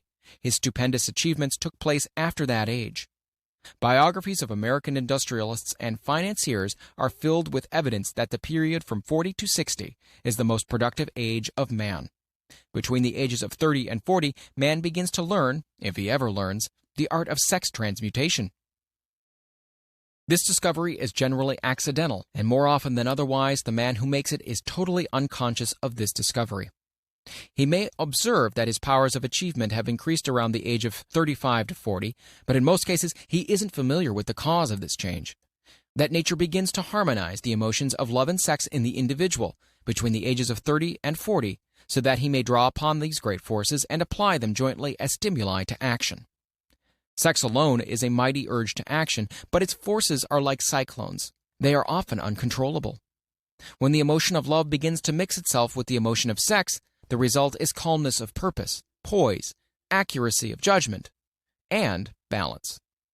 What person who has attained the age of 40 is so unfortunate as to be unable to analyze these statements and to corroborate them by his own experience? When driven by his desire to please a woman based solely upon the emotion of sex, a man may be, and usually is, capable of great achievement, but his actions may be disorganized, distorted, and totally destructive. When driven by his desire to please a woman based upon the motive of sex alone, a man may steal, cheat, and even commit murder. But when the emotion of love is mixed with the emotion of sex, that same man will guide his actions with more sanity, balance, and reason. Criminologists have discovered that the most hardened criminals can be reformed through the influence of a woman's love. There is no record of a criminal having been reformed solely through the sex influence. These facts are well known, but their cause is not. Reformation comes, if at all, through the heart, or the emotional side of man, not through his head or reasoning side. Reformation means a change of heart. It does not mean a change of head. A man may, because of reason, make certain changes in his personal conduct to avoid the consequences of undesirable effects. But genuine reformation comes only through a change of heart, through a desire to change. Love, romance, and sex are all emotions capable of driving men to heights of superachievement. Love is the emotion which serves as a safety valve and ensures balance, poise, and constructive effort. When combined, these three emotions may lift one to an altitude of a genius. Those are genii, however, who know but little of the emotion of love.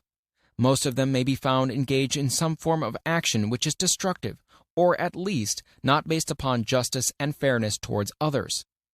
If good taste would permit, a dozen genii could be named in the field of industry and finance who ride ruthlessly over the rights of their fellow men. They seem totally lacking in conscience. The reader can easily supply his own list of such men. The emotions are states of mind. Nature has provided man with a chemistry of the mind, which operates in a manner similar to the principles of chemistry of matter. It is a well-known fact that, through the aid of chemistry of matter, a chemist may create a deadly poison by mixing certain elements, none of which are in themselves harmful in the right proportions. This emotion may likewise be combined so as to create a deadly poison. The emotions of sex and jealousy, when mixed, may turn a person into an insane beast. The presence of any one or more of the destructive emotions in the human mind, through the chemistry of the mind, sets up a poison which may destroy one's sense of justice and fairness. In extreme cases, the presence of any combination of these emotions in the mind may destroy one's reason. The road to genius consists of the development, control, and use of sex, love, and romance. Briefly, the process may be stated as follows. Encourage the presence of these emotions as the dominating thoughts in one's mind, and discourage the presence of all the destructive emotions. The mind is a creature of habit. It thrives upon the dominating thoughts fed it. Through the faculty of willpower, one may discourage the presence of any emotion and encourage the presence of any other. Control of the mind through the power of will is not difficult. Control comes from persistence and habit. The secret of control lies in understanding the process of transmutation. When any negative emotion presents itself in one's mind, it can be transmuted into a positive or constructive emotion by the simple procedure of changing one's thoughts. There is no other road to genius than through voluntary self-effort. A man may attain to great heights of financial or business achievement solely by the driving force of sex energy, but history is filled with evidence that he may, and usually does, carry with him certain traits of character which rob him of the ability to either hold or enjoy his fortune. This is worthy of analysis, thought, and meditation, for it states a truth and knowledge of which may be helpful to women as well as men. Ignorance of this has cost thousands of people their privilege of happiness, even though they possessed riches. The emotions of love and sex leave their unmistakable marks upon the features. Moreover, these signs are so visible that all who wish may read them. The man who is driven by the storm of passion based upon sex desires alone plainly advertises that fact to the entire world by the expression of his eyes and the lines of his face. The emotion of love, when mixed with the emotion of sex, softens, modifies, and beautifies the facial expression. No character analyst is needed to tell you this. You may observe it for yourself. The emotion of love brings out and develops the artistic and aesthetic nature of man. It leaves its impress upon one's very soul, even after the fire has been subdued by time and circumstance. Memories of love never pass. They linger and influence long after the source of stimulation has faded. There's nothing new in this. Every person who has been moved by genuine love knows that it leaves enduring traces upon the human heart. The effect of love endures because love is spiritual in nature. The man who cannot be stimulated to great heights of achievement by love is hopeless. He's dead, though he may seem to be alive. Even the memories of love are sufficient to lift one to a higher plane of creative effort. The major force of love may spend itself and pass away, like a fire which has burned itself out. But it leaves behind incredible marks as evidence that it passed this way. Its departure often prepares the human heart for a still greater love. Go back into your yesterdays at times and bathe your mind in the beautiful memories of past love. It will soften the influence of the present worries and annoyances. It will give you a source of escape from the unpleasant realities of life, and maybe, who knows, your mind will yield to you ideas or plans which may change the entire financial or spiritual status of your life. If you believe yourself unfortunate because you have loved and lost, perish the thought. One who has loved truly can never lose entirely. Love is whimsical and temperamental. Its nature is ephemeral and transitory. It comes when it pleases, and goes away without warning. Accept and enjoy it while it remains, but spend no time worrying over its departure. Worry will never bring it back. Dismiss also the thought that love never comes but once. Love may come and go, times without number, but there are no two love experiences which affect one in just the same way. There may be, and there usually is, one love experience which leaves a deeper imprint on the heart than all the others. But all love experiences are beneficial except to the person who becomes resentful and cynical when love makes its departure. There should be no disappointment over love, and there should be none if people understood the difference between the emotions of love and sex. The major difference is that love is spiritual, while sex is biological. No experience which touches the human heart with a spiritual force can possibly be harmful, except through ignorance or jealousy. Love is, without question, life's greatest experience. It brings one into communion with the infinite intelligence. When mixed with the emotions of romance and sex, it may lead one far up the ladder of creative effort. The emotions of love, sex, and romance are sides of the eternal triangle of achievement-building genius. Nature creates genii through no other force. Love is an emotion with many sides, shades, and colors. The love which one feels for parents or children is quite different from that which one feels for one's sweetheart. The one is mixed with the emotion of sex, while the other's is not. The love which one feels in true friendship is not the same as that felt for one's sweetheart, parents, or children, but it too is a form of love. Then there's the emotion of love for things inanimate, such as the love of nature's handiwork. But the most intense and burning of all those various kinds of love is that experience in the blending of the emotions of love and sex. Marriage is not blessed with the eternal affinity of love, properly balanced and proportioned with sex, cannot be happy ones, and seldom endure. Love alone will not bring happiness in marriage, nor will sex alone. When these two beautiful emotions are blended, marriage may bring about a state of mind closest to the spiritual that one may ever know on this earthly plane. When the emotion of romance is added to those of love and sex, the obstructions between the finite mind of the man and the infinite intelligence are removed. Then a genius has been born. What a different story is this than those usually associated with the emotion of sex. Here is an interpretation of the emotion which lifts it out of the commonplace and makes of it potter's clay in the hands of God, from which he fashions all that is beautiful and inspiring. It is an interpretation which would, when properly understood, bring harmony out of the chaos which exists in too many marriages. The disharmonies often expressed in the form of nagging may usually be traced to a lack of knowledge on the subject of sex. Where love, romance, and the proper understanding of the emotions and function of sex abide, there is no disharmony between married people. Fortunate is the husband whose wife understands the true relationship between the emotions of sex, love, and romance. When motivated by this holy triumvirate, no form of labor is burdensome, because even the most lowly form of effort takes on the nature of a labor of love. It's a very old saying that a man's wife may either make him or break him, but the reason is not always understood. The making and the breaking is the result of the wife's understanding or lack of understanding of the emotions of love, sex, and romance. Despite the fact that men are polygamous by the very nature of their biological inheritance, it is true that no woman has as great an influence on a man as his wife unless he is married to a woman totally unsuited to his nature. If a woman permits her husband to lose interest in her and become more interested in other women, it's usually because of her ignorance or indifference towards the subjects of sex, love, and romance. This statement presupposes, of course, that genuine love once existed between a man and his wife. The facts are equally applicable to a man who permits his wife's interests in him to die. Married people often bicker over a multitude of trivialities. If these are analyzed accurately, the real question of the trouble will often be found to be indifference or ignorance on these subjects. Man's greatest motivating force is his desire to please woman. The hunter who excelled during prehistoric days before the dawn of civilization did so because of his desire to appear great in the eyes of a woman. Man's nature has not changed in this respect.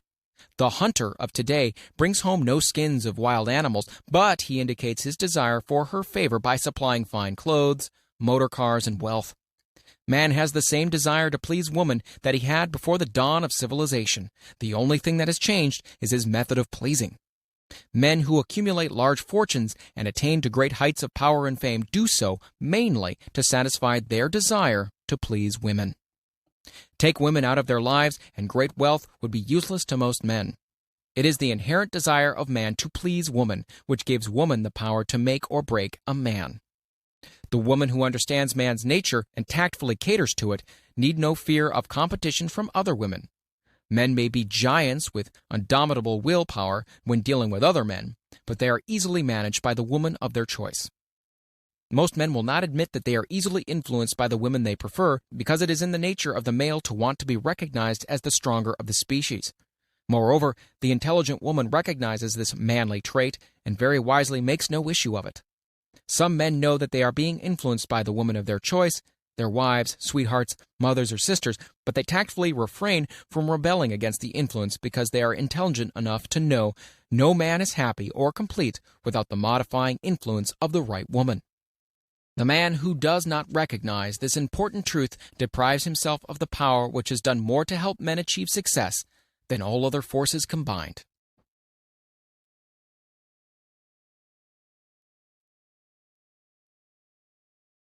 Chapter 12. The Subconscious Mind. The Connecting Link. The 11th Step Toward Riches. The subconscious mind consists of a field of consciousness in which every impulse of thought that reaches the objective mind through any of the five senses is classified and recorded, and from which thoughts may be recalled or withdrawn as letters may be taken from a filing cabinet. It receives and files sense impressions or thoughts regardless of their nature. You may voluntarily plant into your subconscious mind any plan, thought, or purpose which you desire to translate into its physical or monetary equivalent. The subconscious acts first on the dominating desires which have been mixed with emotional feeling, such as faith. Consider this in connection with the instructions given in the chapter on desire for taking the 6 steps there outlined, and the instructions given in the chapter on the building and execution of plans, and you will understand the importance of the thought conveyed. The subconscious mind works day and night. Through a method of procedure unknown to man, the subconscious mind draws upon the forces of infinite intelligence for the power with which it voluntarily transmutes one's desires into their physical equivalent, making use always of the most practical media by which this end may be accomplished. You cannot entirely control your subconscious mind, but you can voluntarily hand over to it any plan, desire, or purpose which you wish transformed into concrete form. Read again instructions for using the subconscious mind in the chapter on autosuggestion. There's plenty of evidence to support the belief that the subconscious mind is the connecting link between the finite mind of man and infinite intelligence. It is the intermediary through which one may draw upon the forces of infinite intelligence at will. It alone contains the secret process by which mental impulses are modified and changed into their spiritual equivalent. It alone is the medium through which prayer may be transmitted to the source capable of answering prayer. The possibilities of creative effort connected with the subconscious mind are stupendous and imponderable. They inspire one with awe. I never approached the discussion of the subconscious mind without a feeling of littleness and inferiority, due perhaps to the fact that man's entire stock of knowledge on this subject is so pitifully limited. The very fact that the subconscious mind is the medium of communication between the thinking mind of man and infinite intelligence is of itself a thought which most paralyzes one's reason. After you have accepted as a reality the existence of the subconscious mind and understand its possibilities as a medium for transmuting your desires into their physical or monetary equivalent, you will comprehend the full significance of the instructions given in the chapter on desire. You'll also understand why you have been repeatedly admonished to make your desires clear and to reduce them to writing. You will also understand the necessity of persistence in carrying out instructions. The 13 principles are the stimuli with which you acquire the ability to reach and to influence your subconscious mind. Do not become discouraged if you cannot do this upon the first attempt. Remember that the subconscious mind may be voluntarily directed only through habit under the directions given in the chapter on faith. You have not yet had time to master faith, but be patient and be persistent. A good many statements on the chapters on faith and autosuggestion will be repeated here for the benefit of your subconscious mind. Remember, your subconscious mind functions voluntarily whether you make any effort to influence it or not.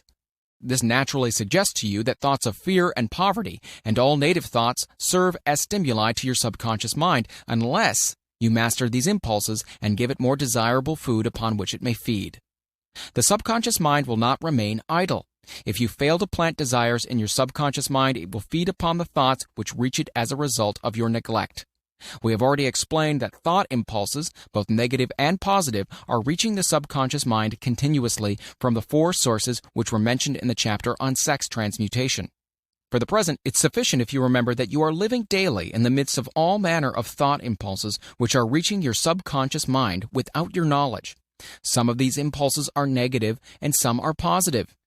You are now engaged in trying to help shut off the flow of negative impulses and to aid in voluntarily influencing your subconscious mind through positive impulses of desire. When you achieve this, you'll possess the key which unlocks the door to your subconscious mind. Moreover, you'll control that door so completely that no undesirable thought may influence your subconscious mind. Everything which man creates begins in the form of a thought impulse. Man can create nothing which he does not first conceive in thought. Through the aid of the imagination, thought impulses may be assembled into plans. The imagination, when under control, may be used for the creation of plans or purposes that lead to success in one's chosen occupation. All thought impulses intended for transmutation into their physical equivalent, voluntarily planted in the subconscious mind, must pass through the imagination and be mixed with faith. The mixing of faith with a plan or purpose intended for submission to the subconscious mind may be done only through the imagination. From these statements, you'll readily observe that voluntary use of the subconscious mind calls for coordination and application of all the principles. Ella Wheeler Wilcox gave evidence of her understanding of the power of the subconscious mind when she wrote, "You never can tell what a thought will do in bringing you hate or love. For thoughts are things, and their airy wings are swifter than carrier doves. They follow the law of the universe. Each thing creates its kind, and they speed o'er the track to bring you back whatever went from your mind." Mrs. Wilcox understood the truth that thoughts which go out from one's mind also embed themselves deeply in one's subconscious mind, where they serve as a magnet, pattern, or blueprint by which the subconscious mind is influenced while translating them into their physical equivalent. Thoughts are truly things for the reason that every material thing begins in the form of thought energy. The subconscious mind is more susceptible to influence by impulses of thought mixed with feeling or emotion than by those originating solely in the reasoning portion of the mind. In fact, there's much evidence to support the theory that only emotionalized thoughts have any action influence upon the subconscious mind. It's a well-known fact that emotion or feeling rules the majority of people. If it is true that the subconscious mind responds more quickly to and is influenced more readily by thought impulses that are well mixed with emotion, it is essential to become familiar with the more important of the emotions. There are 7 major positive emotions and 7 major negative emotions. The negatives voluntarily inject themselves into the thought impulses, which ensure passage into the subconscious mind. The positives must be injected through the principle of autosuggestion into the thought impulses, which an individual wishes to pass on to his subconscious mind. Instructions have been given in the chapter on autosuggestion. These emotions or feeling impulses may be likened to yeast in a loaf of bread because they constitute the action element, which transforms thought impulses from the passive to the active state. Thus may one understand why thought impulses, which have been well mixed with emotion, are acted upon more readily than thought impulses originating in cold reason. You are preparing yourself to influence and control the inner audience of your subconscious mind in order to hand over to it the desire for money, which you wish transmuted into its monetary equivalent. It is essential, therefore, that you understand the method of approach to this inner audience. You must speak its language, or it will not heed your call. It understands best the language of emotion or feeling. Let us therefore describe here the 7 major positive emotions and the 7 major negative emotions so that you may draw upon the positives and avoid the negatives when giving the instructions to your subconscious mind. The 7 major positive emotions: the emotion of desire, the emotion of faith, the emotion of love, the emotion of sex, the emotion of enthusiasm, the emotion of romance, the emotion of hope. There are other positive emotions, but these are the most powerful and the ones most commonly used in creative effort. Master these 7 emotions, They can be mastered only by use. And the other positive emotions will be at your command when you need them. Remember in this connection that you are studying a book which is intended to help you develop a money consciousness by filling your mind with positive emotions. One does not become money conscious by filling one's mind with negative emotions. The 7 major negative emotions to be avoided. The emotion of fear, the emotion of jealousy, the emotion of hatred, the emotion of revenge, the emotion of greed, the emotion of superstition, the emotion of anger. Positive and negative emotions cannot occupy the mind at the same time. One or the other must dominate. It is your responsibility to make sure that the positive emotions constitute the dominating influence of your mind. Here, the law of habit will come to your aid. Form the habit of applying and using positive emotions. Eventually, they will dominate your mind so completely that the negatives cannot enter it. Only by following these instructions literally and continuously can you gain control over your subconscious mind. The presence of a single negative in your conscious mind is sufficient to destroy all chances of constructive aid from your subconscious mind. If you are an observing person, you may have noticed that most people resort to prayer only after everything has failed, or else they pray by a ritual of meaningless words. And because it is a fact that most people who pray do so only after everything else has failed, they go to prayer with their minds filled with fear and doubt, which are the emotions the subconscious mind acts upon and passes on to infinite intelligence. Likewise, this is the emotion which infinite intelligence receives and acts upon. If you pray for a thing, but you have fear as you pray that you might not receive it, or that your prayer will not be acted upon by infinite intelligence, your prayer will have been in vain. Prayer does sometimes result in the realization of that for which one prays. If you have had the experience of receiving that for which you prayed, go back in your memory and recall your actual state of mind while you were praying, and you'll know for sure that the theory here described is more than a theory. The time will come when the schools and educational institutions of the country will teach the science of prayer. Moreover, then prayer may be and will be reduced to a science. When that time comes, and it'll come as soon as mankind is ready for it and demands it, no one will approach the universal mind in a state of fear, for the very good reason that there will be no such emotion as fear. Ignorance, superstition, and false teaching will have disappeared, and man will have attained his true status as a child of infinite intelligence. A few have already attained this blessing. If you believe this prophecy is far-fetched, take a look at the human race in retrospect.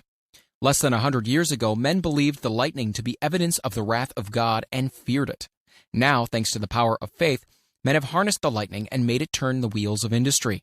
Much less than 100 years ago, men believed the space between the planets to be nothing but a great void, a stretch of dead nothingness. Now, thanks to this same power of faith, men know that far from being either dead or a void, the space between the planets is very much alive, that it is the highest form of vibration known, excepting perhaps the vibration of thought. Moreover, men know that this living, pulsating, vibratory energy, which permeates every atom of matter and fills every niche of space, connects every human brain with every other human brain. What reason have men to believe that this same energy does not connect every human brain with infinite intelligence? There are no toll gates between the finite mind of man and infinite intelligence. The communication costs nothing except patience, faith, persistence, understanding, and a sincere desire to communicate. Moreover, the approach can be made only by the individual himself. Paid prayers are worthless. Infinite intelligence does no business by proxy. You either go direct or you do not communicate. You may buy prayer books and repeat them until the day of your doom without avail. Thoughts which you wish to communicate to infinite intelligence must undergo transformation, such as can be given only through your own subconscious mind. The method by which you may communicate with infinite intelligence is very similar to that through which the vibration of sound is communicated by radio. If you understand the working principles of radio, you of course know that sound cannot be communicated through the ether until it has been stepped up or changed into a rate of vibration which the human ear cannot detect. The radio sending station picks up the sound of the human voice and scrambles or modifies it by stepping up the vibration millions of times. Only in this way can the vibration of sound be communicated through the ether.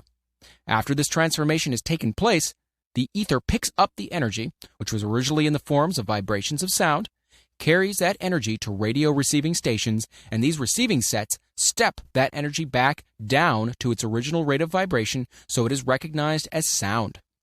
The subconscious mind is the intermediary, which translates one's prayers into terms which infinite intelligence can recognize, presents the message, and brings back the answer in the form of a definite plan or idea for procuring the object of the prayer.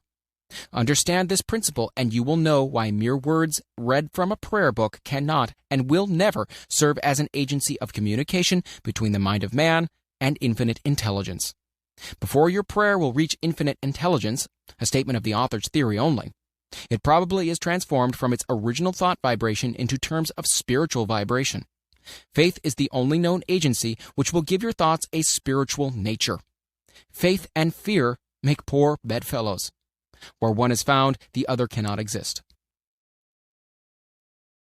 Chapter 13. The Brain. The 12th Step Toward Riches.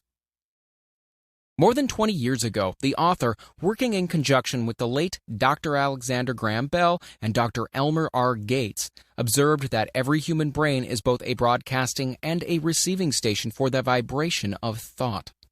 Through the medium of the ether, in a fashion similar to that employed by the radio broadcasting principle, every human brain is capable of picking up vibrations of thought which are being released by other brains. In connection with the statement in the preceding paragraph, compare and consider the description of the creative imagination, as outlined in the chapter on imagination. The creative imagination is the receiving set of the brain, which receives thoughts released by the brains of others. It is the agency of communication between one's conscious or reasoning mind and the four sources from which one may receive thought stimuli. When stimulated or stepped up to a high rate of vibration, the mind becomes more receptive to the vibration of thought which reaches it through the ether from outside sources. This stepping up process takes place through the positive or negative emotions. Through the emotions, the vibrations of thought may be increased. Vibrations of an exceedingly high rate are the only vibrations picked up and carried by the ether from one brain to another. Thought is energy traveling at an exceedingly high rate of vibration. Thought, which has been modified or stepped up by any of the major emotions, vibrates at a much higher rate than ordinary thought. And it is this type of thought which passes from one brain to another through the broadcasting machinery of the human brain.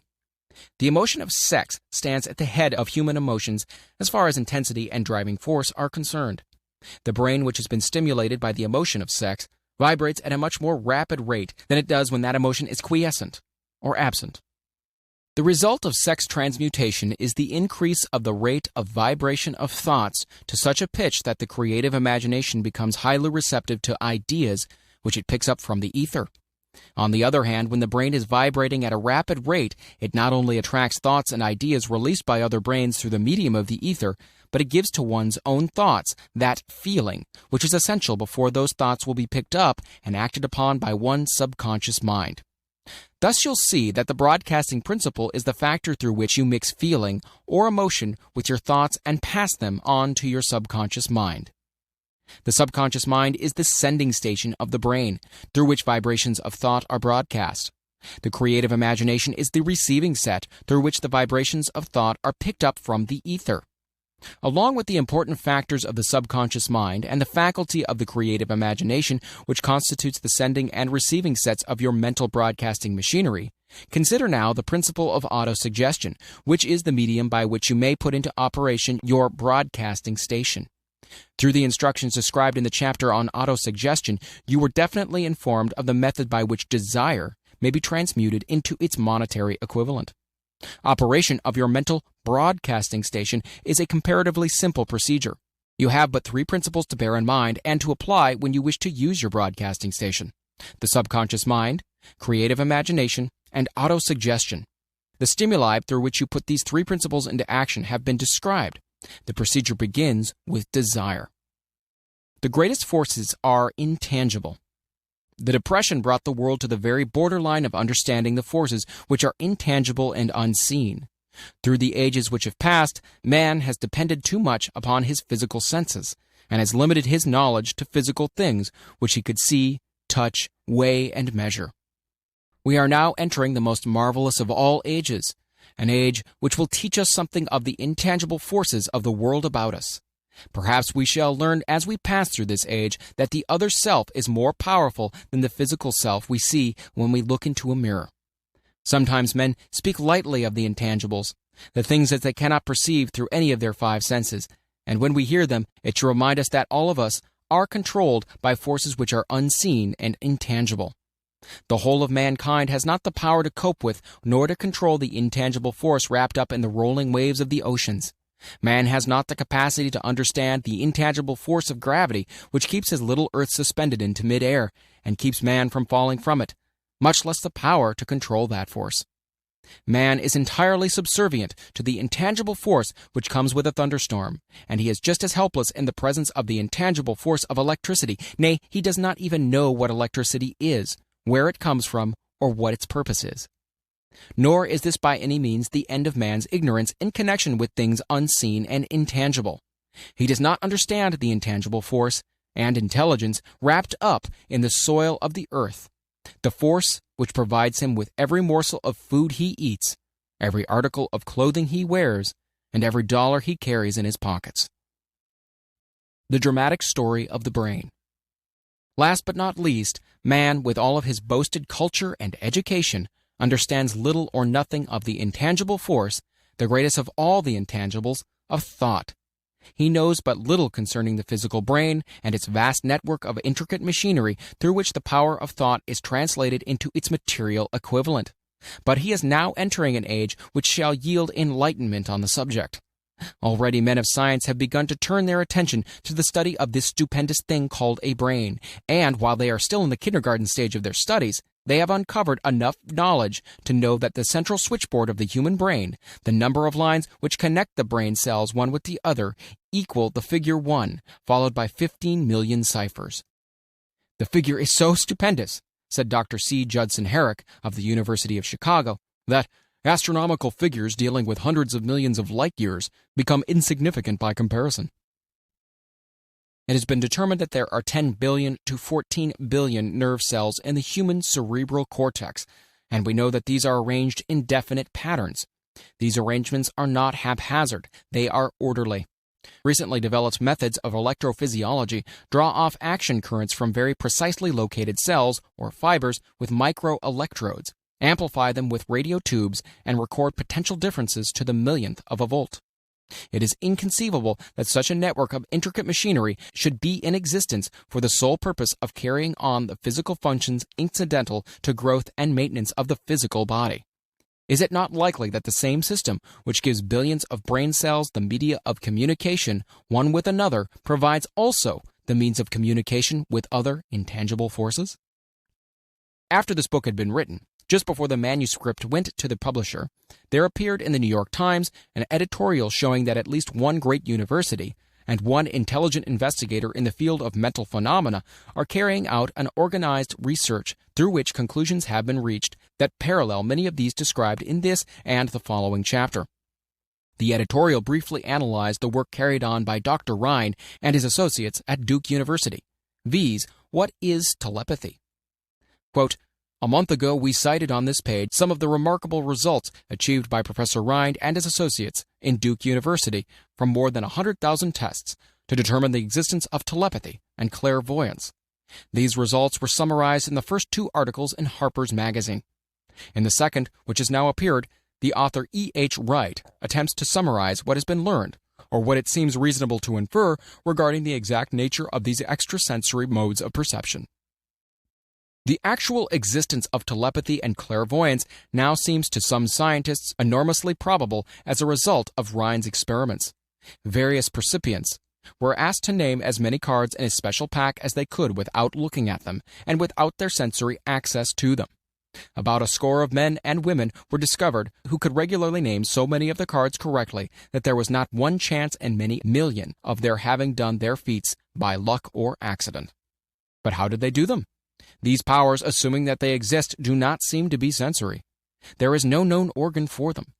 The experiment worked just as well at distances of several hundred miles as they did in the same room. These facts also dispose, in Mr. Wright's opinion, of the attempt to explain telepathy, or clairvoyance through any physical theory of radiation. All known forms of radiant energy decline inversely as the square of the distance traversed. Telepathy and clairvoyance don't, but they do vary through physical causes, as our other mental powers do. Contrary to widespread opinion, they do not improve when the percipient is asleep or half asleep, but, on the contrary, when he is most wide awake and alert. Rhine discovered that a narcotic will invariably lower a percipient's score, while a stimulant will always send it higher. The most reliable performer apparently cannot make a good score unless he tries to do his best. One conclusion that Wright draws with some confidence is that telepathy and clairvoyance are really one and the same gift. That is, the faculty that sees a card face down and on a table seems to be exactly the same one that reads a thought residing only in another mind. There are several grounds for believing this. So far, for example, the two gifts have been found in every person who enjoys either of them. In every one so far, the two have been of equal vigor, almost exactly. Screens, walls, distances have no effect at all on either. One conclusion that Wright draws with some confidence is that telepathy and clairvoyance are really one and the same gift. That is, the faculty that sees a card face down on a table seems to be exactly the same one that reads a thought, residing only in another mind. There are several grounds for believing this. So far, for example, the two gifts have been found in every person who enjoys either of them. In every one so far, the two have been of equal vigor, almost exactly. Screens, walls, distances have no effect at all on either. Wright advances from this conclusion to express that he puts forward as no more than the mere hunch that other extrasensory experiences, such as prophetic dreams, premonitions of disaster, and the like, may also prove to be part of the same faculty. The reader is not asked to accept any of these conclusions unless he finds it necessary, but the evidence that Rhine has piled up must remain impressive. In view of Dr. Rhine's announcement in connection with the conditions under which the mind responds to what he terms extrasensory modes of perception, I now feel privileged to add to this testimony by stating that my associates and I have discovered what we believe to be the ideal conditions under which the mind can be stimulated, so that the sixth sense described in the next chapter can be made to function in a practical way. The conditions to which I refer consist of a close working alliance between myself and two members of my staff. Through experimentation and practice, we have discovered how to stimulate our minds by applying principles used in connection with the invisible counselors described in the next chapter, so that we can, by a process of blending our three minds into one, find the solution to a great variety of personal problems which are submitted by my clients. The procedure is very simple. We sit down at a conference table, clearly state the nature of the problem we have under consideration, then begin discussing it. Each contributes whatever thoughts that may occur. The strange thing about this method of mind stimulation is that it places each participant in communication with unknown sources of knowledge definitely outside his own experience. If you understand the principle described in the chapter on the master mind, you of course recognize the round table procedure here described as being a practical application of the master mind. This method of mind stimulation, through harmonious discussion of definite subjects between three people, illustrates the simplest and most practical use of the master mind. By adopting and following a similar plan, any student of this philosophy may come into possession of the famous Carnegie formula briefly described in the introduction. If it means nothing to you at this time, mark this page and read it again after you have finished the last chapter. The Depression was a blessing in disguise. It reduced the whole world to a new starting point that gives everyone a new opportunity. Chapter 14. The Sixth Sense. The Door to the Temple of Wisdom. The 13th Step Toward Riches.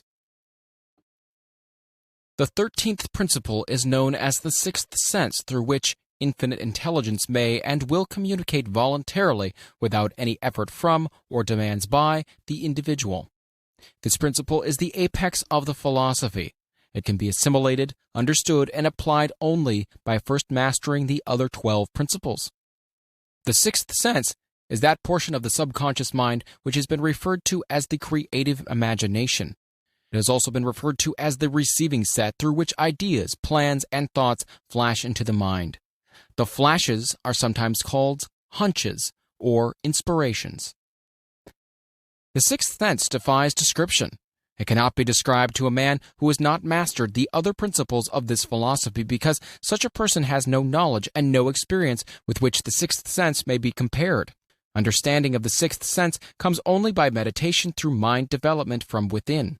The sixth sense probably is the medium of contact between the finite mind of man and infinite intelligence, and for this reason it is a mixture of both the mental and the spiritual. It is believed to be the point at which the mind of man contacts the universal mind. After you've mastered the principle described in this book, you will be prepared to accept as truth a statement which may otherwise be incredible to you, namely, through the aid of the sixth sense, you'll be warned of impending dangers in time to avoid them, and notified of opportunities in time to embrace them. There comes to your aid, and to do your bidding, with the development of the sixth sense, a guardian angel, who will open to you at all times the door to the temple of wisdom. Whether or not this is a statement of truth you will never know, except by following the instructions described in the pages of this book, or some similar method of procedure. The author is not a believer in, nor an advocate of, miracles, for the reason that he has enough knowledge of nature to understand that nature never deviates from her established laws.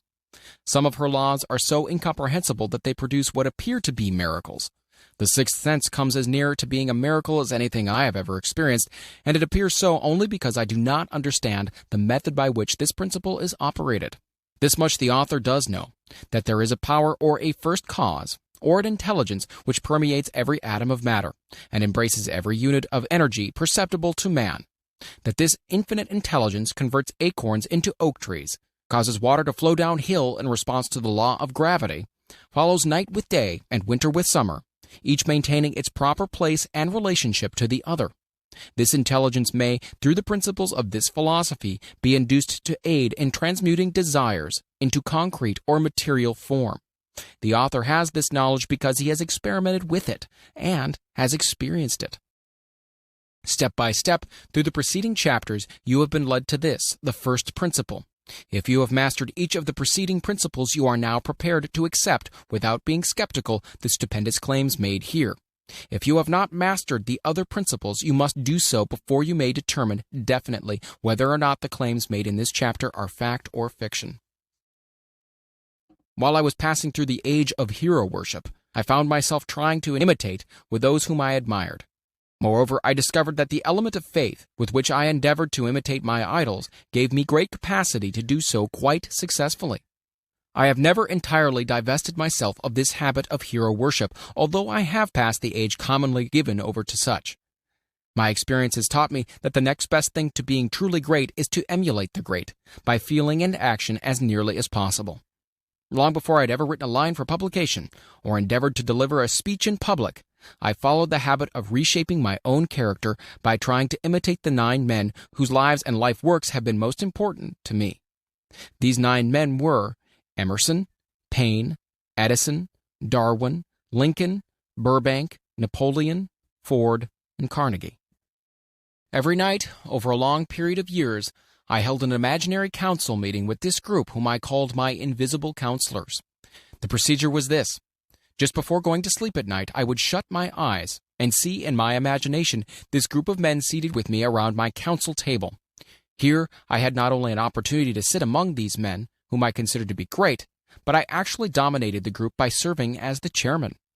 I had a very definite purpose in indulging my imagination through these nightly meetings. My purpose was to rebuild my own character so it would represent a composite of the characters of my imaginary counselors. Realizing as I did early in life that I had to overcome the handicap of birth in an environment of ignorance and superstition, I desperately assigned myself the task of voluntary rebirth through the method here described. Building character through autosuggestion. Being an earnest student of psychology, I knew, of course, that all men have become what they are because of their dominating thoughts and desires. I knew that every deeply seated desire has the effect of causing one to seek outward expression through which that desire may be transmuted into reality. I knew that self-suggestion is a powerful factor in building character, that it is, in fact, the sole principle through which character is builded. With this knowledge of the principles of mind operation, I was fairly well armed with the equipment needed in rebuilding my character. In these imaginary council meetings, I called on my cabinet members for the knowledge I wished each to contribute, addressing myself to each member in audible words as follows. Mr. Emerson, I desire to acquire from you the marvelous understanding of nature which distinguished your life. I ask that you make an impress upon my subconscious mind of whatever qualities you possessed, which enabled you to understand and adapt yourself to the laws of nature. I ask that you assist me in reaching and drawing upon whatever sources of knowledge are available to this end. Mr. Burbank, I request that you pass on to me the knowledge which enabled you to so harmonize the laws of nature that you caused the cactus to shed its thorns and become an edible food. Give me access to the knowledge which enabled you to make 2 blades of grass grow where but one grew before, and helped you to blend the coloring of the flowers with more splendor and harmony, for you alone have successfully gilded the lily. Napoleon, I desire to acquire from you, by emulation, the marvelous ability you possess to inspire men, and to arouse them to greater and more determined spirits of action. Also to acquire the spirit of enduring faith, which enabled you to turn defeat into victory and to surmount staggering obstacles. Emperor of fate, king of chance, man of destiny, I salute you. Mr. Payne, I desire to acquire from you the freedom of thought and the courage and clarity with which to express convictions, which so distinguished you. Mr. Darwin, I wish to acquire from you the marvelous patience and ability to study cause and effect without bias or prejudice, so exemplified by you in the field of natural science. Mr. Lincoln, I desire to build into my own character the keen sense of justice, an untiring spirit of patience, the sense of humor, the human understanding, and the tolerance which were your distinguishing characteristics. Mr. Carnegie, I am already indebted to you for my choice of a life work, which has brought me great happiness and peace of mind. I wish to acquire a thorough understanding of the principles of organized effort, which you use so effectively in the building of a great industrial enterprise. Mr. Ford, you have been among the most helpful of the men who have supplied much of the material essential to my work. I wish to acquire your spirit of persistence, the determination, poise, and self-confidence which has enabled you to master poverty, organize, unify, and simplify human effort so I might help others to follow in your footsteps. Mr. Edison, I've seated you nearest to me at my right because of the personal cooperation you've given me during my research into the causes of success and failure. I wish to acquire from you the marvelous spirit of faith, with which you have uncovered so many of nature's secrets, the spirit of unremitting toil, with which you have so often wrested victory from defeat. My method of addressing the members of the imaginary cabinet would vary according to the traits of character in which I was for the moment most interested in acquiring. I studied the records of their lives with painstaking care. After some months of this nightly procedure, I was astounded by the discovery that these imaginary figures became apparently real. Each of these 9 men developed individual characteristics which surprised me. For example, Lincoln developed the habit of always being late when walking around in solemn parade. When he came, he walked very slowly with his hands clasped behind him, and once in a while he would stop as he passed and rest his hand momentarily upon my shoulder. He always wore an expression of seriousness upon his face. Rarely did I see him smile. The cares of a sundered nation made him grave. That was not true of the others. Burbank and Payne often indulged in witty repartee which seemed at times to shock the other members of the cabinet. One night Payne suggested that I prepare a lecture on the age of reason, and deliver it from the pulpit of a church which I formerly attended. Many around the table laughed heartily at the suggestion, but not Napoleon. He drew his mouth down at the corners and groaned so loudly that all turned and looked at him with amazement. To him the church was but a pawn of the state, not to be reformed, but to be used as a convenient inciter to mass activity by the people. On one occasion Burbank was late. When he came, he was excited with enthusiasm and explained that he had been late because of an experiment he was making, through which he hoped to be able to grow apples on any sort of tree.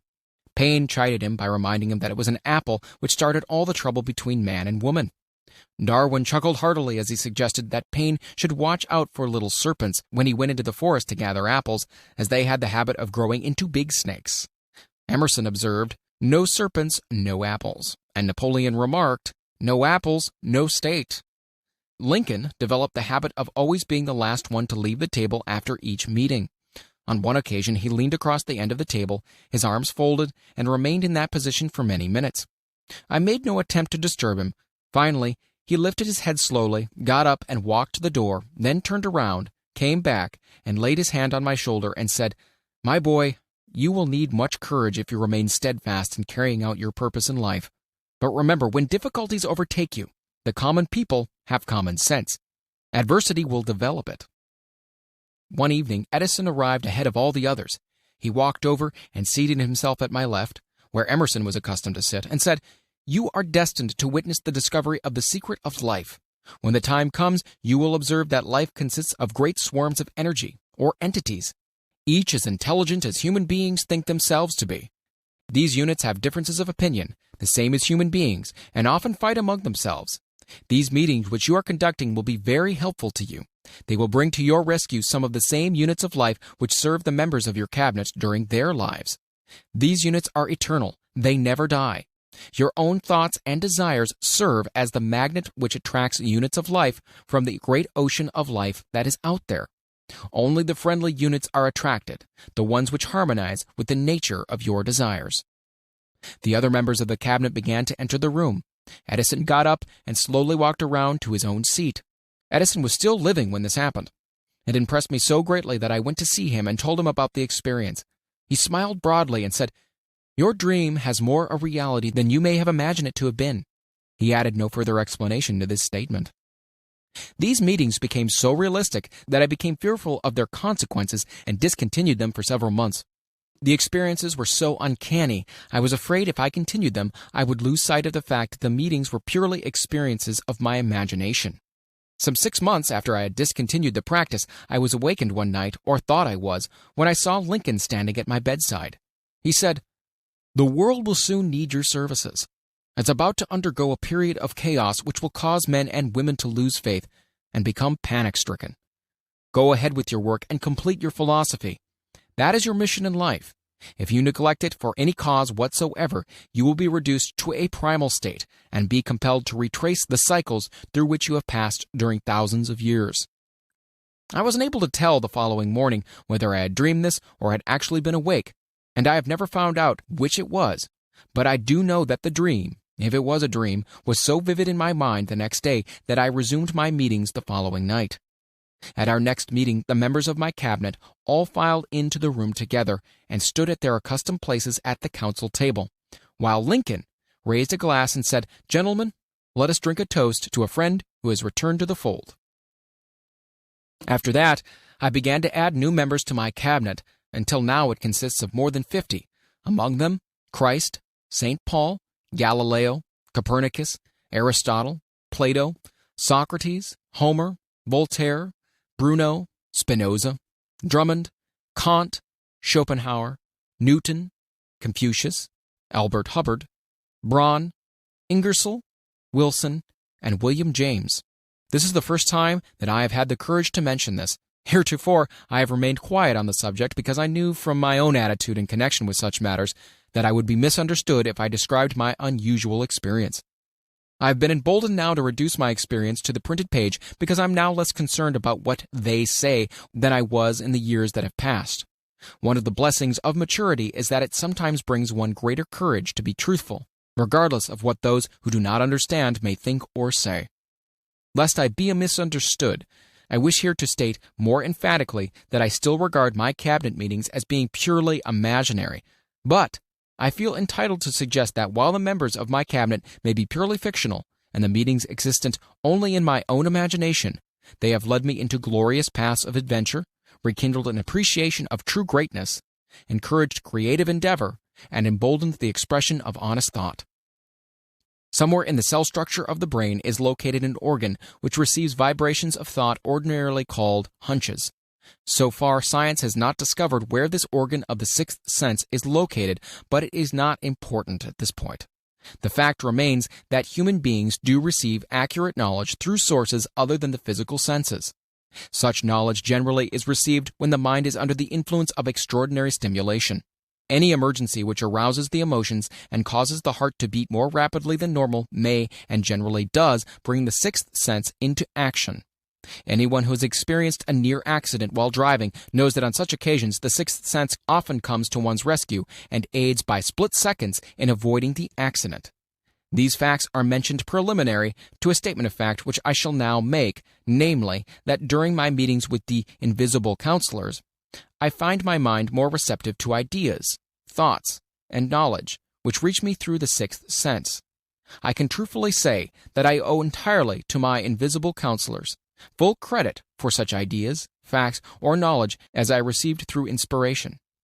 On scores of occasions, when I have faced emergencies, some of them so grave that my life was in jeopardy, I've been miraculously guided past these difficulties through the influence of my invisible counselors. My original purpose in conducting council meetings with imaginary beings was solely that of impressing my own subconscious mind through the principle of autosuggestion with certain characteristics which I desired to acquire. In more recent years, my experimentation has taken on an entirely different trend. I now go to my imaginary counselors with every difficult problem which confronts me and my clients. The results are often astonishing, although I do not depend entirely on this form of counsel. You, of course, have recognized that this chapter covers a subject with which a majority of people are not familiar. The sixth sense is a subject that will be of great interest and benefit to the person whose aim is to accumulate vast wealth, but it need not claim the attention of those whose desires are more modest. Henry Ford undoubtedly understands and makes practical use of the sixth sense. His vast business and financial operations make it necessary for him to understand and use this principle. The late Thomas Edison understood and used the sixth sense in connection with the development of inventions, especially those involving basic patents, in connection with which he had no human experience and no accumulated knowledge to guide him, as was the case while he was working on the talking machine and the moving picture machine. Nearly all great leaders, such as Napoleon, Bismarck, Joan of Arc, Christ, Buddha, Confucius, and Muhammad, understood and probably made use of the sixth sense almost continuously. The major portion of their greatness consisted of their knowledge of this principle. The sixth sense is not something that one can take off and put on at will. Ability to use this power comes slowly through application of the other principles outlined in this book. Seldom does any individual come into workable knowledge of the sixth sense before the age of 40. More often, the knowledge is not available until one is well past 50, and this for the reason that the spiritual forces, with which the sixth sense is so closely related, do not mature and become usable except through years of meditation, self-examination, and serious thought. No matter who you are or what may have been your purpose in reading this book, you can profit by it without understanding the principle described in this chapter. This is especially true if your major purpose is that of accumulation of money or other material things.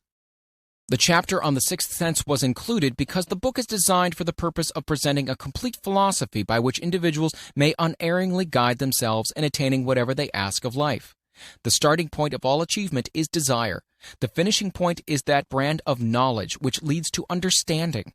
Understanding of self, understanding of others, understanding of the laws of nature, recognition, and understanding of happiness. This sort of understanding comes in its fullness only through familiarity with and the use of the principle of the sixth sense. Hence, that principle had to be included as a part of this philosophy for the benefit of those who demand more than money. Having read the chapter, you must have observed that while reading it, you were lifted to a high level of mental stimulation. Well, that's splendid. Come back to this again a month from now, read it once more, and observe that your mind will soar to a still higher level of stimulation. Repeat this experience from time to time, giving no concern as to how much or how little you learn at the time, and eventually you'll find yourself in possession of a power that will enable you to throw off discouragement, master fear, overcome procrastination, and draw freely upon your imagination. Then you will have felt the touch of that unknown something, which has been the moving spirit of every truly great thinker, leader, artist, musician, writer, and statesman. Then you'll be in a position to transmute your desires into their physical or financial counterpart as easily as you may lie down and quit at the first sign of opposition. Faith versus fear. Previous chapters have described how to develop faith through autosuggestion, desire, and the subconscious.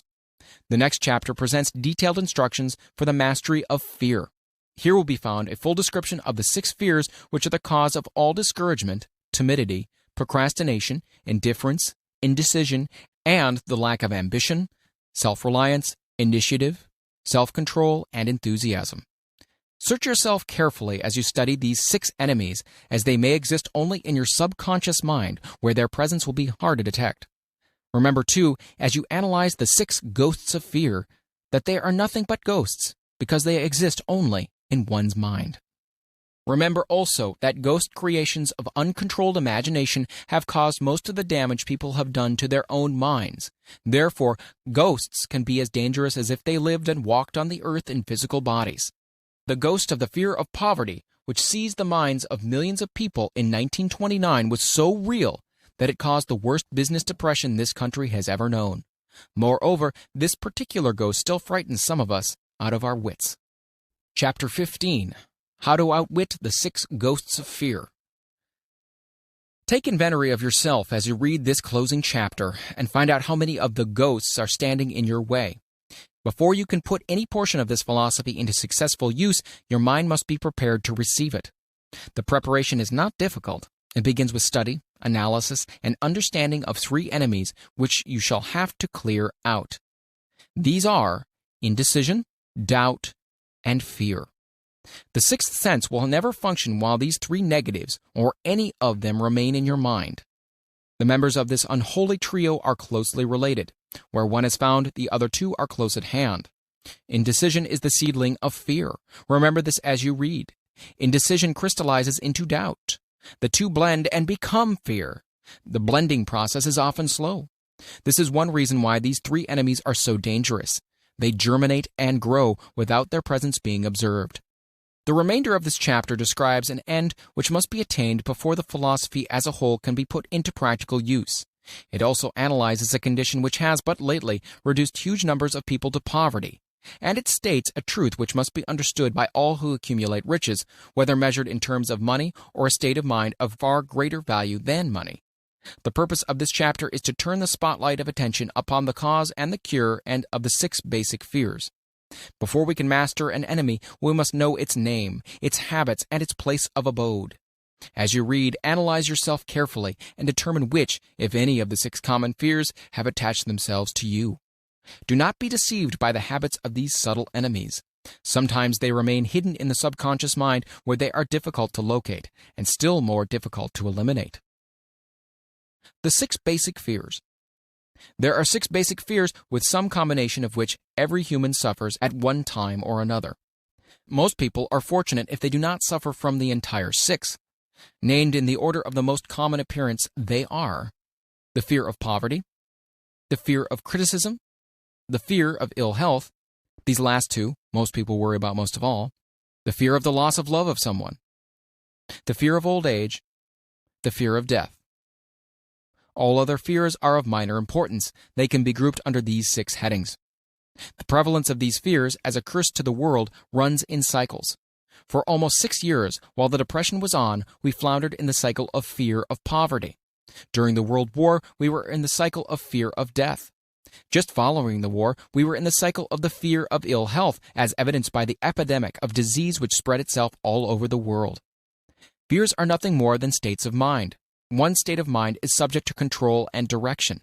Physicians, as everyone knows, are less subject to attack by disease than ordinary laymen, for the reason that physicians do not fear disease. The physicians, without fear or hesitation, have been known to physically contact hundreds of people daily who are suffering from such contagious diseases as smallpox without being infected. Their immunity against the disease consisted largely, if not solely, in their absolute lack of fear. Man can create nothing which he does not first conceive in the form of an impulsive thought. Following this statement comes another of still greater importance, namely, man's thought impulses begin immediately to translate themselves into their physical equivalent, whether those thoughts are voluntary or involuntary. Thought impulses which are picked up through the ether by mere chance, thoughts which have been released by other minds, may determine one's financial, business, professional, or social destiny just as surely as do the thought impulses which one creates by intent and design. We are here laying the foundation for the presentation of a fact of great importance to the person who does not understand why some people appear to be lucky, while others of equal or greater ability, training, experience, and brain capacity seem destined to ride with misfortune. This fact may be explained by the statement that every human being has the ability to completely control his own mind, and with this control, obviously, every person may open his mind to the tramp thought impulses which are being released by other brains, or close the doors tightly and admit only thought impulses of his own choice. Nature has endowed man with absolute control over but one thing, and that is thought. This fact, coupled with the additional fact that everything which man creates begins in the form of a thought, leads one very near to the principle by which fear may be mastered. If it is true that all thought has a tendency to clothe itself in its physical equivalent, and this is true beyond any reasonable room for doubt, it is equally true that thought impulses of fear and poverty cannot be translated into terms of courage and financial gain. The people of America began to think of poverty following the Wall Street crash of 1929. Slowly but surely, that mass thought was crystallized into its physical equivalent, which is now known as a depression. This had to happen. It is in conformity with the laws of nature. The fear of poverty. There can be no compromise between poverty and riches.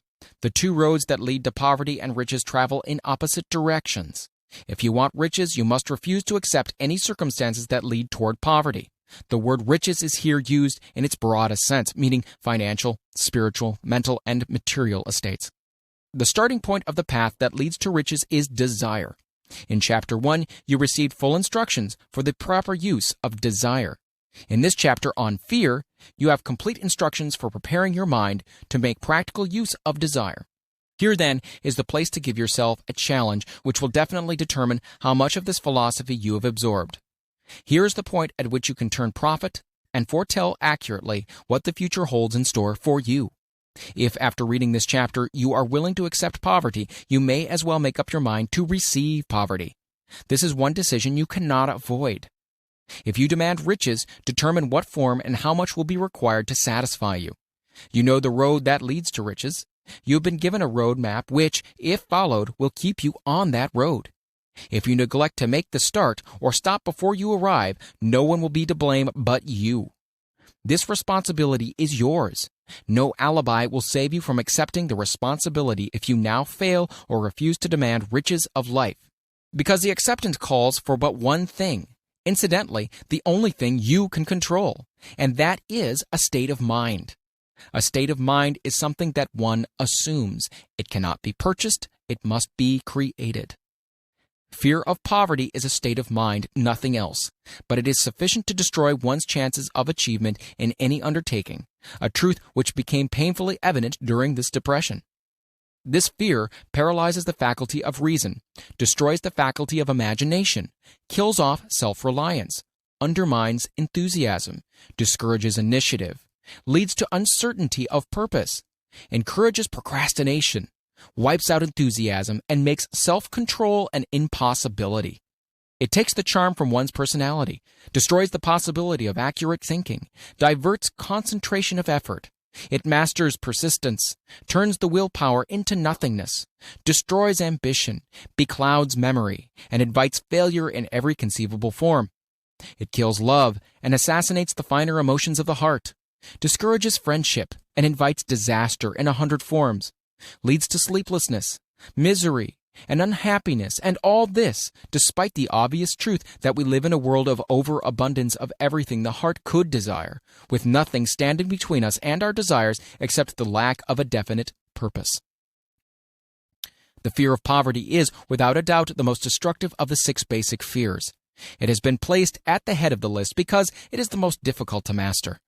Considerable courage is required to state the truth about the origin of this fear, and still greater courage to accept the truth after it has been stated.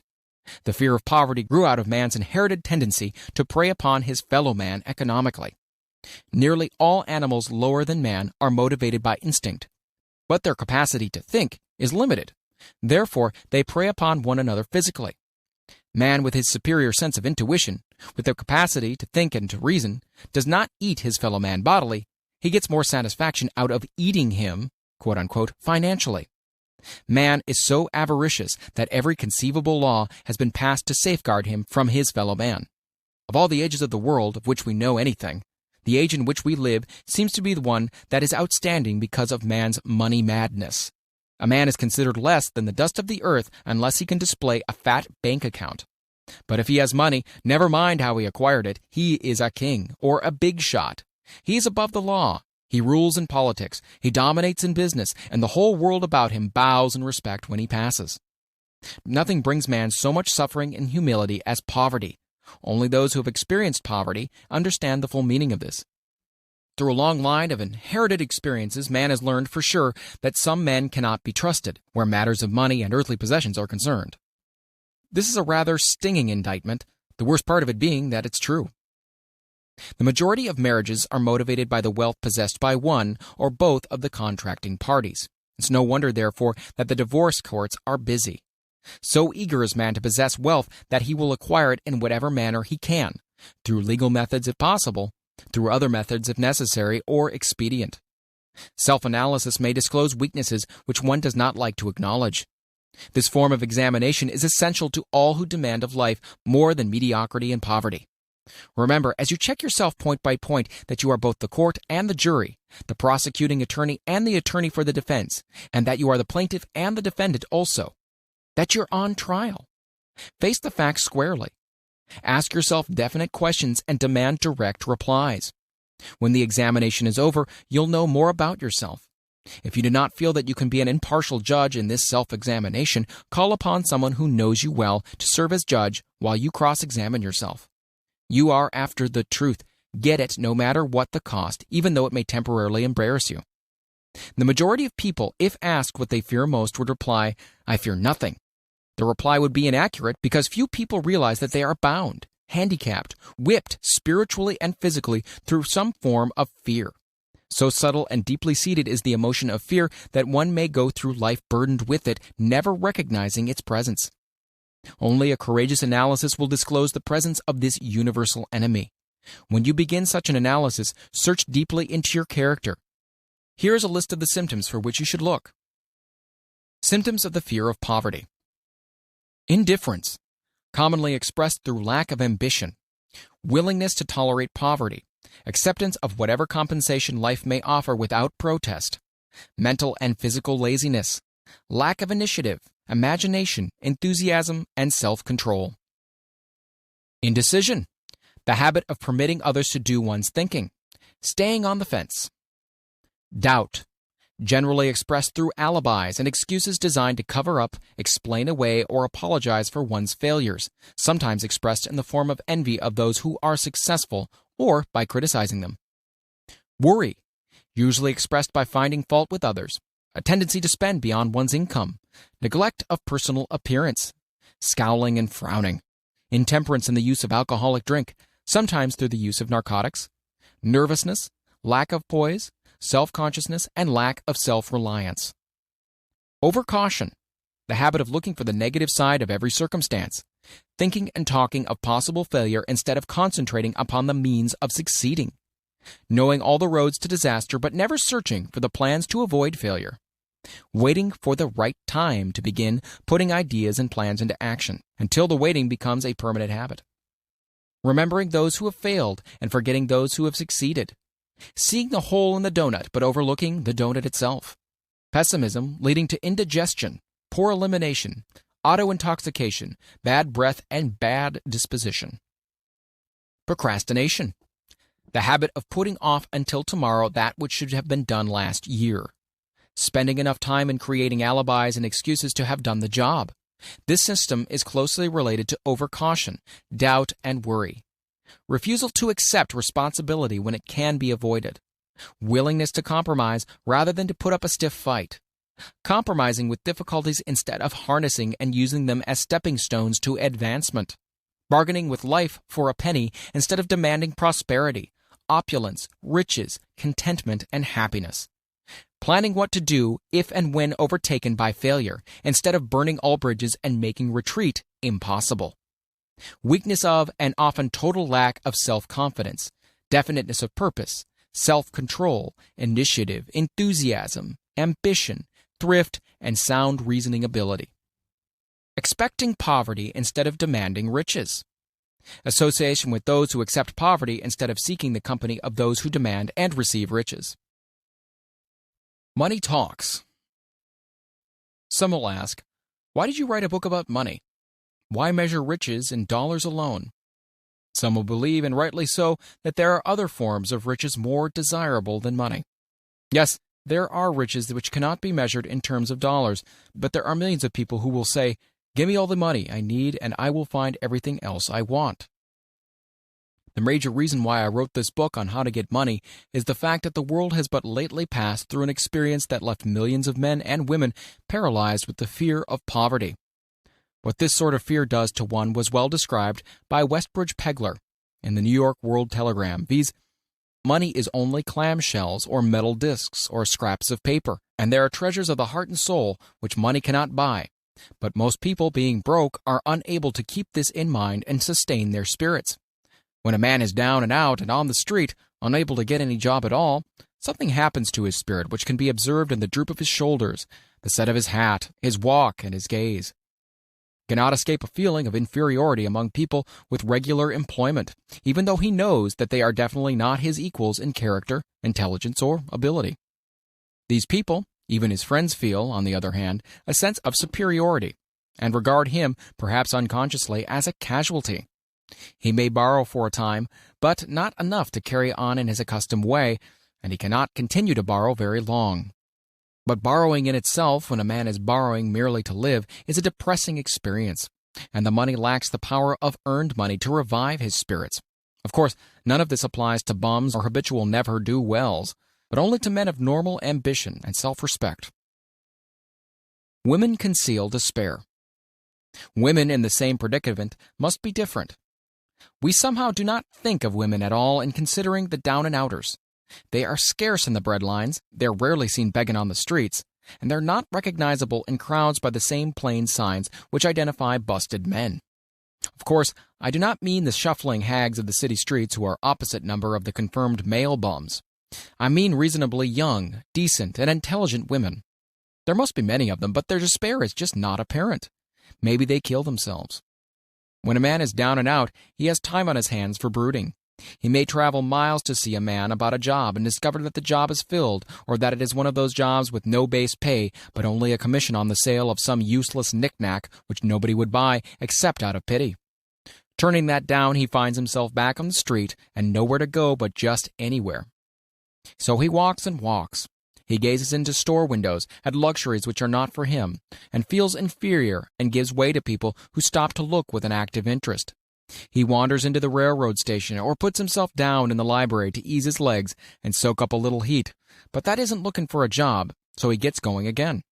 He may not know it, but his aimlessness would give him away even if the very lines of his figure did not. He may be well dressed in the clothes left over from the days in which he had a steady job, but the clothes cannot disguise the droop. Money makes difference. He sees thousands of other people, bookkeepers or clerks or chemists or wagon hands, busy at their work, and envies them from the bottom of his soul. They have their independence, their self-respect, and manhood, and he simply cannot convince himself that he is a good man too, though he argue it out and arrive at a favorable verdict hour after hour. It is just money which makes this difference in him. With a little money, he would be himself again. Some employers take the most shocking advantage of people who are down and out.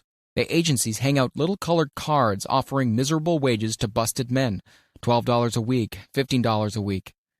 An $18 a week a job is a plum, and anyone with $25 a week to offer does not hang the job in front of an agency on a colored card. I have a want ad clipped from a local paper demanding a clerk, a good clean penman, to take telephone orders for a sandwich shop between 11 a.m. and 2 p.m. for $8 a month. Not $8 a week, $8 a month. The ad also says, state religion. Can you imagine the brutal effrontery of anyone who demands a good clean penman for 11 cents an hour inquiring into the victim's religion? But this is what busted people are offered. The fear of criticism. Just how man originally came by this fear, no one can state definitely. But one thing is certain, he has it in a highly developed form. Some believe that this fear made its appearance about the time that politics became a profession. Others believe it can be traced to the age when women first began to concern themselves with styles in wearing apparel. This author, being neither a humorist nor a prophet, is inclined to attribute the basic fear of criticism to that part of man's inherited nature which prompts him not only to take away his fellow man's goods and wares, but to justify his action by criticism of his fellow man's character.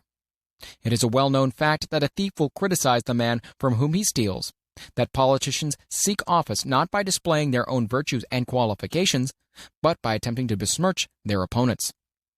The fear of criticism takes on many forms, the majority of which are petty and trivial.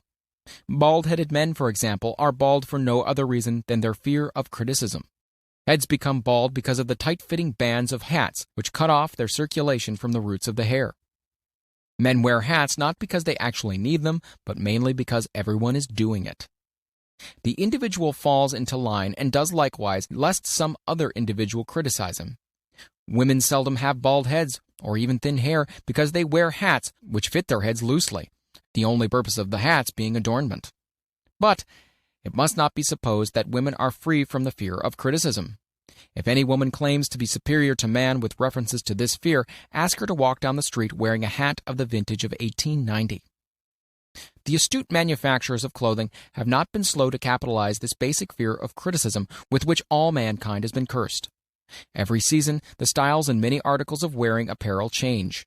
Who establishes the styles? Certainly not the purchaser of clothing, but the manufacturer. Why does he change the styles so often? The answer's obvious. He changes the styles so he can sell more clothes. For the same reasons, the manufacturers of automobiles, with a few rare and very sensible exceptions, change the style of models every season. No man wants to drive an automobile which is not of the latest style, although the older model may actually be the better car. We've been describing the manner in which people behave under the influence of a fear of criticism as applied to the small and petty things of life. Let us now examine human behavior when this fear affects people in connection with the more important events of human relationship. Take, for example, practically any person who has reached the age of mental maturity, from about 35 to 40 years of age is general average. And if you could read the secret thoughts of his mind, you would find a very decided belief in most of the fables taught by the majority of the dogmatists and theologians a few decades back. Not often, however, will you find a person who has the courage to openly state his belief on this subject. Most people will, if pressed far enough, tell a lie rather than admit that they do not believe the stories associated with the form of religion which held people in bondage prior to the age of scientific discovery and education. Why does the average person, even in this day of enlightenment, shy away from denying his belief in the fables which were the basis of most of the religions a few decades ago? The answer is because of the fear of criticism. Men and women have been burned at the stake for daring to express disbelief in ghosts. It is no wonder we have inherited a consciousness which makes us fear criticism. The time was, not so far in the past, when criticism carried severe punishments. It still does so in some countries. The fear of criticism robs man of his initiative, destroys his power of imagination, limits his individuality, takes away his self-defense, and does him damage in 100 other ways. Parents often do their children irreparable injury by criticizing them. The mother of one of my boyhood chums used to punish him with a switch almost daily, always completing the job with the statement, "You'll land in a penitentiary before you're 20. He was sent to a reformatory at the age of 17. Criticism is one form of service of which everyone has too much. Everyone has a stock of which is handed out gratis, whether called for or not. One's nearest relatives often are the worst offenders. It should be recognized as a crime, in reality it is a crime of the worst nature, for any parent to build inferiority complexes in the mind of a child through unnecessary criticism. Employers who understand human nature get the best there is in men, not by criticism, but by constructive suggestion. Parents may accomplish the same results with their children.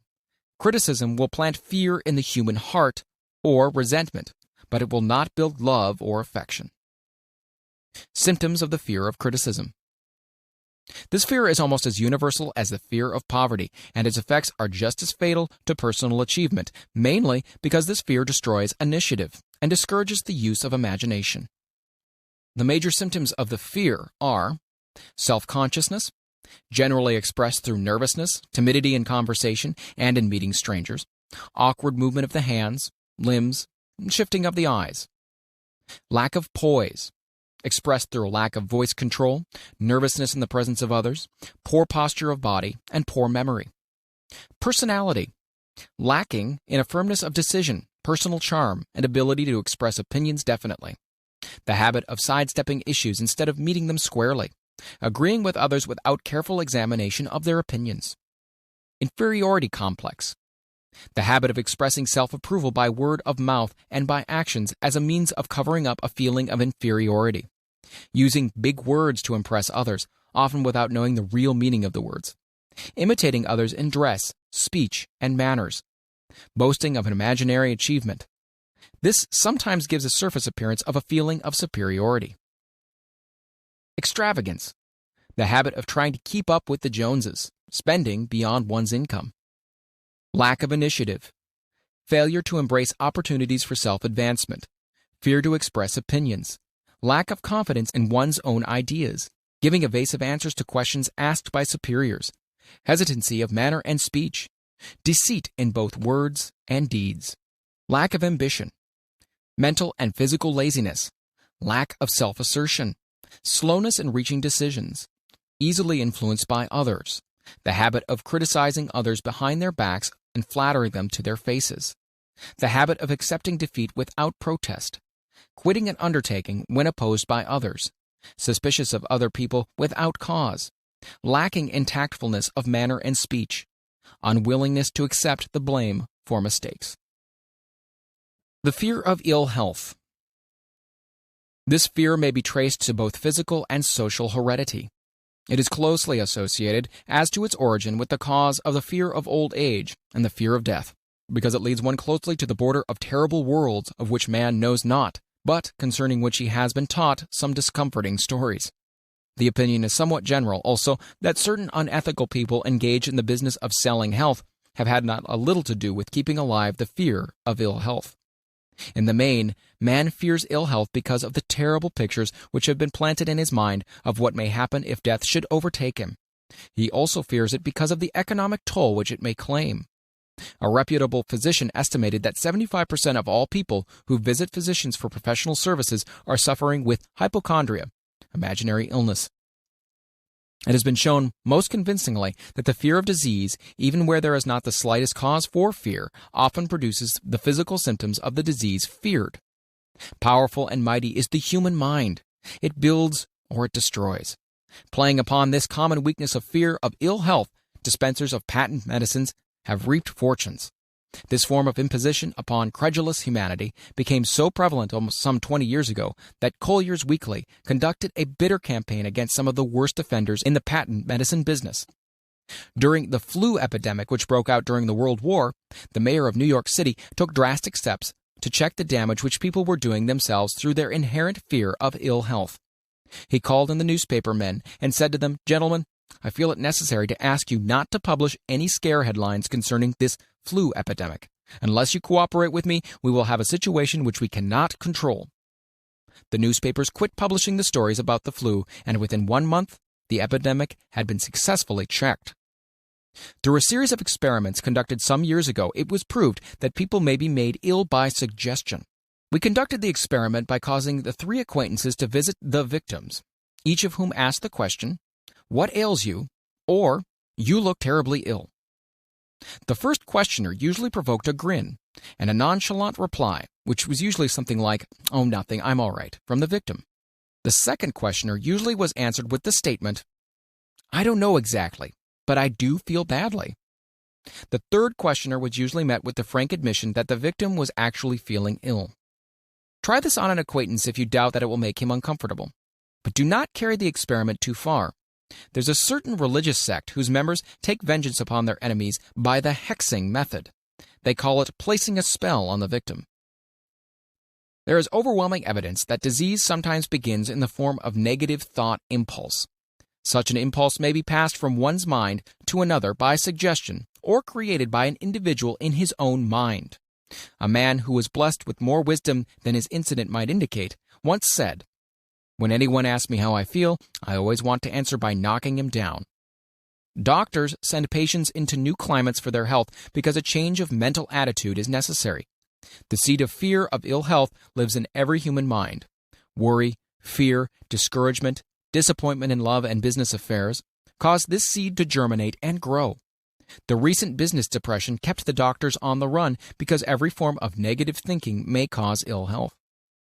Disappointments in business and in love stand at the head of the list of causes of the fear of ill health.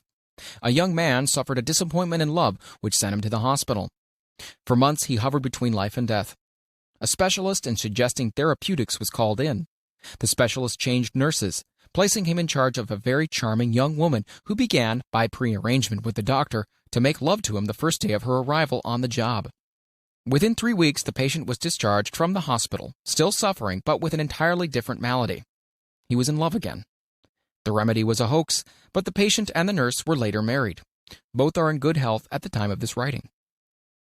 The symptoms of this almost universal fear are autosuggestion, the habit of negative use of self-suggestion by looking for and expecting to find the symptoms of all kinds of disease, enjoying imaginary illness and speaking of it as being real, the habit of trying all fads and isms recommended by others as having therapeutic value, talking to others of operations, accidents, and other forms of illness, experimenting with diets, physical exercises, reducing systems without professional guidance, trying home remedies, patent medicines, and quack remedies. Hypochondria, the habit of talking of illness, concentrating the mind upon disease, and expecting its appearance until a nervous break occurs. Nothing that comes in bottles can cure this condition. It is brought on by negative thinking, and nothing but positive thought can effect a cure. Hypochondria, a medical term for imaginary disease, is said to do as much damage on occasion as the disease one fears might do. Most so-called cases of nerves come from imaginary illness. Exercise. Fear of ill health often interferes with proper physical exercise and results in overweight by causing one to avoid outdoor life. Susceptibility. Fear of ill health breaks down nature's body resistance and creates favorable condition for any form of disease one may contact. The fear of ill health is often related to the fear of poverty, especially in the case of the hypochondriac, who constantly worries about the possibility of having to pay doctor's bills, hospital bills, etc. This type of person spends much time preparing for sickness, talking about death, saving money for cemetery lots and burial expenses and other things. Self-coddling. The habit of making a bid for sympathy, using imaginary illness as the lure. People often resort to this trick to avoid work. The habit of feigning illness to cover plain laziness or to serve as an alibi for lack of ambition. Intemperance. The habit of using alcohol or narcotics to destroy pains such as headaches, neuralgia, etc., instead of eliminating the cause. The habit of reading about illness and worrying about the possibility of being stricken by it. The habit of reading patent medicine advertisements. The fear of loss of love. The origin source of this inherent fear needs but little description because it obviously grew out of man's polygamous habit of stealing his fellow man's mate and his habit of taking liberties with her whenever he could. Jealousy and other similar forms of dementia grow out of a man's inherited fear of the loss of love of someone. This fear is the most painful of all the 6 basic fears. It probably plays more havoc with the body and mind than any of the other basic fears, as it often leads to permanent insanity. The fear of the loss of love probably dates back to the Stone Age, when men stole women by brute force. They continue to steal females, but their techniques have changed. Instead of force, they now use persuasion, the promise of pretty clothes, motor cars, and other bait, much more effective than physical force. Man's habits are the same as they were at the dawn of civilization, but he expresses them differently now. Careful analysis has shown that women are more susceptible to this fear than men. This fact is easily explained. Women have learned from experience that men are polygamous by nature and that they are not to be trusted in the hands of rivals. Symptoms of the fear of the loss of love. The distinguishing symptoms of this fear are jealousy, the habit of being suspicious of friends and loved ones without any reasonable evidence of sufficient grounds. Jealousy is a form of dementia, which sometimes becomes violent without the slightest cause. The habit of accusing wife or husband of infidelity without grounds. General suspicion of everyone, absolute faith in no one. Fault-finding. The habit of finding fault with friends, relatives, business associates, and loved ones upon the slightest provocation, or without any cause whatsoever. Gambling. The habit of gambling, stealing, cheating, and otherwise taking hazardous chances to provide money for loved ones with the belief that love can be bought. The habit of spending beyond one's means, or incurring debts to provide gifts for loved ones with the object of making a favorable showing. insomnia, nervousness, lack of persistence, weakness of will, lack of self-control, lack of self-reliance, bad temper. The fear of old age. In the main, this fear grows out of two sources. First, the thought that old age may bring with it poverty. Secondly, and by far the most common source of origin, from false and cruel teachings of the past, which have been well mixed with fire and brimstone and other bogies cunningly designed to enslave men through fear. In the basic fear of old age, man has two very sound reasons for his apprehension. One, growing out of his distrust of his fellow man, who may seize whatever worldly goods he may possess, and the other arising from the terrible pictures of the world beyond, which were planted in his mind through social heredity before he came into full possession of his mind. The possibility of ill health, which is more common as people grow older, is also a contributing cause of this common fear of old age. Eroticism also enters into the cause of the fear of old age, as no man cherishes the thought of diminishing sex attraction. The most common cause of the fear of old age is associated with the possibility of poverty. Poorhouse is not a pretty word. It throws a chill into the mind of every person who faces the possibility of having to spend his declining years on a poor farm. Another contributing cause of the fear of old age is the possibility of loss of freedom and independence, as old age may bring with it the loss of both physical and economic freedom. Symptoms of the fear of old age. The commonest symptoms of this fear are the tendency to slow down and develop an inferiority complex at the age of mental maturity, around the age of 40, falsely believing oneself to be slipping because of age. The truth is that man's most useful years, mentally and spiritually, are those between 40 and 60. The habit of speaking apologetically of oneself as being old merely because one has reached the age of 40 or 50, instead of reversing the rule and expressing gratitude for having reached the age of wisdom and understanding. The habit of killing off initiative, imagination, and self-reliance by falsely believing oneself too old to exercise these qualities. The habit of the man or woman of 40 dressing with the aim of trying to appear much younger and affecting mannerisms of youth, thereby inspiring ridicule by both friends and strangers. The fear of death. To some, this is the cruelest of all the basic fears. The reason is obvious. The terrible pangs of fear associated with the thought of death, in the majority of cases, may be charged directly to religious fanaticism. So-called heathen are less afraid of death than the more civilized. For hundreds of millions of years, man has been asking the still unanswered questions, whence and whither? Where did I come from, and where am I going? During the darker ages of the past, the more cunning and crafty were not slow to offer the answer to these questions, for a price. Witness now the major source of origin of the fear of death. Come into my tent, embrace my faith, accept my dogmas, and I will give you a ticket, and will admit you straight away into heaven when you die, cries a leader of sectarianism. Remain out of my tent, says the same leader, and may the devil take you and burn you throughout eternity. Eternity is a long time. Fire is a terrible thing. The thought of eternal punishment with fire not only causes man to fear death, it often causes him to lose his reason. It destroys interest in life and makes happiness impossible. During my research, I reviewed a book entitled A Catalogue of the Gods, in which were listed 30,000 gods which man has worshipped. Think of it, 30,000 of them, represented by everything from a crawfish to a man. It's little wonder that men have become frightened at the approach of death. While the religious leader may not be able to provide safe conduct into heaven, nor by lack of such provision allow the unfortunate to descend into hell, the possibility of the latter seems so terrible, and the very thought of it lays hold of the imagination in such a realistic way that it paralyzes reason and sets up the fear of death. In truth, no man knows, and no man has ever known, what heaven or hell is like, nor does any man know if either place actually exists. This very lack of positive knowledge opens the door of the human mind to the charlatan, so he may enter and control that mind with his stock of various brands of pious fraud and trickery.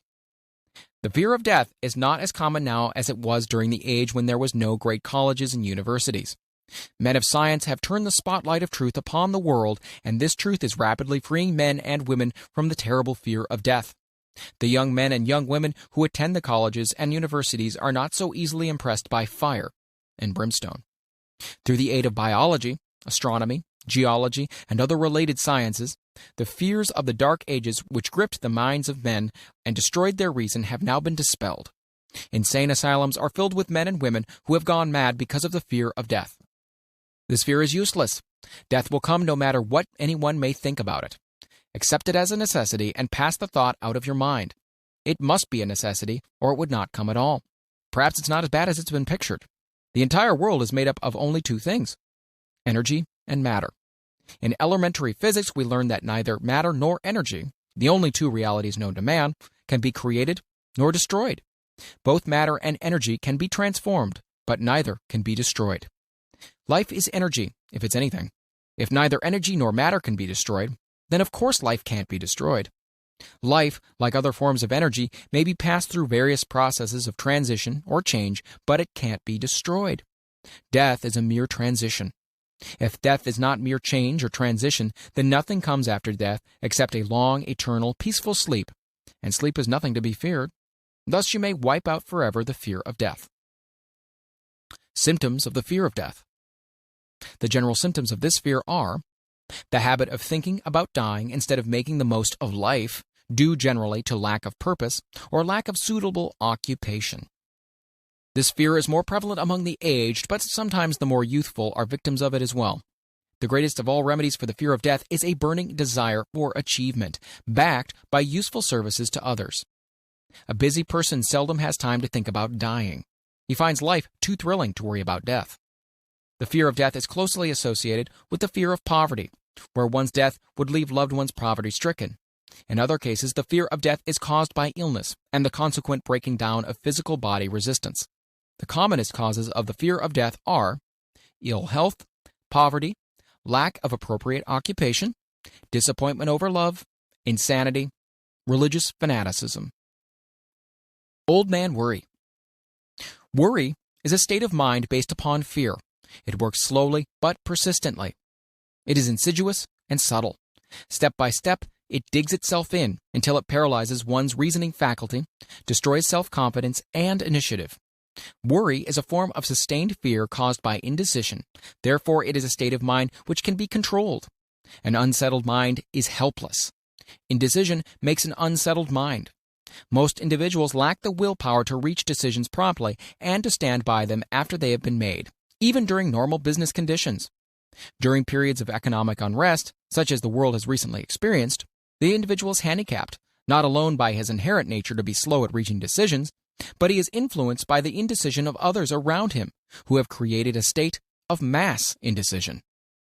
During the Depression, the whole atmosphere all over the world was filled with fierenza, and worryitis, the two mental disease germs which began to spread themselves after the Wall Street frenzy in 1929.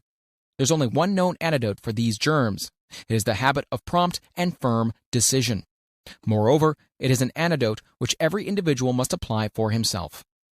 We do not worry over conditions once we have reached a decision to follow a definite line of action. I once interviewed a man who was to be electrocuted 2 hours later. The condemned man was the calmest of some 8 men who were in the same death cell with him. His calmness prompted me to ask him how it felt to know he was going into eternity in a short while. With a smile of confidence on his face, he said, "It feels fine. Just think, brother, my troubles will soon be over. I've had nothing but trouble all my life. It's been a hardship to get food and clothing.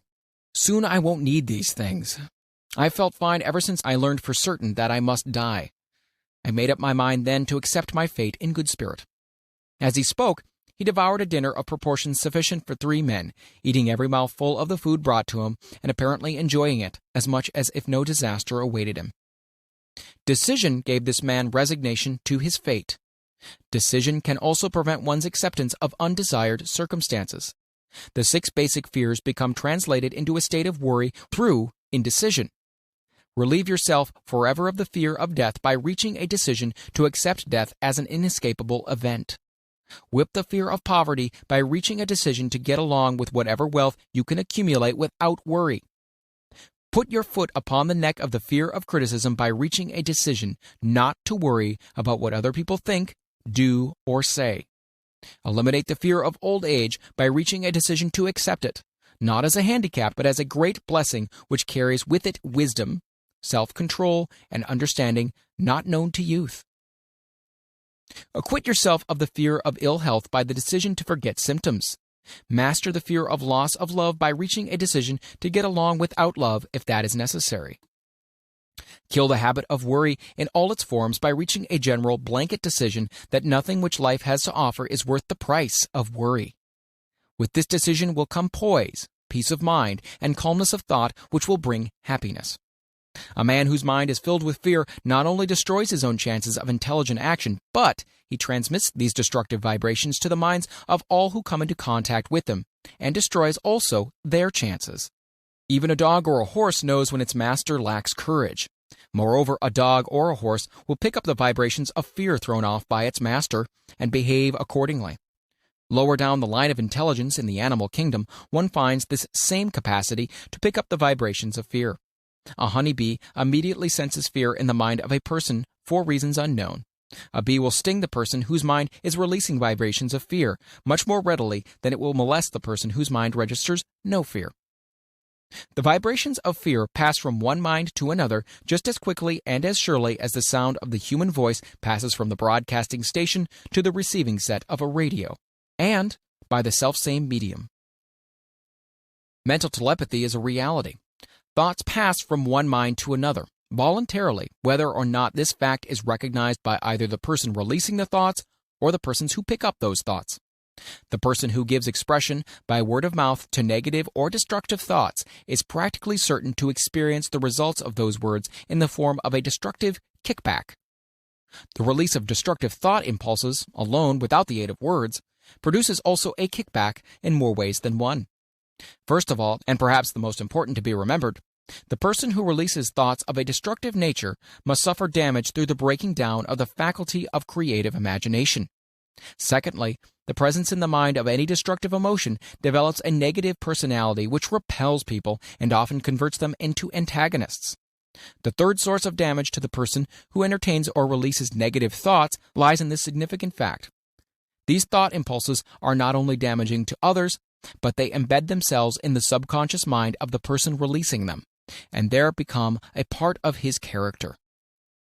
One is never through with a thought merely by releasing it. When a thought is released, it spreads in every direction through the medium of the ether, but it also plants itself permanently in the subconscious mind of the person releasing it.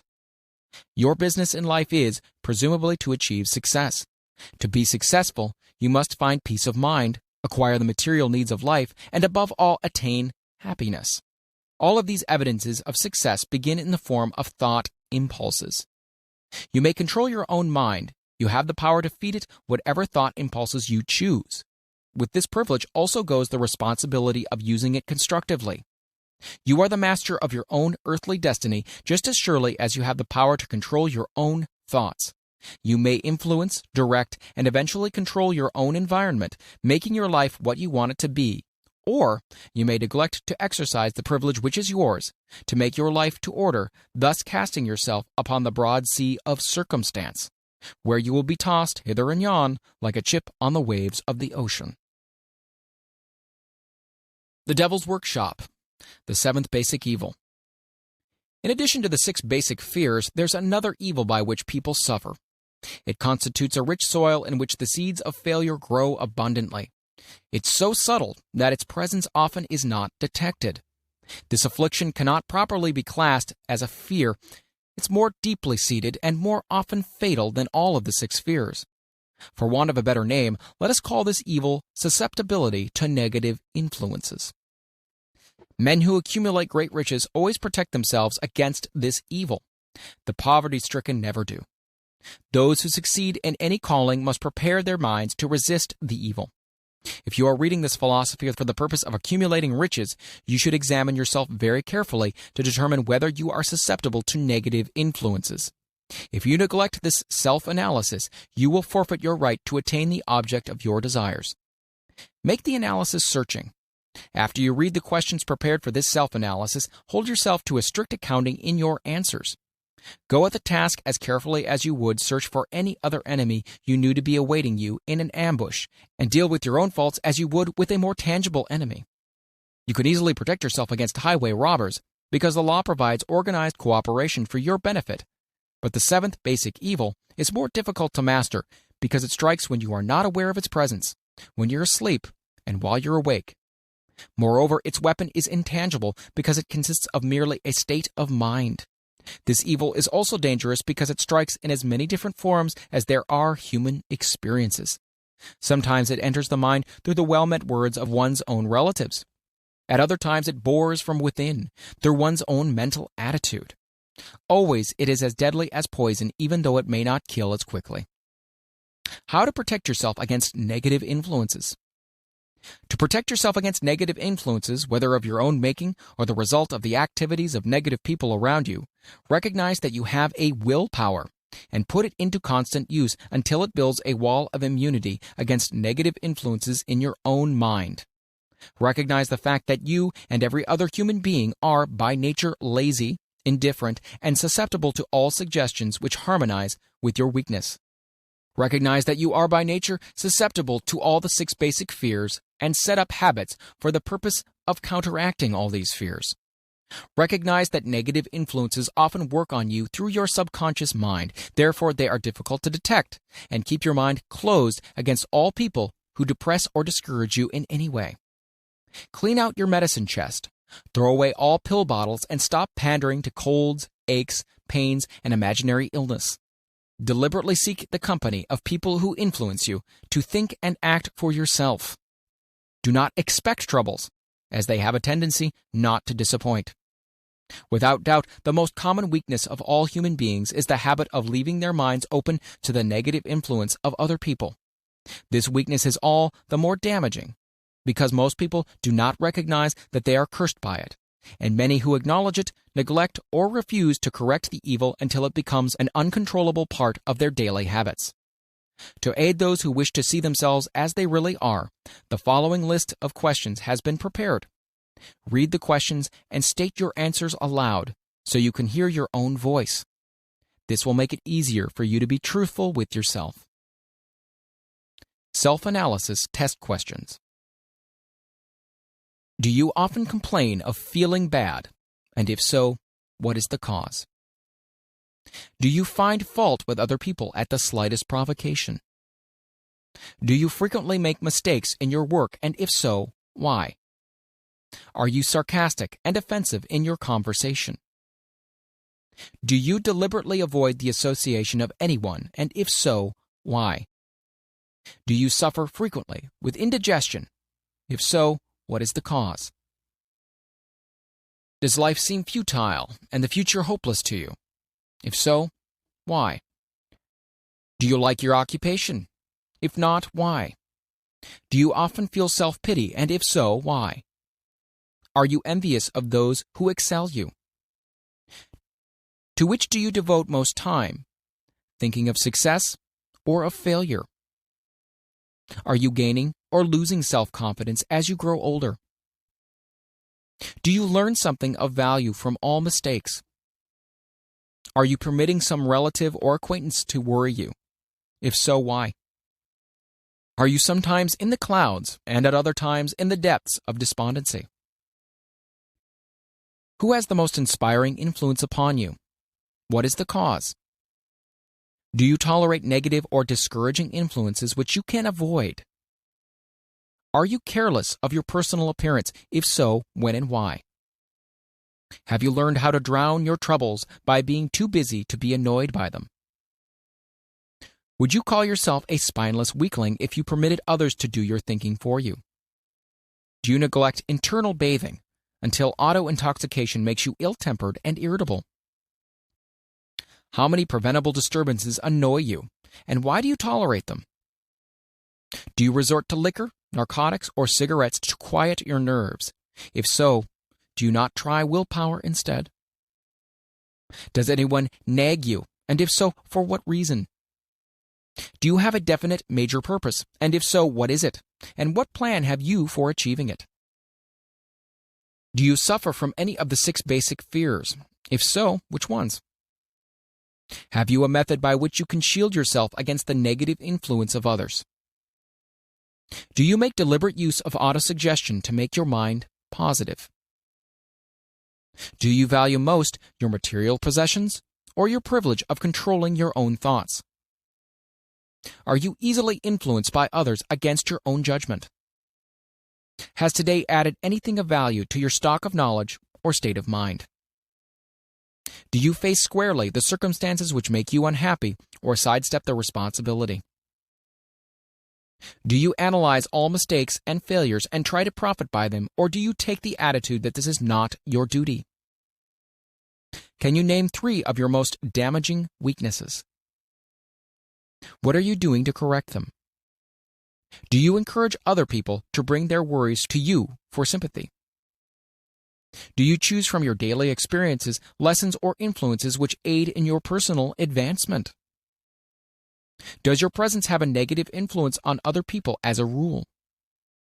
What habits of other people most annoy you? Do you form your own opinion or permit yourself to be influenced by other people? Have you learned how to create a mental state of mind with which you shield yourself against all discouraging influences? Does your occupation inspire you with faith and hope? Are you conscious of possessing spiritual forces of sufficient power to enable you to keep your mind free from all forms of fear? Does your religion help you to keep your own mind positive? Do you feel it your duty to share other people's worries? If so, why? If you believe that birds of a feather flock together, what have you learned about yourself by studying the friends whom you attract? What connection, if any, do you see between the people with whom you associate most closely and any unhappiness you may experience? Could it be possible that some person whom you consider to be a friend is in reality your worst enemy because of his negative influence on your mind? By what rules do you judge who is helpful and who is damaging to you? Are your intimate associates mentally superior or inferior to you? How much time out of every 24 hours do you devote to A. Your occupation, B. Sleep, C. Play and relaxation, D. Acquiring useful knowledge, E. Plain waste? Who among your acquaintances A. Encourages you most, B. Cautions you most, C. Discourages you most, D. Helps you most in other ways? What is your greatest worry? Why do you tolerate it? When others offer you free, unsolicited advice, do you accept it without question or analyze their motive? What, above all else, do you most desire? Do you intend to acquire it? Are you willing to subordinate all other desires for this one? How much time daily do you devote to acquiring it? Do you change your mind often? If so, why? Do you usually finish everything you begin? Are you easily impressed by other people's business or professional titles, college degrees, or wealth? Are you easily influenced by what other people think of you or say? Do you cater to people because of their social or financial status? Whom do you believe to be the greatest person living? In what respect is this person superior to yourself? How much time have you devoted to studying and answering these questions? At least one day is necessary for the analysis and the answering of the entire list. If you have answered all these questions truthfully, you know more about yourself than the majority of people. Study the questions carefully. Come back to them once each week for several months and be astounded at the amount of additional knowledge of great value to yourself you will have gained by the simple method of answering the questions truthfully. If you're not certain concerning the answers to some of these questions, seek the counsel of those who know you well, especially those who have no motive in flattering you, and see yourself through their eyes. The experience will be astonishing. You have absolute control over but one thing, and that is your thoughts. This is the most significant and inspiring of all facts known to man. It reflects man's divine nature. Thus, divine prerogative is the sole means by which you may control your own destiny. If you fail to control your own mind, you may be sure you will continue nothing else. If you must be careless with your possessions, let it be in connection with material things. Your mind is your spiritual estate. Protect and use it with the care to which divine royalty is entitled. You were given a willpower for this purpose. Unfortunately, there is no legal protection against those who, either by design or ignorance, poison the minds of others by negative suggestion. This form of destruction should be punishable by heavy legal penalties because it may and often does destroy one's chance of acquiring material things which are protected by law. Men with negative minds tried to convince Thomas Edison that he could not build a machine that would record and reproduce the human voice, because, they said, no one else had produced such a machine. Edison did not believe them. He knew that the mind could produce anything the mind could conceive and believe, and that knowledge was the thing that lifted the great Edison above the common herd. Men with negative minds told F.W. Woolworth he would go broke trying to run a store on 5 and 10 cent sales. He did not believe them. He knew that he could do anything within reason if he backed his plans with faith. Exercising his right to keep other men's negative suggestions out of his mind, he piled up a fortune of more than $100 million. Men with negative minds told George Washington he would not hope to win against the vastly superior forces of the British, but he exercised his divine right to believe. Therefore, this book was published under the protection of the Stars and Stripes, while the name of Lord Cornwallis has been all but forgotten. Doubting Thomases scoffed scornfully when Henry Ford tried out his first crudely built automobile on the streets of Detroit. Some said the thing never would become practical. Others said no one would pay money for such a contraption. Ford said, "I'll belt the earth with dependable motor cars." And he did. His decision to trust his own judgment has already piled up a fortune far greater than the next 5 generations of his descendants can squander. For the benefit of those seeking vast riches, let it be remembered that practically the sole difference between Henry Ford and a majority of the more than 100,000 men who work for him is this: Ford has a mind and controls it. The others have minds which they do not try to control. Henry Ford has been repeatedly mentioned because he is an astounding example of what a man with a mind of his own and a will to control it can accomplish. His record knocks the foundation from under that time-worn alibi: I never had a chance. Ford never had a chance either, but he created an opportunity and backed it with persistence until it made him richer than Croesus.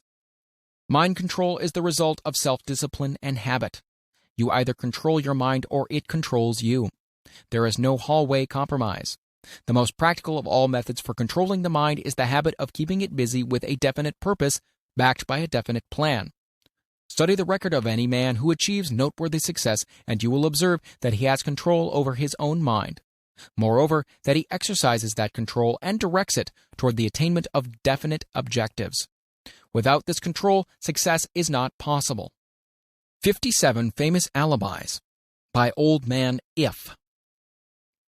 People who do not succeed have one distinguishing trait in common.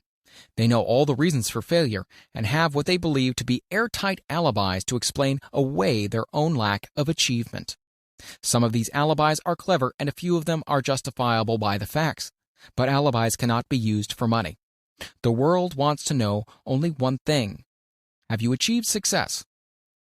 A character analyst compiled a list of the most commonly used alibis.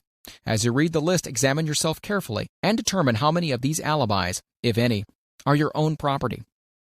Remember, too, the philosophy presented in this book makes every one of these alibis obsolete.